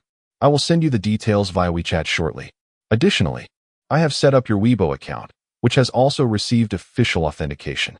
However, you need not burden yourself with managing it, as I will assign an assistant to handle it professionally. Han Shichu nodded, feeling quite satisfied with Rong's arrangements. Chapter 50, Temptation of Homecoming. Peculiar maneuvers upon returning to Yipin Huafu. It was nearly 10 o'clock. After inputting the door code and stepping inside, he was greeted by the soft, melodious voice of his little one, Daddy, Daddy. Without even changing his shoes, he crouched down, arms wide open to embrace the rushing little dumpling. Oh, how I missed you, my sweet child. Han Shichu scooped up the small creature into his arms, showering her forehead with affectionate kisses, which elicited delightful giggles from her. Little dumpling, why are you still awake at this hour? You have kindergarten tomorrow. The little one nuzzled against his cheek and joyfully exclaimed, I wanted to wait for Daddy to come home and finish the story before I go to sleep. In the living room, Yu Chu-chan, who had always kept her company, approached with a hint of helplessness, saying, Little Tangyuan insists on waiting for you to return. No matter how I coax her, she refuses to go to sleep. When Yu Chu-chan entered his line of sight, Han Shichu's eyes widened in astonishment. She wore the black silk-laced nightgown for the first time. Her already flawless skin appeared even more radiant against the dark fabric, resembling exquisite jade. Furthermore, the black lace not only exuded an air of mystery, but also stirred the most primitive desires within a man. The sheer silk material, illuminated by the intense light in the living room, created an alluring play of visibility. For a man, This tantalizing obscurity is far more enticing and stimulating than complete nudity. The most striking feature was the low-cut neckline of the nightgown, which barely concealed her alluring curves. Han Shichu swallowed hard, a wave of heat surging within him, his heart racing with fervent desire. He couldn't help but sigh inwardly, arriving at the conclusion after much contemplation. Yu Chuchan was a woman forever beyond his grasp. Sensing his unwavering gaze, Yu Chuchan's exquisite features flushed with a captivating crimson. Strangely, this time she said nothing, nor did she suggest changing her clothes. It seemed she was gradually accepting Han Shichu, perhaps even unaware of her own transformation. Little Tang Yuan, with her round, sparkling eyes, glanced at him before turning to Yu Chuchan, a mischievous smile adorning her cherubic face. Clinging to Han Shichu's neck, she leaned closer to his ear and whispered, "Daddy, isn't Mommy beautiful?" Han Shichu nodded, smiling as he replied, "Yes, Mommy is the most beautiful of all." Although he was responding to Little Tang Yuan, his gaze was fixed on Yu Chuchan, making it clear that his words were intended for her. Perhaps feeling shy, she shot him a playful glare to mask her delight. "All right, Little Tang Yuan. Hurry down so Daddy can bathe and change. I'll tell you a story afterward." With that, she lifted her from Han Shichu's embrace and headed towards the upstairs bedroom. Little Tang Yuan nestled in her arms, peeked out from her shoulder, and called out in a sweet, sticky voice, "Daddy, hurry up. Mommy and I are going to get ready." "Be quiet," Yu Chuchan scolded lightly with a playful glare. After Han Shichu finished his bath and changed into comfortable home clothes, he knocked on Yu Chuchan's bedroom door. Upon entering, he saw her setting aside a book, while Little Tang Yuan, nestled beside her, had already fallen asleep. It seemed her energy had been depleted today, as she had drifted off before Han Shichu could read her a bedtime story. Han Shichu glanced at Yu Chuchan, who was adjusting the light's brightness, and softly said, "Since Little Tang Yuan is already asleep, I shall return to my room." After speaking, he prepared to leave the bedroom. However, Yu Chuchan's subsequent action struck him like a bolt from the blue, making him acutely aware of what true malice entailed. She inexplicably shook awake the already slumbering Little Tang Yuan, calling out, "Little Tang Yuan, Little Tang Yuan, wake up quickly to listen to a bedtime story." Her audacious act left Han Shichu dumbfounded, speechless, and utterly astonished. Goodness, she truly wasn't a biological mother. Even when the child was asleep, she forcibly roused her to hear a bedtime tale. Little Tang Yuan opened her drowsy eyes, rubbed them with her tiny hands, and mumbled incoherently, "Oh." Han Shichu promptly approached, gently patting her back while softly humming, causing the already sleepy Little Tang Yuan to drift off once more, gazing at her serene little face and listening to her calm, soothing breaths. A warm smile spread across Han Shichu's face. He shot an exasperated glare at Yu Chuchan, wondering if such behavior was typical of a normal person. However, it was indeed something a mother might do. Realizing her own impulsive actions, Yu Chuchan lowered her head slightly, feeling guilty and unable to meet Han Shichu's gaze. After a moment of silence, perhaps sensing the atmosphere was too strange and awkward, she decided to casually bring up a topic to break the silence. Clearing her throat theatrically, she said slowly, "I have to return to work tomorrow, so I'll have to rely on you to take care of Little Tang Yuan." Han Shichu smiled faintly. "Leader, what kind of relationship do we have? We share the same roof, eat from the same pot, and sleep in the same bed. There is no need for formality." Yu Chuchan shot him a cold glare. "Can you speak properly? Isn't that just the truth? I'm not making things up." With a stern expression, she glared at him fiercely. Sensing her impending outburst, Han Shichu raised his hands in surrender, quickly saying, all right. I'll be more tactful in my words from now on. Is that satisfactory?" "That's more like it," she replied. Han Shichu chuckled, finding the challenge of teasing this icy persona rather amusing. Yu Chuchan looked up to meet his gaze, noticing the mischievous smile on his face, which seemed to hold deeper meaning. Though feeling a tinge of shyness within, her exterior remained frosty as she asked sharply, "Hey, you pervert, what are you staring at? Haven't you seen it before?" Han Shichu smiled slightly. "I have seen it, yet I never tire of it. The more I see, the more I delight in it." "Leader, you are truly beautiful." After expressing his admiration, Han Shichu quickly closed the door behind him and exited her bedroom. Leaning against the headboard, Yu Chuchan momentarily froze, unable to suppress a smile that tugged at her lips. With the lights out, it was time for sleep, and she anticipated sweet dreams. Back in his own room, Han Shichu was about to claim his system reward when the cold, mechanical voice of the system issued a task. System task: please kiss Yu Chuchan within 1 week. Task success: reward the host with 1 lottery chance and unlock the ability to draw from the store. Task failure: the host will endure a tormenting punishment for half a month. What the hell? Isn't this punishment a bit extreme? Wouldn't that be utterly debilitating? Chapter 51, Sweet Dreams, Royal Attributes. Enduring for half a month? Han Shichu glanced down at his second brother, involuntarily shuddering at the mere thought. I fear that after the punishment concludes, my second brother may indeed become utterly useless. However, there remains a week's time, and the absurd system has not specified where one must kiss, rendering the task not overly difficult. Yet, after the kiss, the leader is likely to erupt in fury, which is quite a risky endeavor. It seems imperative to devise a foolproof plan. Otherwise, the consequences of inciting the Ice Queen's wrath are equally unimaginable. Thus, Han Shichu refrained from further contemplation, for overthinking would yield no benefit at this juncture. It was best to first claim the reward. The system offered a single opportunity for a lottery draw, accompanied by a bonus of 50,000 popularity points. To him, this trifling amount of popularity points was hardly worth his attention, given that he already possessed over 6 million points, a veritable fortune. As for how popularity points were calculated, he remained oblivious, nor did he care to know. Rubbing his hands together, he was eager to commence the lottery draw, but upon further reflection, he resolutely held back. He was not superstitious, nor did he believe in mysticism, yet for the sake of prudence, he decided to wait until the next day to bask in the good fortune of Xiaotanjuan before attempting the draw, as such opportunities were rare.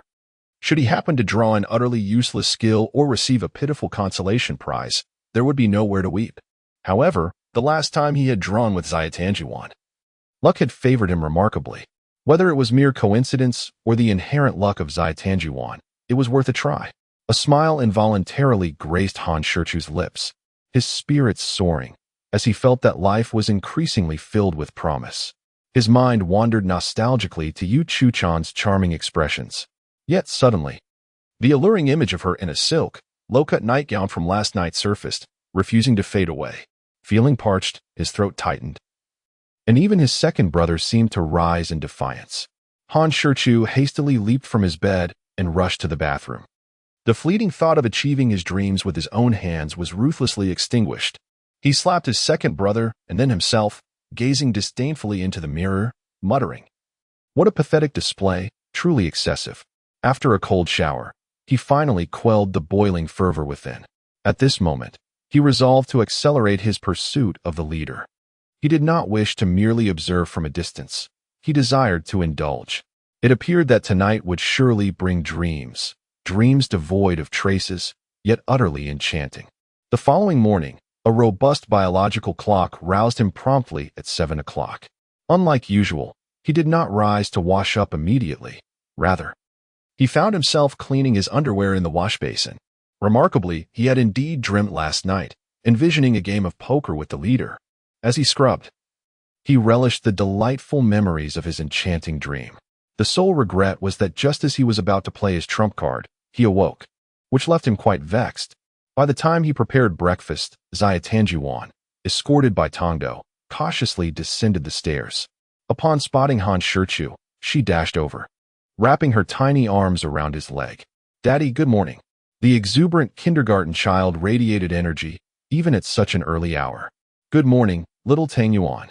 Hurry and have your breakfast, so that your father can take you to kindergarten afterward." With that, he gently placed her in her chair, serving her a bowl of beef congee and pouring a glass of fresh milk. "Thank you, Daddy," little Tang Yuan said cheerfully as she picked up her spoon to eat. Observing her pouting little mouth as she carefully blew on the congee, Han Shichu couldn't help but smile at her adorable and endearing demeanor. "Where's Mama?" Tang Yuan asked, stuffing an entire spoonful of cooled congee into her mouth. "Mama is doing her makeup," she mumbled. Han Shichu nodded in understanding, meticulously ensuring her kanji was cooled just right. Before long, Yu Chuchan descended the stairs. At the dining table, Han Shichu instinctively fixed his gaze on her, recalling the system's task. Noticing his unwavering stare, Yu Chuchan shot him a sharp glare while sipping her kanji. Embarrassed, Han Shichu smiled awkwardly and focused on ensuring little Tang Yuan finished her breakfast. "Leader, are you driving to the office by yourself, or will you come with us?" she inquired. "I'll drive myself. You take little Tang Yuan to kindergarten first," he replied. Han Shichu nodded. "All right, I'll take her. I'll leave the dishes for later." Little Tang Yuan patted the golden retriever's head, saying, "Guodongdu, please go get my teddy bear backpack." Guodongdu looked at Han Shichu with a pitiful expression, clearly distressed at having to work before finishing his meal. "Can you please manage your little cotton jacket?" Han Shichu chuckled at the sight of Guodongdu's plight and said, "Hurry up, and I'll reward you when I return." With that, Guodongdu scampered upstairs. Han Shichu helped little Tang Yuan put on her shoes, carrying her teddy bear backpack in one hand while holding her in the other as they headed out. "System, I wish to draw a lottery. Begin." "Stop. Congratulations, host. You have drawn the God-level martial arts." Hearing the system's notification, Han Shichu felt a wave of satisfaction. With God-level martial arts, he could compensate for his physical shortcomings. Moreover, how could one navigate the affluent social circle without some martial prowess? Indeed, little Tang Yuan had activated the lucky attributes. Overcome with joy, Han Shichu showered little Tang Yuan's face with affectionate kisses, causing her to giggle uncontrollably. He mused silently. If he drew again after kissing her, would his luck be even better? Nodding thoughtfully, he deemed it worth a try. Once seated in the car, little Tang Yuan's chatter began. "Daddy, how long until we can return to our hometown? I miss Grandma so much. In a month, we'll have summer vacation. And then I'll take you home to see Grandpa and Grandma. All right?" With her big, round eyes wide open, little Tang Yuan asked curiously, "How long is a month?" Han Shichu smiled and replied, 31 days. That's such a long time." Little Tang Yuan pouted in disappointment. "Daddy, what do you think Grandpa and Grandma like?" Han Shichu glanced at her and playfully asked, "Are you planning to give them a gift?" "Yes." Little Tang Yuan nodded vigorously. "I want to surprise Grandma and Grandpa." What a delightful little creature she was. Han Shichu gently patted her head, knowing that anything gifted by little Tang Yuan would bring immense joy to his grandparents. "Is that true?" she inquired. "Indeed, my dear, your father would never deceive you." Following this exchange, little Tang Yuan fell into a rare silence, likely pondering the perfect gift to present. Chapter 52, 10 Grilled Sausages, a challenge issued upon returning home. Yu Chuchan had already departed for the office. After feeding the ever-adoring Tongdo and tidying up the dishes, Han Shichu settled in the garden pavilion with his drawing board, savoring fragrant tea while sketching. This would be his inaugural formal gift for little Tang Yuan, prompting him to draw with particular care and diligence. He intended to illustrate 10 stories, a delightful mix of fairy tales and fables, truly exquisite. Engrossed in his artistic endeavor throughout the day, he merely ordered a simple takeout for lunch, hardly putting in any effort for himself. Eventually, he set down his drawing tools, rising slowly and exhaling deeply. Stretching his limbs, he alleviated the stiffness that had settled in, thanks to the formidable physique cultivated through martial arts. He felt no discomfort from sitting still for an entire day, a stark contrast to how he would have felt previously. Gazing at the clock, Han Shichu prepared to pick up little Tang Yuan from school. Arriving at the kindergarten just as classes were dismissed, he spotted her dashing towards him, her little legs moving with eager anticipation. Grasping her tiny hand, he smiled and asked, "So, my dear Tang Yuan, were you well behaved today at school?" With her head held high and a touch of pride, she proclaimed, "Daddy, Tang Yuan was very good." Pausing, she removed her plush bear backpack and retrieved a vibrant red flower. "This is for you, Daddy. It's the big red flower that Teacher Lee awarded me." After handing him the flower, she gazed up at him with wide, expectant eyes, clearly seeking praise. Han Shichu received the flower and, not wanting to disappoint her, beamed as he commended, "Indeed, our little Tang Yuan is truly remarkable, absolutely outstanding." Instantly, her face lit up with a radiant smile, overflowing with happiness. Hand in hand, they skipped along, little Tang Yuan bubbling with energy. Those who are unattractive live long, while those who are handsome age quickly, she sang in her sweet, childlike voice, her lyrics a whimsical creation of her own. Initially, Han Shichu struggled to comprehend her babble, but upon listening closely, he discerned her playful tune, an amusing concoction, yet devoid of flaws. With a soft smile, he looked down at the exuberant little Tang Yuan, finding her irresistibly endearing. As they passed by the convenience store they had visited before, she tugged at his hand, urging him inside. "Daddy, I want to buy you something wonderful." A sudden sense of guilt washed over him, as if he were being manipulated into providing her with pocket money. Despite her proactive enthusiasm and her ample resources, he couldn't shake the feeling of embarrassment. As they entered the convenience store, little Tang Yuan pointed at the grilled sausages and sweetly said to the shopkeeper, "Auntie, I would like 10 of these." While the shopkeeper prepared the sausages, she smiled and inquired, "Are you planning to give these to your father?" Tang Yuan nodded eagerly. "Do you know what 10 sausages signify?" she asked. "I know, it means I think of you often," Tang Yuan replied. Surprisingly, not only the shopkeeper but even Han Shichu was taken aback by her understanding of the pun. He never anticipated that the first person to buy him 10 sausages would be little Tang Yuan. Children possess an innocent, sincere, and straightforward way of thinking and acting. And as a result, Han Shichu found himself genuinely touched by her gesture. Indeed, Tang Yuan was his little comforter, and her unguarded actions always moved him deeply. To be honest, his resolve to pursue Yu Chu-chan was certainly partly influenced by Tang Yuan, while the rest stemmed from his attraction to her. After paying, Tang Yuan refused the sausage that Han Shichu offered her, shaking her head. "Daddy, it's yours." He understood her sentiment. If she shared her sausage with him, it meant he belonged to her and could not leave, that he must think of her often. He felt an inexplicable tenderness for this little one who was afraid of losing him at that moment. Regardless of whether he succeeded in winning over Yu Chu-chan, Tang Yuan would forever be his daughter. He gently tightened his grip on her hand, not enough to hurt her, but enough to convey his determination. Just as they were about to leave, Han Shichu suddenly had an idea and asked Tang Yuan, "Sweetheart, do you think Daddy should buy 10 sausages for Mommy as well?" Tang Yuan nodded enthusiastically. Mommy would surely be very happy. Since he had decided to pursue her, he might as well be bold. Words alone were insufficient. Action was necessary. Even if it was a seemingly insignificant gesture. Han Shichu took Tang Yuan back into the convenience store to order 10 sausages once more. Little rich girl was about to pay, but Han Shichu stopped her. To others, she was a little miser, but to him, she was exceptionally generous, willing to give him everything. This was Tang Yuan's unique affection.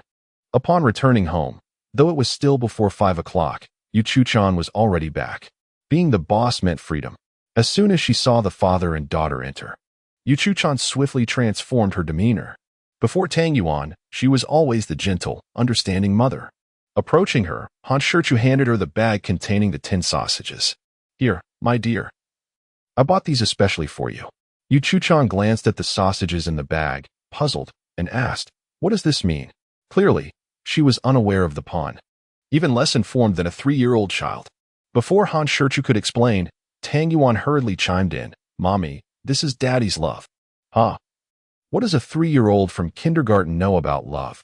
Yu Chu-chan looked confusedly between the father and daughter, but accepted the bag nonetheless. Just as Han Shichu was about to clarify, his phone suddenly rang. Upon receiving the call, it was the agent Rong. "Hello, Sister Rong," came Han Shichu's voice. On the other end, Rong's tone was somewhat grave.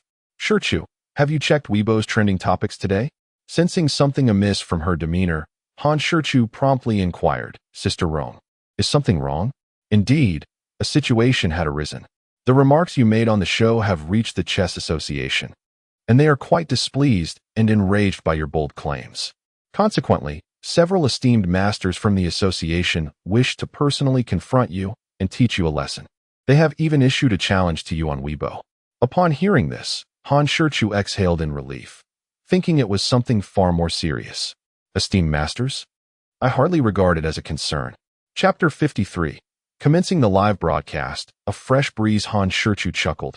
"Oh, I thought it was something significant." It's merely a challenge from the Chess Association's esteemed masters. I shall accept it. It seemed that Rome was taken aback by his words. Remaining silent for a moment. Finally, she asked, Shichu, are you serious? Absolutely, Sister Rome. Just help me arrange the details of the match. And inform me when it's set. Are you confident? If not, we can simply ignore it. But should you accept and lose, it could be quite detrimental. Han Shichu smiled confidently, replying, Rest assured, Sister Rome. Defeating an esteemed master will not be an easy feat, though he didn't express overconfidence. Humility is a cherished virtue. After all right, since you are so confident, I shall make the arrangements. It can also serve to garner some popularity and buzz, which is a win-win. Han Shichu recognized her intentions regarding the chess match. By the way, Shichu, you should start your live broadcast tonight to maintain your popularity. We cannot afford any delays. Start the live broadcast tonight. Han Shichu was taken aback, but upon reflection, she was indeed correct. Inflated popularity that fails to appear before the audience would quickly diminish. All right then, I shall begin the broadcast now. Hearing his agreement, Rome quickly added, Not yet, hold on. I will have Xiao AI send out a notification on Weibo. Though unfamiliar with Xiao AI, it was easy to deduce that she was Rome's newly hired assistant, responsible for managing his accounts across various platforms. We will commence the broadcast promptly at 6 o'clock. Xiao AI and I will bring the equipment over. After hanging up, Han Shichu glanced at Yuchu-chan. Noticing her complex expression directed at him, while Xiao Tangyuan sat grinning beside her. Clearly, she had learned of the roasted sausage joke from Xiao Tangyuan. Han Shichu smiled. Sister Rome will be coming over to assist me with the live broadcast. Before he could finish, Yuchu-chan, aware of his implication, interrupted, It's all right. Both Xiao Tangyuan and I can manage. Though not explicitly stated, her meaning was clear enough. No, Han Shichu replied with a mischievous smile, what I meant was, please refrain from wearing that thin, short nightgown again. I would be quite perturbed. The subtle teasing lingered in the air. Yuchu-chan's face flushed, and she shot him a fierce glare. Han Shichu felt an odd sensation, as if her only method of retaliation was through her piercing gaze. After ascending the stairs for a refreshing shower, I donned a tank top and loose shorts. Such attire is undeniably comfortable in the summer. Descending to the living room, I noticed that both Yuchu-chan and Xiao Tangyuan had vanished, presumably retreating to their rooms for a bath. In this season, stepping outside instantly leaves one feeling sticky, and returning home without a thorough rinse is indeed quite uncomfortable. Han Shichu settled onto the sofa, contemplating the forthcoming live cooking session. After all, it was her first time in the spotlight, and it was imperative not to falter. Fortunately, although inexperienced, she had observed enough to mimic the process. Just as she pondered, Yuchu-chan appeared, guiding Xiao Tangyuan down the stairs. As expected, she wore long pajamas while Xiao Tangyuan had changed into a silk short-sleeved nightshirt and shorts. Despite having removed her makeup, Yuchu-chan's innate beauty remained strikingly radiant, and her usual light makeup did little to detract from her allure. Han Shichu smiled at her and remarked, I will be live cooking shortly. If you feel hungry, I can prepare something for you. Yuchu-chan, oblivious to the underlying implications of his words, shook her head and replied, No need, I'm not hungry. Indeed, she had only just consumed a few grilled sausages. Shortly thereafter, the doorbell rang. The energetic Xiao Tangyuan promptly slid off the sofa and exclaimed, I'll get the door. She scampered off in a hurry to answer it. Knowing that the visitor was Rome, neither Han Shichu nor Yuchu-chan intervened. With her toes tiptoed, Xiao Tangyuan struggled to open the door. Upon seeing the visitor, she joyfully called out, Aunt Rome. Rome bent down, enveloping Xiao Tangyuan in a hug and planting a kiss on her rosy cheek, smiling as she said, My dear, it has been so long. Have you missed Aunt Rome? The straightforward Xiao Tangyuan shook her head, delivering a blunt retort, No. I've been too busy to think of Aunt Rome. Rome realized her question was perhaps unnecessary. Why invite discomfort upon herself? Pretending to be upset, she said, Oh, you little ungrateful one. Have you forgotten all the kindness Aunt Rome has shown you? Taking you to the underwater world, buying you clothes and toys, treating you to delicious food. Don't you remember any of that? Ah, Aunt Rome, my name is Xiao Tangyuan, not little ungrateful. Xiao Tangyuan skillfully deflected the topic with her cleverness. Aunt Rome, and this lovely sister, please come in and sit. Her talent for changing the subject was quite remarkable. After exchanging greetings in the living room, Rome and her assistant, Xiao AI, commenced setting up the live streaming equipment. Once everything was prepared, Han Shichu checked the time. It was precisely 6 o'clock. Holding the live streaming phone that Rome had specifically arranged, he took a deep breath and activated the live stream. As he did so, an influx of viewers flooded into the live room. "You wife betrayed me. The stream is live. Finally, it has begun. A day apart feels like 3 autumns. Oh, brother Mongfu, the days without seeing you drag on like years. Tokyo love story. I'm a tycoon. I arrived first. Here's a token of respect. The wealthy young lady. Hey, you rascal, do not act so arrogantly in front of this nouveau riche. First, let us warm up with a couple of gifts. The dashing son of scallions. Ha! I shall quietly observe your pretensions while discreetly sending 10 gifts." As the screen filled with gift effects, Han Shichu, who had not spoken a word, merely frowned, not even expressing gratitude. Turning to Rome, she inquired, "Sister Rome, can we disable this gift-giving function?" Sister Rome nodded and signaled her assistant, Xiao AI, with a glance. Understanding immediately, Xiao AI promptly disabled the function in the backend. Instantly, the effects vanished, the screen became uncluttered, and Han Shichu felt a sense of relief. However, the chat window erupted with activity. "The wealthy young lady. What do you mean? Brother Mongfu, are you not going to send gifts? The dashing son of scallions. If I cannot send gifts, how am I to maintain my facade? This is pointless. I'm leaving." Despite his words, he did not exit the live stream. "Haha, brother Mongfu is truly unique, indeed one of a kind. I have nothing more to say. Just for this action, I will support you for a lifetime. Brother Mongfu is truly a refreshing presence. I admire him." While other streamers plead desperately for gifts, Brother Mongfu simply disables the gift function. Bravo. Chapter 54. The wealthy woman appears, little by breaks down, darn it. I'm switching from fan to hater. If you don't let me spend my meager savings on instant noodles, then what is the point? 5-star negative review. A sharp-eyed netizen. Have you all forgotten that Brother Mongfu's wife is a wealthy woman? Please open your eyes and take a good look at the decor and layout of his home. Is he short on cash? Upon this reminder, everyone finally noticed the background in Brother Mongfu's camera. A spacious living room, luxurious yet not gaudy decor, and exquisite furnishings, all meticulously arranged. Indeed, they had forgotten the existence of the wealthy woman. Han Shichu looked at the screen and smiled. "Hello, everyone. I am Han Shichu. First, I sincerely thank you all for taking the time to join my live debut amidst your busy schedules. As a newcomer who just debuted 2 days ago, your enthusiastic gestures have genuinely taken me by surprise. Secondly, to be frank, my intention in starting this live stream is merely to consolidate my popularity and increase my visibility, not to exploit anyone. You all know that I have a stunningly beautiful, wealthy wife, and my little Tangyuan is also quite affluent, so I am not lacking in funds. I appreciate your goodwill. Finally, dear friends, it's time to prepare. Brother Mongfu's culinary class is about to begin. The dashing son of scallions. Hee, Brother Mongfu. I have a humble request. Could you let your wife make an appearance? No misunderstanding. I do not harbor any ill thoughts regarding this common taboo. I am simply curious. Yes, that's right, just curious. Your wife betrays me. To be honest, my friend watching the live stream beside me is also quite curious. The wealthy young lady, haha. A bunch of big oafs, speaking as if it were true. I am different. I am particularly curious about little Tangyuan. Glancing at the flood of chat comments, Han Shichu instinctively turned to Yu Chu-chan and little Tangyuan. In the same live streaming room, Yu Chu-chan, who was quietly observing, was well aware of the discussions among the netizens. She recognized that their chatter was merely habitual banter, driven by curiosity. When she caught Han Shichu's gaze, she chose to remain silent. Han Shichu felt a twinge of disappointment, not because she was reluctant to appear on camera, but because it seemed she was hesitant to publicly acknowledge their relationship.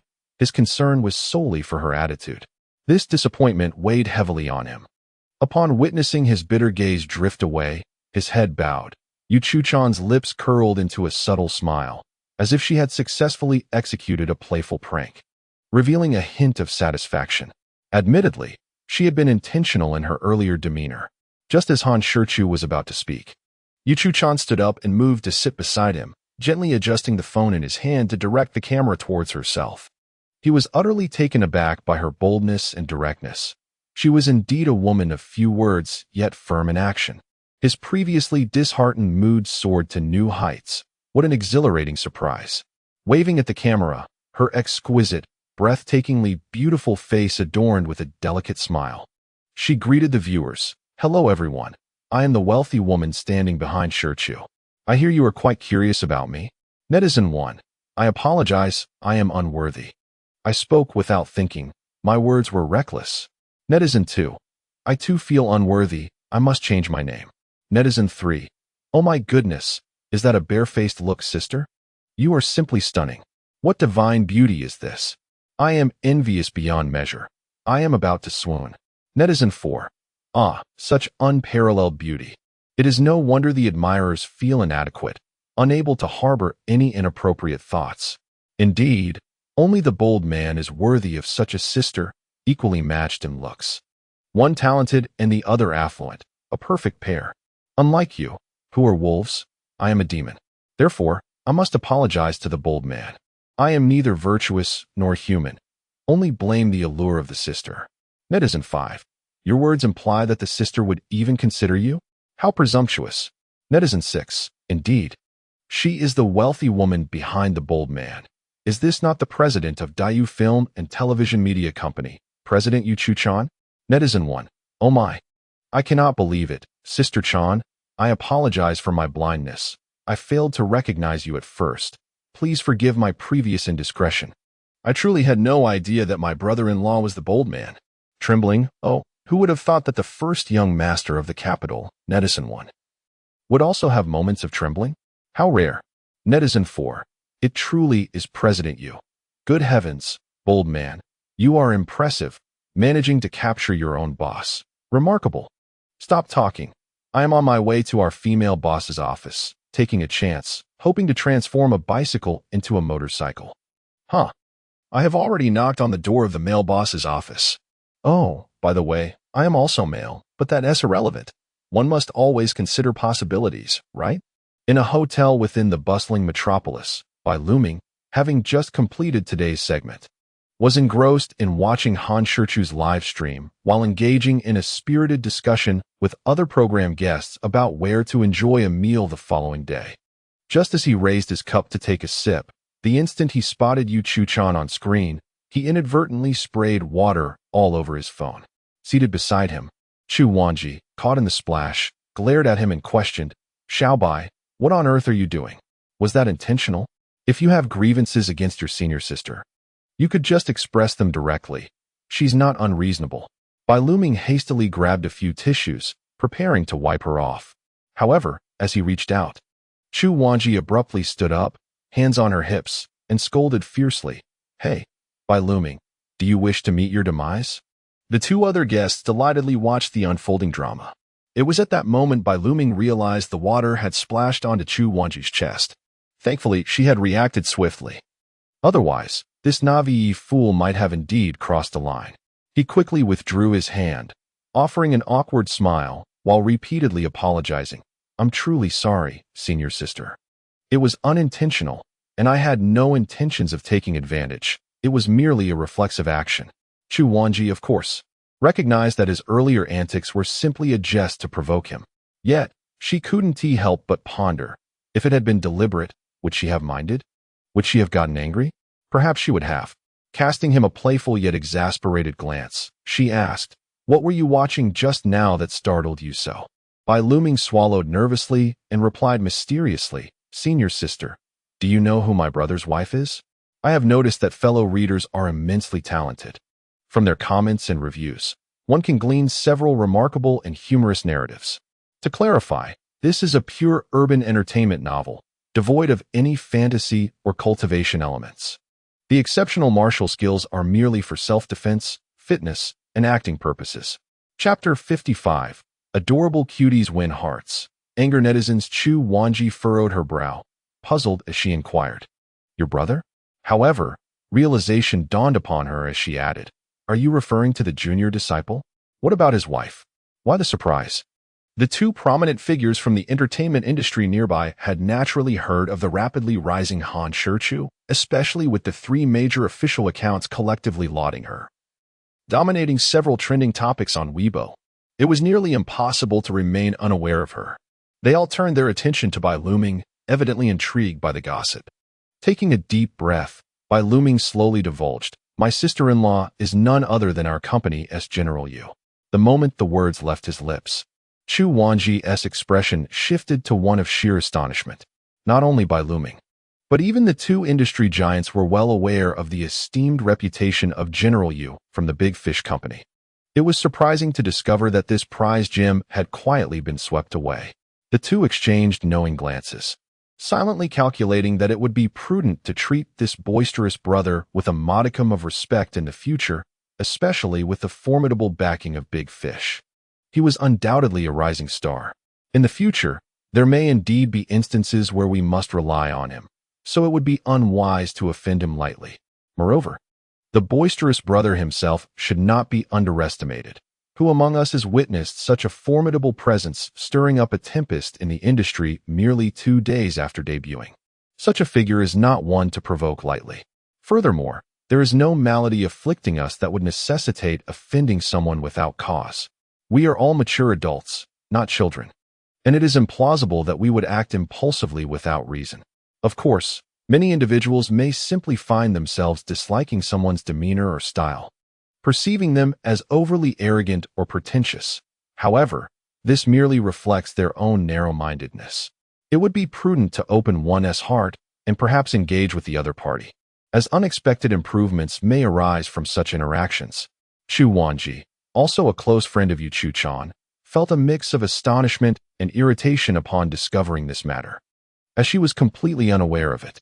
They had promised to be each other's angels, and how could such a significant event be concealed from her? With a hint of disbelief, she inquired, "Xiaobai, are you serious?" "Here, senior sister, you can see for yourself," Bai Luming replied, casting the phone's screen onto the television in the room, and everyone began to watch the live broadcast together. Yu Chu-chan merely offered a brief greeting before stepping away from the camera. As a formidable entrepreneur who founded Dayu Company, handling such minor affairs posed no challenge for her. However, she was not one to seek the limelight, especially not at the expense of Han Shichu. While she was content, little Tang Yuan was not, and insisted on joining the fray. Clambering on a Han Shichu's lap, she exclaimed, "Daddy, I want to see too." With wide-eyed curiosity, she fixated on the screen of the phone in his hand. Previously, her straightforwardness had vexed Rome, but now that she had found an opportunity, she was determined to tease the little one. With a smile, she asked, "Little Tang Yuan, can you read? Do you understand what these elder brothers and sisters are saying?" Little Tang Yuan furrowed her brows like tiny caterpillars. Though she couldn't read, she certainly would not concede easily. With righteous confidence, she declared, "Of course I can read." Regardless of the situation, she possessed an undeniable charm and an unyielding spirit. Intentionally teasing her, Rome pointed to a comment on the screen and asked, "Then what does this sentence say?" Little Tang Yuan's eyes darted around, and then she earnestly replied, "This sentence says that little children cannot play with water." Remarkably, her little mind seemed to grasp quite a bit. Seeing her serious expression, Rome stifled a laugh and continued, "And what about this sentence?" "This sentence says that little children cannot tell lies." At this point, the laughter in the living room erupted, except for Han Shichu, who remained stoic. The chat window was equally lively. "Ah, my goodness, isn't my little niece just adorable? Is this her way of tricking me into marrying and having a daughter?" Tease Si Kong haha, little Tang Yuan, like a delicate porcelain doll, is so whimsical. I've completely fallen for her. I just want to scoop her up and shower her with kisses, exclaimed the wealthy young lady. The sight of the adorable little girl has truly melted my heart. I find myself yearning for a partner to have a daughter as delightful as her. Ah, the significance of genetics is undeniable. This little one has perfectly inherited the admirable traits of both her parents, a source of envy for many. If someone could assure me that we would have a daughter as charming as she, I would not hesitate to elope and start a family. However, it may be wiser to simply take this precious girl for myself. Unexpectedly, the appearance of this little darling has attracted a considerable number of female admirers online, all thanks to the overwhelming surge of maternal instinct.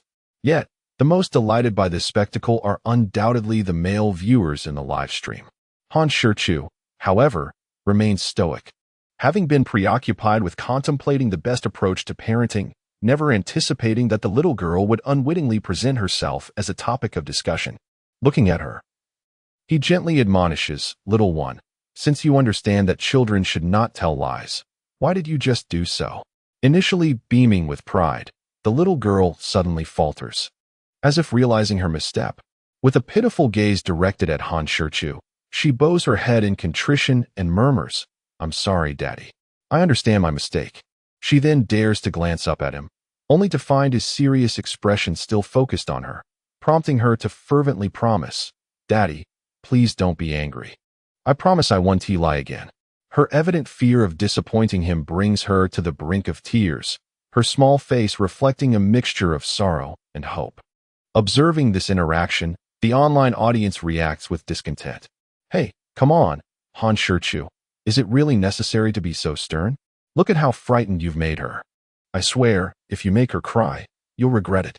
Han Shichu, comfort her quickly, or I'll send you some unpleasant surprises."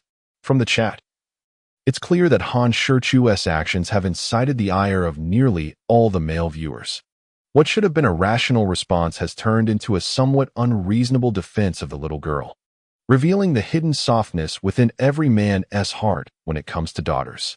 Conversely, the previously vocal female commenters display a more rational demeanor. "Stop stirring the pot. I see nothing wrong with Han Shichu guiding his daughter." Exactly, and since when was he being severe? His demeanor and tone were quite gentle. Can you all be a little more rational? Teaching children is no trivial matter. It absolutely requires diligence and cannot be reduced to mere indulgence. Chapter 56. Envying the Viewers. Culinary instruction. As I gaze at the little girl, her big eyes glistening with unshed tears, yet resolutely holding them back, I cannot deny the pangs of sympathy I feel. I quickly reach out to embrace her, gently stroking her head, and softly murmur, "My dear child, Daddy is not angry. I merely wish to teach you the importance of honesty. I hope you remember the story of the boy who cried wolf that I shared with you." Little Tangyuan shook her head, softly murmuring, "I haven't forgotten, and from now on, I will never tell a lie again." "I'm sorry, Daddy." Upon witnessing her earnest expression, Han Shichu smiled. Truly a good child of a father. Little Tangyuan tilted her small head up, gazing at him, her face finally revealing an innocent and pure smile. She vowed to be her father's obedient little girl for a lifetime. After saying this, her tiny hands embraced Han Shichu's face, showering him with affectionate pecks, leaving him with a face covered in saliva. However, there was no sense of disdain. After all, she was his little cotton-padded jacket.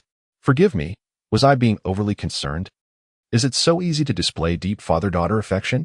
Glancing at little Tangyuan and then at his own child, he constantly reminded himself, "She is my own flesh and blood. Don't be angry. Damn it. I'm an unmarried young man, and you show me this? I inexplicably feel a bit choked up." "Huh, you are not alone. We single dogs are just as captivated by it. We even find it heartwarming and blissful. Little Tangyuan is simply too adorable. I wish I could hug her father."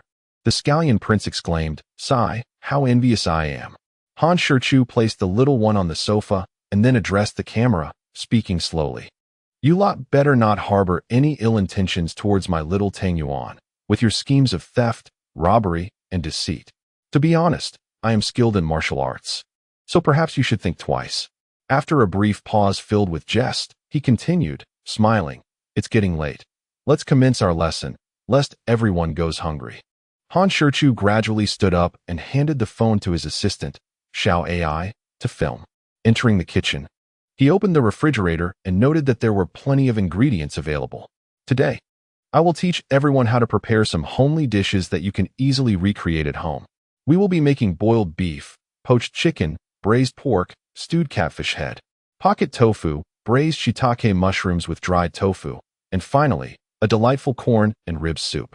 A splendid combination, balancing meat and vegetables, rich and light, ensuring a well-rounded nutrition.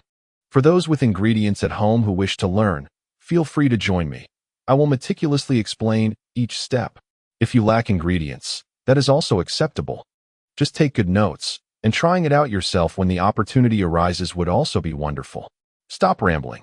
Are you teaching me how to cook, Brother Mongfu? Let's get started. My notebook has long been ready. Exactly, no dilly-dallying. The last dish I made alongside Brother Mongfu was unbelievably delicious. I even doubted whether I had truly made it myself. Rest assured, Brother Mongfu, I will grab my paper and pen to take notes for my husband. Wait. Let me call my spendthrift wife to learn together. Good grief. What on earth have I been cooking? Even a dog wouldn't eat it. The scallion prince remarked, single dogs. What are you still doing? Hurry up and take action. If you want to win a woman's heart, you must first capture her stomach. Seize the opportunity. As if you're not a single dog yourself. The scallion prince replied, I am, but I have no need to learn. How can you even ask me why? I possess the ability to afford it, so why bother? Although you speak the truth, I feel an overwhelming urge to hurl my frustration at you. Despite the simplicity of 6 dishes and a soup, Han Shichu meticulously elaborated on each step, resulting in a lengthy process that spanned nearly 2 hours. The online viewers were utterly captivated, simultaneously learning culinary skills while relishing the experience. Indeed, watching Brother Mongfu cook is a delight, particularly now, with his extraordinary martial arts prowess enhancing his already impressive knife skills. His movements flow with an effortless grace. Even the way he wields the ladle and tosses the pan exudes an indescribable charm and allure, making for a highly enjoyable spectacle. Moreover, his intention to showcase his skills elevates this enjoyment to another level. I have learned, and surprisingly, I did not fail. I just tried it out.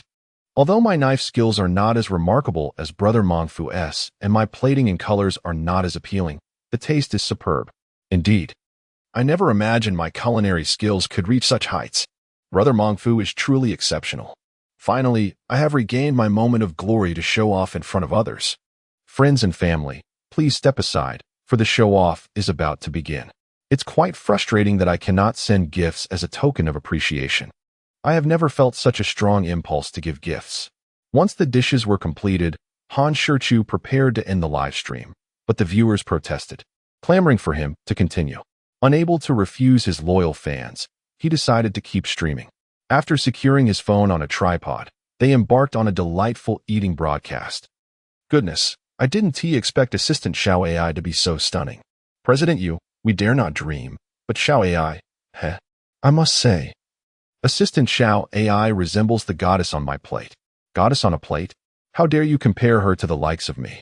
Oh, a bunch of youths who understand nothing. Even Manager Rome, with her graceful charm, is overlooked. They know nothing. Why did I insist on urging Brother Mongfu to continue the live stream? This is driving me to distraction. I can hardly swallow. After the meal, Han Shichu decided not to indulge his demanding fans any longer and resolutely chose to end the stream. Addressing the camera with a smile, he said, Dear fans, we have streamed for a full 4 hours today. Shall we conclude here? Also, I would like to mention that if you wish to learn how to prepare certain dishes, please leave your comments on my Weibo. I will have Assistant Xiao AI compile the requests. For more intricate and time-consuming dishes, I can prepare in advance. It is getting late, so please rest early. See you all tomorrow. Good night. With that, Han Shichu closed the live stream. After concluding his broadcast, he let out a sigh of relief. It was his first time, and he felt somewhat restrained. However, he sensed that it was not as challenging as he had anticipated. With a few more sessions, he would surely become more comfortable. In the hotel, as Han Shichu ended his live stream, Bai Luming also turned off his phone's screen mirroring. The reason for the slow updates is that the author is at home, and, with the year coming to an end, there are major repairs on the power lines, thus facing the constant possibility of power outages. Chapter 57, Program Compensation. A bold kiss. Bai Luming discreetly wiped the drool from the corner of his mouth and, without warning, slapped the table. Chu Wanji and the other 2 prominent figures were startled by his sudden action. Chu Wanji shot him a sharp glance and retorted, Xiao Bai, are you feeling mischievous today? What madness has possessed you this time?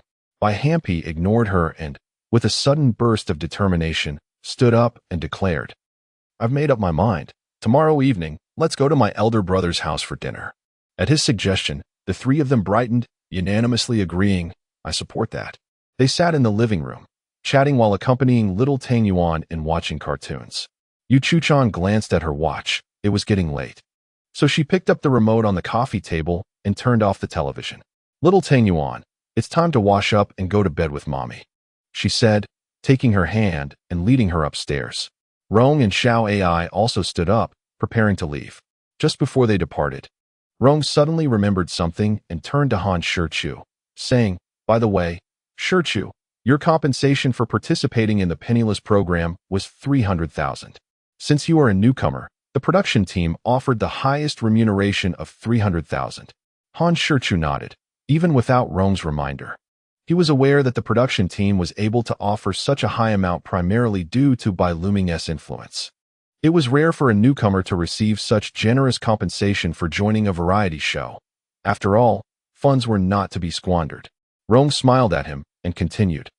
However, due to your outstanding and flawless performance, the production team awarded you an additional 200,000. After deducting taxes and my commission, you'll have 36,000 remaining, which I will transfer directly to your account shortly. Please check. Han Shichu nodded again, finding it quite reasonable. However, as an afterthought, he suddenly queried, wait a minute. Sister Rong. Rong looked at him quizzically. What is the matter? Is there an issue? What about the company's share? Didn't the contract we signed indicate that the revenue split between the company and the artist is 70-30? Rong smiled knowingly and replied, you'll have to inquire with your wife about that. There was nothing more to question. It was quite evident. Han Shichu smiled slightly, feeling pleased, realizing that the leader was indeed a warm-hearted woman beneath her cold exterior. She seemed to care after all. All right then, if there is nothing else, I shall return to the company. I will arrange the chess match challenge. Just wait for my notification. After seeing off Rong and Xiao Ai, Han Shichu also ascended the stairs. Entering Yu Chuchan's bedroom, he found little Tang Yuan bouncing on the bed while Yu Chuchan leaned against the headboard, poised and ready. Upon his entrance, little Tang Yuan hurriedly tucked herself under the covers and eagerly asked, Daddy, what story will you tell little Tang Yuan today? Ah, I see, everything is prepared. Han Shichu nodded in satisfaction, casting a mischievous glance at his elder friend. Yu Chuchan recognized that he was referring to her and shot him a disapproving glare. Today, Daddy will tell you the story of waiting by the stump for a rabbit. Great, great. Although little Tang Yuan did not fully grasp its meaning, she enthusiastically clapped her tiny hands. Once upon a time, there was a farmer who, one day, was working diligently in his field when suddenly, Han Shichu made a concerted effort to narrate the story in a simple and comprehensible manner, ensuring that little Tang Yuan could follow along. After finishing the tale, he explained its moral to her. Observing Han Shichu's gentle demeanor, both attentive and patient in his parenting, a glimmer of warmth appeared in Yu Chuchan's eyes. At that moment, Han Shichu suddenly recalled the task assigned by the system, his eyes darting around as he glanced at Yu Chuchan and then at the sleepy little Tang Yuan. A bold idea spontaneously emerged within him. Indeed, he planned to seize the moment with a daring kiss, eschewing any elaborate or ostentatious tactics. His intentions were not difficult to discern. He surmised that with little Tang Yuan present, Yu Chuchan would likely not react with anger, with resolve guiding his heart. He felt no hesitation. He rose, circumvented the foot of the bed, and slowly sat down beside Yu Chuchan. Instinctively, she recoiled slightly, her brows knitting together as she regarded him with caution and asked coldly, What do you intend to do? Noticing her wary demeanor, akin to that of a vigilant guardian, he realized that if he acted impulsively now, his chances of success would be slim. Choosing his words carefully, he said, Don't be alarmed, leader. I merely wish to inquire if you would accompany us back to our hometown during little Tang Yuan's summer vacation. He casually introduced the topic, hoping to ease her defenses. Indeed, upon hearing his question, Yu Chuchan visibly relaxed. After a moment of contemplation, she countered, Do you wish for me to return with you? Of course. Han Shichu replied without hesitation, Not only I, But little Tang Yuan also wants you to join us, and my parents are eagerly anticipating your presence. The perfect ally. Little Tang Yuan chimed in. Yes, yes. Mommy, let us go back together. Yu Chuchan pondered for a moment. I'm not sure if I have the time. We can discuss it later. Sighing, she seemed to adopt a somewhat haughty demeanor. At this juncture, Han Shichu fell silent, gazing affectionately at her, remaining utterly still. Despite being a strong woman, Yu Chuchan was also an inexperienced young lady when it came to romance. Being gazed at so intensely in such an intimate atmosphere caused her to feel flustered, and her heart began to race uncontrollably. Meanwhile, the ever-watchful little Tang Yuan turned to face them, propping her small hands beneath her chin, her face radiating joy as she savored the unfolding drama. Just as Yu Chuchan prepared to voice her inquiry, Han Shichu seized the moment, exclaiming, Leader, I truly like you. What? Yu Chuchan was taken aback, completely unprepared for such a declaration, leaving her momentarily speechless. A perfect opportunity, Han Shichu thought to himself. In a moment swift as lightning, Han Shichu leaned forward with an urgency that left no room for hesitation, pressing his lips against the cherry blossom mouth of the bewildered Yu Chuchan. Her wide eyes, filled with disbelief, reflected the shock of the unexpected kiss. Meanwhile, Han Shichu found himself utterly entranced by the softness of her delicate lips, momentarily forgetting the need to withdraw. Even more audaciously, his hands, perhaps driven by primal instinct or a lack of direction, began to stir restlessly.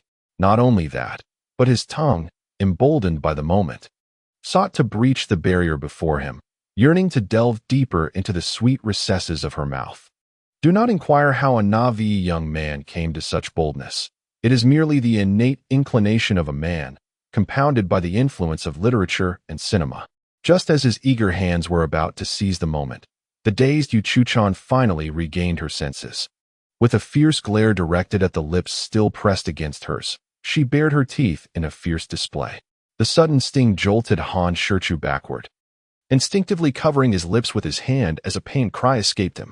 Yu Chuchan's expression turned frosty, yet even in her anger, it could not conceal the alluring blush that colored her cheeks.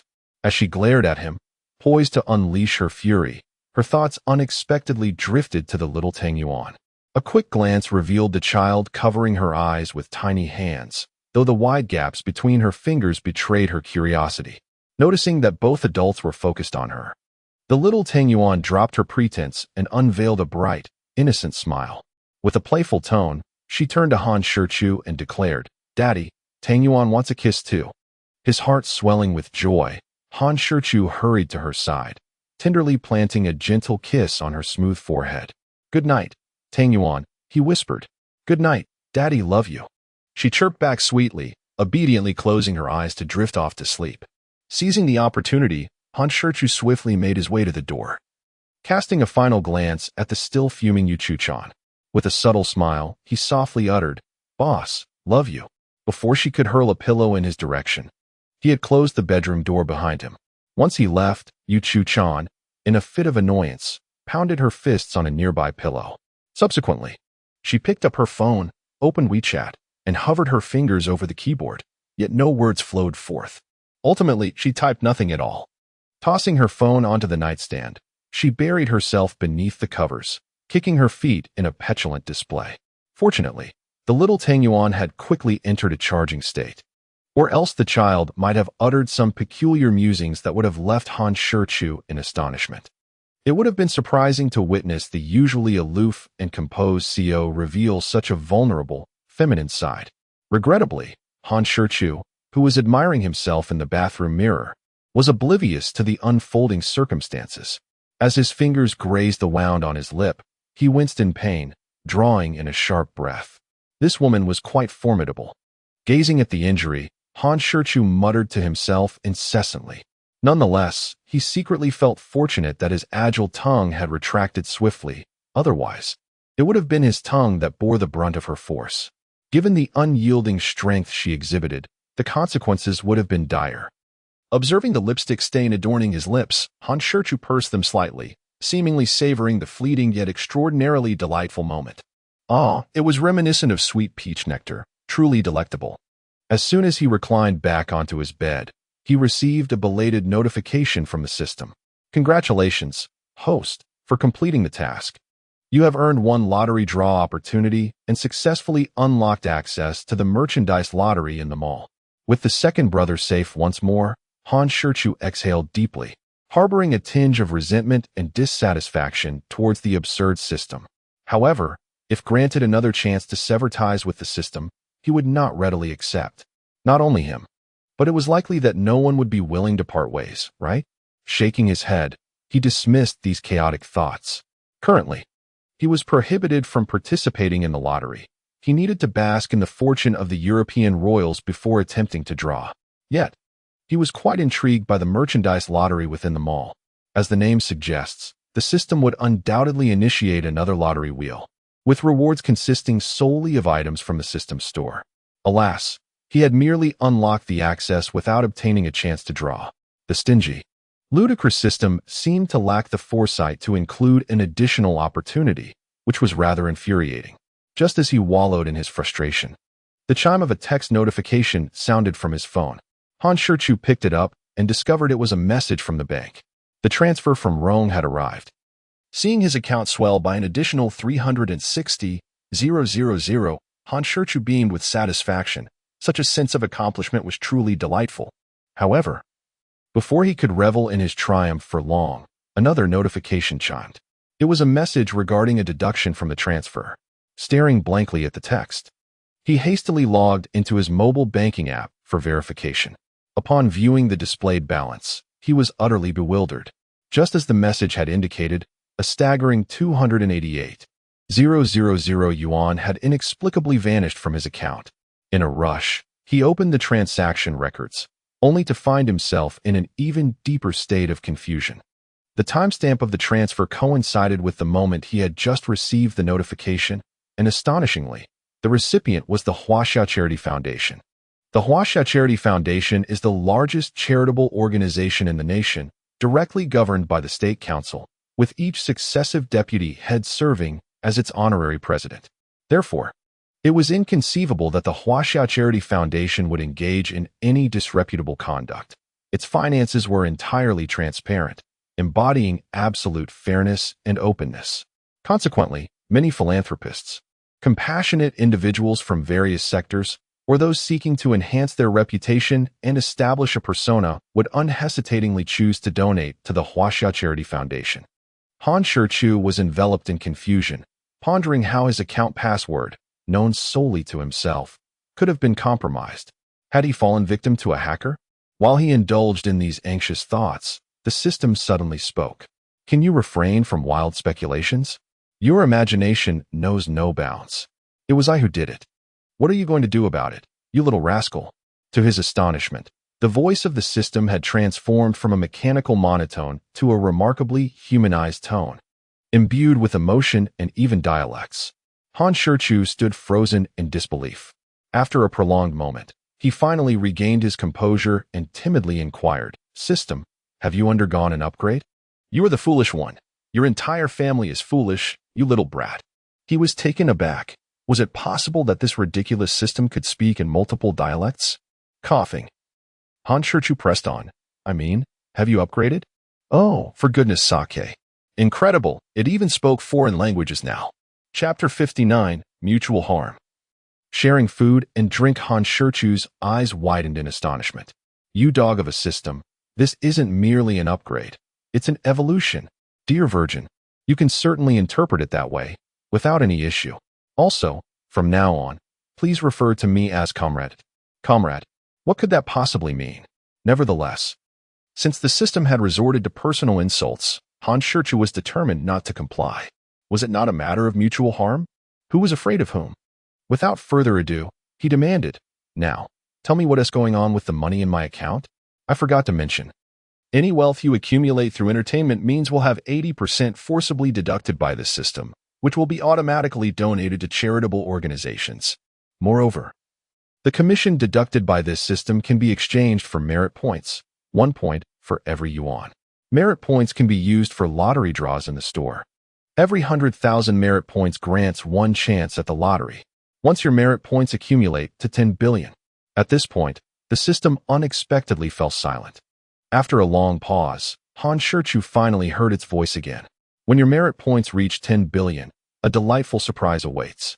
Well, that was neither here nor there. However, Han Shichu had an inkling of what might be in store. He chose not to dwell on it, and continued, "So, does that mean I currently have 288,000 merit points?" "Indeed. Yet, your tone suggests a misplaced sense of pride. What makes you feel affluent with just over 280,000? You're quite poor." The system resumed its irreverent demeanor, mercilessly mocking him. He wished to retort, but found himself at a loss for words. It was right. He was indeed correct. Over 280,000 points could only be exchanged for 2 lottery chances. He must cherish them, as they were bought with real money. One needed the luck of a true champion to succeed in the lottery, and at present, he had no intention of participating. He would wait until the need arose. As Han Shichu lay on his bed, he gradually drifted into slumber, hoping to engage in a friendly poker match with his superior. The following morning, Han Shichu was once again roused by his internal clock. After completing his morning ablutions, he stepped out of his bedroom and gazed at the closed door across the hallway. He contemplated waking up Xiao Tingyuan, but, after a moment of frowning thought, refrained, deciding it would be better to discuss it with her later. Indeed, he intended to teach Xiao Tingyuan martial arts. For a girl, possessing combat skills or learning self-defense is undeniably beneficial. Although Han Shichu dotes on Xiao Tingyuan, he believes in allowing her to face challenges. Excessive indulgence could ultimately be detrimental to her.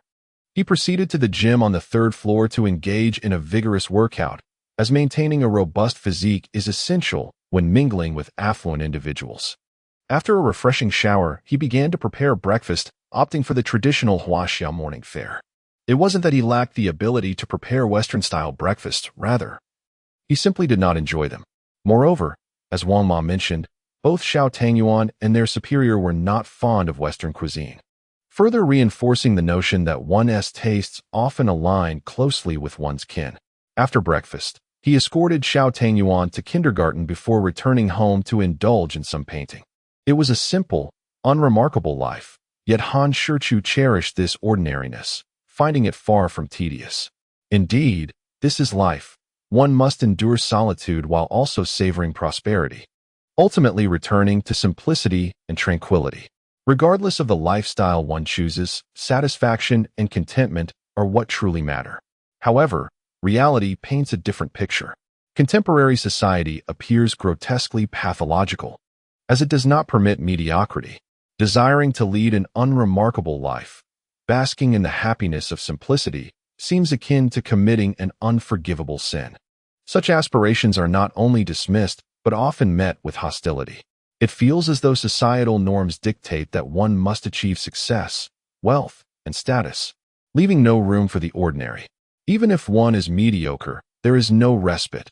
One must constantly strive and toil, never settling into complacency. While failure might be tolerated, embracing a life of simplicity is not. Why is this so? Why is it unacceptable for someone to wish for a modest life, harm no one, and simply seek tranquility? For lunch, Han Shichu prepared a simple bowl of noodles, adding a fried egg to make it more palatable. After his meal, he resumed his painting until his phone rang. Looking at the screen, he was pleasantly surprised to see it was his younger brother, Bai Luming. "Hello, little brother.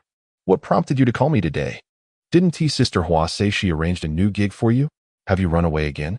At that moment, the cast of the show mooched for food and drink. Having just finished their meal, were aimlessly wandering through a shopping mall. Why the mall, you ask? Because it offered free air conditioning. And who wouldn't want to escape the sweltering summer heat? Mooch for Food and Drink is a wildly popular variety program produced by the Londing live streaming platform. Each episode features 4 guests, each of whom invites a friend to their home for a meal. Today, it happened to be Bai Luming's turn to host dinner. As mentioned last night, he promptly dialed his elder brother Han Shichu without hesitation. Since he was on speakerphone, the other 3 companions, along with the audience watching the live broadcast, could also hear Han Shichu's voice. It seems that Xiaobai has been sneaking away quite a bit. Indeed, Xiaobai remains that foolish fellow who would go to any lengths just to take a break. Oh, how exciting it is to see Brother Manfu again.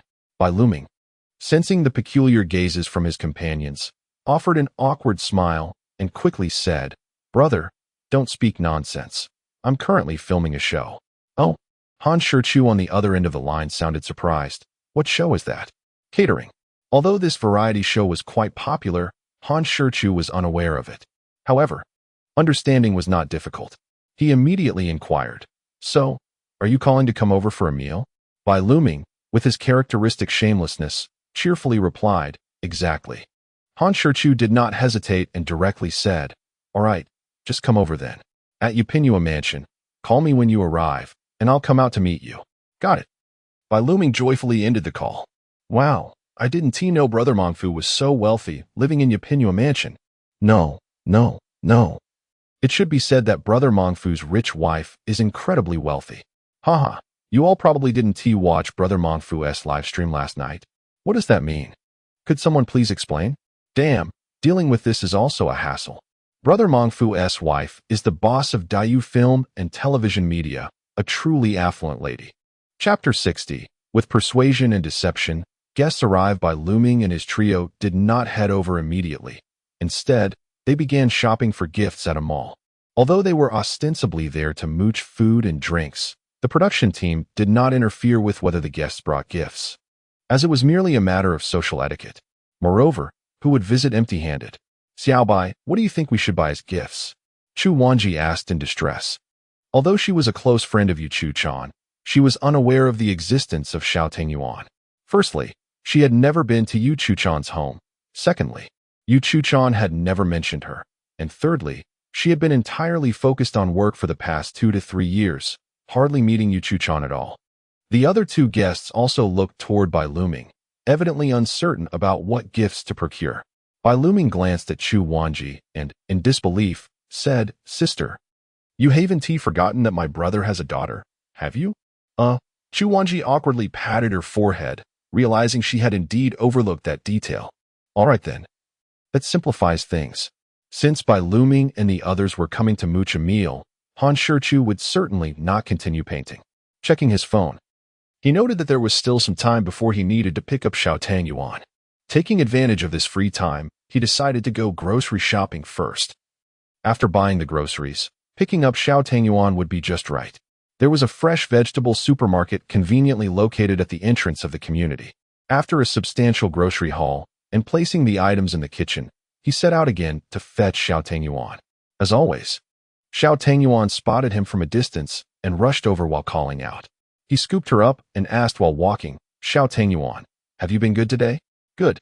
Xiao Tengyuan replied sweetly, without hesitation. Han Shichu continued, "My dear, how about I teach you martial arts?" "Martial arts?" Xiao Tengyuan blinked her large eyes, staring at him in confusion.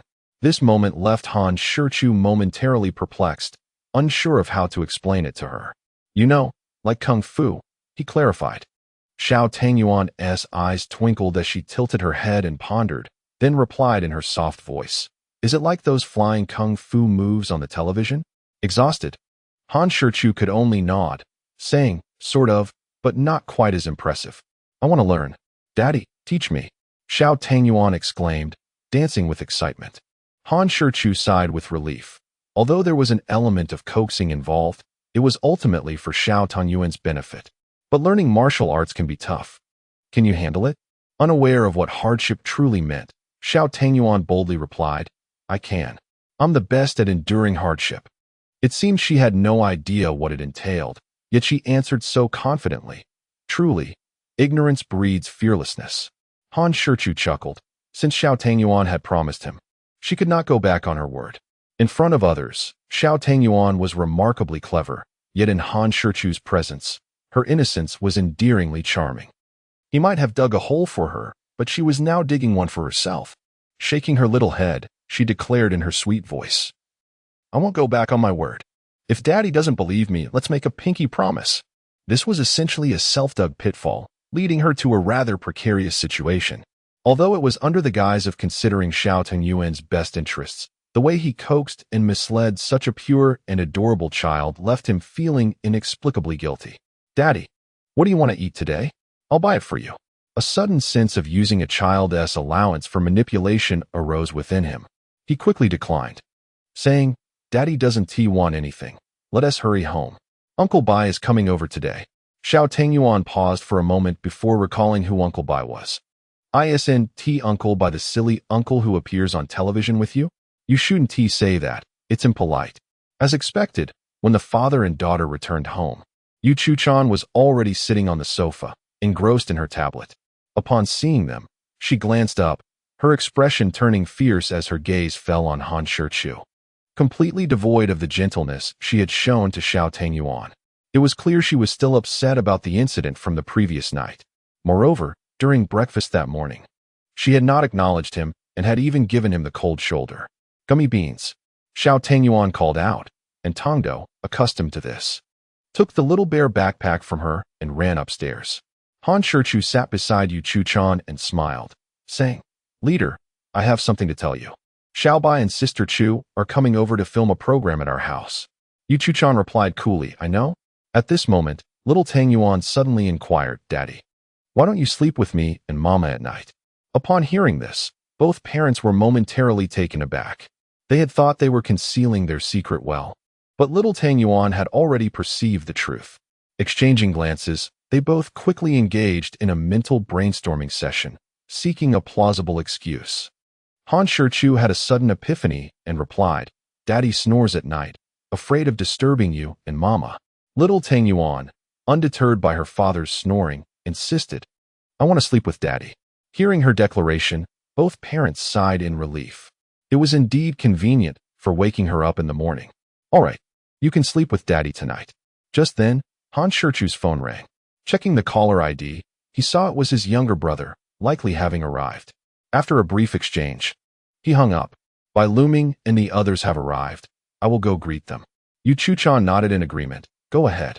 Upon reaching the community entrance, he spotted a group of 4 along with a cameraman. "Brother, over here." Bai Luming called out from a distance, waving enthusiastically. "Luming, senior sister." Han Shichu greeted as he approached, first acknowledging those he was familiar with. Fortunately, he recognized the 2 other distinguished guests. Had he not, it would have been rather awkward. He extended his hand and said, "Hello, Teacher Mo, Teacher Mo." Teacher Mo referred to the renowned actor, Mo Ji-yuen, while Teacher Mu was the pop diva, Mu Ran, who held a status equivalent to that of senior sister Chu Wanji.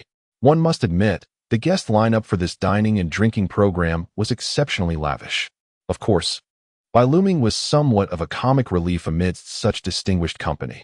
Among the 4, Mo Ji-yuen, a sophisticated man in his 40s, was the eldest, while Mu Ran and Chu Wanji, both around 30, were peers.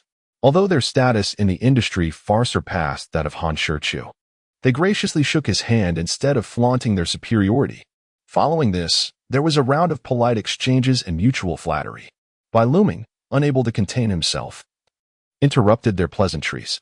"I say, everyone, can we skip the formalities? What's the point of all this superficial banter?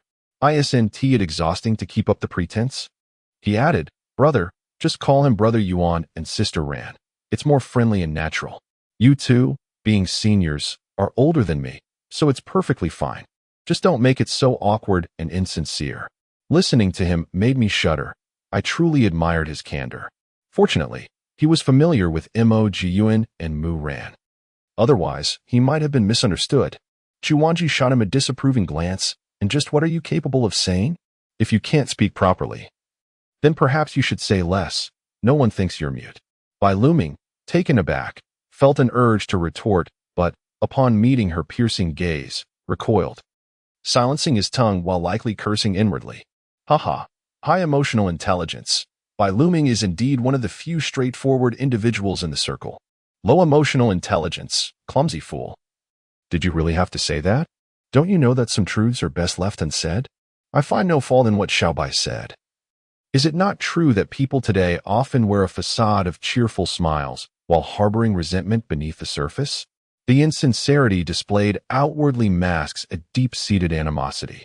I also believe that authenticity in human interactions is paramount. There is no need for frivolous pretenses. It must be said, Chu Tianho has completely subdued Xiaobai, who dares not act out of line.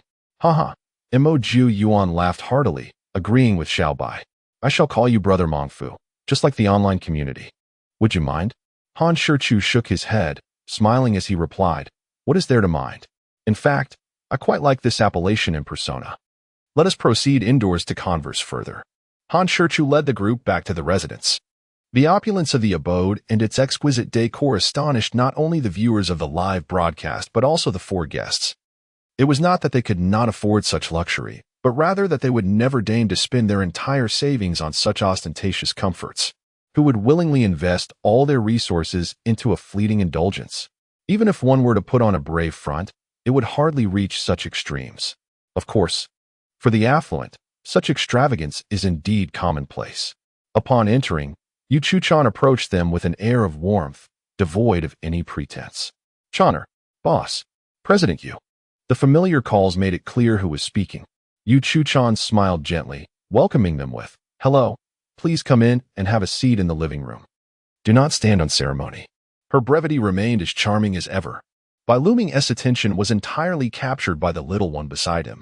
He slowly crouched down, offering what he believed to be his warmest smile and the gentlest tone as he asked, Little Tang Yuan, do you remember me? The child, with wide eyes, nodded and replied sweetly, I remember, you are Uncle Xiao Bai. Excellent. Bai Luming beamed, presenting her with a toy he had specially purchased for her. Here, this is a gift from Uncle Xiao Bai. Let us see if you like it. Little Tang Yuan did not reach for it, but instead looked up at Han Shichu. He affectionately patted her head, saying, accept it. It is a gift from Uncle Xiao Bai. Upon receiving his approval, a radiant smile spread across her face. After all, who could resist the allure of a toy? She sweetly exclaimed, thank you, Uncle Xiao Bai. Uncle Xiao Bai, like a little white mouse? Bai Luming found the moniker rather peculiar. Subsequently, Chu Wanji, Mo Jiu Yuan, and Mu Ran each presented gifts to Little Tang Yuan, while Han Shichu introduced them in turn. The four were utterly charmed by the adorable child, who had swiftly become their cherished plaything. Little Tang Yuan, ever the chatterbox, was unreserved in her enthusiasm as she engaged with them. Chu Wanji casually concocted an excuse to pull Yu Chu-chan aside to the second floor, presumably to settle some matters privately.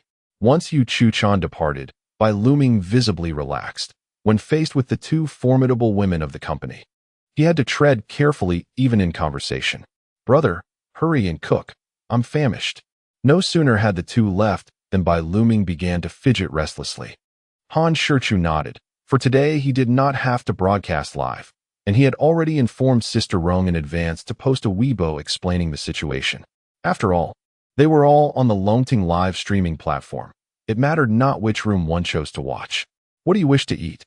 Both Mo Jian and Mu Ran expressed their indifference, knowing that with the culinary prowess of Brother Mongfu personally at the helm, the dishes would surely be delightful. Yet, Bai Luming began to stir trouble. Brother, can you make the silver sprout dish? Han Shichu shot him a fierce glare and retorted, are you trying to deliberately make things difficult for me? I want to make it. It's too troublesome and a complete waste of time.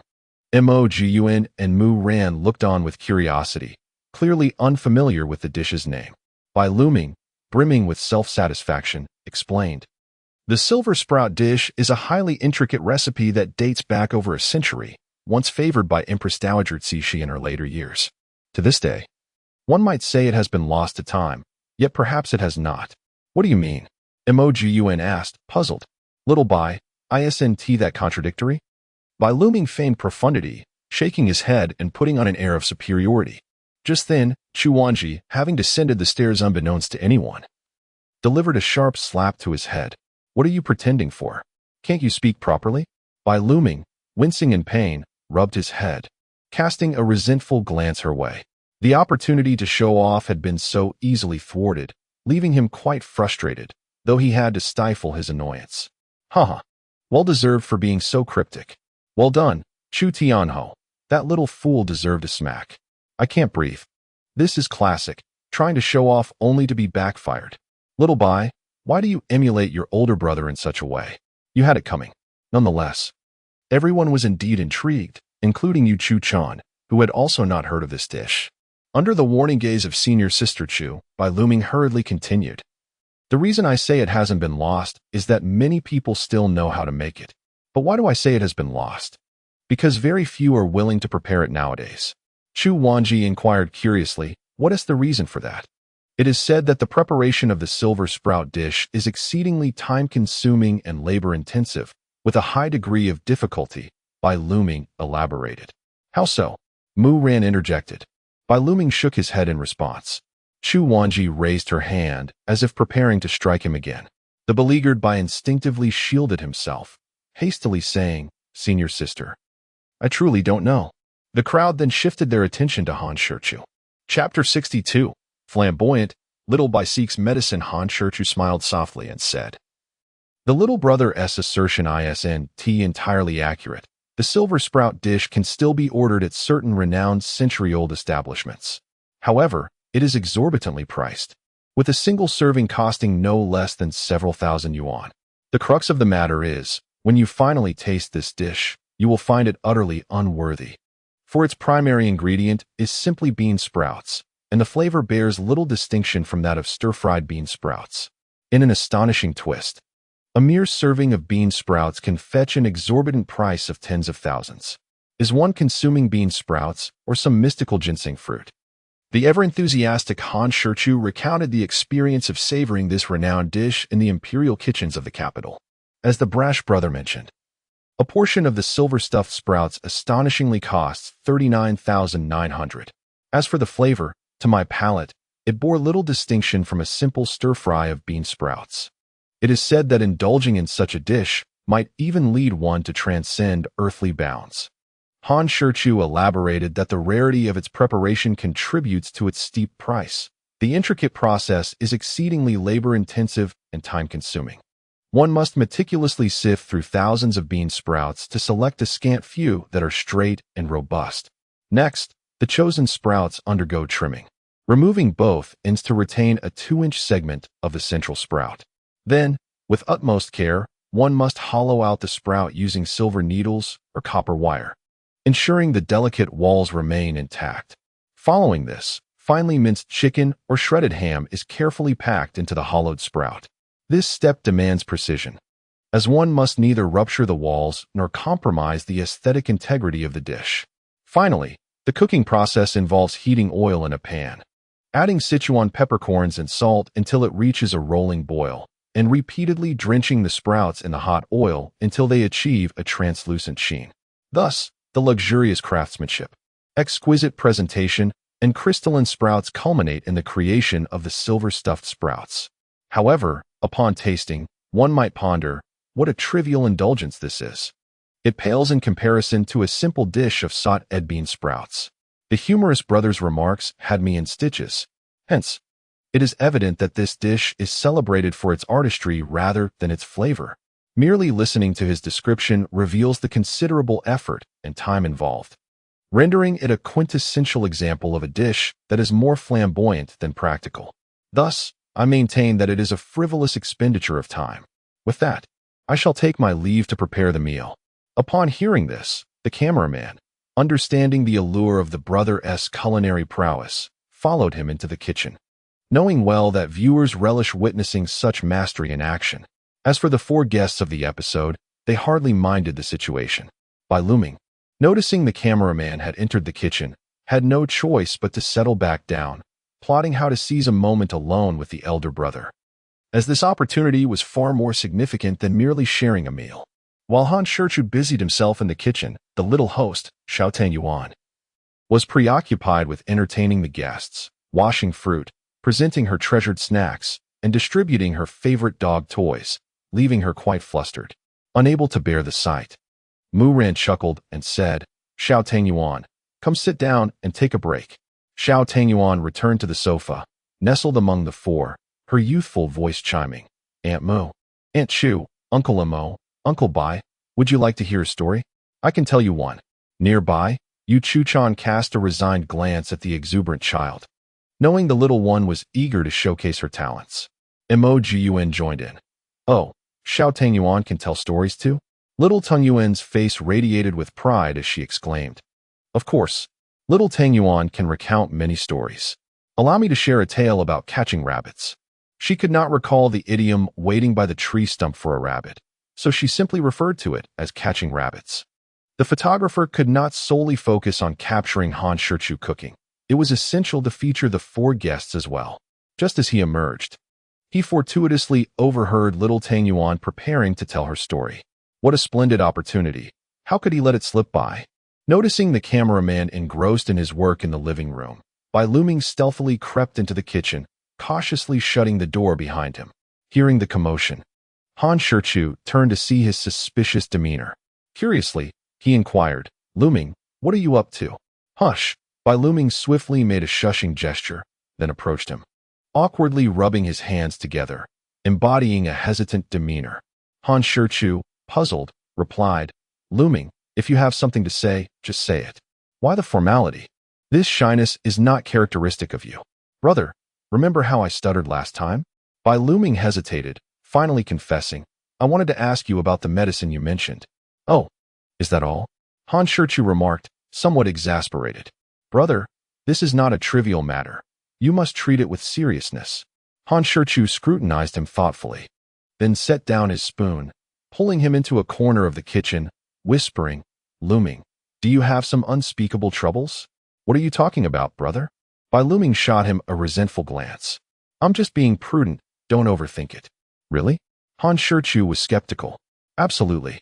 Bai Luming responded emphatically, his weariness evident. "Fine. I do have the medicine, but you must be cautious. Don't misuse it recklessly. Just save it for your girlfriend, understood?" Bai Luming nodded repeatedly, assuring, "I understand, brother. I merely wish to keep it in case of emergencies. I don't even have a girlfriend at the moment." "Then why the urgency?" Han Shichu replied, bemused. Contemplating. He slowly said, "Luming, you wouldn't happen to be a novice, would you?" Although feeling somewhat embarrassed, Bai Luming nodded. "Ha." Han Shichu chuckled heartily. "Should, brother." "Keep it down," Bai Luming urged, flustered by Han Shichu's laughter. Yet, as Han Shichu laughed, Bai Luming's amusement dissipated. Internally, he berated himself, realizing he had no grounds for mockery, as if he were not also inexperienced.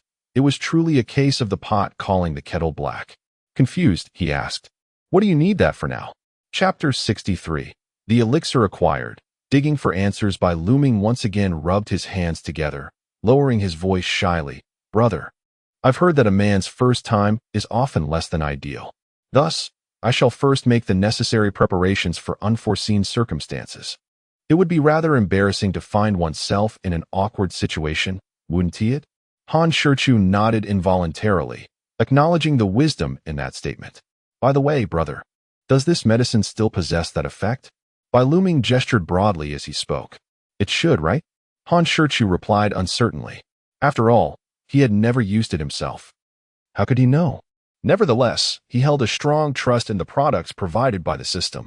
With a slightly peculiar gaze, he scanned Bai Luming once more, teasingly remarking, "Little brother, are you lacking in confidence?" His words were somewhat ambiguous, yet men understand such nuances. Bai Luming shot him a glare, replying, "Brother, my resources are quite substantial. Thank you very much. Primarily, I fear that if an opportunity arises to engage in an international friendly exchange with foreign friends, imagine you laboring above while she is below munching on seeds. Wouldn't that tarnish the dignity of our Chinese men? Goodness, he could elevate such trivial matters to the level of national pride." Han Shichu, too weary to engage further, pretended to reach into his pocket, but in truth, he retrieved the bottle of the highly praised bed-collapsing oil from the system's space. Its packaging bore a resemblance to that of medicated oil, similar in size, yet devoid of any brand or trademark. After receiving it, Bai Luming inspected it meticulously, questioning with skepticism, "Brother, is this genuine? It's not some counterfeit product, is it?" "Rest assured, it is absolutely authentic, and its efficacy is outstanding." After saying this, Han Shichu, not entirely at ease, recounted the precautions he had been informed of by the system to Bai Luming. "Little brother, the application method is quite simple. Just pour a drop beforehand and evenly apply it to the weapon. It will take effect in 5 minutes, guaranteeing that the shot is as fierce as a dragon, hitting the target with precision. However, you must remember, just one drop. One drop is sufficient. If you use more, I fear neither you nor your girlfriend will be able to handle it." Bai Luming was instantly elated, though also somewhat astonished. "Is that so?" Is it truly as mystical as you claim? Han Shichu smiled knowingly. If you doubt it, you may try it yourself. If the bed collapses, your back suffers, and your girlfriend runs away, don't blame me for not warning you. I believe you. Everything you say I trust. He cheerfully tucked the small bottle into his pocket. But still with a hint of concern, he asked, Brother, are you certain there will be no side effects after using it? Absolutely, definitely, and without a doubt. Hearing his reassurance, Bai Luming finally felt at ease. Thanks, brother. I'll treat you to a foot massage another day. I'll take my leave now. I've been in here too long. They might get suspicious. With that, he contentedly exited the kitchen, observing his sneaky demeanor. Han Shichu couldn't shake the feeling that the fellow surely had some unspeakable secrets. In the living room, everyone was intently listening to Xiao Tangyuan narrate a story. To say that Xiao Tangyuan possessed an extraordinary talent for verbal expression would be an understatement. Her storytelling was vividly animated, coupled with her adorable voice and charming gestures. She was simply irresistible. Oh my goodness, isn't that daughter of Mongfu brother simply too precious? Pray tell, how does one go about giving birth to a daughter like Xiao Tangyuan? At what time, in what place, and in what manner could one produce such a style? The intellect, language, and beauty of the little dumpling are indeed unparalleled, bringing me immense delight. Alas, why must all the good fortune be monopolized by that boorish fellow? No, my friends, let us band together and stealthily procure the little dumpling from the esteemed residence. Stealing may pose no dilemma, yet how shall we divide the spoils once acquired? Shall we each take turns caring for her for a day? Unable to resist, Muran finally embraced the little dumpling, leaving a gentle kiss on her delicate face, and softly inquired, Little dumpling, how come I have never heard these stories before? Who narrated them to you? To Muran's surprise, the little dumpling, with a hint of disdain, wiped her face with her tiny hand and replied in a sweet voice, It was Daddy, Aunt Mu. Isn't it delightful? Indeed. They are all exceedingly interesting and rich in meaning, Muran affirmed, genuinely acknowledging the tales. The little dumpling beamed with pride, of course. Daddy's stories are so captivating that even Mama enjoys listening to them. Beside them, Yuchu-chan felt once again betrayed by the little dumpling. Casting an annoyed glance, she thought to herself that this little cotton-padded jacket freely divulged her own embarrassing tales, and it seemed necessary to find an opportunity to have a serious talk with her. Once the storytelling concluded, the cameraman returned to the kitchen, clearly exhausted from his efforts. As soon as he departed, Chuwanji leaned in close to the stealthily returning Bai Luming and whispered, What were you sneaking into the kitchen to do with the little junior disciple? Caught off guard, Bai Luming felt a rush of anxiety and hastily replied, I wasn't doing anything. Just want to see what dishes brother was preparing. Noticing his guilty demeanor, Chuwanji scrutinized him. Really? Really? He responded, albeit lacking conviction. Sensing his unease, Chuwanji's expression morphed into a cunning smile. Then tell me, what dishes did the little junior disciple prepare? Bai Luming was flummoxed. He had never anticipated such a probing question from senior sister Chu, whose line of inquiry seemed rather peculiar. He certainly did not foresee her relentless pursuit of the truth. Having been engrossed in discussions about medication with Han Shichu, his attention had strayed far from the culinary preparations, leaving him utterly clueless. After a moment of hesitation, he stammered, Well, brother made some ordinary home-cooked meals. Chuwanji scrutinized him with a knowing smile. Is that so? Under her piercing gaze, Bai Luming felt increasingly uneasy. Yet he could only muster the courage to maintain his defense, of course.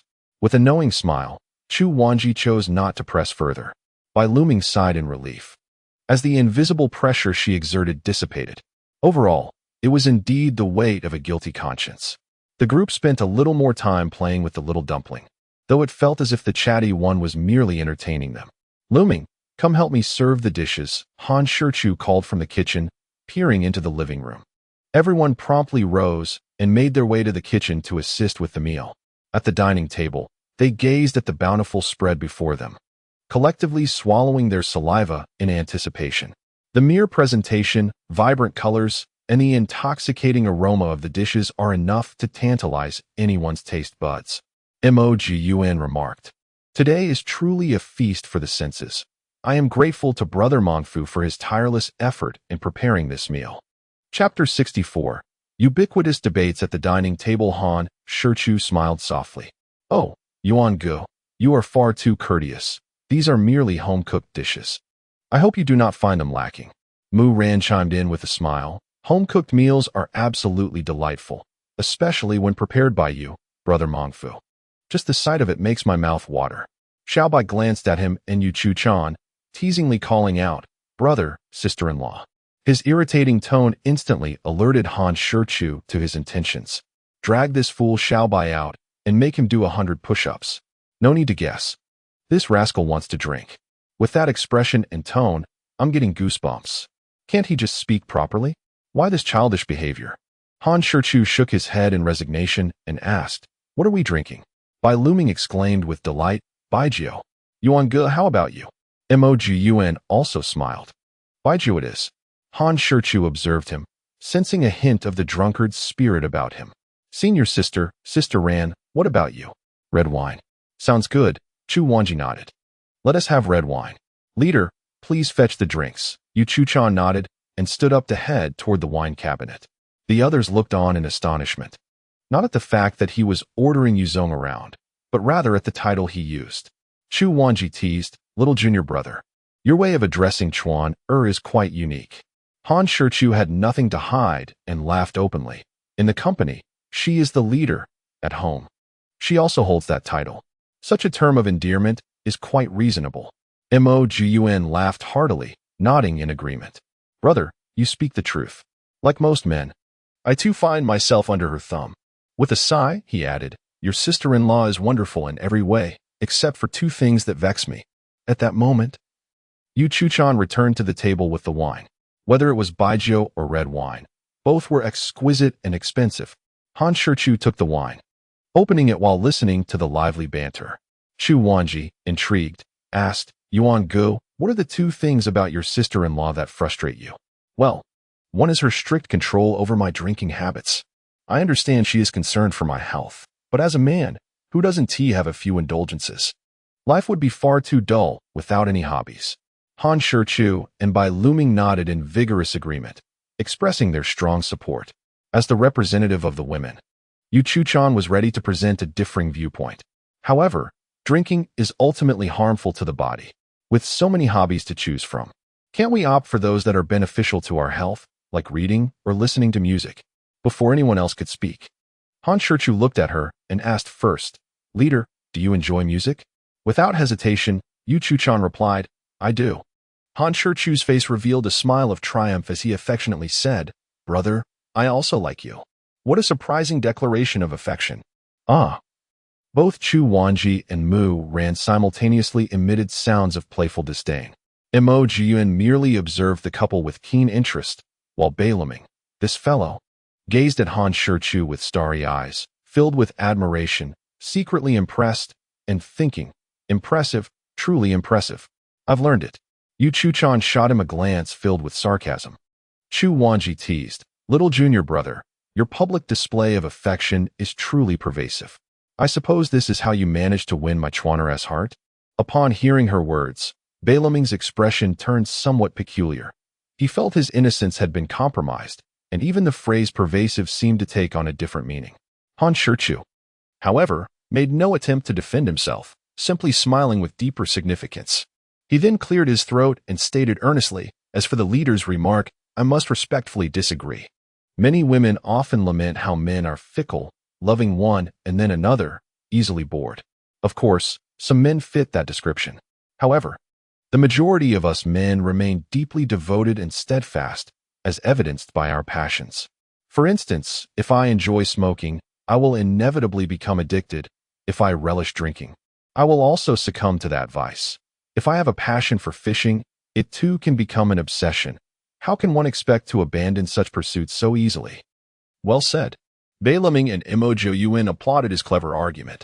At that moment, Chu Wanji interjected, however, drinking is ultimately detrimental. If one consistently returns home at midnight, intoxicated and disgraceful, it's not only distasteful to us women, but I dare say, upon sobering, you would feel shame yourself. Mu Ran concluded, thus, moderation in drinking is essential. But most men lack self-control and cannot resist temptation. Hence, it falls upon us women to maintain oversight. Indeed, the three could not refute this point. Mogun chuckled and continued. Secondly, the financial control is rather excessive. You see, as a grown man, is it not essential to carry some money when going out? What of social engagements? Who can predict unexpected occurrences or urgent matters? Without hesitation, Mu Ran countered, Brother Yuan, you must understand your sister-in-law. Women often feel a lack of security. After all, when men acquire wealth, they tend to stray. Therefore, it is only natural for them to tightly manage the finances. If you truly require funds for a legitimate purpose, I cannot believe your sister-in-law would refuse you, so you must understand. Mogun sighed in resignation. I understand. But this control is rather stifling, isn't it? I hardly have even a little spare change for a casual drink. As everyone knew, he had earned the nickname King of Bumming Drinks within his circle, and it was easy to see why. Listening to his grievances was indeed somewhat pitiable. Han Shichu instinctively glanced at Yu Chu-chan, who seemed lost in thought, her eyes shimmering with an elusive light, and a mischievous smile gracing her delicate features. A sense of unease surged within him, yet he dismissed it, for there remained a considerable distance between them. Bai Luming cast a sympathetic glance his way, raising his glass as he proclaimed, Come, Brother Yuan, let us drink. The three men lifted their glasses and downed their drinks in one go. Meanwhile, the three women also raised their elegant goblets, gently clinking them together before savoring a small sip, each adorned with a triumphant smile. As for Xiao Tengyuan, she pretentiously lifted her milk, clinking it with the glass of solitude. Little did they know, once Bai Luming set down his glass, he began to speak with unwarranted bravado. Chapter 65. On being a henpecked man, wealth allows for indulgence. Bai Luming, with a self-satisfied grin, declared with conviction, therefore, whether one seeks a girlfriend or a wife, it is essential to find someone who is understanding and gentle as flowing water. I shall never be a henpecked man. Chu Wanji shot him an incredulous look and retorted, You? Let us not even discuss your chances of finding a girlfriend. Perhaps you should first secure a kissing scene. Ha. Roast him, utterly roast him. How could this fool ever find a girlfriend? Don't be ridiculous. Though, it is quite pitiful for Xiao Bai. Despite being in the industry for so long and having acted in numerous productions, he still cannot land a kissing scene. Who does he turn to for justice? Han Shichu patted his shoulder, chuckling as he said, Xiao Bai, you are still too young to understand. Allow me to enlighten you. The persona a woman presents before dating or marriage is entirely different. Prior to that, she may seem like a docile kitten, but once you enter a relationship or marry, her true nature as a tiger will be revealed. Rarely is there an exception among women. Do you comprehend? Before Bai Luming could respond, Yu Chu-chan, seated beside him, made her move. Her delicate, fair hand stealthily landed on the soft flesh at Han Shichu's waist, followed by a sharp twist as she inquired, feigning a smile. So, you are quite knowledgeable, are you? Han Shichu, taken aback by the sudden pain, inhaled sharply and shook his head repeatedly, exclaiming, I do not understand. I do not. I was merely speaking nonsense. Laughter erupted among the group, unable to contain themselves. Yu Chu-chan, satisfied, retracted her grip, continuing while rubbing her sore waist. Xiao Bai, though that may be the case, being henpecked can also be quite fulfilling. Just ask Brother Yuan. Bai Luming, intrigued, asked, Brother Yuan, are you happy? Mogun, without hesitation, replied decisively, happy, his face radiating with a broad smile. This left Bai Luming further perplexed. What could account for this? Han Shichu refrained from offering a direct answer, instead stating, Many henpecked households boast a higher level of happiness than those dominated by traditional masculinity. As for the reason, you will understand once you marry. Of course, being henpecked does come with boundaries. Without limits, it ceases to be henpecked and transforms into mere submissiveness. Do you understand? Being henpecked is a manifestation of love. Yet I also hope that women will exercise moderation and not take such affection and tolerance as a license for reckless behavior. Indeed, the words of our brash friend hold truth. However, in reality, one either becomes a submissive fool without principles, or a woman, emboldened by affection, tramples without restraint. Yet, truth be told, Households with submissive partners often enjoy greater happiness. Han Mengfu, a true reflection of our Sichuan heritage, aptly noted that in Sichuan, a woman cannot find a partner unless he is submissive. Bai Luming nodded in a somewhat understanding manner. Let us not discuss this further. Come, let us eat and drink. Due to the ongoing recording of the program, they refrained from excessive drinking, remaining in a pleasantly tipsy state. After the meal, this episode of eating and drinking on the house officially concluded. Chu Wanji initially wished to linger and share heartfelt moments with Yu Chu-chan. But with engagements awaiting them the next day, she too had to depart with the others. After exchanging contact information and bidding farewell, Han Shichu diligently washed the dishes. By the time he tidied the kitchen and emerged, little Tang Yuan had already finished her bath and was dressed in her little pajamas, feeding Tongdo while humming a whimsical tune she had composed, ugly but long-lived. After a few lines, she patted Tongdo's head and said, "Guadongdu, you will surely live a long life." Han Shichu chuckled and called out, "Little Tang Yuan, come here." Upon hearing his call, little Tang Yuan immediately dropped the dog food and scampered over with her little legs. "Daddy, do you want little Tang Yuan to watch cartoons with you?" How clever of her to phrase it that way, as it was she who wanted to watch cartoons with him. Han Shichu played along without revealing the truth, nodding in agreement. "Yes, would little Tang Yuan like to watch with Daddy?" "Yes," little Tang Yuan exclaimed joyfully, eagerly grabbing the remote to turn on the television. After watching for a while, she suddenly asked, "Daddy, do you want to eat ice cream?" This time, before Han Shichu could respond, Yu Chu-chan, sitting nearby with her laptop, swiftly interjected, "No." With her intervention, Han Shichu could only shrug at little Tang Yuan, indicating his inability to help. Pouting slightly, little Tang Yuan appeared disheartened. Han Shichu gently patted her head, seeking to shift her focus. "How about I teach you to sing, little Tang Yuan?" Indeed, upon hearing this, her interest piqued, and she eagerly grasped his hand, exclaiming, "Yes, yes." Han Shichu promptly accessed the system store to purchase a children's song. "Let us go, Daddy will teach you to sing." With that, he lifted little Tang Yuan in his arms and headed towards the music room on the 3rd floor. After a moment's thought, he planted a kiss on her chubby cheek and then murmured to the system, "Comrade, I wish to draw a prize." If it weren't for the fear that this absurd system might interfere, he would never have submitted. "Start. Stop. Congratulations. Your dormitory has won a mastery of divine piano performance." Upon hearing the system's notification, a triumphant smile spread across Han Shichu's face. Indeed, little Tang Yuan was the true embodiment of luck. Observing the father and daughter ascend the stairs, Yu Chu-chan set down her laptop, hesitated for a moment, and, driven by curiosity, stealthily followed them.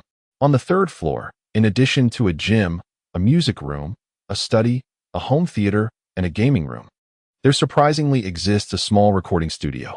How comprehensive! Han Shichu could not help but speculate that Yu Chu-chan likely harbored some musical inclinations. Upon entering the music room, he was greeted by an impressive array of instruments. Whether Eastern traditional or Western, it was a veritable treasure trove, with only a few obscure pieces missing. All of them were prestigious brands. Han Shichu could not help but exclaim how fortunate it was to possess wealth. Nearly all the instruments were brand new, save for the exquisite grand piano placed prominently in the center, which had been played. It was likely that Yu Chu-chan had touched its keys, but that was hardly surprising. After all, she was a young lady of privilege, and given her involvement in the entertainment industry, her ability to play the piano was hardly remarkable. Although Han Shichu could not name the brand of the grand piano, its value was immediately apparent, surely exceeding 7 figures. Chapter 66, The Enchanting Children's Song. Dismissing lies indeed, its value was substantial. However, Han Shichu had underestimated the true worth of this grand piano. It was a custom piece commissioned by Yu Chu-chan's father from Steinway Sons, taking a full 5 years to complete.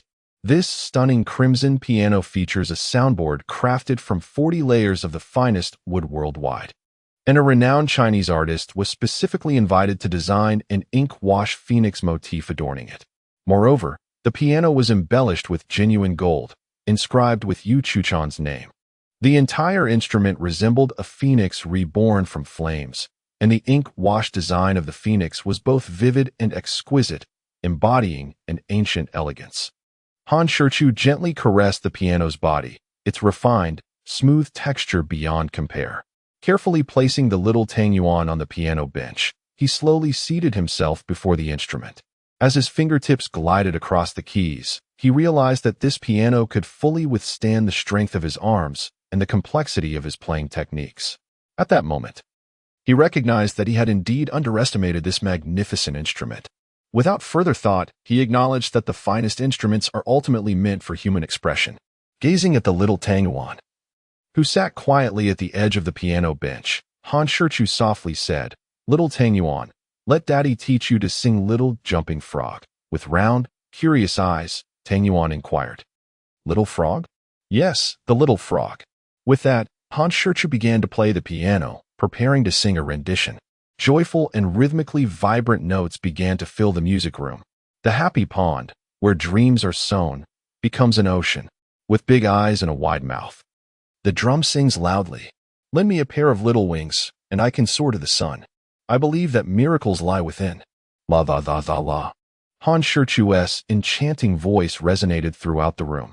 This children's song was so captivating that even adults found it hard to resist, its charm undeniable. Unbeknownst to him, little Tang Yuan had quietly slipped off the piano bench. She was seen squatting on the ground, her tiny hands propping up between her legs, mimicking the movements of a frog, clumsily hopping about. Following the rhythm of the music, she leaped and bounded, her little voice imitating the croaks of a frog, ribbit, ribbit, creating an utterly adorable sight. Not only was little Tang Yuan captivated, but even Yu Chu-chan, who was peeking from the doorway, couldn't help but sway gently to the rhythm of the music. As the song concluded, Han Shichu looked at little Tang Yuan, who was still squatting and imitating a frog, and shook his head helplessly. He scooped her up and placed her back on the piano bench. "Little Tang Yuan, is it beautiful?" "Yes, Daddy sings wonderfully." Han Shichu smiled gently, guiding her. "Would you like to learn?" Little Tang Yuan nodded her tiny head, eager. "Daddy, teach me." After saying this, she planted a kiss on Han Shichu's cheek. The little one was indeed a master at charming and acting cute. "All right, I will sing a line, and you will repeat after me, okay?" "Okay." Han Shichu began teaching her line by line, while Yu Chu-chan quietly entered the instrument room and sat down behind them. She too found herself irresistibly drawn to join in. Though she remained silent, her lips subtly moving as she mentally sang along. The infectious nature of the nursery rhyme was evident. The first listen, childish. The second listen, addictive. The third listen, la la la la. Despite her efforts to restrain herself, Yu Chu-chan couldn't help but join in the chorus. Little Tang Yuan seemed to possess an exceptional intelligence, or perhaps a natural talent for music. Not only did she learn quickly, but her pitch was remarkably accurate. And her memory was impressive. Aside from her slightly unclear enunciation, her performance was nearly flawless. However, it was precisely her sweet, baby voice that made her singing even more endearing and adorable. In just 3 rounds, Han Shichu had taught her completely. "Little Tang Yuan, now sing the whole song for Daddy." "Will you?" "Sure. But Daddy, you wait for me to come down." After saying this, she prepared to climb down from the piano bench again. But Han Shichu simply picked her up and set her on the ground. He then returned to the piano, his long fingers dancing across the black and white keys. "Let's start with Happy Pond. Get ready to sing." In the happy pond, planting dreams turns into the ocean. Little Tang Yuan's sweet and sticky baby voice paired perfectly with this cheerful nursery rhyme. Her singing seemed capable of healing all wounds and dispelling any sadness. As she sang, she raised her little hands beside her ears, jumping with every line. Although she resembled a rabbit more than a frog, her cuteness was undeniable. La la la la. Even Han Shichu couldn't resist joining in her song. Once she finished, he embraced her tightly, ruffling her little head and generously praising her. "Little Tang Yuan, you sang wonderfully. Even better than Daddy." This was indeed true. After all, it was a nursery rhyme, and a little one's voice naturally sounded more delightful. Moreover, nursery rhymes lack intricate techniques, with simple melodies and catchy lyrics. At this moment, Yu Chu-chan stepped forward and cupped the little Tang Yuan's face, showering her with affectionate kisses. "My dear, your singing is truly delightful," she exclaimed. Little Tung Yuan's eyes sparkled as she looked at Yu Chu-chan and replied, "But Daddy sings beautifully too. What a clever child." Showing her wit at such a tender age. Han Shichu and Yu Chu-chan both perceived the underlying implication in her words. With teasing expressions, they watched Yu Chu-chan intently, eager to see how she would respond. Yu Chu-chan's face was a canvas of emotions. She momentarily froze, then a blush crept onto her cheeks, followed by a fierce glare directed at him. Finally, she feigned indifference, declaring with exaggerated disdain, "Oofed. Your father sings terribly. There's no comparison to how beautifully our little Tang Yuan sings." Han Shichu jested, "Leader, I thought someone like you, a cool and aloof female CEO, would never stoop to lying." Yu Chu-chan, with her strong personality, would never concede or retract her statement. Furthermore, for someone like her, even if she were wrong, she would still be right. There was simply no room for error. Maintaining her composure and even asserting her stance, she retorted confidently, "You know me well. I truly disdain lying. You simply cannot sing as well as little Tang Yuan." Her skill in shifting the point of contention was indeed commendable. Han Shichu merely smiled at her, choosing not to expose her subtle deception. Just as Yu Chu-chan was about to breathe a sigh of relief, Han Shichu suddenly rose and leaned in closer to her. Startled by his sudden movement, Yu Chu-chan instinctively took a step back. However, Han Shichu advanced a step closer. With each retreat she made, he pursued her relentlessly, leaving her with no room to escape. Finally, cornered, Yu Chu-chan found her back pressed against the wall, while Han Shichu drew nearer, his warm breath brushing against her. The proximity and his dominating presence overwhelmed her, causing her heart to race wildly. Despite the rosy hue spreading across her exquisitely delicate face, she feigned a cold demeanor and inquired, "What do you want?" Though her tone was frosty, the slight tremor in her voice betrayed her insecurity. At that moment, Han Shichu's face was less than 5 centimeters from hers. Without uttering a word, he placed one hand beside her ear, pressing against the wall. He leaned in closer, narrowing the distance further. Han Shichu could distinctly see the fine hairs on her ear. Gently, he exhaled warm air against her ear, causing her ears to flush crimson and her body to quiver slightly. A smile graced Han Shichu's face, as if he had discovered something intriguing. He reached out a hand, intending to smooth the stray strands of hair that had fallen onto her cheek. Instinctively, Yu Chu-chan tilted her head away. "Don't move," Han Shichu commanded in a decidedly domineering tone. What are you going to do?" Yu Chu-chan stammered, her body instinctively shrinking back, her arms crossing protectively over her chest. In that moment, she was no longer the cool and commanding CEO. She appeared as a bashful and delicate woman. Certainly, it is possible that this may merely be a facade she has constructed, whether she is a wolf, a tiger, or a sheep, who can truly know? Yet, at this moment, Han Shichu perceives himself as the hunter. As he reaches out once more, Yu Chu-chan indeed remains still. Han Shichu smiles gently, tucking the loose strands of hair that have fallen across her cheeks behind her ear, softly remarking, "Your hair is disheveled." Yet, at this moment, it is not just her hair that is untidy. She casts a glance at him, her expression a complex tapestry of emotions. The two share a silent gaze for 3 seconds. Yu Chu-chan's cheeks flush deeper, and then she pushes him away forcefully, as though he were a wall. Subsequently, she flees, almost in a panic. Inhaling the lingering fragrance in the air, Han Shichu grins widely, inwardly pondering that had he boldly kissed her just then, she likely would not have resisted. A tinge of regret surfaces, but there is ample time ahead for such opportunities. Turning to glance at Xiao Tang Yuan, he finds her still playfully covering her eyes, which elicits a chuckle from him as he shakes his head in amusement. He scoops her up and says, "Little Tang Yuan, come. It's time for bed." Xiao Tang Yuan's large eyes sparkle with curiosity as she asks innocently, "Daddy, why didn't you kiss Mama just now?" Han Shichu playfully teases her, "Oh, weren't you covering your eyes the entire time? How do you know Daddy didn't kiss Mama?" Xiao Tang Yuan, a bit bashful, giggles and replies, "Actually, my fingers were open." So this little one was peeking. With a mischievous grin, Xiao Tang Yuan plants a quick kiss on his cheek. As they descend the stairs, Han Shichu inquires, "Xiao Tang Yuan, do you wish to sleep with Daddy or with Mama?" Without hesitation, the little one responds, "I want to sleep with Daddy." "Very well. Han Shichu carries Xiao Tangyuan, glancing at the closed door across the hall before entering his own bedroom. Meanwhile, Yu Chuchan leans against the headboard, lost in thought, her cheeks still flushed from earlier. After a prolonged moment of contemplation, she mutters to herself, "How increasingly audacious, how vexing." She then retrieves the laptop from the bedside table, opens a document, and begins to type furiously, her fingers flying over the keyboard, the content of which remains a mystery. Upon returning to his room, Han Shichu places Xiao Tangyuan on the bed, then smiles as he says, "Little sweetie, you lie down first. After Daddy finishes washing up, I will come and tell you a bedtime story." Upon hearing this, Xiao Tangyuan quickly burrows into the covers, waiting patiently. However, when Han Shichu emerges from the bathroom after washing up, he discovers that Xiao Tangyuan has already fallen asleep. Today had indeed been a busy day for her, attending kindergarten. Entertaining guests, feeding the dog, and learning songs, she seems to be the busiest in the family. Gazing at her delicate, serene face, Han Shichu cannot help but plant a gentle kiss upon her. Whether she sensed his affection or dreamed of something delightful, a faint smile graces her lips.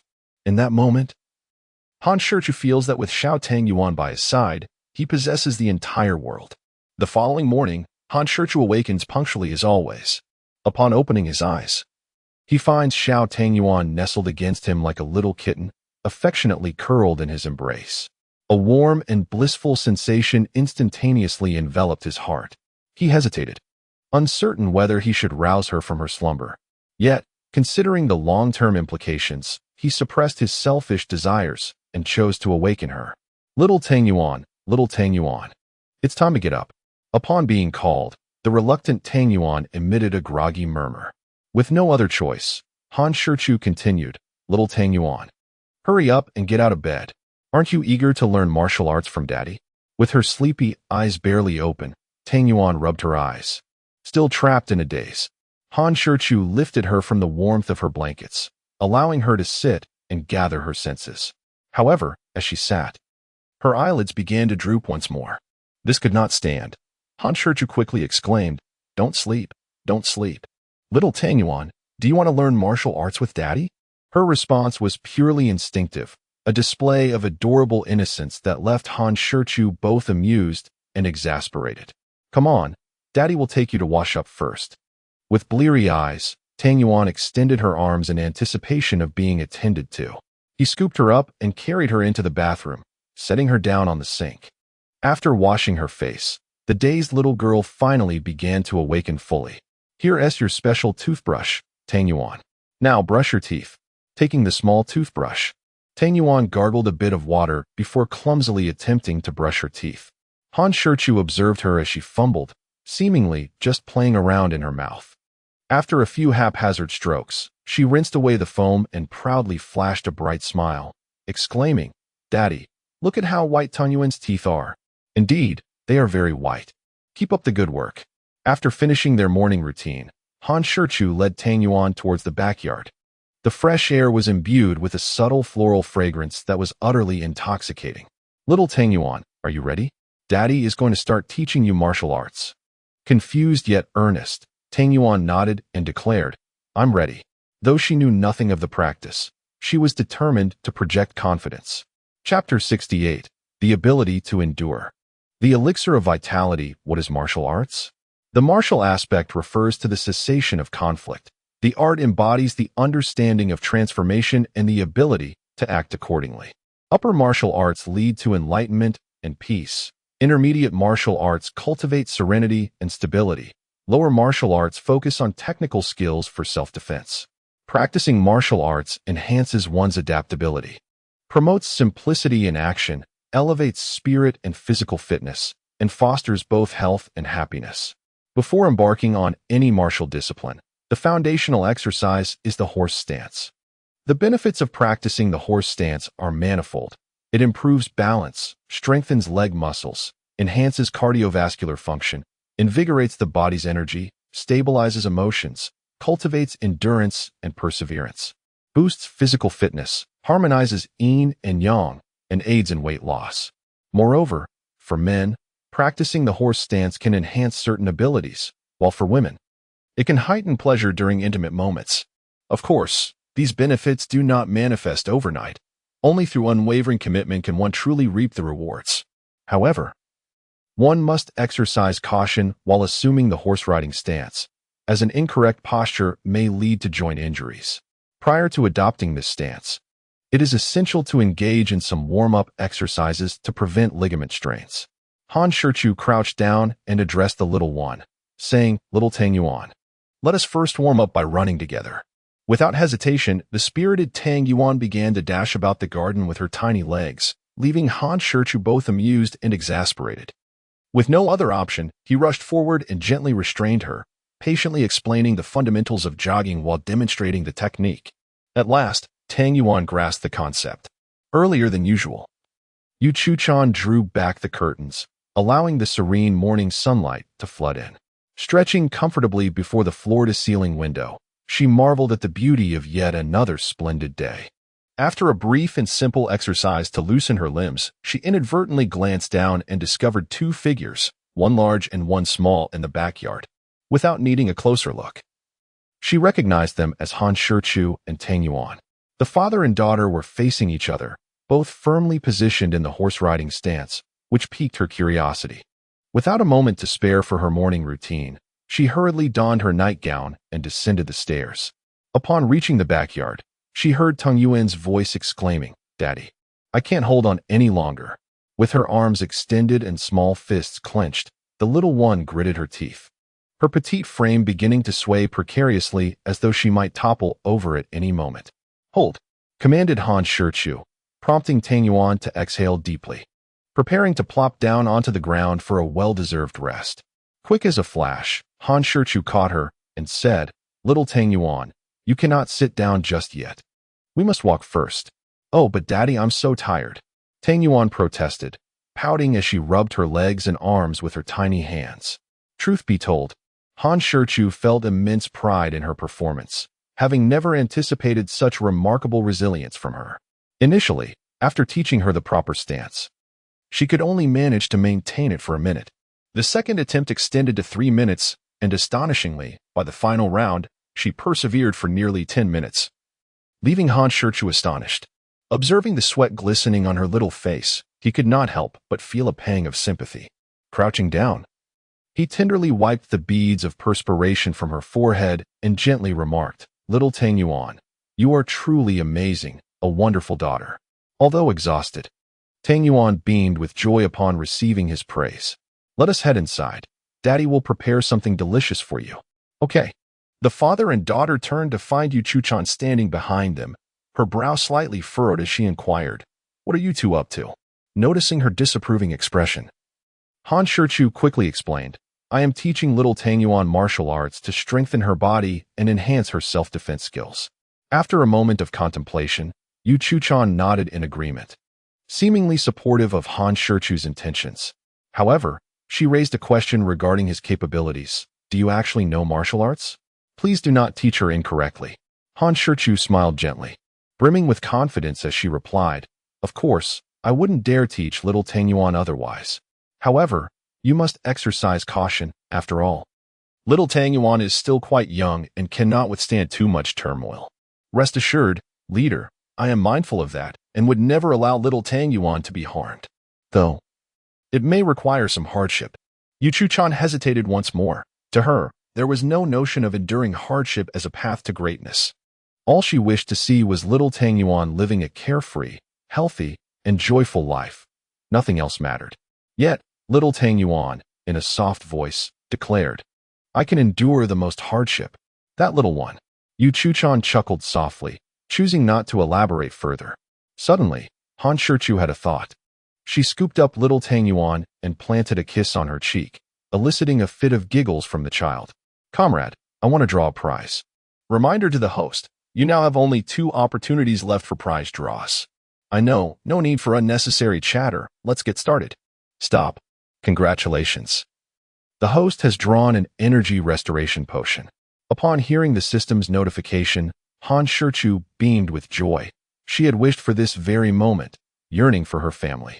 She had been aiming for this prize from the beginning, as her current permissions were insufficient, leaving certain items inaccessible, only obtainable through a lottery. With a mindset of let's give it a try, she drew, never expecting to actually win. It's confirmed. If the system wasn't playing tricks, little Tang Yuan was undoubtedly the luckiest of the lucky.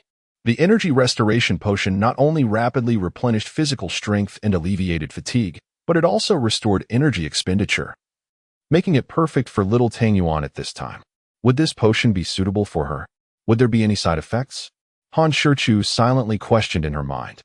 Suitable for all ages, from the elderly to infants, with no side effects whatsoever. Han Shichu nodded in satisfaction.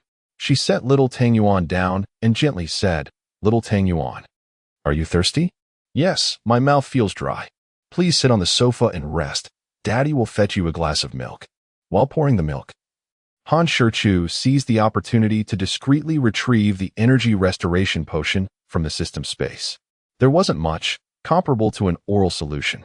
Following the system's instructions, Han Shichu added a drop to the milk and took a sip himself first.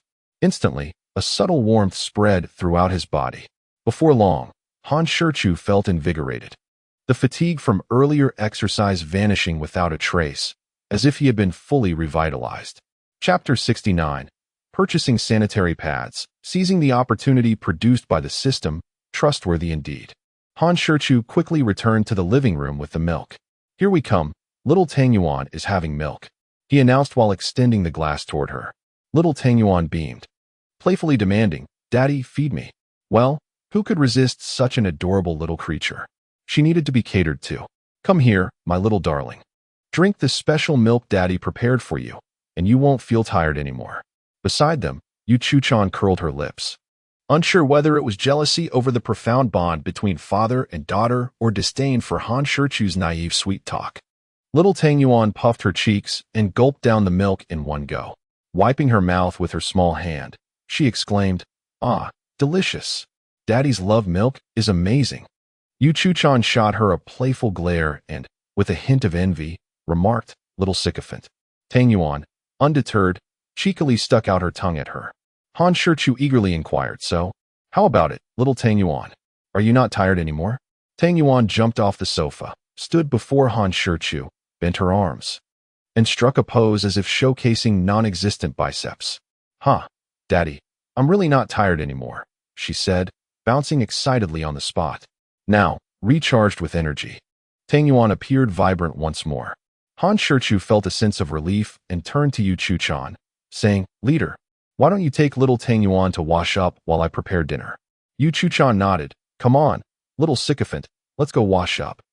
After enjoying the nutritious breakfast prepared by Han Shichu and sending the little creature off to kindergarten, he was about to head home when he suddenly received a WeChat message from Yu Chuchan. "Big fish, please buy me a pack of that on your way back." Han Shichu stared at the message, utterly perplexed, and replied, "Leader, which one is that?" At that moment, Yu Chuchan, lying in bed, was clutching her abdomen in pain. Seeing his message, her irritation flared.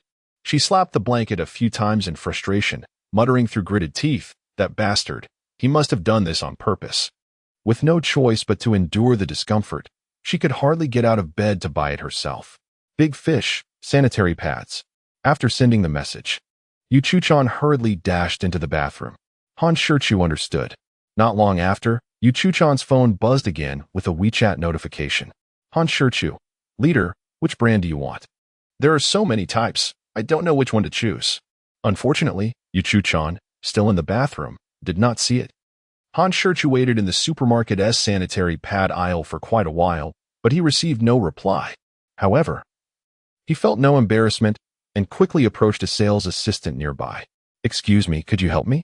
The sales assistant, upon seeing him, gasped in surprise, covering her mouth. Incredulously, she pointed at him and asked, You're the Mungung brother?" Han Shichu confidently nodded in affirmation. The sales assistant, her face alight with excitement, exclaimed, "Ah, I finally see you in person. Mungung brother, can I take a picture with you? I'm your fan. No, I'm your fan." After taking a photo together, the satisfied sales assistant finally remembered her duties and cheerfully asked, "Mungung brother, how can I assist you?" With a smile, Han Shichu explained, "Well, my wife has her period, but I'm not sure which type to choose, as this is my first time buying for her. I'd appreciate your guidance." "Mungung brother, You're so good to your wife, the sales assistant remarked enviously. With her enthusiastic assistance, Han Shichu successfully purchased sanitary pads. Simultaneously, he procured various items from the supermarket and even bought himself a mask for disguise. Upon returning home, he ascended the stairs with his belongings and knocked on the door of Yu Chuchan's bedroom. Leader, Odd, no one is in the room. Noticing the absence of anyone within, he muttered and prepared to search elsewhere. I'm in the bathroom, just hand the items in. Sitting on the toilet. Yu Chuchan's legs were nearly numb. At last, he had returned, yet this was not the time to express her anger. She resolved to reprimand him later. Han Shichu selected a suitable pad from the large bag and gently pushed the bathroom door ajar, creating a small opening. He extended his hand, offering the pad, and inquired, Leader, is this reachable? Not quite, just toss it over. At her words, Han Shichu threw it with a bit of force. That's sufficient. He then closed the door. He had contemplated the situation but dared not act, thus he abandoned the thought. Before long, Yu Chuchan emerged from the bathroom, clutching her abdomen, her complexion pale. Seeing her in such agony, Han Shichu hastened to support her. However, Yu Chuchan currently lacked the energy to confront him. After assisting her onto the bed, Han Shichu placed a bag of sanitary pads on her nightstand. Leader, I've bought everything you might need. Day pads, night pads, extra wide, extra long, disinfected, and antibacterial. Shut up. Yu Chuchan's cheeks flushed slightly, and unable to endure any longer, she admonished him coldly. Oh, Han Shichu pondered briefly before softly suggesting, if you're uncomfortable, just lie down and rest for a while. With that, he exited the bedroom without a backward glance, ensuring he closed the door behind him. As she watched the door gradually close, an irate Yu Chuchan hurled a nearby pillow in frustration. You jerk. You absolute jerk. Clearly, she was infuriated by Han Shichu's nonchalant demeanor. However, she had misjudged his intentions. Descending to the kitchen, Han Shichu set about preparing brown sugar water. After concocting it, he filled the 2 hot water bottles he had specifically purchased with warm water. He knocked on the bedroom door once more. Leader, may I enter? Upon opening the door, he found Yu Chuchan still curled up in pain on the bed, imagining how distressing her condition must be. Han Shichu carefully placed the items on the nightstand and gently propped her up against the headboard. Leader, please sip some brown sugar water. I'm unsure if it will help. Yu Chuchan glanced at him, a flicker of tenderness in her eyes. This feeling of being cared for was truly delightful. It is said that women are most easily moved when vulnerable, and it proved to be true. What does it mean to take advantage of a moment? After handing her the cup, Han Shichu inquired, Leader, are your limbs feeling quite cold? Yu Chuchan nodded in affirmation. He picked up one of the hot water bottles, moved to the foot of the bed, and tucked it beneath the covers by her feet. Place your feet on the hot water bottle. He then offered her the other hot water bottle. You should place this on your abdomen. It may alleviate the pain. After speaking, he departed once more. Chapter 70. Thoughtful and playfully teasing. As he reached the doorway, he specifically advised, Boss, don't just hold on to it. You must drink it while it's hot for it to be effective. Watching his disappearing figure, Yu Chuchan felt a warmth in her heart, mingled with a slight sense of emptiness. She took a gentle sip of the brown sugar water. It's truly sweet. Before long, Han Shichu re-entered. He, too, came bearing gifts, not only a large bag of snacks, but also a tablet. He unceremoniously dumped the snacks onto the bed and set the tablet before her. Boss, indulge in some snacks, binge-watch your show, and take a moment to unwind. Don't keep that stern face all day. Refrain from pressuring yourself or losing your temper. You must learn to relax and embrace a smile. Moreover, make it a habit to exercise, improving your physical well-being, as this will alleviate, if not completely eradicate, your symptoms. Yu Chuchan nodded gently. How about now? Feeling better? If not, shall we head to the hospital? Much improved, thank you. Han Shichu smiled lightly. You are my wife. Caring for you is only natural. All right then, since you're feeling better, rest well. I'll step out. Call me if you need anything. With that, Han Shichu prepared to leave. Hey, Yu Chuchan suddenly called him back. Turning around, he asked, What's the matter? Is there something else? Yu Chuchan hesitated, her expression indicating she had something to say but struggled to voice it. Han Shichu observed her deeply, a peculiar smile gracing his face. Boss, you wouldn't be hoping I stay to keep you company, would you? Whether it was an unintentional jest or an accurate guess, he struck a chord. Yu Chu-chan lowered her head, slightly bashful, neither affirming nor denying his words. Yet, her ambiguous demeanor spoke volumes about her feelings. Nevertheless, Han Shichu exited the room. Scoundrel, didn't you already know? Why did you leave? Yu Chu-chan pouted, frustratedly pounding the quilt, muttering in discontent. At that moment, she revealed her vulnerability as a young woman. Ultimately, she was merely a girl who had never even been in a relationship. The aloof and domineering persuaded she often displayed was merely a mask. How else could she manage such a vast company? Over time, she had even forgotten her true essence. Even the toughest of men possess a tender side, let alone a strong woman. Naturally, she too had her moments of fragility. While she felt a hint of anger, there was also an inexplicable sense of loss. However, it wasn't long before Han Shichu returned. Surprised? Delighted? Yet, is it truly appropriate for you to keep coming and going like this?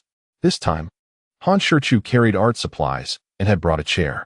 He positioned the chair beside her bed and sat down slowly. Considering her pride and disposition, he resolved to offer her an out. Boss, I'm still concerned about you, so I've decided to stay here. You can enjoy your show while I quietly sketch. Ensuring I don't disturb you. Yu Chu-chan could not help but feel a surge of delight within, yet she feigned reluctance on the surface, nodding her head with an air of nonchalance. As she indulged in the snacks prepared by Han Shichu, she languidly immersed herself in a television drama, relishing the moment to the fullest.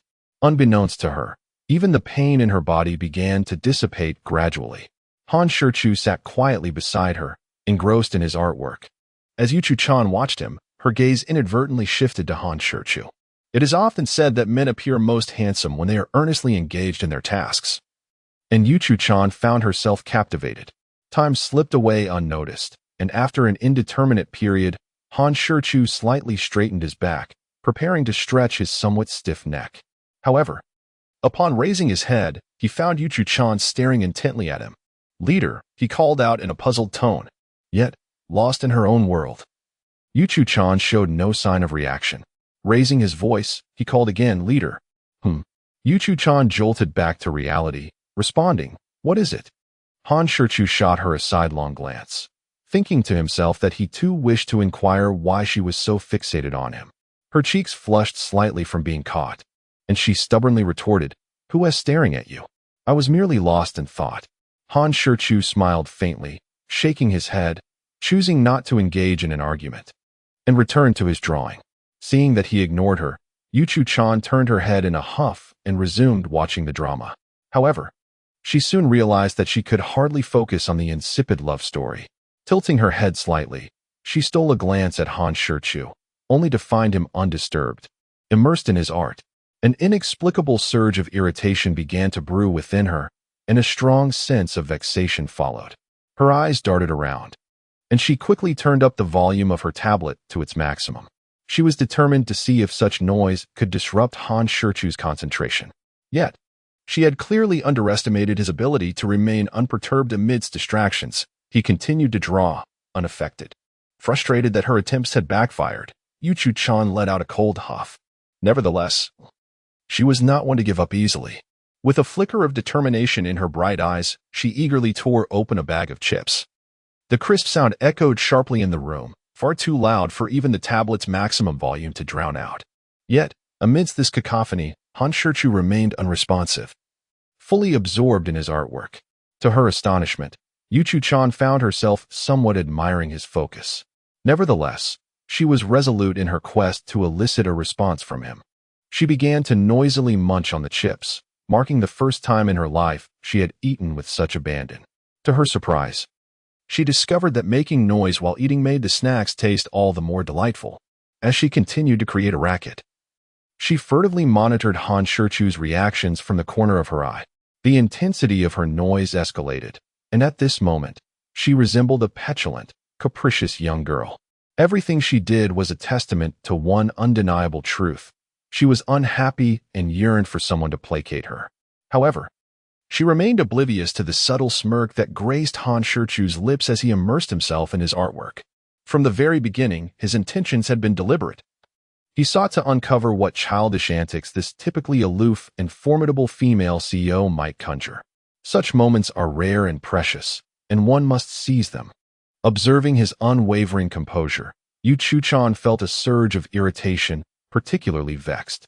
In a fit of annoyance, she tossed aside the snack bag she had been holding. Flopping back against the headboard, arms crossed defiantly, casting a fierce glare at Han Shichu. How dare he indulge in such childishness? Chapter 71, Cooperative Performance. With malicious intent, no. She could not concede so easily. That was decidedly uncharacteristic of her. As she pondered, a clever idea sparked within her. Suddenly, she groaned in agony, clutching her abdomen as if in torment. Han Shichu recognized that ignoring her any longer would be futile. Slowly lifting his gaze, he nearly burst into laughter at the sight before him. Yu Chuchan was curled up on the bed, resembling a wretched creature, her hands clutched tightly to her belly, her head buried in her chest, contorting in apparent pain. Goodness, what a performance! Such talent should not go to waste. She could have been an actress. Naturally, Han Shichu felt compelled to play along with her dramatic display. Affectedly anxious, he inquired, "My dear leader, what troubles you? Is the pain returning?" To his astonishment, Yu Chuchan feigned a delicate, sickly demeanor. Han Shichu, now fully engrossed in the act, urged, "Shall I take you to the hospital? Even a dose of pain relief would be beneficial." "Oh no, I can endure. It will pass," she replied, knowing full well that her affliction was entirely feigned. "Absolutely not," Han Shichu retorted without hesitation. "How could you bear such discomfort?" With that, he made a show of preparing to lift her. Yu Chuchan quickly interjected, "No, really, it's unnecessary. I've managed this way before. I'm fine." Han Shichu raised an eyebrow, inwardly reveling in amusement. Oh, the stage was set by her own hand, and she had initiated the performance. When it would conclude, however, was beyond her control. This is different. In the past, I may have been indifferent. But now that I am your husband, I cannot simply stand by while you suffer. Witnessing your discomfort pains me as well. What a splendid declaration. Yu Chuchan now found herself ensnared, unable to escape the web of his words. With an icy, impatient tone, she insisted, "If I say I don't need it, then I don't need it." Han Shichu shrugged, conceding, "Very well, as you say, my leader, you are always right. Since you refuse to visit the hospital, shall I offer a massage instead? I read online that it may help." With a knowing smile, he rubbed his hands together. His suggestion, coupled with his actions and somewhat lewd expression, sent a shiver down Yu Chuchan's spine. Internally cursing his audacity, she retorted with a frosty demeanor, "No, thank you." Han Shichu curled his lips, never truly believing he could succeed, and certainly not the kind of petty person who takes advantage of others' misfortunes. Coughing lightly, he mused about his keen perception. "Is the water in the hot water bottle still warm? Shall I replace it for you?" His words were not merely scripted. They were sincere. "There's not much warmth left," she replied. Han Shichu nodded and approached the foot of the bed to retrieve the hot water bottle positioned by her feet. "Please hand me the one on your abdomen." Yu Chuchan extracted the hot water bottle from under the blanket and handed it to him. In a short while, Han Shichu returned with the refreshed hot water. He carefully placed it by her feet, but accidentally brushed against her skin. It was smooth, delicate, soft, and slightly cold. The moment his warm hand made contact, Yu Chuchan instinctively recoiled, a blush instantly coloring her cheeks. Clearing his throat to mask the awkwardness, Han Shichu feigned a cough. "Here's the other hot water bottle. I've replaced the water, so you can place it on your abdomen yourself." After a moment's thought, he added with genuine concern, "If it truly hurts, do not endure it. I will take you to the hospital. This is not a trivial matter." Yu Chuchan nodded in agreement. After a brief silence, a mischievous smile crept onto Han Shichu's face. "Leader, you appear somewhat unwell, and this has been the case for some time. Though you are naturally beautiful, proper care is essential." Intrigued, Yu Chuchan regarded him with interest. "It seems you possess some insights. Do you have any secrets to share?" Han Shichu pretended to cough again, declaring, "There is indeed a secret, but it comes from an expert, so I cannot vouch for its efficacy." "Oh," Yu Chuchan's curiosity piqued. as all women have an innate desire for beauty. Do enlighten me. Clearing his throat, Han Shichu spoke earnestly. Experts suggest that frequent kissing enhances the complexion, making it more vibrant, delicate, and luminous, while simultaneously uplifting one's spirits. During a kiss, a multitude of bacteria is exchanged every 10 seconds, and this continual exchange yields such results. Moreover, studies indicate that couples who kiss regularly foster greater harmony in their households. Additionally, some mystical experts assert that couples who kiss frequently generally enjoy good fortune. Impressed by his articulate delivery, Han Shichu stole a glance at her. Meanwhile, Yu Chuchan scrutinized him with a bemused smile, evaluating whether his claims were genuine or fabricated. His earnest demeanor suggested sincerity, yet she remained wary, convinced he harbored ulterior motives. With a pointed glare, she admonished him, "You brother will." Han Shichu, unperturbed, stood up decisively. "Oh, by the way, you paused mid-step. It's almost noon. What would you like to eat, leader? I can prepare something for you." Yu Chuchan pondered briefly before responding. "Anything is fine, as long as it's spicy." This girl certainly had a penchant for Sichuan cuisine. No, Han Shichu firmly rejected her request. During this special period, it is advisable to refrain from consuming cold, spicy, and stimulating foods. Instead, one should indulge in light and nourishing dishes. Yu Chuchan cast an irritated glance at him, exclaiming, "Then why did you ask me earlier?" What a needless inquiry. Though her words were sharp, warmth enveloped her heart. Han Shichu offered an awkward smile. "Oh, it was merely a habitual question. Do you take me seriously, leader?" Get lost. Descending the stairs, Han Shichu entered the kitchen and peered into the refrigerator. While it was stocked with numerous ingredients, none were to his liking, prompting him to venture out for groceries. To avoid unnecessary trouble, he donned sunglasses and a mask, as he had become somewhat of a public figure. Possessing extraordinary culinary skills, he was well aware of what a woman should consume during this delicate time. Thus his shopping was completed swiftly. Upon returning home with the ingredients, he made his way directly to the kitchen and busied himself. In a little over an hour, he had prepared a sumptuous lunch. Rather than calling Yu Chuchan to eat, he opted to carry the meal upstairs on a tray. Chapter 72. Conquering the Heart. Folklore. Han Shichu placed the tray on the bedside table and set up a folding table beside her bed. Methodically arranging the dishes, he gently remarked, "You start eating, leader.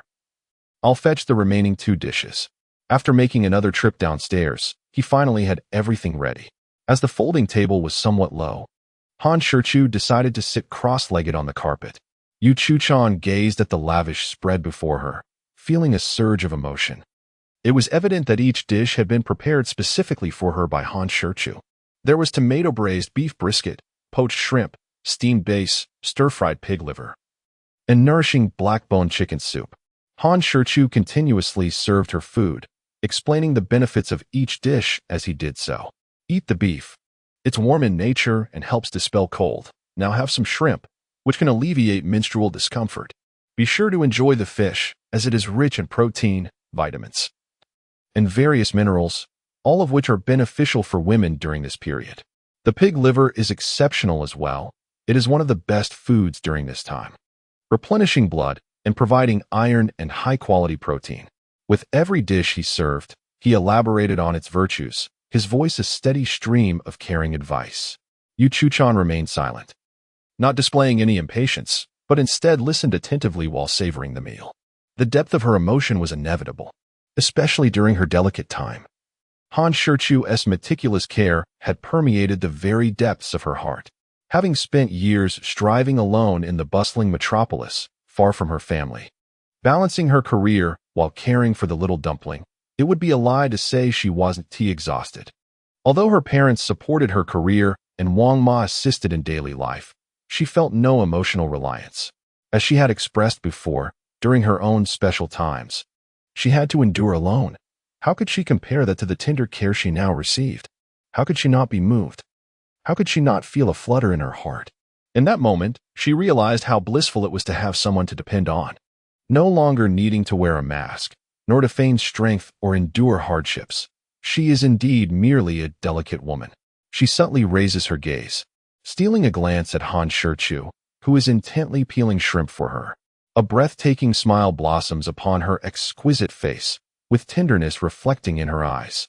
A woman's emotions often surface in fleeting moments and trivial details, especially for someone like Shichu-chan, expecting to win her over with money, sweet words, or cunning schemes is utterly futile. Only genuine feelings can be exchanged for genuine feelings. As Han Shichu dines, he attends to her needs, serving her dishes, peeling shrimp, and removing fish bones. Shichu-chan luxuriates in his care, and the two share a profound silence, seemingly savoring this tranquil and beautiful moment together. After their meal, Han Shichu tidies the bedroom before heading downstairs to wash the dishes. Upon finishing, he exits the kitchen and addresses the golden retriever, who has been gazing at him with a pitiful expression. "Tongdo, go choose your dog food." Upon hearing this, Tongdo promptly dashes to the room designated for various dog foods. In no time, it returns, proudly carrying chicken-flavored dog food in its mouth.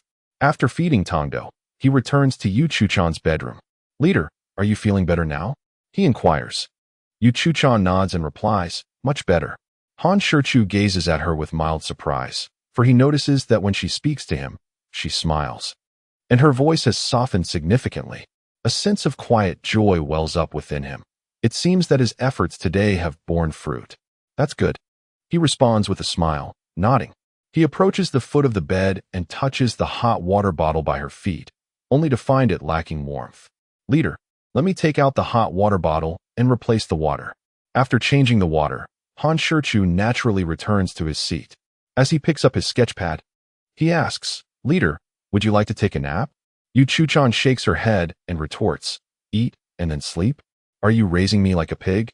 "If you don't mind, I would be more than willing to oblige," he replies, eliciting a playful eye roll from her.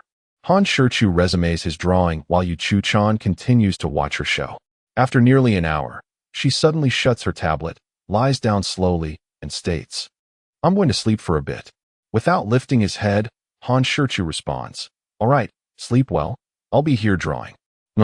Shichu-chan quietly acknowledges before closing her eyes, preparing to drift off. However, despite lying in bed, she finds herself restless, unable to sleep. Noticing her tossing and turning, Han Shichu gently inquires, "What's wrong? Can't sleep?" Shichu-chan opens her eyes, sounding slightly helpless as she confesses, "I feel sleepy, but for some reason, I just can't fall asleep."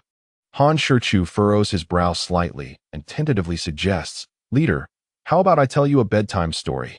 Are you trying to coax me like a little dumpling?" Shichu-chan responds, her brows knitting together as she glares at him. Han Shichu shrugs and remains silent. After contemplating for a moment, Shichu-chan hesitantly proposed, "How about we give it a try?" Han Shichu, with a knowing glint in his eyes, regarded her with a teasing smile and replied, "All right.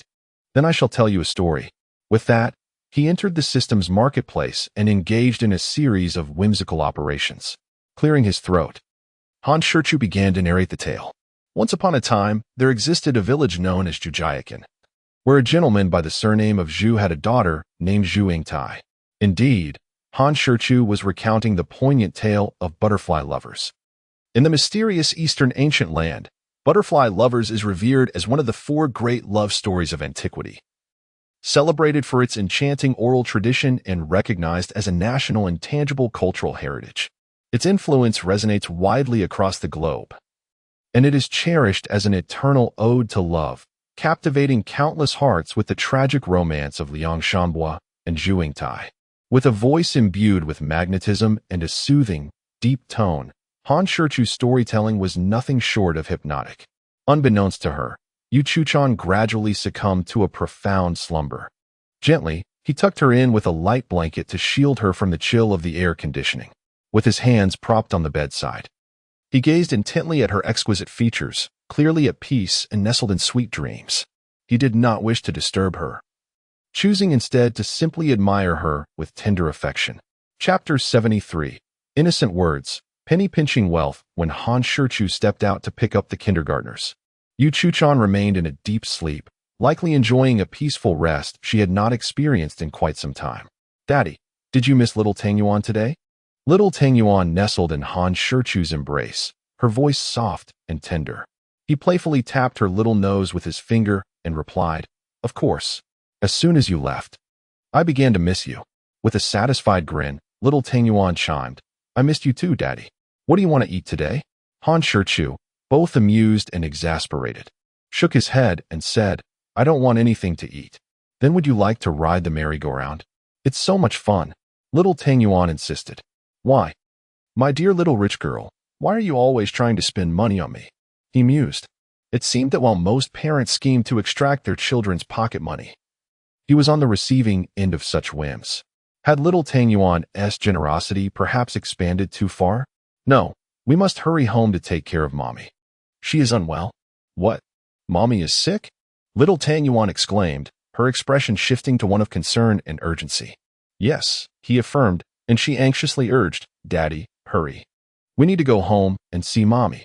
Upon returning home, little Tang Yuan dashed upstairs without even changing her slippers, tossing her bear-shaped backpack aside. The well-trained puppy, Tongdo, effortlessly retrieved the discarded bag. Han Shichu, having changed his shoes, promptly followed her upstairs. Upon entering Yuchu-chan's bedroom, one is greeted by the sight of little Tang Yuan standing by her bedside, pretending to check her forehead with a hand while inquiring, Mama, what illness do you have?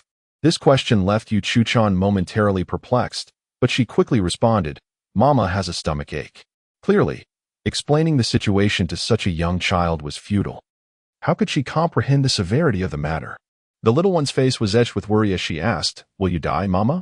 At this, both Han Shichu and Yuchu-chan stared at the child in astonishment.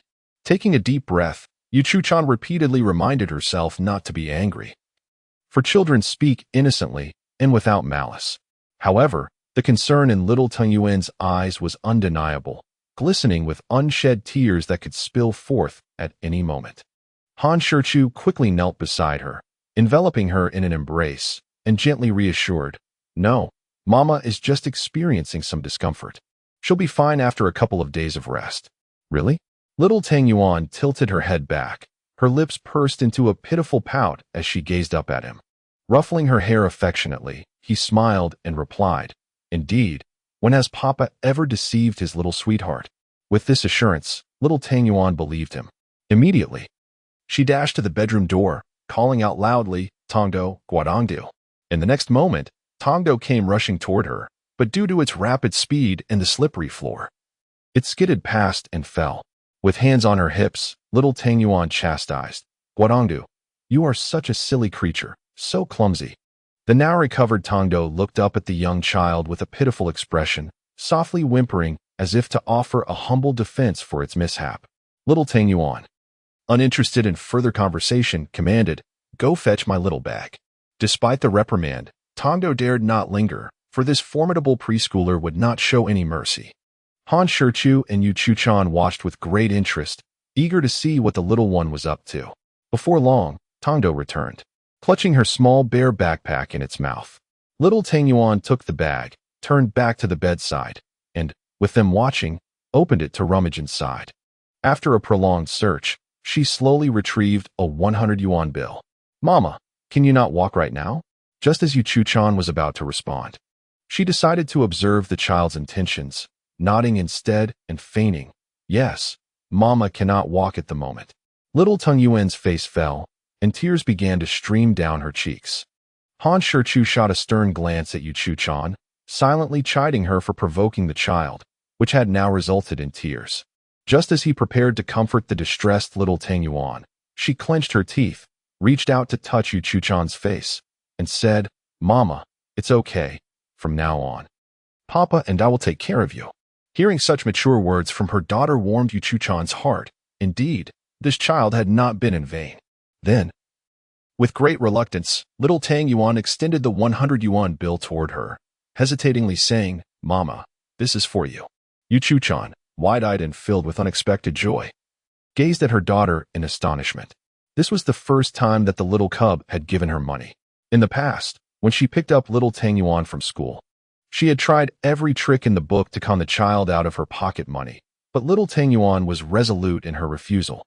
Not even a single cent would she part with, regardless of the tempting offers of amusement parks, zoos, or any place she desired to visit. Thus, she would often jest that little Tang Yuan was a miser, obsessed with her finances. Now, The child astonishingly presented her with 100 yuan, which left her utterly bewildered and elated. Although it was evident that little Tang Yuan was reluctant to part with it, such an act was truly remarkable. Yet, it was clear that her joy was somewhat premature. Rather than taking the money, Yu Chu-chan, filled with curiosity and confusion, inquired, "My dear, what do you intend to do with the money for your mother?" Little Tang Yuan, with a sweet, childlike voice, replied, "To buy a wheelchair for mommy." The response nearly sent Yu Chu-chan into a fit of exasperation. Han Shichu, standing nearby, could not contain his laughter. Yu Chu-chan shot him a fierce glare before turning her attention back to the little cub, speaking through gritted teeth. "Thank you, my dear." The little cub, oblivious to the sarcasm, politely replied, "You're welcome." Yu Chu-chan let out a weary sigh. Han Shichu, now intrigued, teased, "But little Tang Yuan, that 100 yuan is hardly enough." Little Tang Yuan tilted her head thoughtfully, then suggested, "If I can't buy a wheelchair, I'll get a cane instead." This infuriated Yu Chu-chan further. She pinched the child's cheek and, with a stern tone, questioned, "You little ingrate, you've saved so much money, and you can't even spare some for a wheelchair for your mother?" Unfazed, little Tang Yuan replied, "I haven't saved that much." Yu Chu-chan, at a loss for words, shot her a look of disbelief and retorted, "Humph, your little piggy bank contains over 400,000 in cash, and there are at least several million in your card. You dare say you haven't saved much?" Little Tang Yuan gazed at her with wide eyes, incredulous, exclaiming, "How did you know, mommy?" Han Shichu, too, was taken aback by the little heiress's wealth. He had been completely unaware that she possessed a bank card, and little Tang Yuan had never mentioned it to him. "How is it possible that I am outdone by a kindergarten child? Who do I turn to for justice?" Feigning indifference, Yu Chu-chan chuckled and remarked, "All that money comes from your grandparents, great-grandparents, and me. Do you think your mother is unaware?" The little ingrate couldn't change the topic so easily. "Now tell me, what do you plan to do with all that saved money?" With a beaming smile, little Tang Yuan replied, "It's for daddy to spend." Those words left Han Shichu utterly touched and overjoyed, while they sent Yu Chu-chan into a fit of frustration. "No wonder you never spend a dime. And why you are so generous with Han Shichu. It turns out all that money is meant for him." Yet, the moment she recalled Han Shichu's astonished expression, it was clear he had no idea about little Tang Yuan's bank card. Curious yet perplexed, she inquired, "If it is meant for your father, why not inform him about the existence of the card?" Without a moment's hesitation, little Tang Yuan boldly replied, "It is reserved for when daddy grows old." Indeed, Han Shichu was profoundly moved. At such a tender age, she was already contemplating her father's future care. What a thoughtful child she was. Yu Chu-chan sighed wearily, admitting her envy. It was quite vexing, leaving her feeling unresolved. Jealousy transformed her expression, and she sprang from the bed, pointing towards the door. Gritting her teeth as she exclaimed, "You two ungrateful wretches, leave at once. Just seeing you both irritates me." Well, she had certainly managed to provoke him. Unable to withstand her ire, Han Shichu scooped up little Tang Yuan and made for the exit. "Daddy, did Mama just stand up?" Han Shichu smiled gently and replied, "Your mother is teasing you. She is perfectly fine." With a sigh of relief, little Tang Yuan felt her worries dissipate. Han Shichu, intrigued, asked, "My dear, why are you reluctant to let Mama spend the money?" "I am not reluctant at all." Little Tang Yuan gazed at him with her bright, innocent eyes, her candor disarming him. Fortunately, she continued sweetly, "Daddy, you, Mama, grandfather, grandmother, and great-grandparents, all of your money is surely meant for little Tang Yuan in the future, right?" Han Shichu nodded, responding without a second thought, "Indeed, it will all belong to my precious little one." "So, does that mean you're eating my food, using my things, and spending my money now?" Therefore, little Tang Yuan is not unwilling to let Mama have money. Look how generous I am. Han Shichu stood dumbfounded, his worldview shattered. He found himself at a loss for words. As soon as they descended the stairs, the doorbell rang, and little Tang Yuan scampered toward the door on her short legs. Aunt Rong and AI. Upon seeing the visitors, little Tang Yuan greeted them with polite warmth. Rong immediately scooped her up, asking, "Have you missed me?" She instinctively blurted out the question but quickly caught herself, recalling the last time the little one had delivered a shocking retort, and thus refrained from further provocation. Observing the child's adorable and quirky demeanor was irresistibly charming, and she felt an overwhelming urge to plant a kiss on her soft, rosy cheeks. However, little Tang Yuan clearly showed her reluctance, shaking her head vigorously to evade the affectionate gesture. But Rong was determined to plant a kiss. She was resolute in her mission to kiss this little darling. Ultimately, regardless of little Tang Yuan's struggles and protests in her embrace, Rong succeeded in leaving a vivid lipstick mark on the child's face. Little Tang Yuan was instantly displeased as she touched the lipstick smudge on her hand. Her brows furrowed like a caterpillar, and pouting, she exclaimed, "Aunt Rong, you've dirted my face." Struggling to free herself from Rong's arms, she sprinted towards Han Shichu, declaring, "Daddy, please wipe my face. Aunt Rong has made it dirty." It was evident that the little one was genuinely displeased. Do not mention Rong. Even Yu Chu-chan shares the same disdain. The only one who seems to be exempt from such contempt is likely Han Shichu. In an instant, Rong felt as though she had been struck by a merciless blow. The charming assistant, Xiao Ai, stood by, stifling her laughter, doubled over in amusement. However, she did not forget her primary duty. With nimble hands, she unexpectedly initiated the live broadcast. "Oh my goodness, it's finally started. I never thought I, a grown man, would eagerly anticipate a man's stream. Goodness, I feel something is awry with me. It feels like an eternity since I last saw Brother Mongfu. How I miss him." Same here, but I'm particularly nostalgic for the adorable little Tang Yuan. It's maddening. Last night, I went to Yipin Huafu, but I couldn't even step through the door. How could I steal anything? Goodness, Shibi, you're quite bold, aren't you? Han Shichu felt a helplessness towards the little one's vanity and could only take out a wet tissue to gently wipe her clean. "Thank you, Daddy. I love you." Little Tang Yuan cooed sweetly and then planted a big kiss on his cheek. Han Shichu, intending to tease her, pretended to disdainfully wipe the drool from his face with the tissue. Tang Yuan's face was filled with surprise as she gazed at him intently. But how could this be allowed? She immediately took hold of Han Shichu's face and began to peck at him wildly, wiping her mouth with her hand afterward, giggling incessantly. At that moment, the little creature resembled a triumphant little rogue. She demonstrated through her actions that he could not reject her, or else she would not relent. This domineering side of the little one was quite reminiscent of Yu Chu-chan. Han Shichu, both amused and exasperated, rubbed her small head affectionately. "Look at the secret recipe for crab roe buns. Goodness, what have I done? I come in and am shown this. Rich girl, Alwei is dead. How could there be such an adorable little creature? My youthful heart has been utterly melted. What should I do?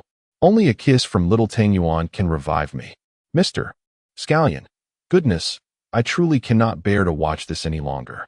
I'm online seeking a partner to raise cute pets. Look at me, look at me. My backside is ample and perky. I am sure to bear children. Wealth is irrelevant. I simply adore the dashing young master of the capital who drives a Ferrari with one hand. Humph, what audacious flaunting. Mr. Scallion, look at her. She has quite the experience in birthing daughters." Chapter 75, Rationally Fandom. Invoking public outrage, Han Shichu smiled gently at the camera, waving his hand as he spoke softly. "Hello, everybody. Welcome to my live stream. This is only my second time broadcasting, and there are still many things I do not fully comprehend. If I falter in any way, I kindly ask for your understanding." With that, he bowed in gratitude to the camera. Little Tang Yuan mimicked him, forming her tiny fists and adorably bowing. Her sweet voice echoing, "Please be kind to me." Although her words were not perfectly articulated, the sentiment was clear to all. Her actions, unsurprisingly, melted the hearts of everyone in the live stream. Han Shichu glanced at the time and remarked, "It's still quite early for cooking. Let us sit and chat for a while." Seizing this moment of leisure, he expressed his desire to convey a few thoughts. "I am merely an ordinary individual with a touch of modest fame. Like everyone else, I shuttle my children to and from school daily, purchase groceries, prepare meals, and occasionally venture out for a stroll. Therefore, should you encounter me on the street in the future, I kindly ask that you refrain from undue excitement or gathering in a crowd. If the circumstances permit, I will gladly accommodate requests for autographs and photographs. However, if it is inconvenient, I hope for your understanding and cooperation. After all, I am just a common person." What is the purpose of your efforts in seeking my signature or picture? It brings neither financial gain nor fills one's stomach, so why bother? Yet, if you merely wish to exchange greetings or offer a distant salutation, saying something like, "Hello, Brother Mongfu," I would find that genuinely delightful and would be immensely grateful. The Scallion Prince interjected, "Ah, I completely understand. I hope for the same. Brother Mongfu speaks wisely. Let us pursue our idols with reason, avoiding frivolous antics that serve no purpose." "Brother Mongfu, hello." The wealthy young lady chimed in, "I grant permission." Observing the barrage of comments, Han Shichu responded with a sincere smile, expressing gratitude for the audience's understanding. "Thank you all for your comprehension. I am at a loss for how to repay you, so allow me to bow in appreciation." As soon as he spoke, Rong and his assistant Xiao AI stared at him in astonishment. The audience in the live stream found themselves taken aback by his sudden boldness. What was happening? Was he truly bowing? Wasn't he it said that a man's knees are worth gold? Where was his dignity? His principles? Had they shattered? Who could have guessed that Han Shichu would extend his index and middle fingers, pressing them upon the coffee table, then bend forward and kneel? "Goodness, Brother Mongfu. That's rather excessive. Is this what you call a bow? We bear you no grudge. Why treat us as simpletons? I feel insulted. Brother Mongfu is belittling our intelligence. We were once considerate of you, and this is how you repay us? If you do not genuinely bow, we shall not let this rest." Not only the netizens, but even Rong and Xiao AI cast him a stern glare. Han Shichu, aware of inciting public ire, quickly smiled and said, "I apologize. It was merely a jest. Please do not take offense." The Scallion Prince retorted, "If apologies were effective, what need would there be for the police? Brother Mongfu, if you cannot provide a satisfactory answer, this matter is far from over." The wealthy young lady added, "Though I hold a deep disdain for Scallion, opposing him at every turn, this time I stand with him." Coughing theatrically, Han Shichu attempted to alleviate the awkwardness. With a sheepish smile, he suggested, "How about this? Xiao Tang Yuan and I will sing a song for you all, and then you can forgive me. What do you say?" Xiao Tang Yuan readily agreed. "Let me tell you, my singing is delightful, even better than my father's." Seeing the audience's eager anticipation, Han Shichu smiled, realizing he had misjudged the situation. Of course, he understood that it was entirely due to the charm of the little one. As for him, he was merely an insignificant figure. As I cradled the little dumplings, I ascended the stairs, declaring, to demonstrate my sincerity and the importance I place on everyone, "Let us perform in the music room." Surely, a performance devoid of accompaniment and ceremony would be lacking. Upon entering the third-floor music room, it inevitably elicited a wave of envy from netizens. Ah, the disparity among people is disheartening. Even if one were to toil tirelessly without sustenance for a lifetime, could they ever afford the instruments within this room? The Scallion Prince remarked, "Haha, my dear brother, perhaps you are overthinking it. Just look closely. Not only the entire collection of instruments, but you likely could not even afford the piano at the center." The newly rich girl interjected, "Forgive my ignorance as a nouveau riche, but I implore the Scallion Prince to enlighten us." The Scallion Prince replied, "It is not that I look down upon anyone. The truth is simply as it stands. Not even I would dare to spend such a fortune on such a luxury. Though it appears quite impressive and sophisticated, who, apart from professional pianists, would squander millions on a piano for mere enjoyment?" He continued, "Of course, this does not apply to my sister Chan, for her wealth allows for such extravagance. She is indeed quite capricious." The Crab Roe Bun Secret commented, "Although you is the president of a major company, is this not excessively lavish? Is the entertainment industry truly so profitable now?" The Scallion Prince scoffed, "I had thought you might recognize Sister Chan at first glance, but alas, you are mistaken. I can only say that you know nothing of her. Sister Chan's influence surpasses your imagination." His words sparked a flurry of discussions and speculations among netizens. Han Shichu approached the piano, gently placing the little dumplings at the edge of the piano before taking a seat himself. With elongated fingers, he delicately positioned them upon the black and white keys. Closing his eyes, he inhaled deeply, seemingly in the midst of adjusting his state and cultivating his emotions. At that moment, he exuded professionalism, gentlemanly charm, and an undeniable allure. The viewers in the live stream held their breaths, not daring to make a sound, as if fearing to disturb him. Rong and Xiao AI mirrored this sentiment, remaining utterly silent. Suddenly, Han Shichu opened his eyes. He withdrew all but his right index finger from the keys, pressing it clumsily and heavily upon the piano, akin to an ignorant novice. The pristine grand piano emitted an unbearably jarring metallic clang. What the hell, my ears feel assaulted. Seriously, after all that anticipation, this is what I get? I held my breath in expectation, and now I find myself at odds with you, brash brother. All right, it seems I misjudged your abilities, brash brother. This is akin to Chow Pai's wife plucking vegetables in the garden. Chapter 76, Swaying Together. A magical performance. Han Shichu's antics not only left the viewers stunned, but also ignited a fire within him. Clearly, he reveled in his mischief, bursting into laughter. He then defensively explained, I apologize, I merely sensed the tension in the live stream and thought to lighten the mood. However, how could the audience in the live stream be so easily deceived by him?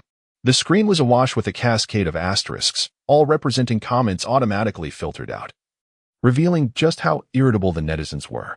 There was no room for embarrassment in this scenario. For someone as thick-skinned as Han Shichu, embarrassment was always reserved for others.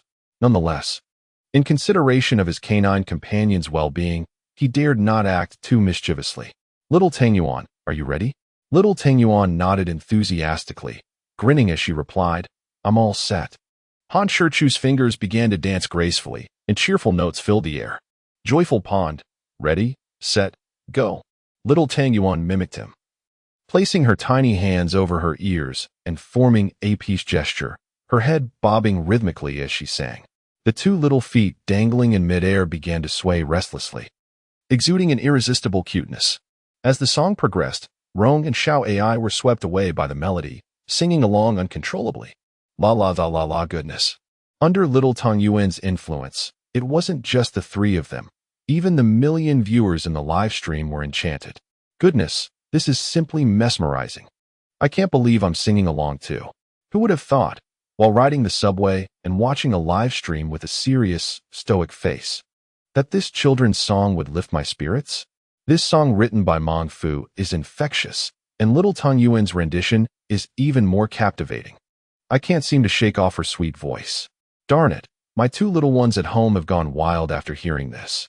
They're bouncing around the living room pretending to be frogs while singing along. Once Little Tangyuan finished, Han Shichu sang young and ambitious once more to express his sincerity. He looked into the camera, beaming with a smile, and said, So, can everyone forgive me now? Dream on. At that moment, the netizens were united in their sentiments, and their opinions were entirely in agreement. Holding Little Tangyuan in his arms as he returned to the living room, he helplessly asked, What exactly do you want me to do to appease you? How about a performance? Han Shichu rolled his eyes in annoyance. A performance? Do you really think I would take that seriously?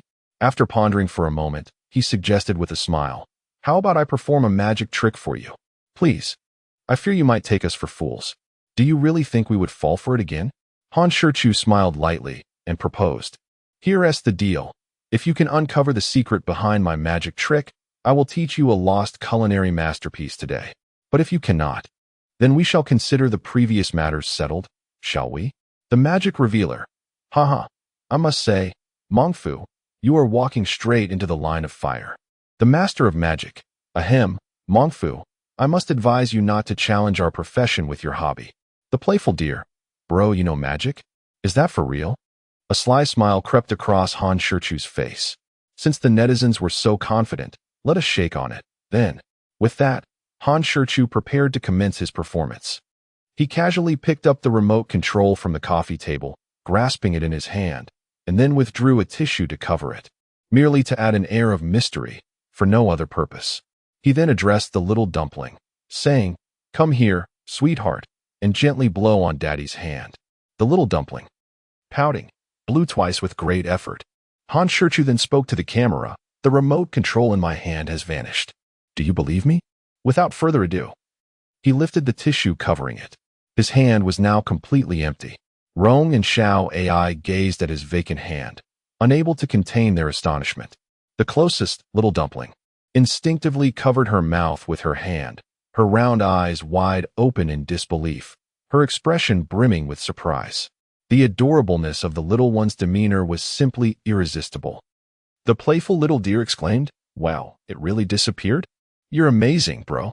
GZ Huakai commented, "If you have the leisure to watch the live stream, could you not elevate your own cultural refinement and manners? With all these wows and amazing praises, you seem at a loss for words. What else can you do?" Haha. Shudi and Hao's retort was splendid. Xiaobai acknowledged the reckless brother as the elder, becoming increasingly arrogant. He must be put in his place, and thoroughly so. The Scallion Prince interjected, "Where did it go? What about those two confident experts from earlier? Come out and explain." The magic revealer remarked, "If I'm not mistaken, this should be one of the most fundamental sleight-of-hand techniques in magic." Han Shichu feigned profundity, smiling slightly as he said, "I know you will claim this is a trick or speculate that I used specialized props. So how about this? I will make the remote control reappear out of thin air. This time, I want to cover it, allowing you to see it clearly." The magic master dismissed, "Impossible. A magic trick that makes something vanish, when aided by props and technique, can be easily accomplished. However, making something appear out of thin air, without any concealment, is utterly impossible." Initially, the netizens were already skeptical, and with the magic master's explanation, their disbelief only intensified. Han Shichu wasted no time. Donning a short-sleeved shirt as he walked to the empty space in the living room, extending his hands toward Rome, saying, "Sister Rome, could you please check to see if I'm hiding anything?" Rome nodded, appearing in the frame. Everyone could see that the short-sleeved shirt he wore was indeed incapable of concealing anything. Furthermore, I had checked his beach shorts, and they too were devoid of any hidden items. The netizens observed clearly that the reckless brother had no means of hiding anything. Han Shichu slowly waved his empty hands in front of the camera, then paused them midair. With a slight smile curving his lips, he began to count. 1, 2, 3. Upon reaching 3, the remote control that had just vanished astonishingly reappeared in his hand. Rong, Xiaoai, and the little dumpling were left speechless, their faces painted with shock, as their understanding and imagination were utterly challenged. Just like that, it manifested without any warning, concealment, or preparation. Who could dare to believe their own eyes? Chapter 77. Astonishingly divine, the power to indulge a father. What on earth am I witnessing? Is it possible to add special effects to a live broadcast? Goodness gracious. My titanium alloy eyes are dazzled. Can this truly have materialized out of thin air? Heavens above, Brother Mongfu, are you certain that your performance is an illusion rather than sorcery? Playful little dear. Never mind, I shall refrain from commenting. Senior sister, it's your turn. Jasmine Blossom. Goodness, little junior brother, how did you accomplish that? Impressive indeed. Watching the live stream, Bai Luming scoffed disdainfully, expecting senior sister to articulate something truly grand. Yet this was all she could muster? Utterly unimpressive. Before the two magicians could voice their thoughts, Han Shichu cheerfully interjected. At this juncture, I believe many may still question whether this is merely the result of magical props. To that, I must assert that your perspectives are rather limited. To broaden your horizons, I have decided to unveil another feat. To preclude any doubts regarding the use of magical apparatus, I will allow you to select the items I shall employ next. How does that sound? As long as it is something found in the living room, feel free to choose, though I must clarify that excessively large items are out of the question, as my current abilities are somewhat lacking. You wife betrayed me. You speak as if it were the truth. I admit, Brother Mongfu's earlier display was indeed astonishing, even surpassing my expectations. However, magic, while it may not reveal its flaws immediately, is ultimately not omnipotent. Wealthy young lady, that is a fair point. Brother Mongfu should refrain from boasting excessively, lest he finds himself in an embarrassing predicament should he falter. Indeed, we haven't detected any flaws, Brother Mongfu. You have already garnered our understanding, so there is no need for further theatrics. Seeing the viewers' collective words of encouragement, Han Shichu shook his head. That simply would not do. He had already made his declaration. There was no turning back now. After all the groundwork laid, it could not be in vain. To ensure the performance was executed flawlessly, Han Shichu feigned seriousness and declared with utmost sincerity, A true man's word is his bond, once spoken. It is akin to water poured out. How amusing. Brother Mongfu, rest assured, even if you falter, we will support you. Let us see you make that potted plant in the living room vanish. Could it be that this is a ploy from the critics? They seem eager to see Han Shichu stumble. Han Shichu smiled slightly and replied, "Very well, since you have chosen the potted plant, I shall oblige. This decorative plant is no small matter. It is certainly larger than a dumpling." Although quite heavy, Han Shichu effortlessly lifted the pot. For his martial prowess granted him considerable strength. Addressing the camera, he said, "Ladies and gentlemen, please open your eyes wide and do not blink. The moment of witnessing a miracle is upon us." Even though some held skepticism, all present found themselves holding their breath, captivated by the live feed, harboring a glimmer of hope for the miraculous to unfold. After the countdown of 3, 2, 1, the enormous potted plant that Han Shichu was holding inexplicably vanished into thin air once more. Without a sound, it disappeared right before the eyes of the onlookers. If the previous remote control might have been a prop, how could one explain the sudden disappearance of this large plant? Moreover, the entire living room was devoid of any trace of the potted plant on camera. How could such a sizable plant be concealed? Both Rong and Xiao AI were left utterly astonished, their jaws dropping in disbelief. Xiao Tangyuan scanned the surroundings, even lifting Han Shichu's palm for a closer inspection. Yet the plant was nowhere to be found. "Daddy, where is the little tree? Where did you hide it? Hurry and bring it back, or Mommy will get angry." Xiao Tangyuan's logic seemed to take an unexpected turn. Just as she was about to speak, she was interrupted by Xiao Tangyuan's earnest insistence. "Daddy, if you can't bring it back, just tell Mommy that Xiao Tangyuan broke it and threw it away, then she won't blame you." The viewers watching the live stream were utterly captivated not only by Han Shichu's astonishing magic, but also by Xiao Tangyuan's clear reasoning and her affectionate defense of her father, evoking feelings of admiration and envy. Why must such a delightful child belong to someone else?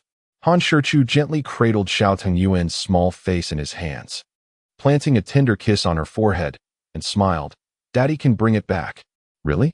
Xiao Tangyuan gasped in disbelief. Ladies and gentlemen, the moment to witness a miracle has arrived once again. 3, 2, 1, tada! The potted plant that had just mysteriously vanished reappeared in Han Shichu's hands, just as the remote control had before. "Nice, this display is simply perfect. Unbelievable. This magic has completely shattered my imagination. I can scarcely believe my eyes." "Hey, brother, you claim you can't do magic?" The magic reveal expert confessed. "I must admit, I see no flaws whatsoever. This hand magic has surpassed my understanding." The master of illusions remarked, "So far, many grand illusions have been spectacular, but none have left me as astounded as this one. To point at an object and have it vanish and reappear is truly breathtaking. Dude, I advise you to open the gift and reward channel quickly. To be honest, I can hardly contain the overwhelming excitement within me." The young scallion commented, "In this bizarre live stream where we can't even reward, I feel increasingly invisible. This is too much." Even Yu Chuchan rushed out of the room, approaching him with a look of astonishment, urgently demanding, "How did you do that? What is the secret?" Feigning mystery, Han Shichu shook his head, saying, "It cannot be revealed. After all, what is magic if its secrets are laid bare? Dang it. Would you believe me if I said I have a system space?" Yu Chuchan shot him a glare, still curious but decided against pressing further. Han Shichu secretly exhaled a sigh of relief. If she truly intended to probe relentlessly, he would indeed be at a loss for how to respond. The existence of his system was a matter he could never divulge, a secret destined to accompany him to the grave. The display he presented today utterly captivated the viewers in the live stream, leaving them in a state of astonishment. It was foreseeable that he would undoubtedly secure a place within the top 10 trending topics tomorrow. Furthermore, this spectacle would likely attract numerous magicians and magic debunkers eager to analyze and decipher his performance. Chapter 78, Culinary Classes, Mischievous Cubs. Most crucially, those who prided themselves on being experts and masters of magic would offer a plethora of plausible explanations, employing terms such as sleight of hand, misdirection, magical props, and optical principles. However, This reckless audacity and deliberate showmanship served as a timely warning for him. One must never become overly complacent or ostentatious. Once one ascends, the fall can be perilous. Although Yuchu-chan no longer pressed him about the magic, her curiosity about the story Han Shichu had shared that afternoon was piqued, and she eagerly inquired, what happened next? How did it end? Did Liang Shanhua and Zhu Yingtai end up together? Indeed, it seemed women were particularly enamored with matters of love. Han Shichu smiled gently at her and replied, I shall tell you before you sleep tonight. The ambiguous and profound words elicited no surprise, as Yuchu-chan rolled her eyes dramatically at him. Goodness, with that mischievous grin.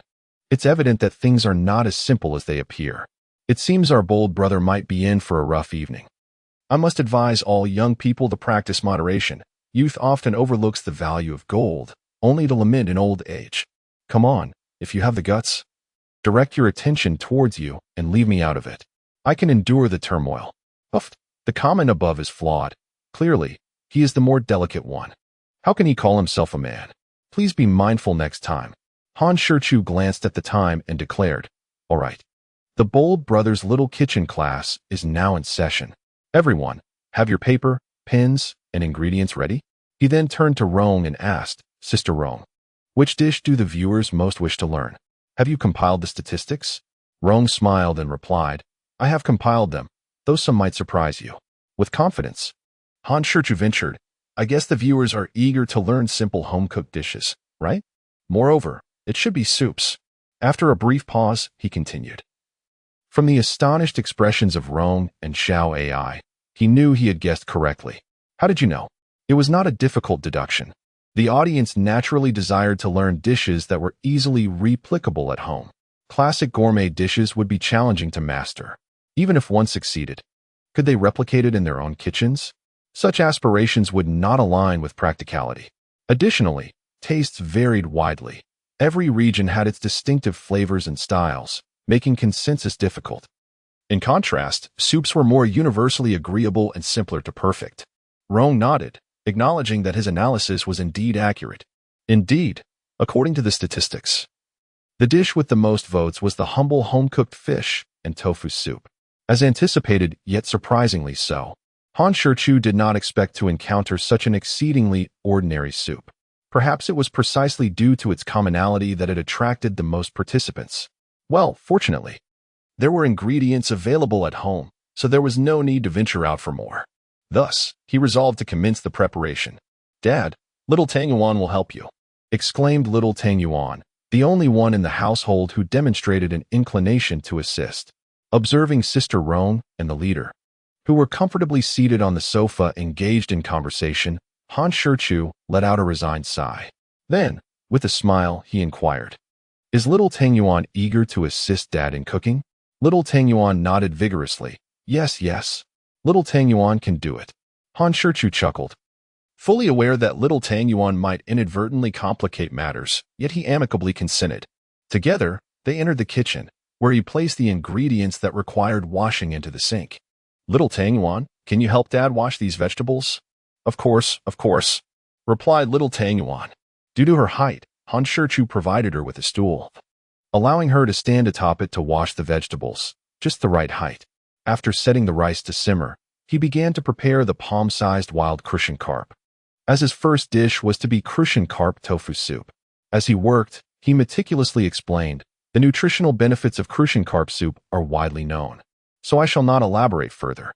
However, it is imperative to remember that one should not consume crucian carp soup when suffering from a cold or fever. When handling the fish, be sure to clean the fish line thoroughly, otherwise, the fish will have a particularly strong odor. Before simmering the soup, it is essential to pan-fry the fish until both sides are golden brown, preferably using lard, as this not only eliminates the fishy smell, but also enhances the aroma, resulting in a more milky and rich broth. Equally important is the use of hot water when simmering the fish soup, and ensure to add all the water at once. The heat must be carefully managed, as the saying goes, tofu should boil 1,000 times, fish a myriad. Therefore, one must begin with high heat, and only reduce it to low once the soup has turned milky white. If these precautions are observed, The resulting Crucian carp tofu soup will undoubtedly be delightful. Isn't it quite simple? When I prepare Crucian carp soup, I enjoy adding a touch of tomato for extra freshness and vibrancy. Of course, you may choose to omit it, as it does not affect the overall taste. Now, let us add the tomato, Han Shichu said while turning his head, only to be met with an unexpectedly amusing sight. There stood little Tang Yuan by the sink, relishing a tomato with great delight. Han Shichu feigned a cough and asked, "Little Tang Yuan, have you washed the tomato? Dad needs it." Upon hearing this, little Tang Yuan hurriedly stuffed the remaining pieces of tomato into her mouth, mumbling, "Dad, there's no tomato." Little Tang Yuan didn't see any. Han Shichu was at once amused and exasperated, teasingly responding, "Really? But I distinctly recall taking one out just moments ago." Little Tang Yuan, you haven't pilfered it, have you? No. Little Tang Yuan vehemently shook her head in denial. Little Tang Yuan did not steal it. However, the red juice and seeds adorning her lips told a different story, an audacious contradiction indeed. Haha, I cannot contain my laughter. How could little Tang Yuan be so adorable?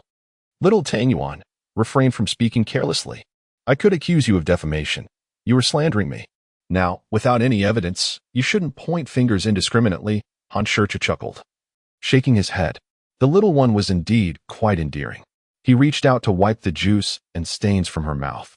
But he dared not let her wash the vegetables again, for the cucumber would surely suffer the consequences. Little Tang Yuan lowered her head shyly, suddenly realizing, "Oh no, Daddy caught me. Stop eating now. It will taste even better once Daddy has finished cooking." Little Tang Yuan, whether sincerely or not, assured him, "I won't eat anymore. I'm diligently helping Daddy." With that, she began to feign seriousness as she washed the vegetables. However, the moment Han Shichu turned away, she could not resist gazing at the vibrant green cucumbers, swallowing her saliva in anticipation. It was 2022, a fresh start. May all endeavors be met with success. And may each year bring joy. May everyone in the new year find all their blessings arrive as expected. May all good fortune come unexpectedly. May all efforts yield the sweetest fruits. May you possess both armor and vulnerability. May you have pride in your heart, while also embracing compassion. Let all joy be genuine, living life to the fullest with sincerity and kindness. May every place you journey to be welcoming. May there be someone to share the twilight with you, and someone to inquire if your porridge is warm. Let us try new teas with fresh fires, enjoying poetry and wine in the bloom of youth. May the mountains and rivers remain unscathed, and may humanity find peace. Happy New Year. Chapter 79. Yearning for Dog Food, Angels and Demons in the End. Little Tang Yuan managed to resist the temptation and did not indulge. After dinner, the live stream concluded, and Rong and Xiao AI were sent on their way. Han Shichu finished washing the dishes and stepped out of the kitchen, finding Yu Chuchan sprawled on the sofa, engrossed in her laptop, likely attending to company matters. Little Tang Yuan lay on the carpet, propping her chin on her hands, intently watching Tongdo eat, perhaps feeling a bit shy under the little one's gaze.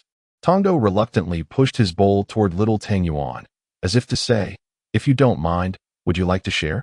It must be said, Tongdo understood this kindergarten creature well. Little Tang Yuan truly did not mind. Her little head quickly leaned in, clearly eager to snatch some food from Tongdo. Fortunately, Han Shichu reacted swiftly, rushing over and picking her up from the floor. With a hint of irritation, he asked, "Aren't you full?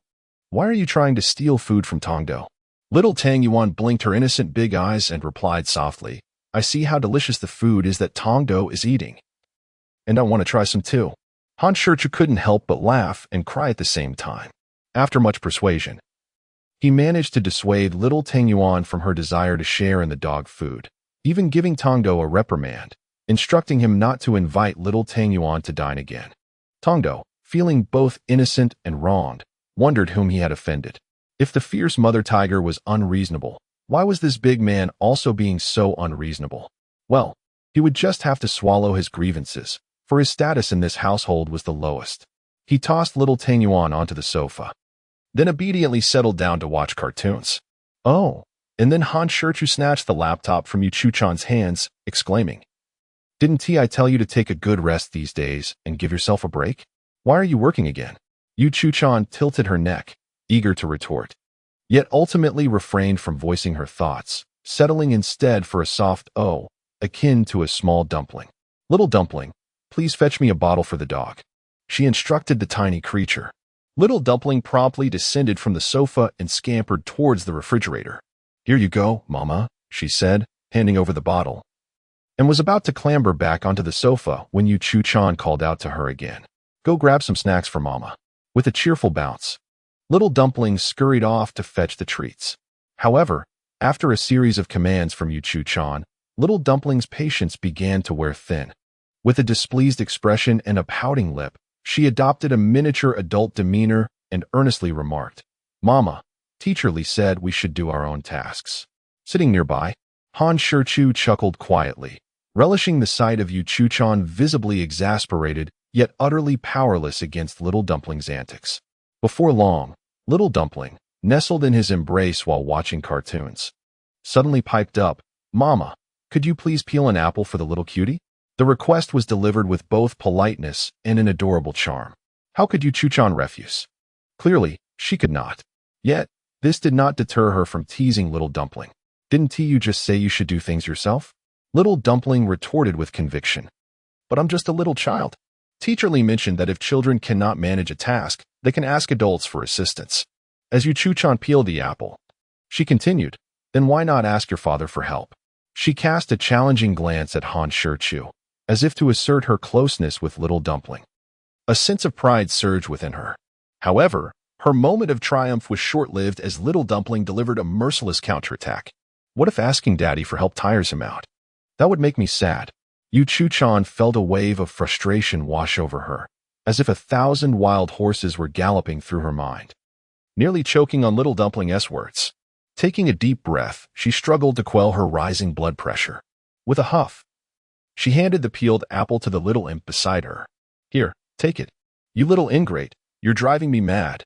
Clearly, the little imp's onslaught was far from over. Upon receiving the apple, Little Dumpling extended it towards Han Shichu, beaming with delight as she sweetly said, "Daddy, here is an apple for you." It became apparent that the apple had been intended for him all along. Han Shichu accepted it with glee, returning Yu Chu-chan a playful glance as he took a bite and teased, so sweet. "Come, little cutie, have a bite." Little Dumpling opened her mouth wide, attempting a fierce expression, but predictably, she only managed to take a small nibble. She nodded enthusiastically, affirming, "It's really sweet." Observing the father and daughter enjoying the apple together, Yu Chu-chan felt her frustration boiling over. Unable to bear the sight any longer, she shot them both an irritable glare before storming upstairs in a huff. If you truly believe that she would simply let things go, you are gravely mistaken. This time, she is not targeting the weak. She is preparing to confront the strong. Before long, she returned downstairs, her demeanor unchanged. Yet a cunning smile played at the corners of her lips. Han Shichu regarded her with confusion, uncertain of what trickery she was concocting. She settled back onto the sofa, casting him a provocative glance. Little Tung Yuan's eyes sparkled mischievously as she too schemed. "Daddy, are you feeling hot?" The sudden and inexplicable question took Han Shichu by surprise. Yet he responded honestly, "Just a little." Little Tang Yuan appeared quite pleased with his answer, beaming widely. "Daddy, when it's hot, eating ice cream will cool you down." Oh. So the little rascal had her sights set on ice cream. Unlike the previous night's directness, today she opted for a more roundabout approach, subtly trying to achieve her goal. Han Shichu was inclined to indulge her, but upon catching the warning look from Yu Chu-chan, he could only manage an awkward smile. Her aspirations were once again ruthlessly quashed by Yu Chu-chan, who forbade the treat. Little Tang Yuan, with her big, defiant eyes, protested, "But why? Children shouldn't eat too much ice cream. It will upset their stomachs," Han Shichu murmured softly. "Occasionally having one is not." Before he could finish, he was interrupted by Yu Chu-chan's disapproving snort. Considering the child's well-being, he refrained from saying more. From the relentless glimmer in Little Tung Yuan's eyes, it was clear she had not given up. She was still plotting. Indeed, Little Tang Yuan continued, "I won't have any, but Daddy can. I'll just watch you eat." This left Yu Chu-chan with little room to retort, and she could only nod in acquiescence. elated with her cunning success. Little Tang Yuan gleefully hopped off the sofa and scampered to the refrigerator to fetch the ice cream. Chapter 80. To be fierce and compete for status, little Tang Yuan returned. Clutching a tub of chocolate ice cream and a spoon, her eyes sparkling as she approached Han Shichu, her smile radiant. "Daddy, eat it. Once you do, you won't be hot anymore." Han Shichu, unsure of what scheme this little one was up to, nonetheless accepted the ice cream. He opened it, scooped out a spoonful, and looked at little Tang Yuan, saying, "Daddy is really going to eat it?" "Eat, Daddy, I just want to watch." After a moment's hesitation, he ultimately placed the spoon in his mouth. Little Tang Yuan gazed at him with wide, envious eyes, her tongue involuntarily licking her lips as she swallowed in anticipation. Her mouth reflexively mimicked the action, even as saliva began to escape from the corners of her mouth. Seeing her pitiful expression, Han Shichu felt as though eating in front of her was a crime, a bit unjust. Stealing a glance at Yuchu-chan, and seizing a moment when she was distracted, he quickly scooped another spoonful, preparing to feed it to little Tang Yuan. But before he could reach her, Yuchu-chan turned to him. Her gaze bore into him, filled with a threatening intensity, accompanied by a cold huff. Han Shichu could only smile awkwardly, once again enduring the torment of his conscience as he brought the ice cream to his lips. Little Tang Yuan glanced at Yuchu-chan, who was eyeing them with a predatory gaze, and then turned to Han Shichu. Adopting an adult-like demeanor, she let out a deep sigh, infused with an unmistakable sense of frustration. "What's wrong?" Han Shichu gently ruffled her little head. "Why the sudden sigh?" To his surprise, little Tang Yuan extended her tiny hand and patted his shoulder, speaking earnestly. "Daddy, you are a boy. You must." She struggled to find the right words, stammering for a moment before resorting to a fierce gesture, her childish voice declaring, "Daddy, you need to be fierce. Do not fear Mama. You are not a child anymore and cannot be controlled so strictly by her, understand?" Though her words were a jumbled mess, the meaning was clear. She wanted Han Shichu to assert his position as the head of the household and display his authority, in her determination to savor the ice cream. The little one was indeed quite bold, even encouraging him to resist oppression. Before Han Shichu could patiently explain, Yuchu-chan preemptively interjected with a scoff, her lips curling into a disdainful smile. "Little wide-eyed wolf, are you planning to incite your father to rebel alongside you?" Her attempt to intimidate Han Shichu fell flat against the spirited kindergarten child. Unyielding, little Tang Yuan lifted her chin defiantly, retorting, "Mama, you must not scold Daddy anymore. Or else." She seemed to be struggling to formulate a proper threat. Yuchu-chan could not suppress a laugh, taunting, "Or else what?" After a moment's pause, little Tang Yuan finally declared, "Or else I will make sure Daddy doesn't cook for you." Yuchu-chan smirked dismissively, "I can just order takeout." Little Tang Yuan's adorable brows furrowed like two tiny caterpillars, her face brimming with indignation. She was deep in thought, searching for a more compelling threat. Suddenly, her eyes sparkled with an idea. "Mama, if you continue to scold Daddy, I will tell Grandpa and Grandma, and let them deal with you." In an instant, the smile on Yuchu-chan's face froze. This time, little Tang Yuan had genuinely managed to intimidate her.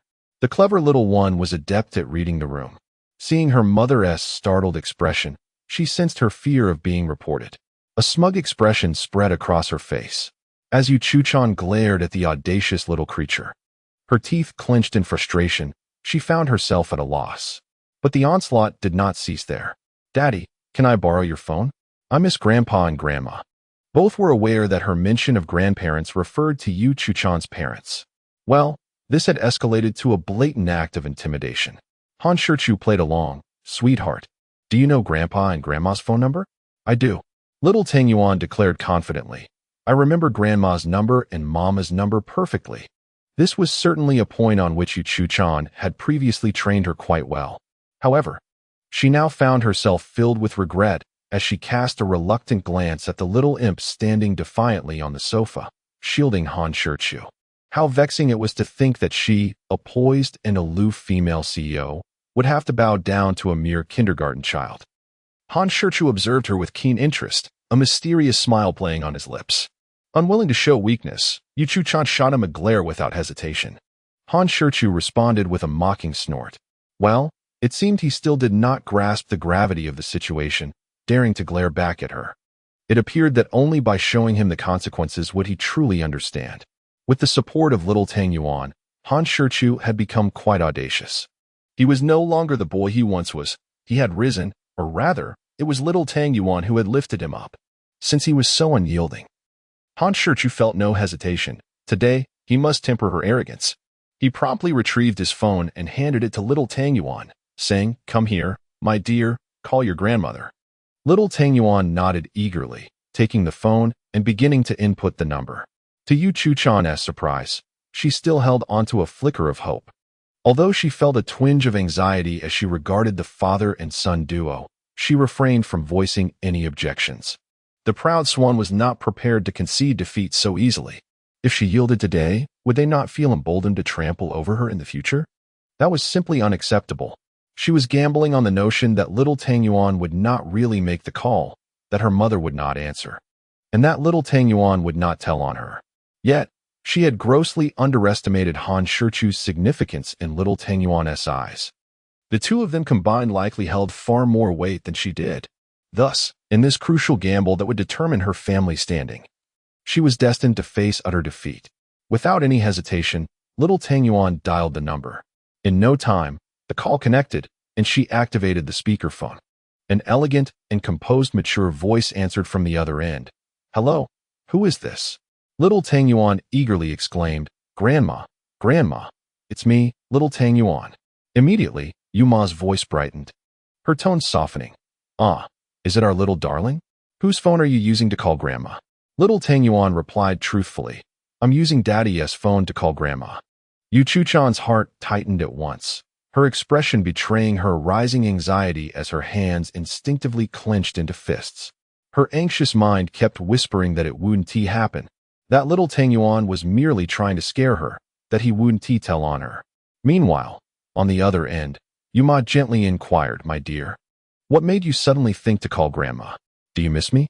Little Tang Yuan, ever the clever child, understood that before discussing serious matters, a bit of small talk was necessary to curry favor, making the conversation all the more effective. Without hesitation, she nodded and said, "Yes, I really miss Grandma." Was this merely flattery? No, it was a matter of social grace. The tiny child was remarkably perceptive. Who was Yuma? She was a figure of considerable authority, surely able to discern little Tang Yuan's subtle intentions. Not to mention, it was remarkably unusual for little Tang Yuan to use Yu Chu-chan's phone to call herself. After all, this little one had never taken the initiative to call her before, making today an unprecedented occasion. Thus, it was evident that the child must have something important to discuss. Curiously, Yuma inquired, "Little darling, is there something you wish to tell your grandmother?" Upon hearing this, Yu Chu-chan's heart constricted with anxiety as she gazed intently at little Tang Yuan. However, little Tang Yuan was destined to disappoint her. With a pout and a cherubic face that radiated discontent, the child lamented, "Grandma, little Tang Yuan is not happy, very, very unhappy." Oh dear. Yu Chu-chan felt a sudden jolt of alarm, realizing the gravity of the situation. She shot a reproachful glance at the little one, thinking how audacious it was for her child to complain about her so openly. Yet, even if she snatched the phone away now, it would be too late. Her mind raced as she contemplated how to navigate this predicament. "What is making you unhappy, my dear? Share it with Grandma, and I shall take care of it." Yuma's tone shifted, and the coldness in her voice was unmistakable. Little Tang Yuan, ignoring Yu Chu-chan entirely, continued her report. "Grandma, Mommy is being mean to little Tang Yuan and Daddy. I want to run away from home with Daddy." Well, this little one certainly had a flair for dramatics, presenting a steady stream of grievances. At that moment, Han Shichu, equally theatrical, chimed in loudly, "Mom, your daughter is bullying us. We can hardly stay in this house." Yu Chu-chan was initially taken aback, astonished by the duo's audacity to fabricate such tales. Then, fury surged within her as she glared at them, utterly appalled by their antics. Their words had undoubtedly acted as a catalyst, igniting the volatile emotions of Yuma, who was already like a powder keg. Her exasperated breaths were audible even through the speakers, yet she dared not erupt in front of little Tang Yuan and her son-in-law, striving to keep her emotions in check. Aware of her rapid breathing, Han Shichu recognized that they had the upper hand. Yuma spoke firmly. Little darling, do not be afraid. Grandma is here to support you and Daddy. What about Mommy? Can you pass the phone to Mommy? Little Tang Yuan raised her head and looked at Chu-chan, replying sweetly. Mommy is glaring at Daddy and me from the side. Little Tang Yuan is scared. What a devastating blow. Do not be afraid. Hand the phone to Mommy. After uttering these words, Yuma could no longer restrain her inner turmoil. Little Tang Yuan, with a proud demeanor, handed the phone to Chu-chan and provocatively remarked, Here. Grandma wants to talk to you. What a cunning little girl. Chu-chan swallowed hard, reluctantly taking the phone and staring at the screen for what felt like an eternity before finally mustering the courage to softly call out, Mother? Yuma inhaled deeply once more and replied coolly, Go to your room. I need to speak with you privately. Chu-chan did not feel relieved by her mother's seemingly calm tone. Rather, she silently lamented her fate. After all, how could her own mother not understand her? Beneath the facade of tranquility lay tumultuous undercurrents, aptly exemplifying the age-old adage that extremes lead to reversals. It was the calm before the storm. Reluctantly, Chu-chan rose and ambled upstairs. Observing her dejected figure, Han Shichu and Little Tang Yuan exchanged victorious smiles. High five. Han Shichu extended his palm. Understanding the cue, Little Tang Yuan eagerly offered her small hand, bringing it down with a resounding clap, a celebration of their triumph. Yet, before Chu-chan could step into her room, her mother's furious voice erupted from the phone, audible even in the living room where Han Shichu and Little Tang Yuan sat. They shared a knowing glance, shivering involuntarily at the impending onslaught Chu-chan would face. However, after the earlier wake-up call, Han Shichu recognized the importance of remaining humble in one's success. With a furrowed brow, he asked with concern, Little Tang Yuan, do you think Mother will retaliate against us afterward? Little Tang Yuan scrunched her brows momentarily but then brightened, saying cheerfully, Don't worry, Mother is just one person. There are two of us. She can't outmaneuver us. Han Shichu replied uncertainly, but even combined, we may not match her intellect. While he doubted, Little Tang Yuan brimmed with confidence. She stood tall, patted her chest, and declared emphatically, Father, rest assured, I have plenty of wisdom. There's nothing to fear. Han Shichu nodded. If a kindergarten child was unafraid, he, as an adult, must maintain his composure. A high and mighty female CEO? From this day forth, she must become a docile little lamb. Nothing to be concerned about. Little Tang Yuan glanced at the rapidly melting ice cream in his hand and eagerly urged, Daddy, let me have a few bites, or it'll all melt away. Even now, she was still fixated on the treat. This little foodie was impossible to resist. Finally, Little Tang Yuan delightedly savored the ice cream, her heart brimming with joy. Sitting on the sofa, she swung her feet with glee, reflecting on the efforts it took to procure such a delectable reward. Han Shichu pondered over Little Tang Yuan, feeling as if she had played him for a fool. Yet, recalling her various protective antics, he reassured himself that he was overthinking it. Besides, this time, Little Tang Yuan was advocating for his standing within the family. In Chapter 82, as Little Tang Yuan relished her ice cream, she continued to strategize for Han Shichu. Daddy, if Mother dares to scold us again, I'll find you a new wife, one who is gentle, not fierce, and lets me eat ice cream. Little Tang Yuan had the means to secure multiple alternatives. The little heiress spoke with an air of authority, embodying the essence of wealth and capriciousness, indulging her father with unwavering confidence. Han Shichu, both amused and bemused, gently ruffled her small head, never imagining that this little creature would possess such remarkable understanding. Despite having eaten only a few small bites, she swiftly obliterated the remaining ice cream, leaving the container as pristine as if it had been licked clean by a candy bean, with not a drop left behind. Relishing the final remnants, she vigorously sucked the spoon and extended her tiny tongue to ensure not a morsel was wasted.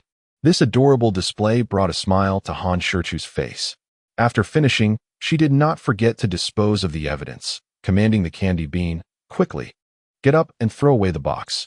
The candy bean, not daring to hesitate, promptly sprang into action, seizing the box and darting away.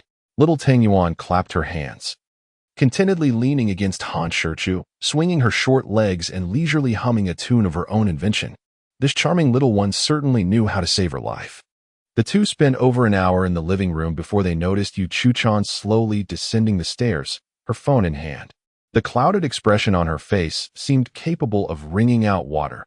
Her dejected demeanor bore no trace of the proud so she typically embodied. Sensing the tension in the air, the usually inconspicuous candy bean discreetly slipped away, eager to avoid any fallout. Upon reaching the pair, Yuchu-chan forced a strained smile, her eyes concealing a tempest of fury beneath a facade of gentleness. Addressing the father and daughter, her irritation palpable, she exclaimed, "You two ungrateful wretches have no idea.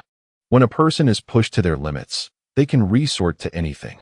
Han Shichu retorted without thinking, "I fear mathematics may not suffice." Little Tang Yuan, filled with excitement, asked, "Really, Mommy? Can you take me to kindergarten?" What was intended as a threat nearly backfired, almost causing her to lose her composure. Spending time with little Tang Yuan had begun to alter even Han Shichu's thought process. The pair was perilously testing the boundaries of their luck. However, Han Shichu found some amusement in Yuchu-chan's anger, as her breath quickened and her brows furrowed, creating a spectacular display of emotion. Clearing his throat theatrically, Han Shichu feigned a cough, his strong desire for survival prompting one final appeal. With heartfelt sincerity, he explained, "Little Tang Yuan, you are still young and may not fully understand. Daddy is not afraid of Mommy. The reason Mommy keeps a close watch on Daddy is that she loves him, and Mommy's guidance over us is also out of love. Do you understand? Just because Mommy doesn't allow you ice cream doesn't mean she is unkind." Little Tang Yuan, with a hint of comprehension, nodded her head, her big, bright eyes sparkling. Softly, she replied, "Really? Mommy, little Tang Yuan loves you too." With that, she climbed down from the sofa, tightly wrapping her arms around Yuchu-chan's legs, playfully charming her, which brought immense joy to Yuchu-chan. How could she possibly hold on to any resentment towards such an endearing little darling? However, Han Shichu was not as fortunate. All the consequences fell upon Yuchu-chan. Han Shichu never anticipated that the little one could so effortlessly appease Yuchu-chan's anger, such clever tactics employed. With a deep sigh of resignation, he realized that ultimately, he had to bear the burden alone. The little Tang Yuan's attempts at endearment were far from over. They had only just begun. Yuchu-chan scooped up the pouting Tang Yuan and settled onto the sofa, gazing affectionately at the little creature, gently saying, "Mother loves you more." Yet, the little Tang Yuan shook her head, sweetly responding, "No, Tang Yuan loves Mama more, and I have loved Mama for much longer." Han Shichu and Yuchu-chan exchanged puzzled glances, bewildered by the child's peculiar reasoning. The little Tang Yuan continued, "Mama only began to love me when you became an adult.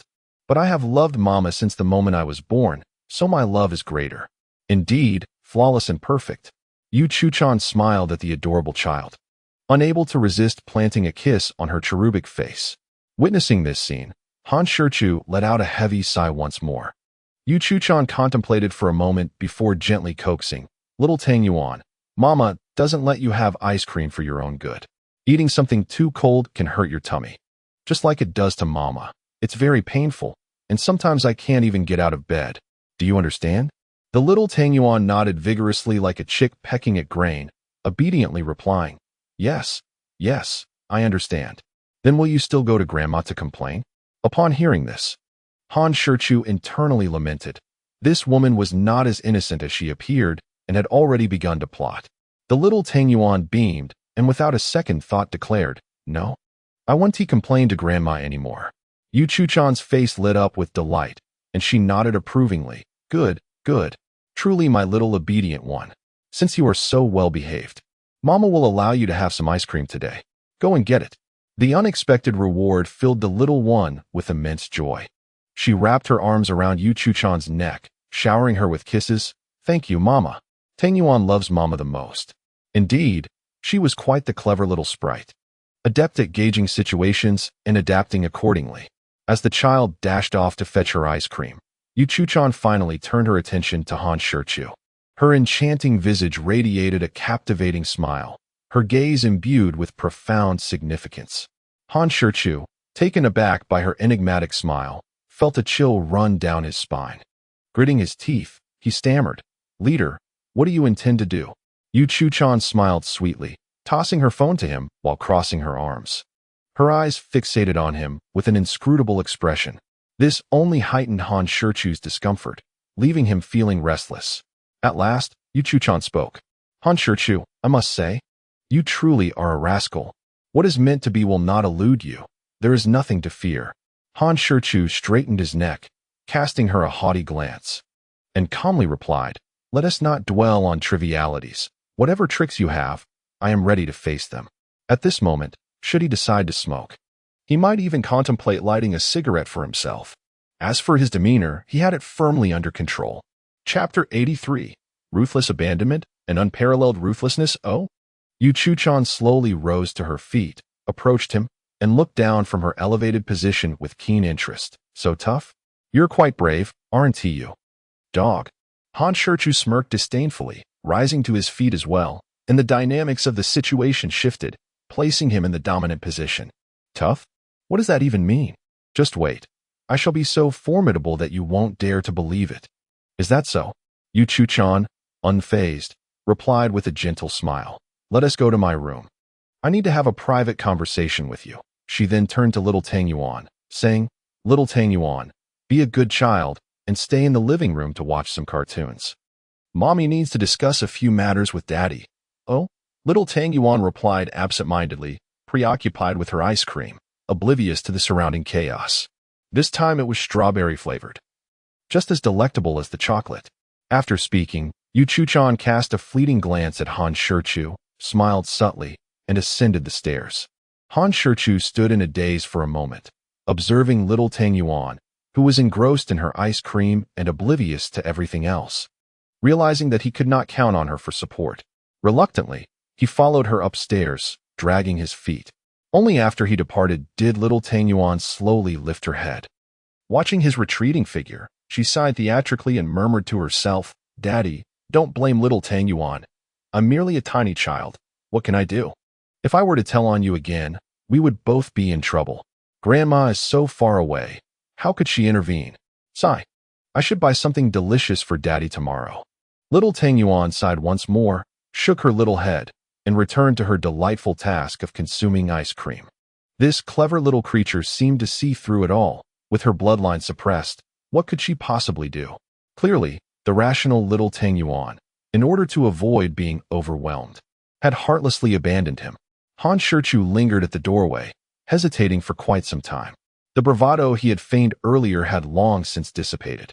He was uncertain of what awaited him beyond this door. His incessant fidgeting with his phone betrayed his unease. With furrowed brows and a contemplative expression, he unlocked his phone, fiddled with it for a while, and then returned it to his pocket. Taking a deep breath, he pushed open the bedroom door. Upon entering the room, Han Shichu looked at Yu Chu-chan, who was leaning against the headboard, and stated candidly, Boss, I warn you not to act recklessly. If my mother-in-law finds out you are bullying me again, I assure you, you shall not enjoy the consequences. Yu Chu-chan scoffed dismissively. Do you dare to mention your mother-in-law to me? Do you have any idea how severely she just reprimanded me? Here I am, a woman in my 20s, a CEO, being scolded mercilessly and left speechless. Do I not care about my dignity? With a fierce glare, Yu Chu-chan retorted, and you still dare to use my mother to threaten me? Are you foolish? She is in the capital, while we are here in Shanghai. Do you truly believe she can intervene? Moreover, I am not intimidated by her. I simply choose not to engage with her. After all, with age comes wisdom, and I would not want to suffer any adverse consequences from her provocations. Therefore, you might as well spare yourself the effort. As Yu Chu-chan continued to speak with increasing fervor, her expression grew ever more disdainful and audacious. Han Shichu smiled faintly and remarked, So, you are not afraid of her at all, are you? With a dismissive snort, Yu Chu-chan scoffed. She is merely a nagging woman in her 50s. Why should I be afraid of her? I usually give her some face and endure her chatter. But if I do not, she is powerless against me, you see? Han Shichu, with a knowing smile, calmly inquired, Pray tell, my superior. You summoned me upstairs for a private conversation, did you not? Yu Chu-chan retrieved a piece of paper, a pen, and a box of ink from the drawer of the bedside table. With a beckoning gesture, she alluringly said, Come here, come closer. upon witnessing her unusual behavior. Han Shichu involuntarily shivered. "What are you planning to do?" he asked. Yu Chu-chan cast him a flirtatious glance, her voice dripping with charm as she replied. "You will find out once you approach." It was a blatant temptation. Han Shichu scoffed disdainfully. "Is this a test for the officials? What official could withstand such a trial?" He approached her bedside in swift strides and asked, "I have come closer. What do you wish to do?" Yu Chu-chan gestured subtly towards the paper on the bedside table and said slowly, "Sign it." Curious, Han Shichu picked up the paper and began to read. It contained a series of stipulations. First, no romantic nonsense should be directed towards the superior. Second, no frivolous flirtation, whether verbal or physical, is permitted. Third, no argument should be had with the superior. Whatever the superior says is final. Fourth, the superior is always right. Even when wrong, they are still right. Fifth, no collusion with Xiao Tangyuan to report the superior's misdeeds. Should any of these clauses be violated, one must comply with one of the superior's demands. Note, the superior reserves the right to add further clauses. What a one-sided, unequal treaty. Han Shichu would only sign such a document if he were utterly unwell. Though this agreement bore no legal weight, it was a matter of principle, and Han Shichu would never concede. With a resounding slap, he slammed the paper back onto the bedside table, taunting, "And what if I refuse to sign? What then?" His irritation seemed entirely anticipated by Yu Chu-chan, who smiled enigmatically and responded calmly, "Refuse to sign. If you do, there may be unpleasant consequences." Han Shichu scoffed, "I am quite eager to witness what misfortune may unfold." "Bring it on." Yu Chu-chan gradually rose and said, "Come, I shall show you something." With that, she took Han Shichu by the hand and led him out of the room. Yu Chu-chan guided him to a room at the far end of the second floor. Truth be told, aside from having entered Yu Chu-chan's bedroom, his own, and Xiao Tengyuan's playroom, Han Shichu had never ventured into any other rooms on the second floor. Yu Chu-chan gently pushed open the door and extended her hand to Han Shichu with a smile, saying, "Please, do come in and take a good look around." Filled with curiosity and confusion, Han Shichu stepped into the room. As the lights flickered on, he was nearly blinded by the brilliance illuminating the space. The room was adorned with an array of trophies, medals, certificates, and various accolades.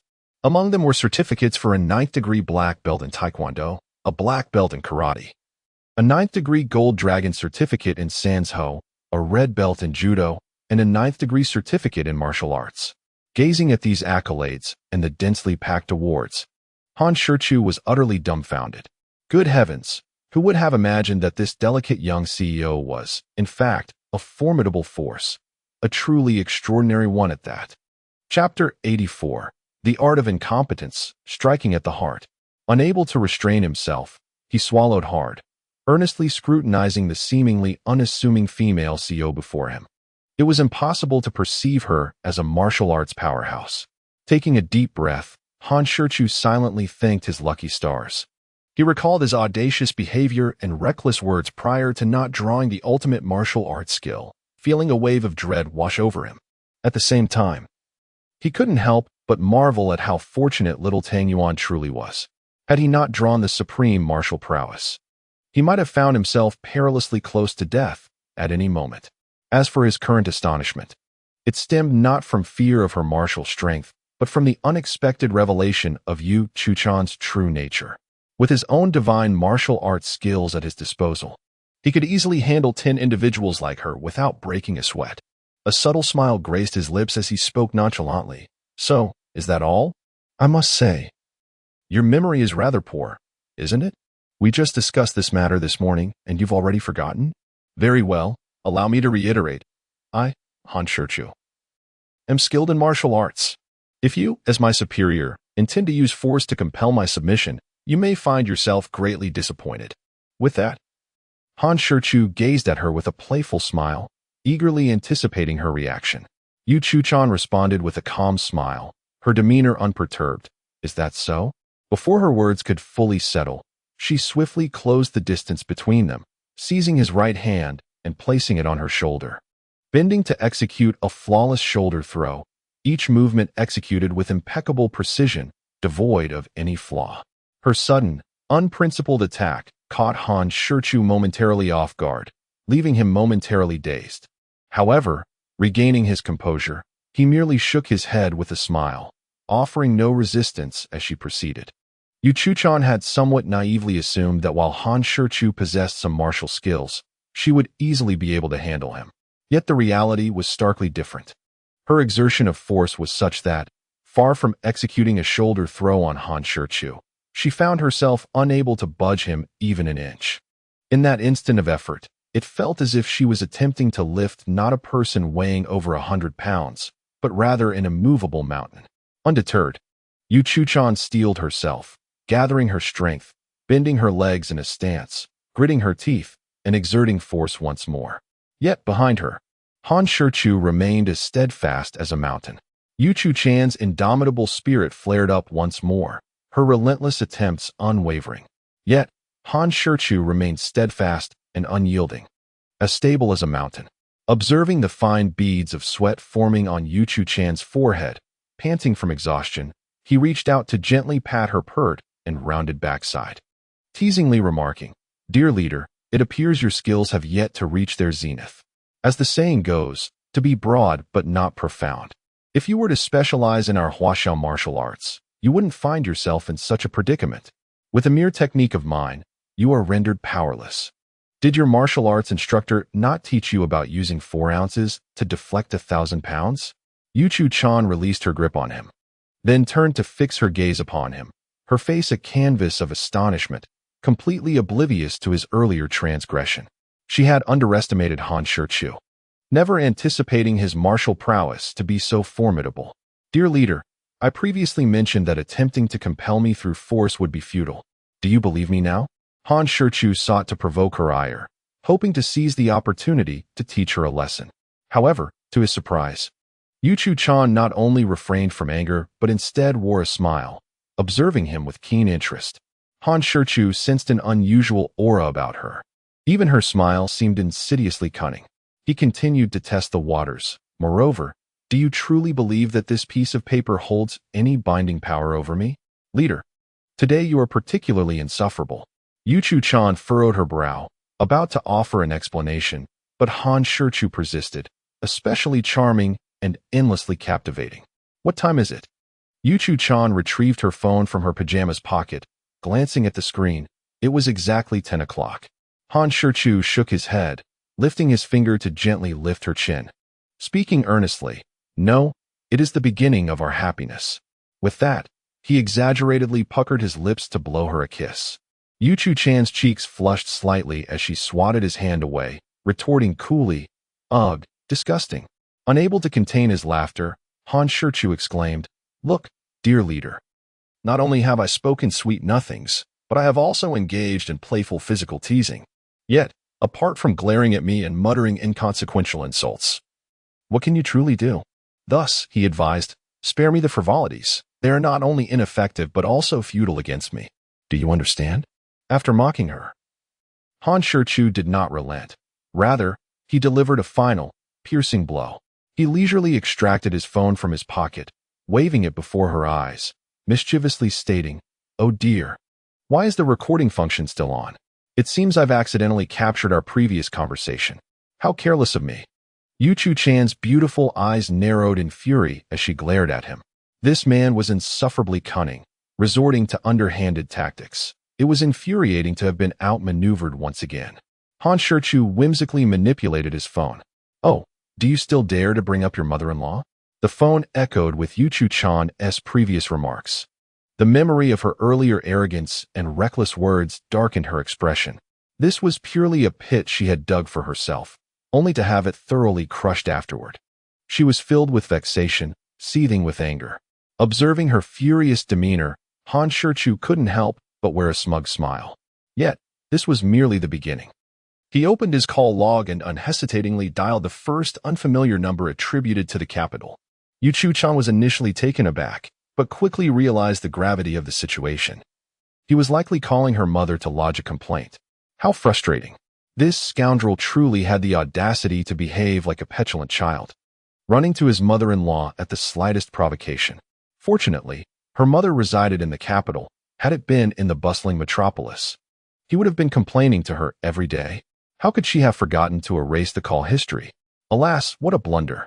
Yu Chuchan was poised to snatch the phone from him, but it was too late. The call had already connected. Han Shichu, with ill intent, switched the call to speaker mode. Her mother's gentle voice resonated from the other end. "Hello, little Tang Yuan. Why are you calling Grandma again?" Han Shichu feigned a cough and cheerfully replied, "Mom, it's me, Han Shichu." "Shichu?" Yu's mother expressed surprise, but swiftly regained her composure. Her tone now laced with warmth and delight. "Ah, so it's you, Shichu." With genuine concern, Yu's mother inquired, "What is it, Shichu? Calling me so late must indicate something important." Chapter 85. The formidable mother-in-law rises. This was it. Yu Chuchan glared at him with a mix of resentment and panic. If her mother truly came, there would be no escaping a severe reprimand. Yu's mother wasted no time allowing Han Shichu to speak, continuing at a rapid pace. "Shichu, has Chuchan been bullying you again? Had she truly disregarded her mother's previous warnings?" As Yu's mother grew increasingly agitated, she recalled just having chastised her daughter moments ago. How dare Chuchan forget that lesson so soon? Ah, such audacity. This little rascal had grown bold enough to disregard her mother's words. "Shichu, wait for me. I'll book a flight immediately and come over to set her straight." Yu Chuchan's face turned pale with fear and urgency, and she quickly gestured to Han Shichu, mouthing words and pleading with her hands together. What did face matter when her life was at stake? Han Shichu smirked triumphantly, yet hastily interjected, "Mom, please don't be upset or anxious. She hasn't bullied us. I called primarily to check on you. After all, it has been quite some time since we married. And I ought to visit you in the capital, but due to work commitments, it keeps getting postponed. This is indeed the son-in-law's oversight. I failed to consider things thoroughly. Please don't take offense." Yu's mother chuckled softly, responding gently, "Chuchan has mentioned that you two have yet to return home since your marriage. So there's no need for me to feel offended or rushed.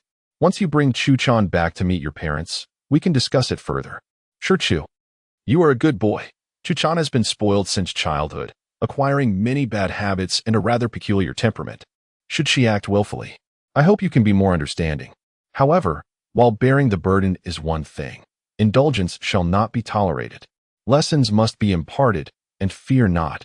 If trouble arises, Mother will take charge. I refuse to believe she can turn the world upside down. If she dares to bully you again, just inform me, and I shall swiftly arrive in the city of magic.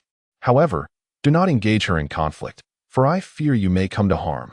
Han Shichu felt an overwhelming joy in her heart. This mother-in-law is truly wonderful.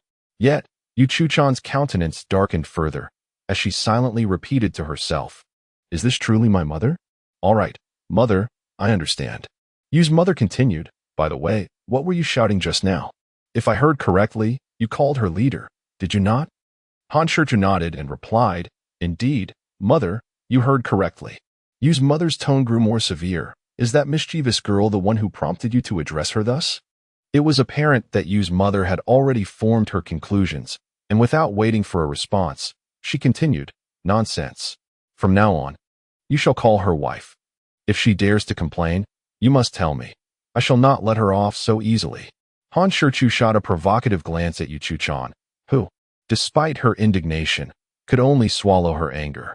"All right, mother." This formidable mother-in-law left Han Shichu grinning from ear to ear. With such backing, what could the mere Yu Chuchan possibly threaten? Undoubtedly, this solidified Han Shichu's determination to wholeheartedly pursue the path of winning over his mother-in-law. "Mother, is this mobile number your WeChat?" "Indeed. Then I shall add you shortly. It is getting late, so I shall not disturb your rest any longer. Goodbye, mother." After hanging up, Han Shichu stood tall, gazing at Yu Chuchan with newfound confidence.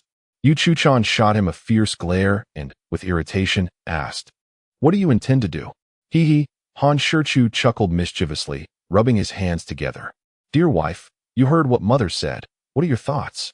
Seeing her silent, he continued, "Please wait for me in the bedroom for a moment. I need to prepare something." With a meaningful wink, he swaggered out of the room. Watching his retreating figure, Yu Chuchan felt a flutter of anxiety. Deep within, she was staging her own drama. What to do? What to do? Could he be planning something forceful? What is he going to fetch? If it is that, then what should she do if he truly attempts something forceful? She cannot cry out, for little Tang Yuan would hear, and that would be disastrous. Resistance would be futile. His strength is too formidable. What on earth can be done? She stood frozen in place, contemplating for a long time. Sitting idly is certainly not an option, but what other alternatives are there? Suddenly, an idea struck her, and she hurried downstairs. Yes, she would seek little Tang Yuan as her support. In the presence of Tang Yuan, he would surely not dare to act recklessly. Not to mention, her mind is quite astute. Yet, perhaps this situation is overly theatrical. Could she be possessed by a flair for the dramatic? Han Shichu, however, was far from the sordid thoughts she imagined. After all, he was a dignified gentleman, far too honorable to stoop so low. He emerged from the room and made his way directly to the study on the third floor, where he sat before the computer and began to type fervently. Indeed, he intended to let Yu Chu-chan understand the meaning of an eye for an eye. Before long, he descended the stairs holding a printed page from the printer. Upon entering Yu Chu-chan's room, he discovered she was not in the bedroom, and with a wry smile, he shook his head. It seemed Han Shichu had anticipated her intentions. He picked up a pen and an ink pad from the nightstand and headed downstairs. Ah, now you wish to hide. Not a chance. As expected, upon reaching the lower floor, he found Yu Chu-chan seated on the sofa, absently watching a cartoon with little Tang Yuan. With a beaming smile, he approached her and said, "Little Tang Yuan, don't stare at the television for too long, or your eyes will suffer. Why not go play with Tondo? Once I finish my conversation with Mama, I'll take you to bed." Little Tang Yuan, with her round, sparkling eyes, glanced at him and then at Yu Chu-chan, her perceptive nature clearly sensing something unusual. She quickly nodded her head and, with her short legs, scampered off to find Tondo. Han Shichu was quite pleased with her astuteness. Yu Chu-chan bit her lip, her expression wary as she fixed her gaze upon him, demanding, "What exactly do you want?" Han Shichu smiled gently and replied, "Dear wife, please don't be anxious. It's nothing too serious. Now, if you have no objections, why not sign this?" Yu Chu-chan took the paper he offered and began to scrutinize it. With no surprise, she responded just as Han Shichu had previously, slamming the paper onto the coffee table with a huff. Han Shichu, don't push your luck. Chapter 86, Brewing a Masterstroke. Sensing the wind, this was yet another one-sided, unequal treaty, albeit much simpler and clearer. First, she must refer to Han Shichu as husband. Second, whatever the husband says is absolute. Third, the husband is always right. Fourth, in front of the husband, cold words and a frosty demeanor are strictly prohibited. Just these 4 points, with no additional clauses or demands. Han Shichu leisurely cleaned his ears and remarked nonchalantly, "Excessive? Compared to yours, I am being quite merciful. Wouldn't you agree?" Observing Yu Chu-chan, who was visibly furious, Han Shichu continued to taunt, "Come now, dear wife, let us hear you call me husband." Yu Chu-chan glared fiercely at the arrogant little man before her, her anger boiling. She longed to rush over, pin him down, and give him a good thrashing. Seething with rage, she resolutely refused, "In your dreams." Han Shichu smiled faintly and pulled out his phone from his pocket, exclaiming, "Oh dear. My mother has accepted my friend request on WeChat. Should I greet her? If I don't, it seems quite rude, but if I do, it's so late it might disturb my mother-in-law's rest. What a dilemma. My dear, should I message her or not?" His cheeky demeanor only served to infuriate Yu Chu-chan further. Endlessly toying with the precipice of disaster, Han Shichu drove her to the brink of madness. Her anger had long since surpassed all limits. Were it not for a flicker of rationality still lingering within her, she would have undoubtedly confronted him with all her might. Yet, how could she, when he held her most sensitive secret in his grasp? And how could she rebel when her own mother had become his ally? Under such circumstances, one must bow their head. Yu Chu-chan shot him a cold, disdainful glance, her heart brimming with derision. "Umph, I wonder how long you can bask in your triumph. Once my plans are set in motion, you shall repay me tenfold. Just as Gojin endured hardship and humiliation in ancient times, so too shall I, Yu Chu-chan. Feign compliance and await my opportunity." A strained smile graced her lips as she softly called out, "Husband." Her words dripped with a forced cheerfulness, concealing her clenched teeth. Yet Han Shichu remained unfazed. After all, Nothing could be accomplished overnight. One must cultivate habits gradually. With a triumphant grin, he returned his phone to his pocket and remarked nonchalantly, "Well, after careful consideration, I think it's best not to disturb Mother at this late hour. She must be quite weary after a long day." He then turned to her and urged, "Wife, why are you still dawdling? Sign it." Taking a deep breath to suppress her mounting fury, Yuchu-chan seized the pen from the coffee table, poised to inscribe her name. However, she hesitated. Her upbringing having made her accustomed to getting her way, she had never endured such indignities. In the entirety of Modu, who dared to cross Yuchu-chan? Yet today, someone had not only dared but had done so with such brazen arrogance. It was infuriating. Noticing her reluctance to sign, Han Shichu resolved to assist her once more. Theatrically retrieving his phone from his pocket, Yuchu-chan scoffed. He truly had the audacity to employ this tactic again to intimidate her. If one wishes to bring about destruction, they must first drive their opponent to madness. Let us see how this unfolds. With a slight curl of her lip, she ultimately inscribed her name and fingerprint upon the unequal treaty. Han Shichu inspected her signature with evident satisfaction, nodding approvingly before folding the document and tucking it into his pocket. With the deed done, there was no point in lingering over it. As the saying goes, a virtuous woman must know when to yield and when to stand firm. A smile appeared on Yuchu-chan's delicate face as she calmly inquired, "Husband, are you satisfied now?" "Very much so," he replied, albeit remaining vigilant. Something felt amiss with Yuchu-chan. It was not in her nature to be so compliant. Despite having the upper hand and holding her secret, her acquiescence seemed excessive. Han Shichu couldn't help but speculate that this formidable woman was harboring some hidden agenda. Biding her time in silence, he began to piece together the puzzle. When she had previously pressured him to sign the treaty, she had exuded confidence, remaining composed even when she knew she could not physically overpower him. Clearly, she had a plan in reserve. Yet, upon revealing his trump card, she had chosen to remain silent. What could be the reason for this? This left him in a state of perplexity. What grand scheme could she possibly be concealing? What countermeasures might she still possess? It made no sense, utterly baffling. Shaking his head, Han Shichu felt no inclination to squander his mental energy on such thoughts. Regardless of her tactics, he would confront whatever came his way with resolve. Yuchu-chan then bestowed upon him a mysterious smile before gracefully ascending the stairs. Once she had departed, Xiao Tangyuan, who had been pretending to play with a candy bean not far off, hurriedly scampered over, her small face radiating surprise and admiration as she gave Han Shichu a thumbs up. In her sweet, childish voice, she exclaimed, "Daddy, you even dared to scold Mommy. You're truly super brave and amazing." It was evident that the little one had accurately assessed the current situation. Han Shichu cupped her small face in his hands and said with feigned annoyance, "And who was it just now, engrossed in ice cream, neglecting Daddy? You little rascal. Did you really throw your father under the bus just so you could enjoy ice cream?" Xiao Tangyuan quickly climbed onto the sofa, nestled into his embrace, and playfully protested, "No, I don't know why Mommy wasn't afraid of Grandma earlier. But I'm just a little kid, what can I do?" After her feeble defense, she began to peck at his face playfully. Han Shichu affectionately ruffled her hair and said with a sense of pride, "Xiao Tangyuan, from now on, Daddy will be the one in charge at home. Do you understand?" Xiao Tangyuan gazed at him wide-eyed, her expression a tapestry of emotions, first surprise, then astonishment, and finally, bubbling excitement. Her eyes twinkled as she said sweetly, "Daddy, are you tired?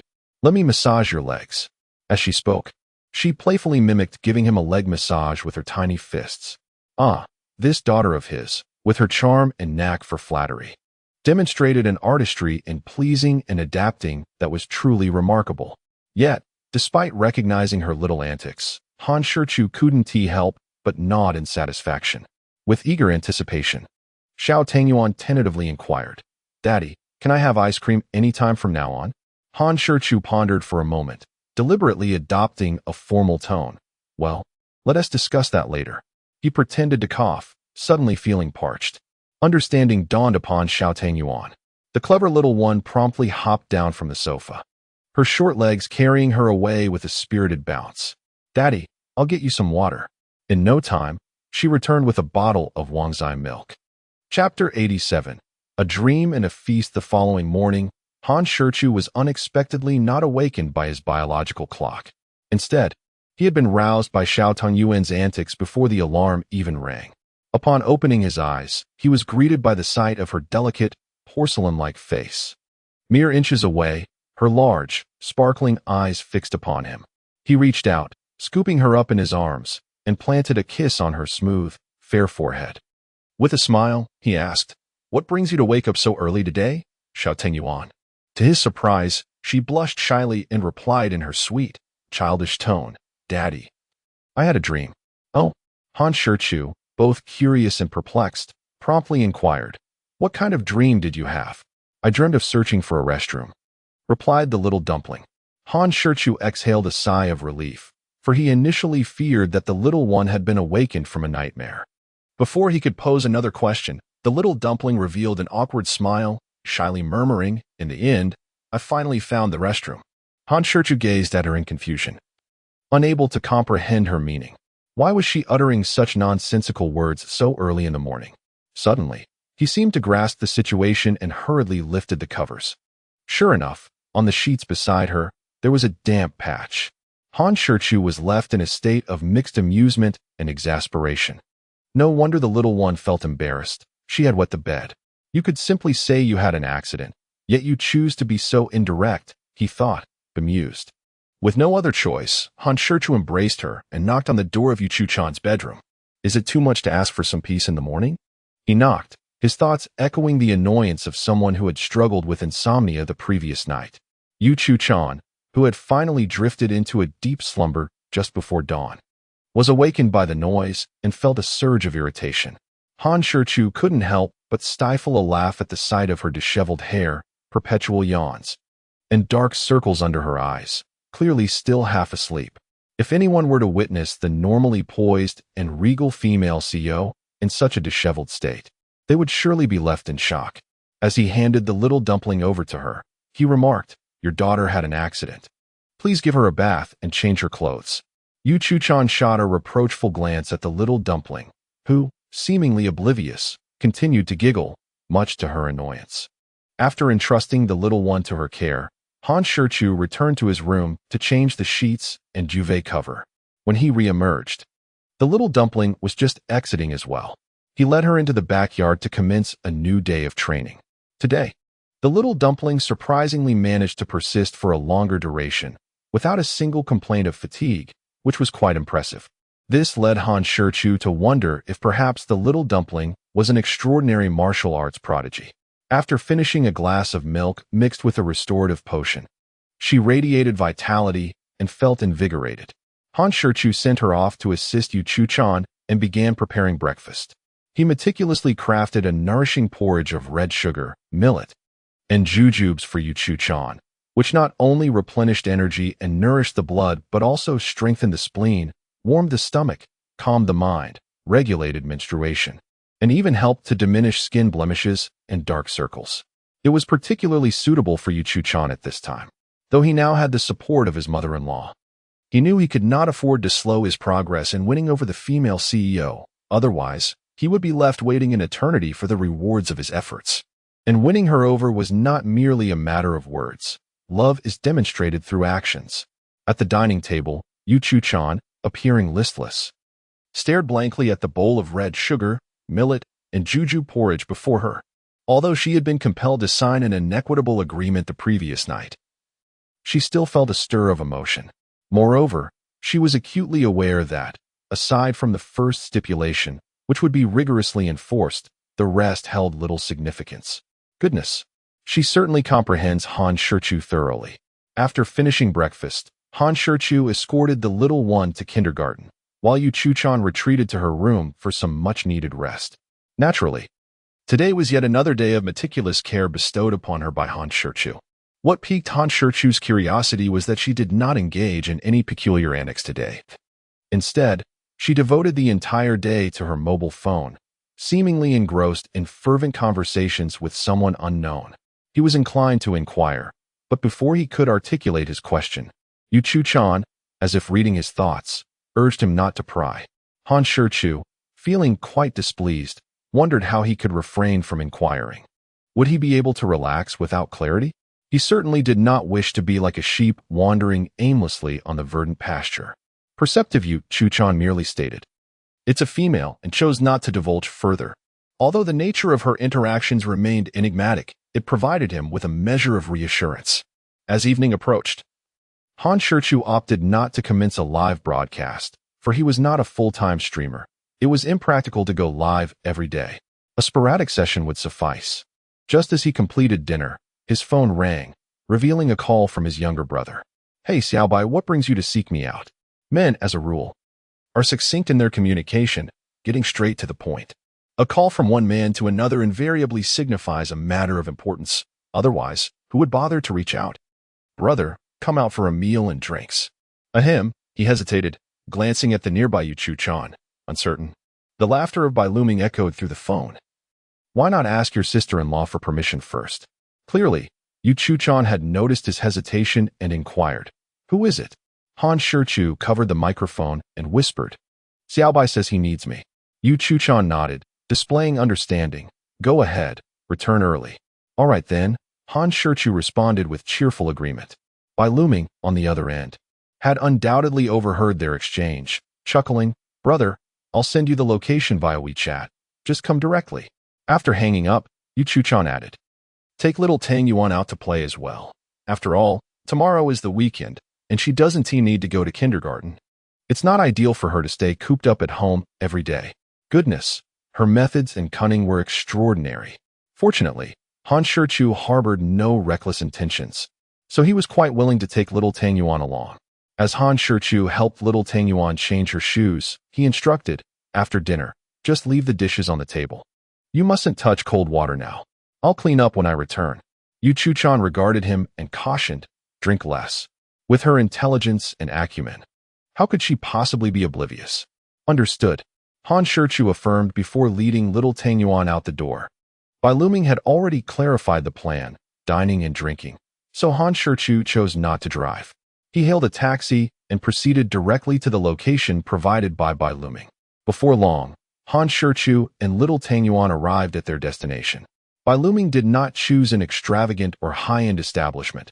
Rather, he opted for an ordinary hot pot restaurant, a modest venue occupying less than 100 square meters. Its location was rather obscure, nestled within an unremarkable alley. If it weren't for the shared location details, Han Shichu would have struggled to find it. Upon arrival, he was relieved he hadn't driven, as parking in such a narrow lane seemed implausible. Strangely enough, this little hot pot restaurant didn't even boast a sign. Perhaps only regular patrons could locate it. Stepping inside, Han Shichu found the dining area devoid of any patrons. Good day, sir. Are you a friend of Mr. Bai Luming? In response, Han Shichu, cradling a small Tang Yuan, nodded affirmatively. Please, follow me, the attendant said, guiding him to the entrance of a private room.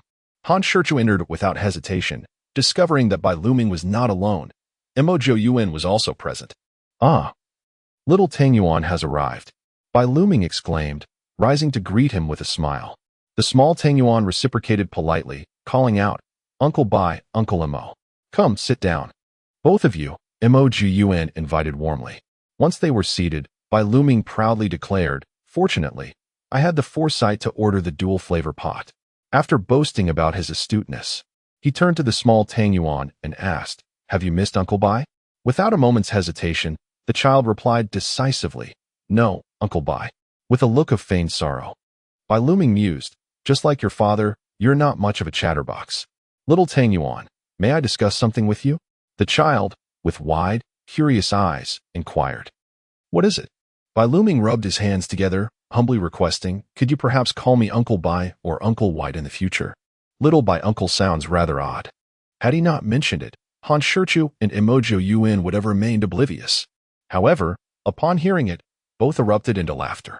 The small Tang Yuan nodded. No problem, Uncle Bai. Thank you, Bai Luming replied. You're welcome, Uncle Bai. This peculiar exchange between the child and the adult left Han Shichu and Mo Yuan speechless. Shaking his head, Han Shichu decided to change the subject, saying, Let us get started. What are we waiting for? Mo Yuan chuckled, adding, There's still someone missing. Who? Han Shichu asked with curiosity. Bai Luming responded with a look of exasperation. Whereas my senior sister? Instantly intrigued. Han Shichu scrutinized him with a knowing look and remarked meaningfully, Little Bai, you and your senior sister aren't, heaven forbid? Don't be ridiculous. Bai Luming shot him a glare, exasperated. Brother, do not spread rumors. It is absolutely impossible between me and my senior sister. You may not understand, but she is notoriously known as the mother Tyrannosaurus in our company. Do not be deceived by her seemingly gentle demeanor. I am resolute in not becoming a submissive partner. There is no way I could be interested in her. Impossible, absolutely impossible. Han Shichu studied him for a moment, merely chuckling without further comment. Imojo Yuan also smiled knowingly, choosing to remain silent. Isn't it true that tomorrow we are scheduled to record a variety show together with senior sister and brother Yuan? Thus, I thought it would be delightful to gather everyone today. What is the matter? Are you two at odds with the variety show? Imojo Yuan shook his head, expressing a sense of helplessness as he replied, Brother Mongfu, you are unaware that there are increasingly more opportunists in this industry, while quality scripts are dwindling. Therefore, for us actors, if we wish to avoid the pitfall of participating in subpar films and dramas, we can only wait for a good script. As for how long that wait might be, who knows? It's a matter of luck and fate. Han Shichu nodded in agreement, fully understanding. When there are no roles available, maintaining one's popularity and relevance, aside from mere publicity stunts, can be effectively achieved by participating in variety shows. This is indeed a valid point. Engaging in a variety show is certainly preferable to the depths of shameless publicity. Bai Luming chimed in. It has been nearly a month since I finished my last project. During this time, I have come across numerous scripts, but they are all nothing but uninspired drivel. As a serious actor who values my reputation, how could I possibly take on such absurd roles? Han Shichu shot him a disapproving glance, finding his lack of shame rather excessive. Bai Luming was about to retort when, at that moment, the door to the private room was suddenly pushed open. Senior sister, Wanji, Aunt Chu. After exchanging pleasantries, Chu Wanji rushed over to little Tang Yuan, cradling her in her arms as she took a seat. The tool of the group, Chu Wanji, was now on the scene. This was rather pleasant, as the three brothers could now drink freely. Bai Luming eagerly opened a bottle of wine, filling everyone's glasses in turn. Senior sister, would you care for a drink? Chu Wanji shook her head, somewhat exasperated, and said, in this sweltering heat, you three are indulging in hot pot and white wine without a care? I'll pass. I'll just have some freshly squeezed juice with little Tang Yuan. Bai Luming scoffed lightly, you really don't understand anything.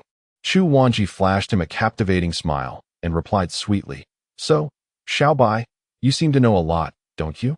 Why not enlighten me? As she spoke, Bai Luming began to respond about summer hot pot and white wine, only to suddenly realize halfway through. He involuntarily shivered and quickly backtracked with a playful grin, senior sister. Actually, I'm not that knowledgeable. Is that so? Chu Wanji retorted with a smile that didn't quite reach her eyes. Why do I feel that you know quite a bit? No. Bai Luming waved his hands repeatedly. I'm only repeating what I've heard. It's all nonsense. This fellow, with his unfiltered mouth, certainly knew how to dig his own grave. Yet, his desire to survive was also exceptionally high. Han Shichu and Imoji Yuan exchanged knowing glances, both wearing smiles reminiscent of a doting uncle. Bai Luming and Chu Wanji seemed to be at odds, as every encounter between them inevitably led to playful banter. Bai Luming, in particular, appeared to have an insatiable urge to provoke her, despite being firmly under her thumb. After riling her up, he would then resort to flattery to appease her. Just when he managed to navigate his way out of a precarious situation, he would continue to court disaster. Is this not a case of self-sabotage or sheer folly? However, before he could continue his reckless behavior, little Tang Yuan mercilessly dealt him a fatal blow. Chapter 89. The Arrival of the Demon, Quick-Wittedness. Chu Wanji picked up a shrimp from the clear soup, peeled it with care, and fed it to little Tang Yuan, gently inquiring, How is it, little Tang Yuan? Does it taste good? Little Tang Yuan nodded, beaming with a smile. It's delicious, thank you, Aunt Chu. It was evident that Chu Wanji's affection for little Tang Yuan stemmed not merely from her cuteness, but from her innate fondness for children. Naturally, A child like little Tang Yuan would endear her even more. Suddenly, little Tang Yuan lifted her gaze, fixated intently on Chu Wanji, scrutinizing her closely. Sensing her gaze, Chu Wanji curiously asked, "What's the matter? Why are you looking at Aunt Chu like that?" The three gentlemen who were drinking also turned their attention in intrigue. Little Tang Yuan's two little pigtails perked up slightly, her small nose wrinkling as she innocently remarked, "Aunt Chu, I'm wondering if you look like a mother Tyrannosaurus Rex." At this, everyone present was momentarily taken aback. Han Shichu and Mo Jiyuan erupted in laughter, casting a simultaneous glance at Bai Luming.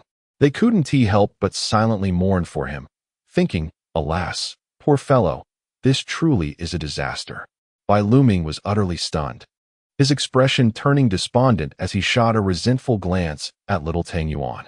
At that moment, in his eyes, she was no longer the adorable little child, but rather a tiny demon wielding a fork, sporting two sharp horns, and baring her fangs. This was a predicament that could lead to ruin. He then glared irritably at Han Shichu, thinking, "Brother, why did you bring this little demon out to wreak havoc?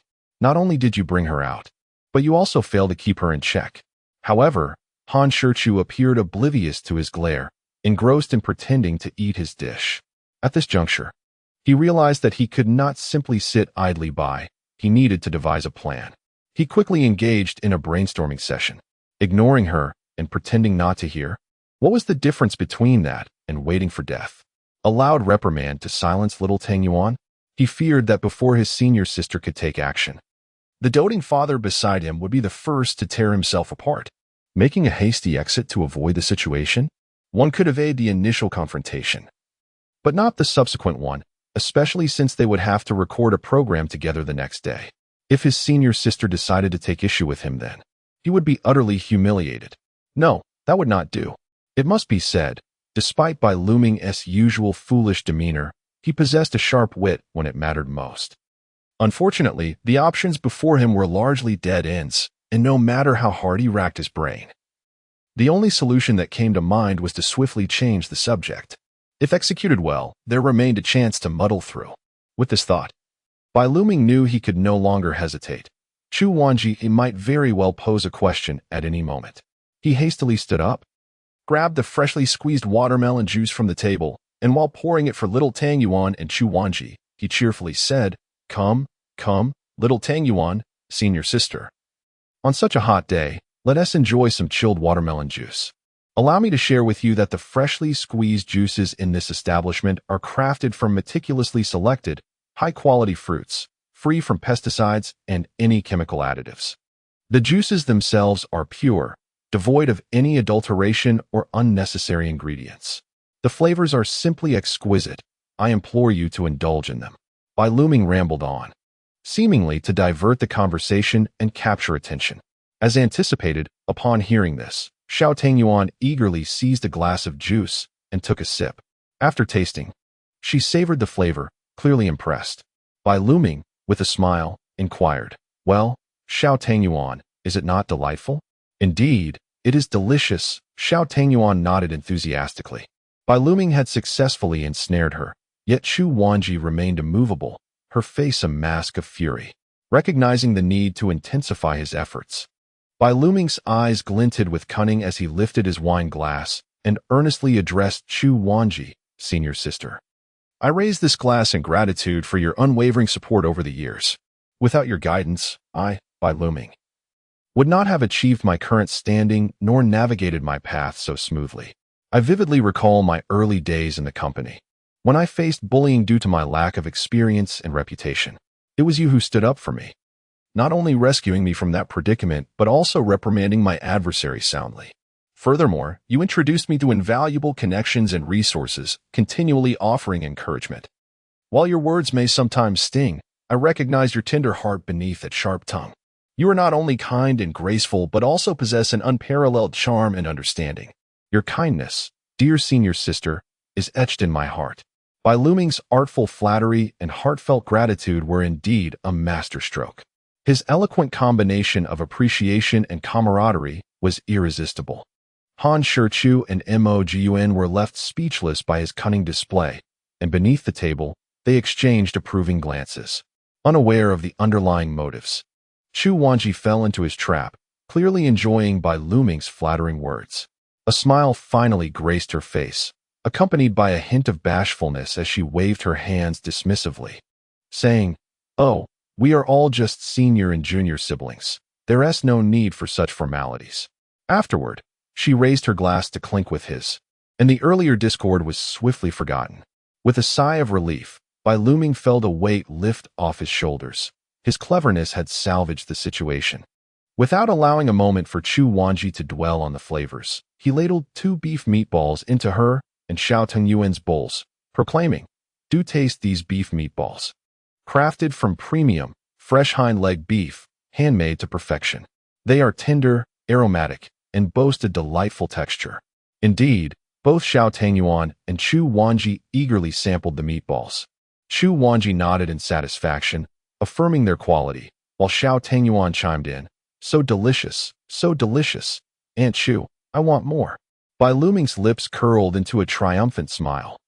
If all went as anticipated, his quick wit had successfully defused the situation. What a thrilling experience it had been. After exhaling a sigh of relief, he could finally settle down, casting a smug glance at the 2 bystanders. Raising his glass once more, he cheerfully proclaimed, "Come, brothers, let us toast together." Indeed, a drink was in order to quell the lingering tension. However, he had underestimated the meticulous nature of women and their unwavering tenacity. Upon hearing the words of the formidable matriarch, Chu Wanji knew she would not rest easy tonight unless she uncovered the truth. Moreover, the seemingly innocuous comment from little Tengyuan could not have been made without reason. There was undoubtedly more to the story. Thus, she resolved to get to the bottom of it all.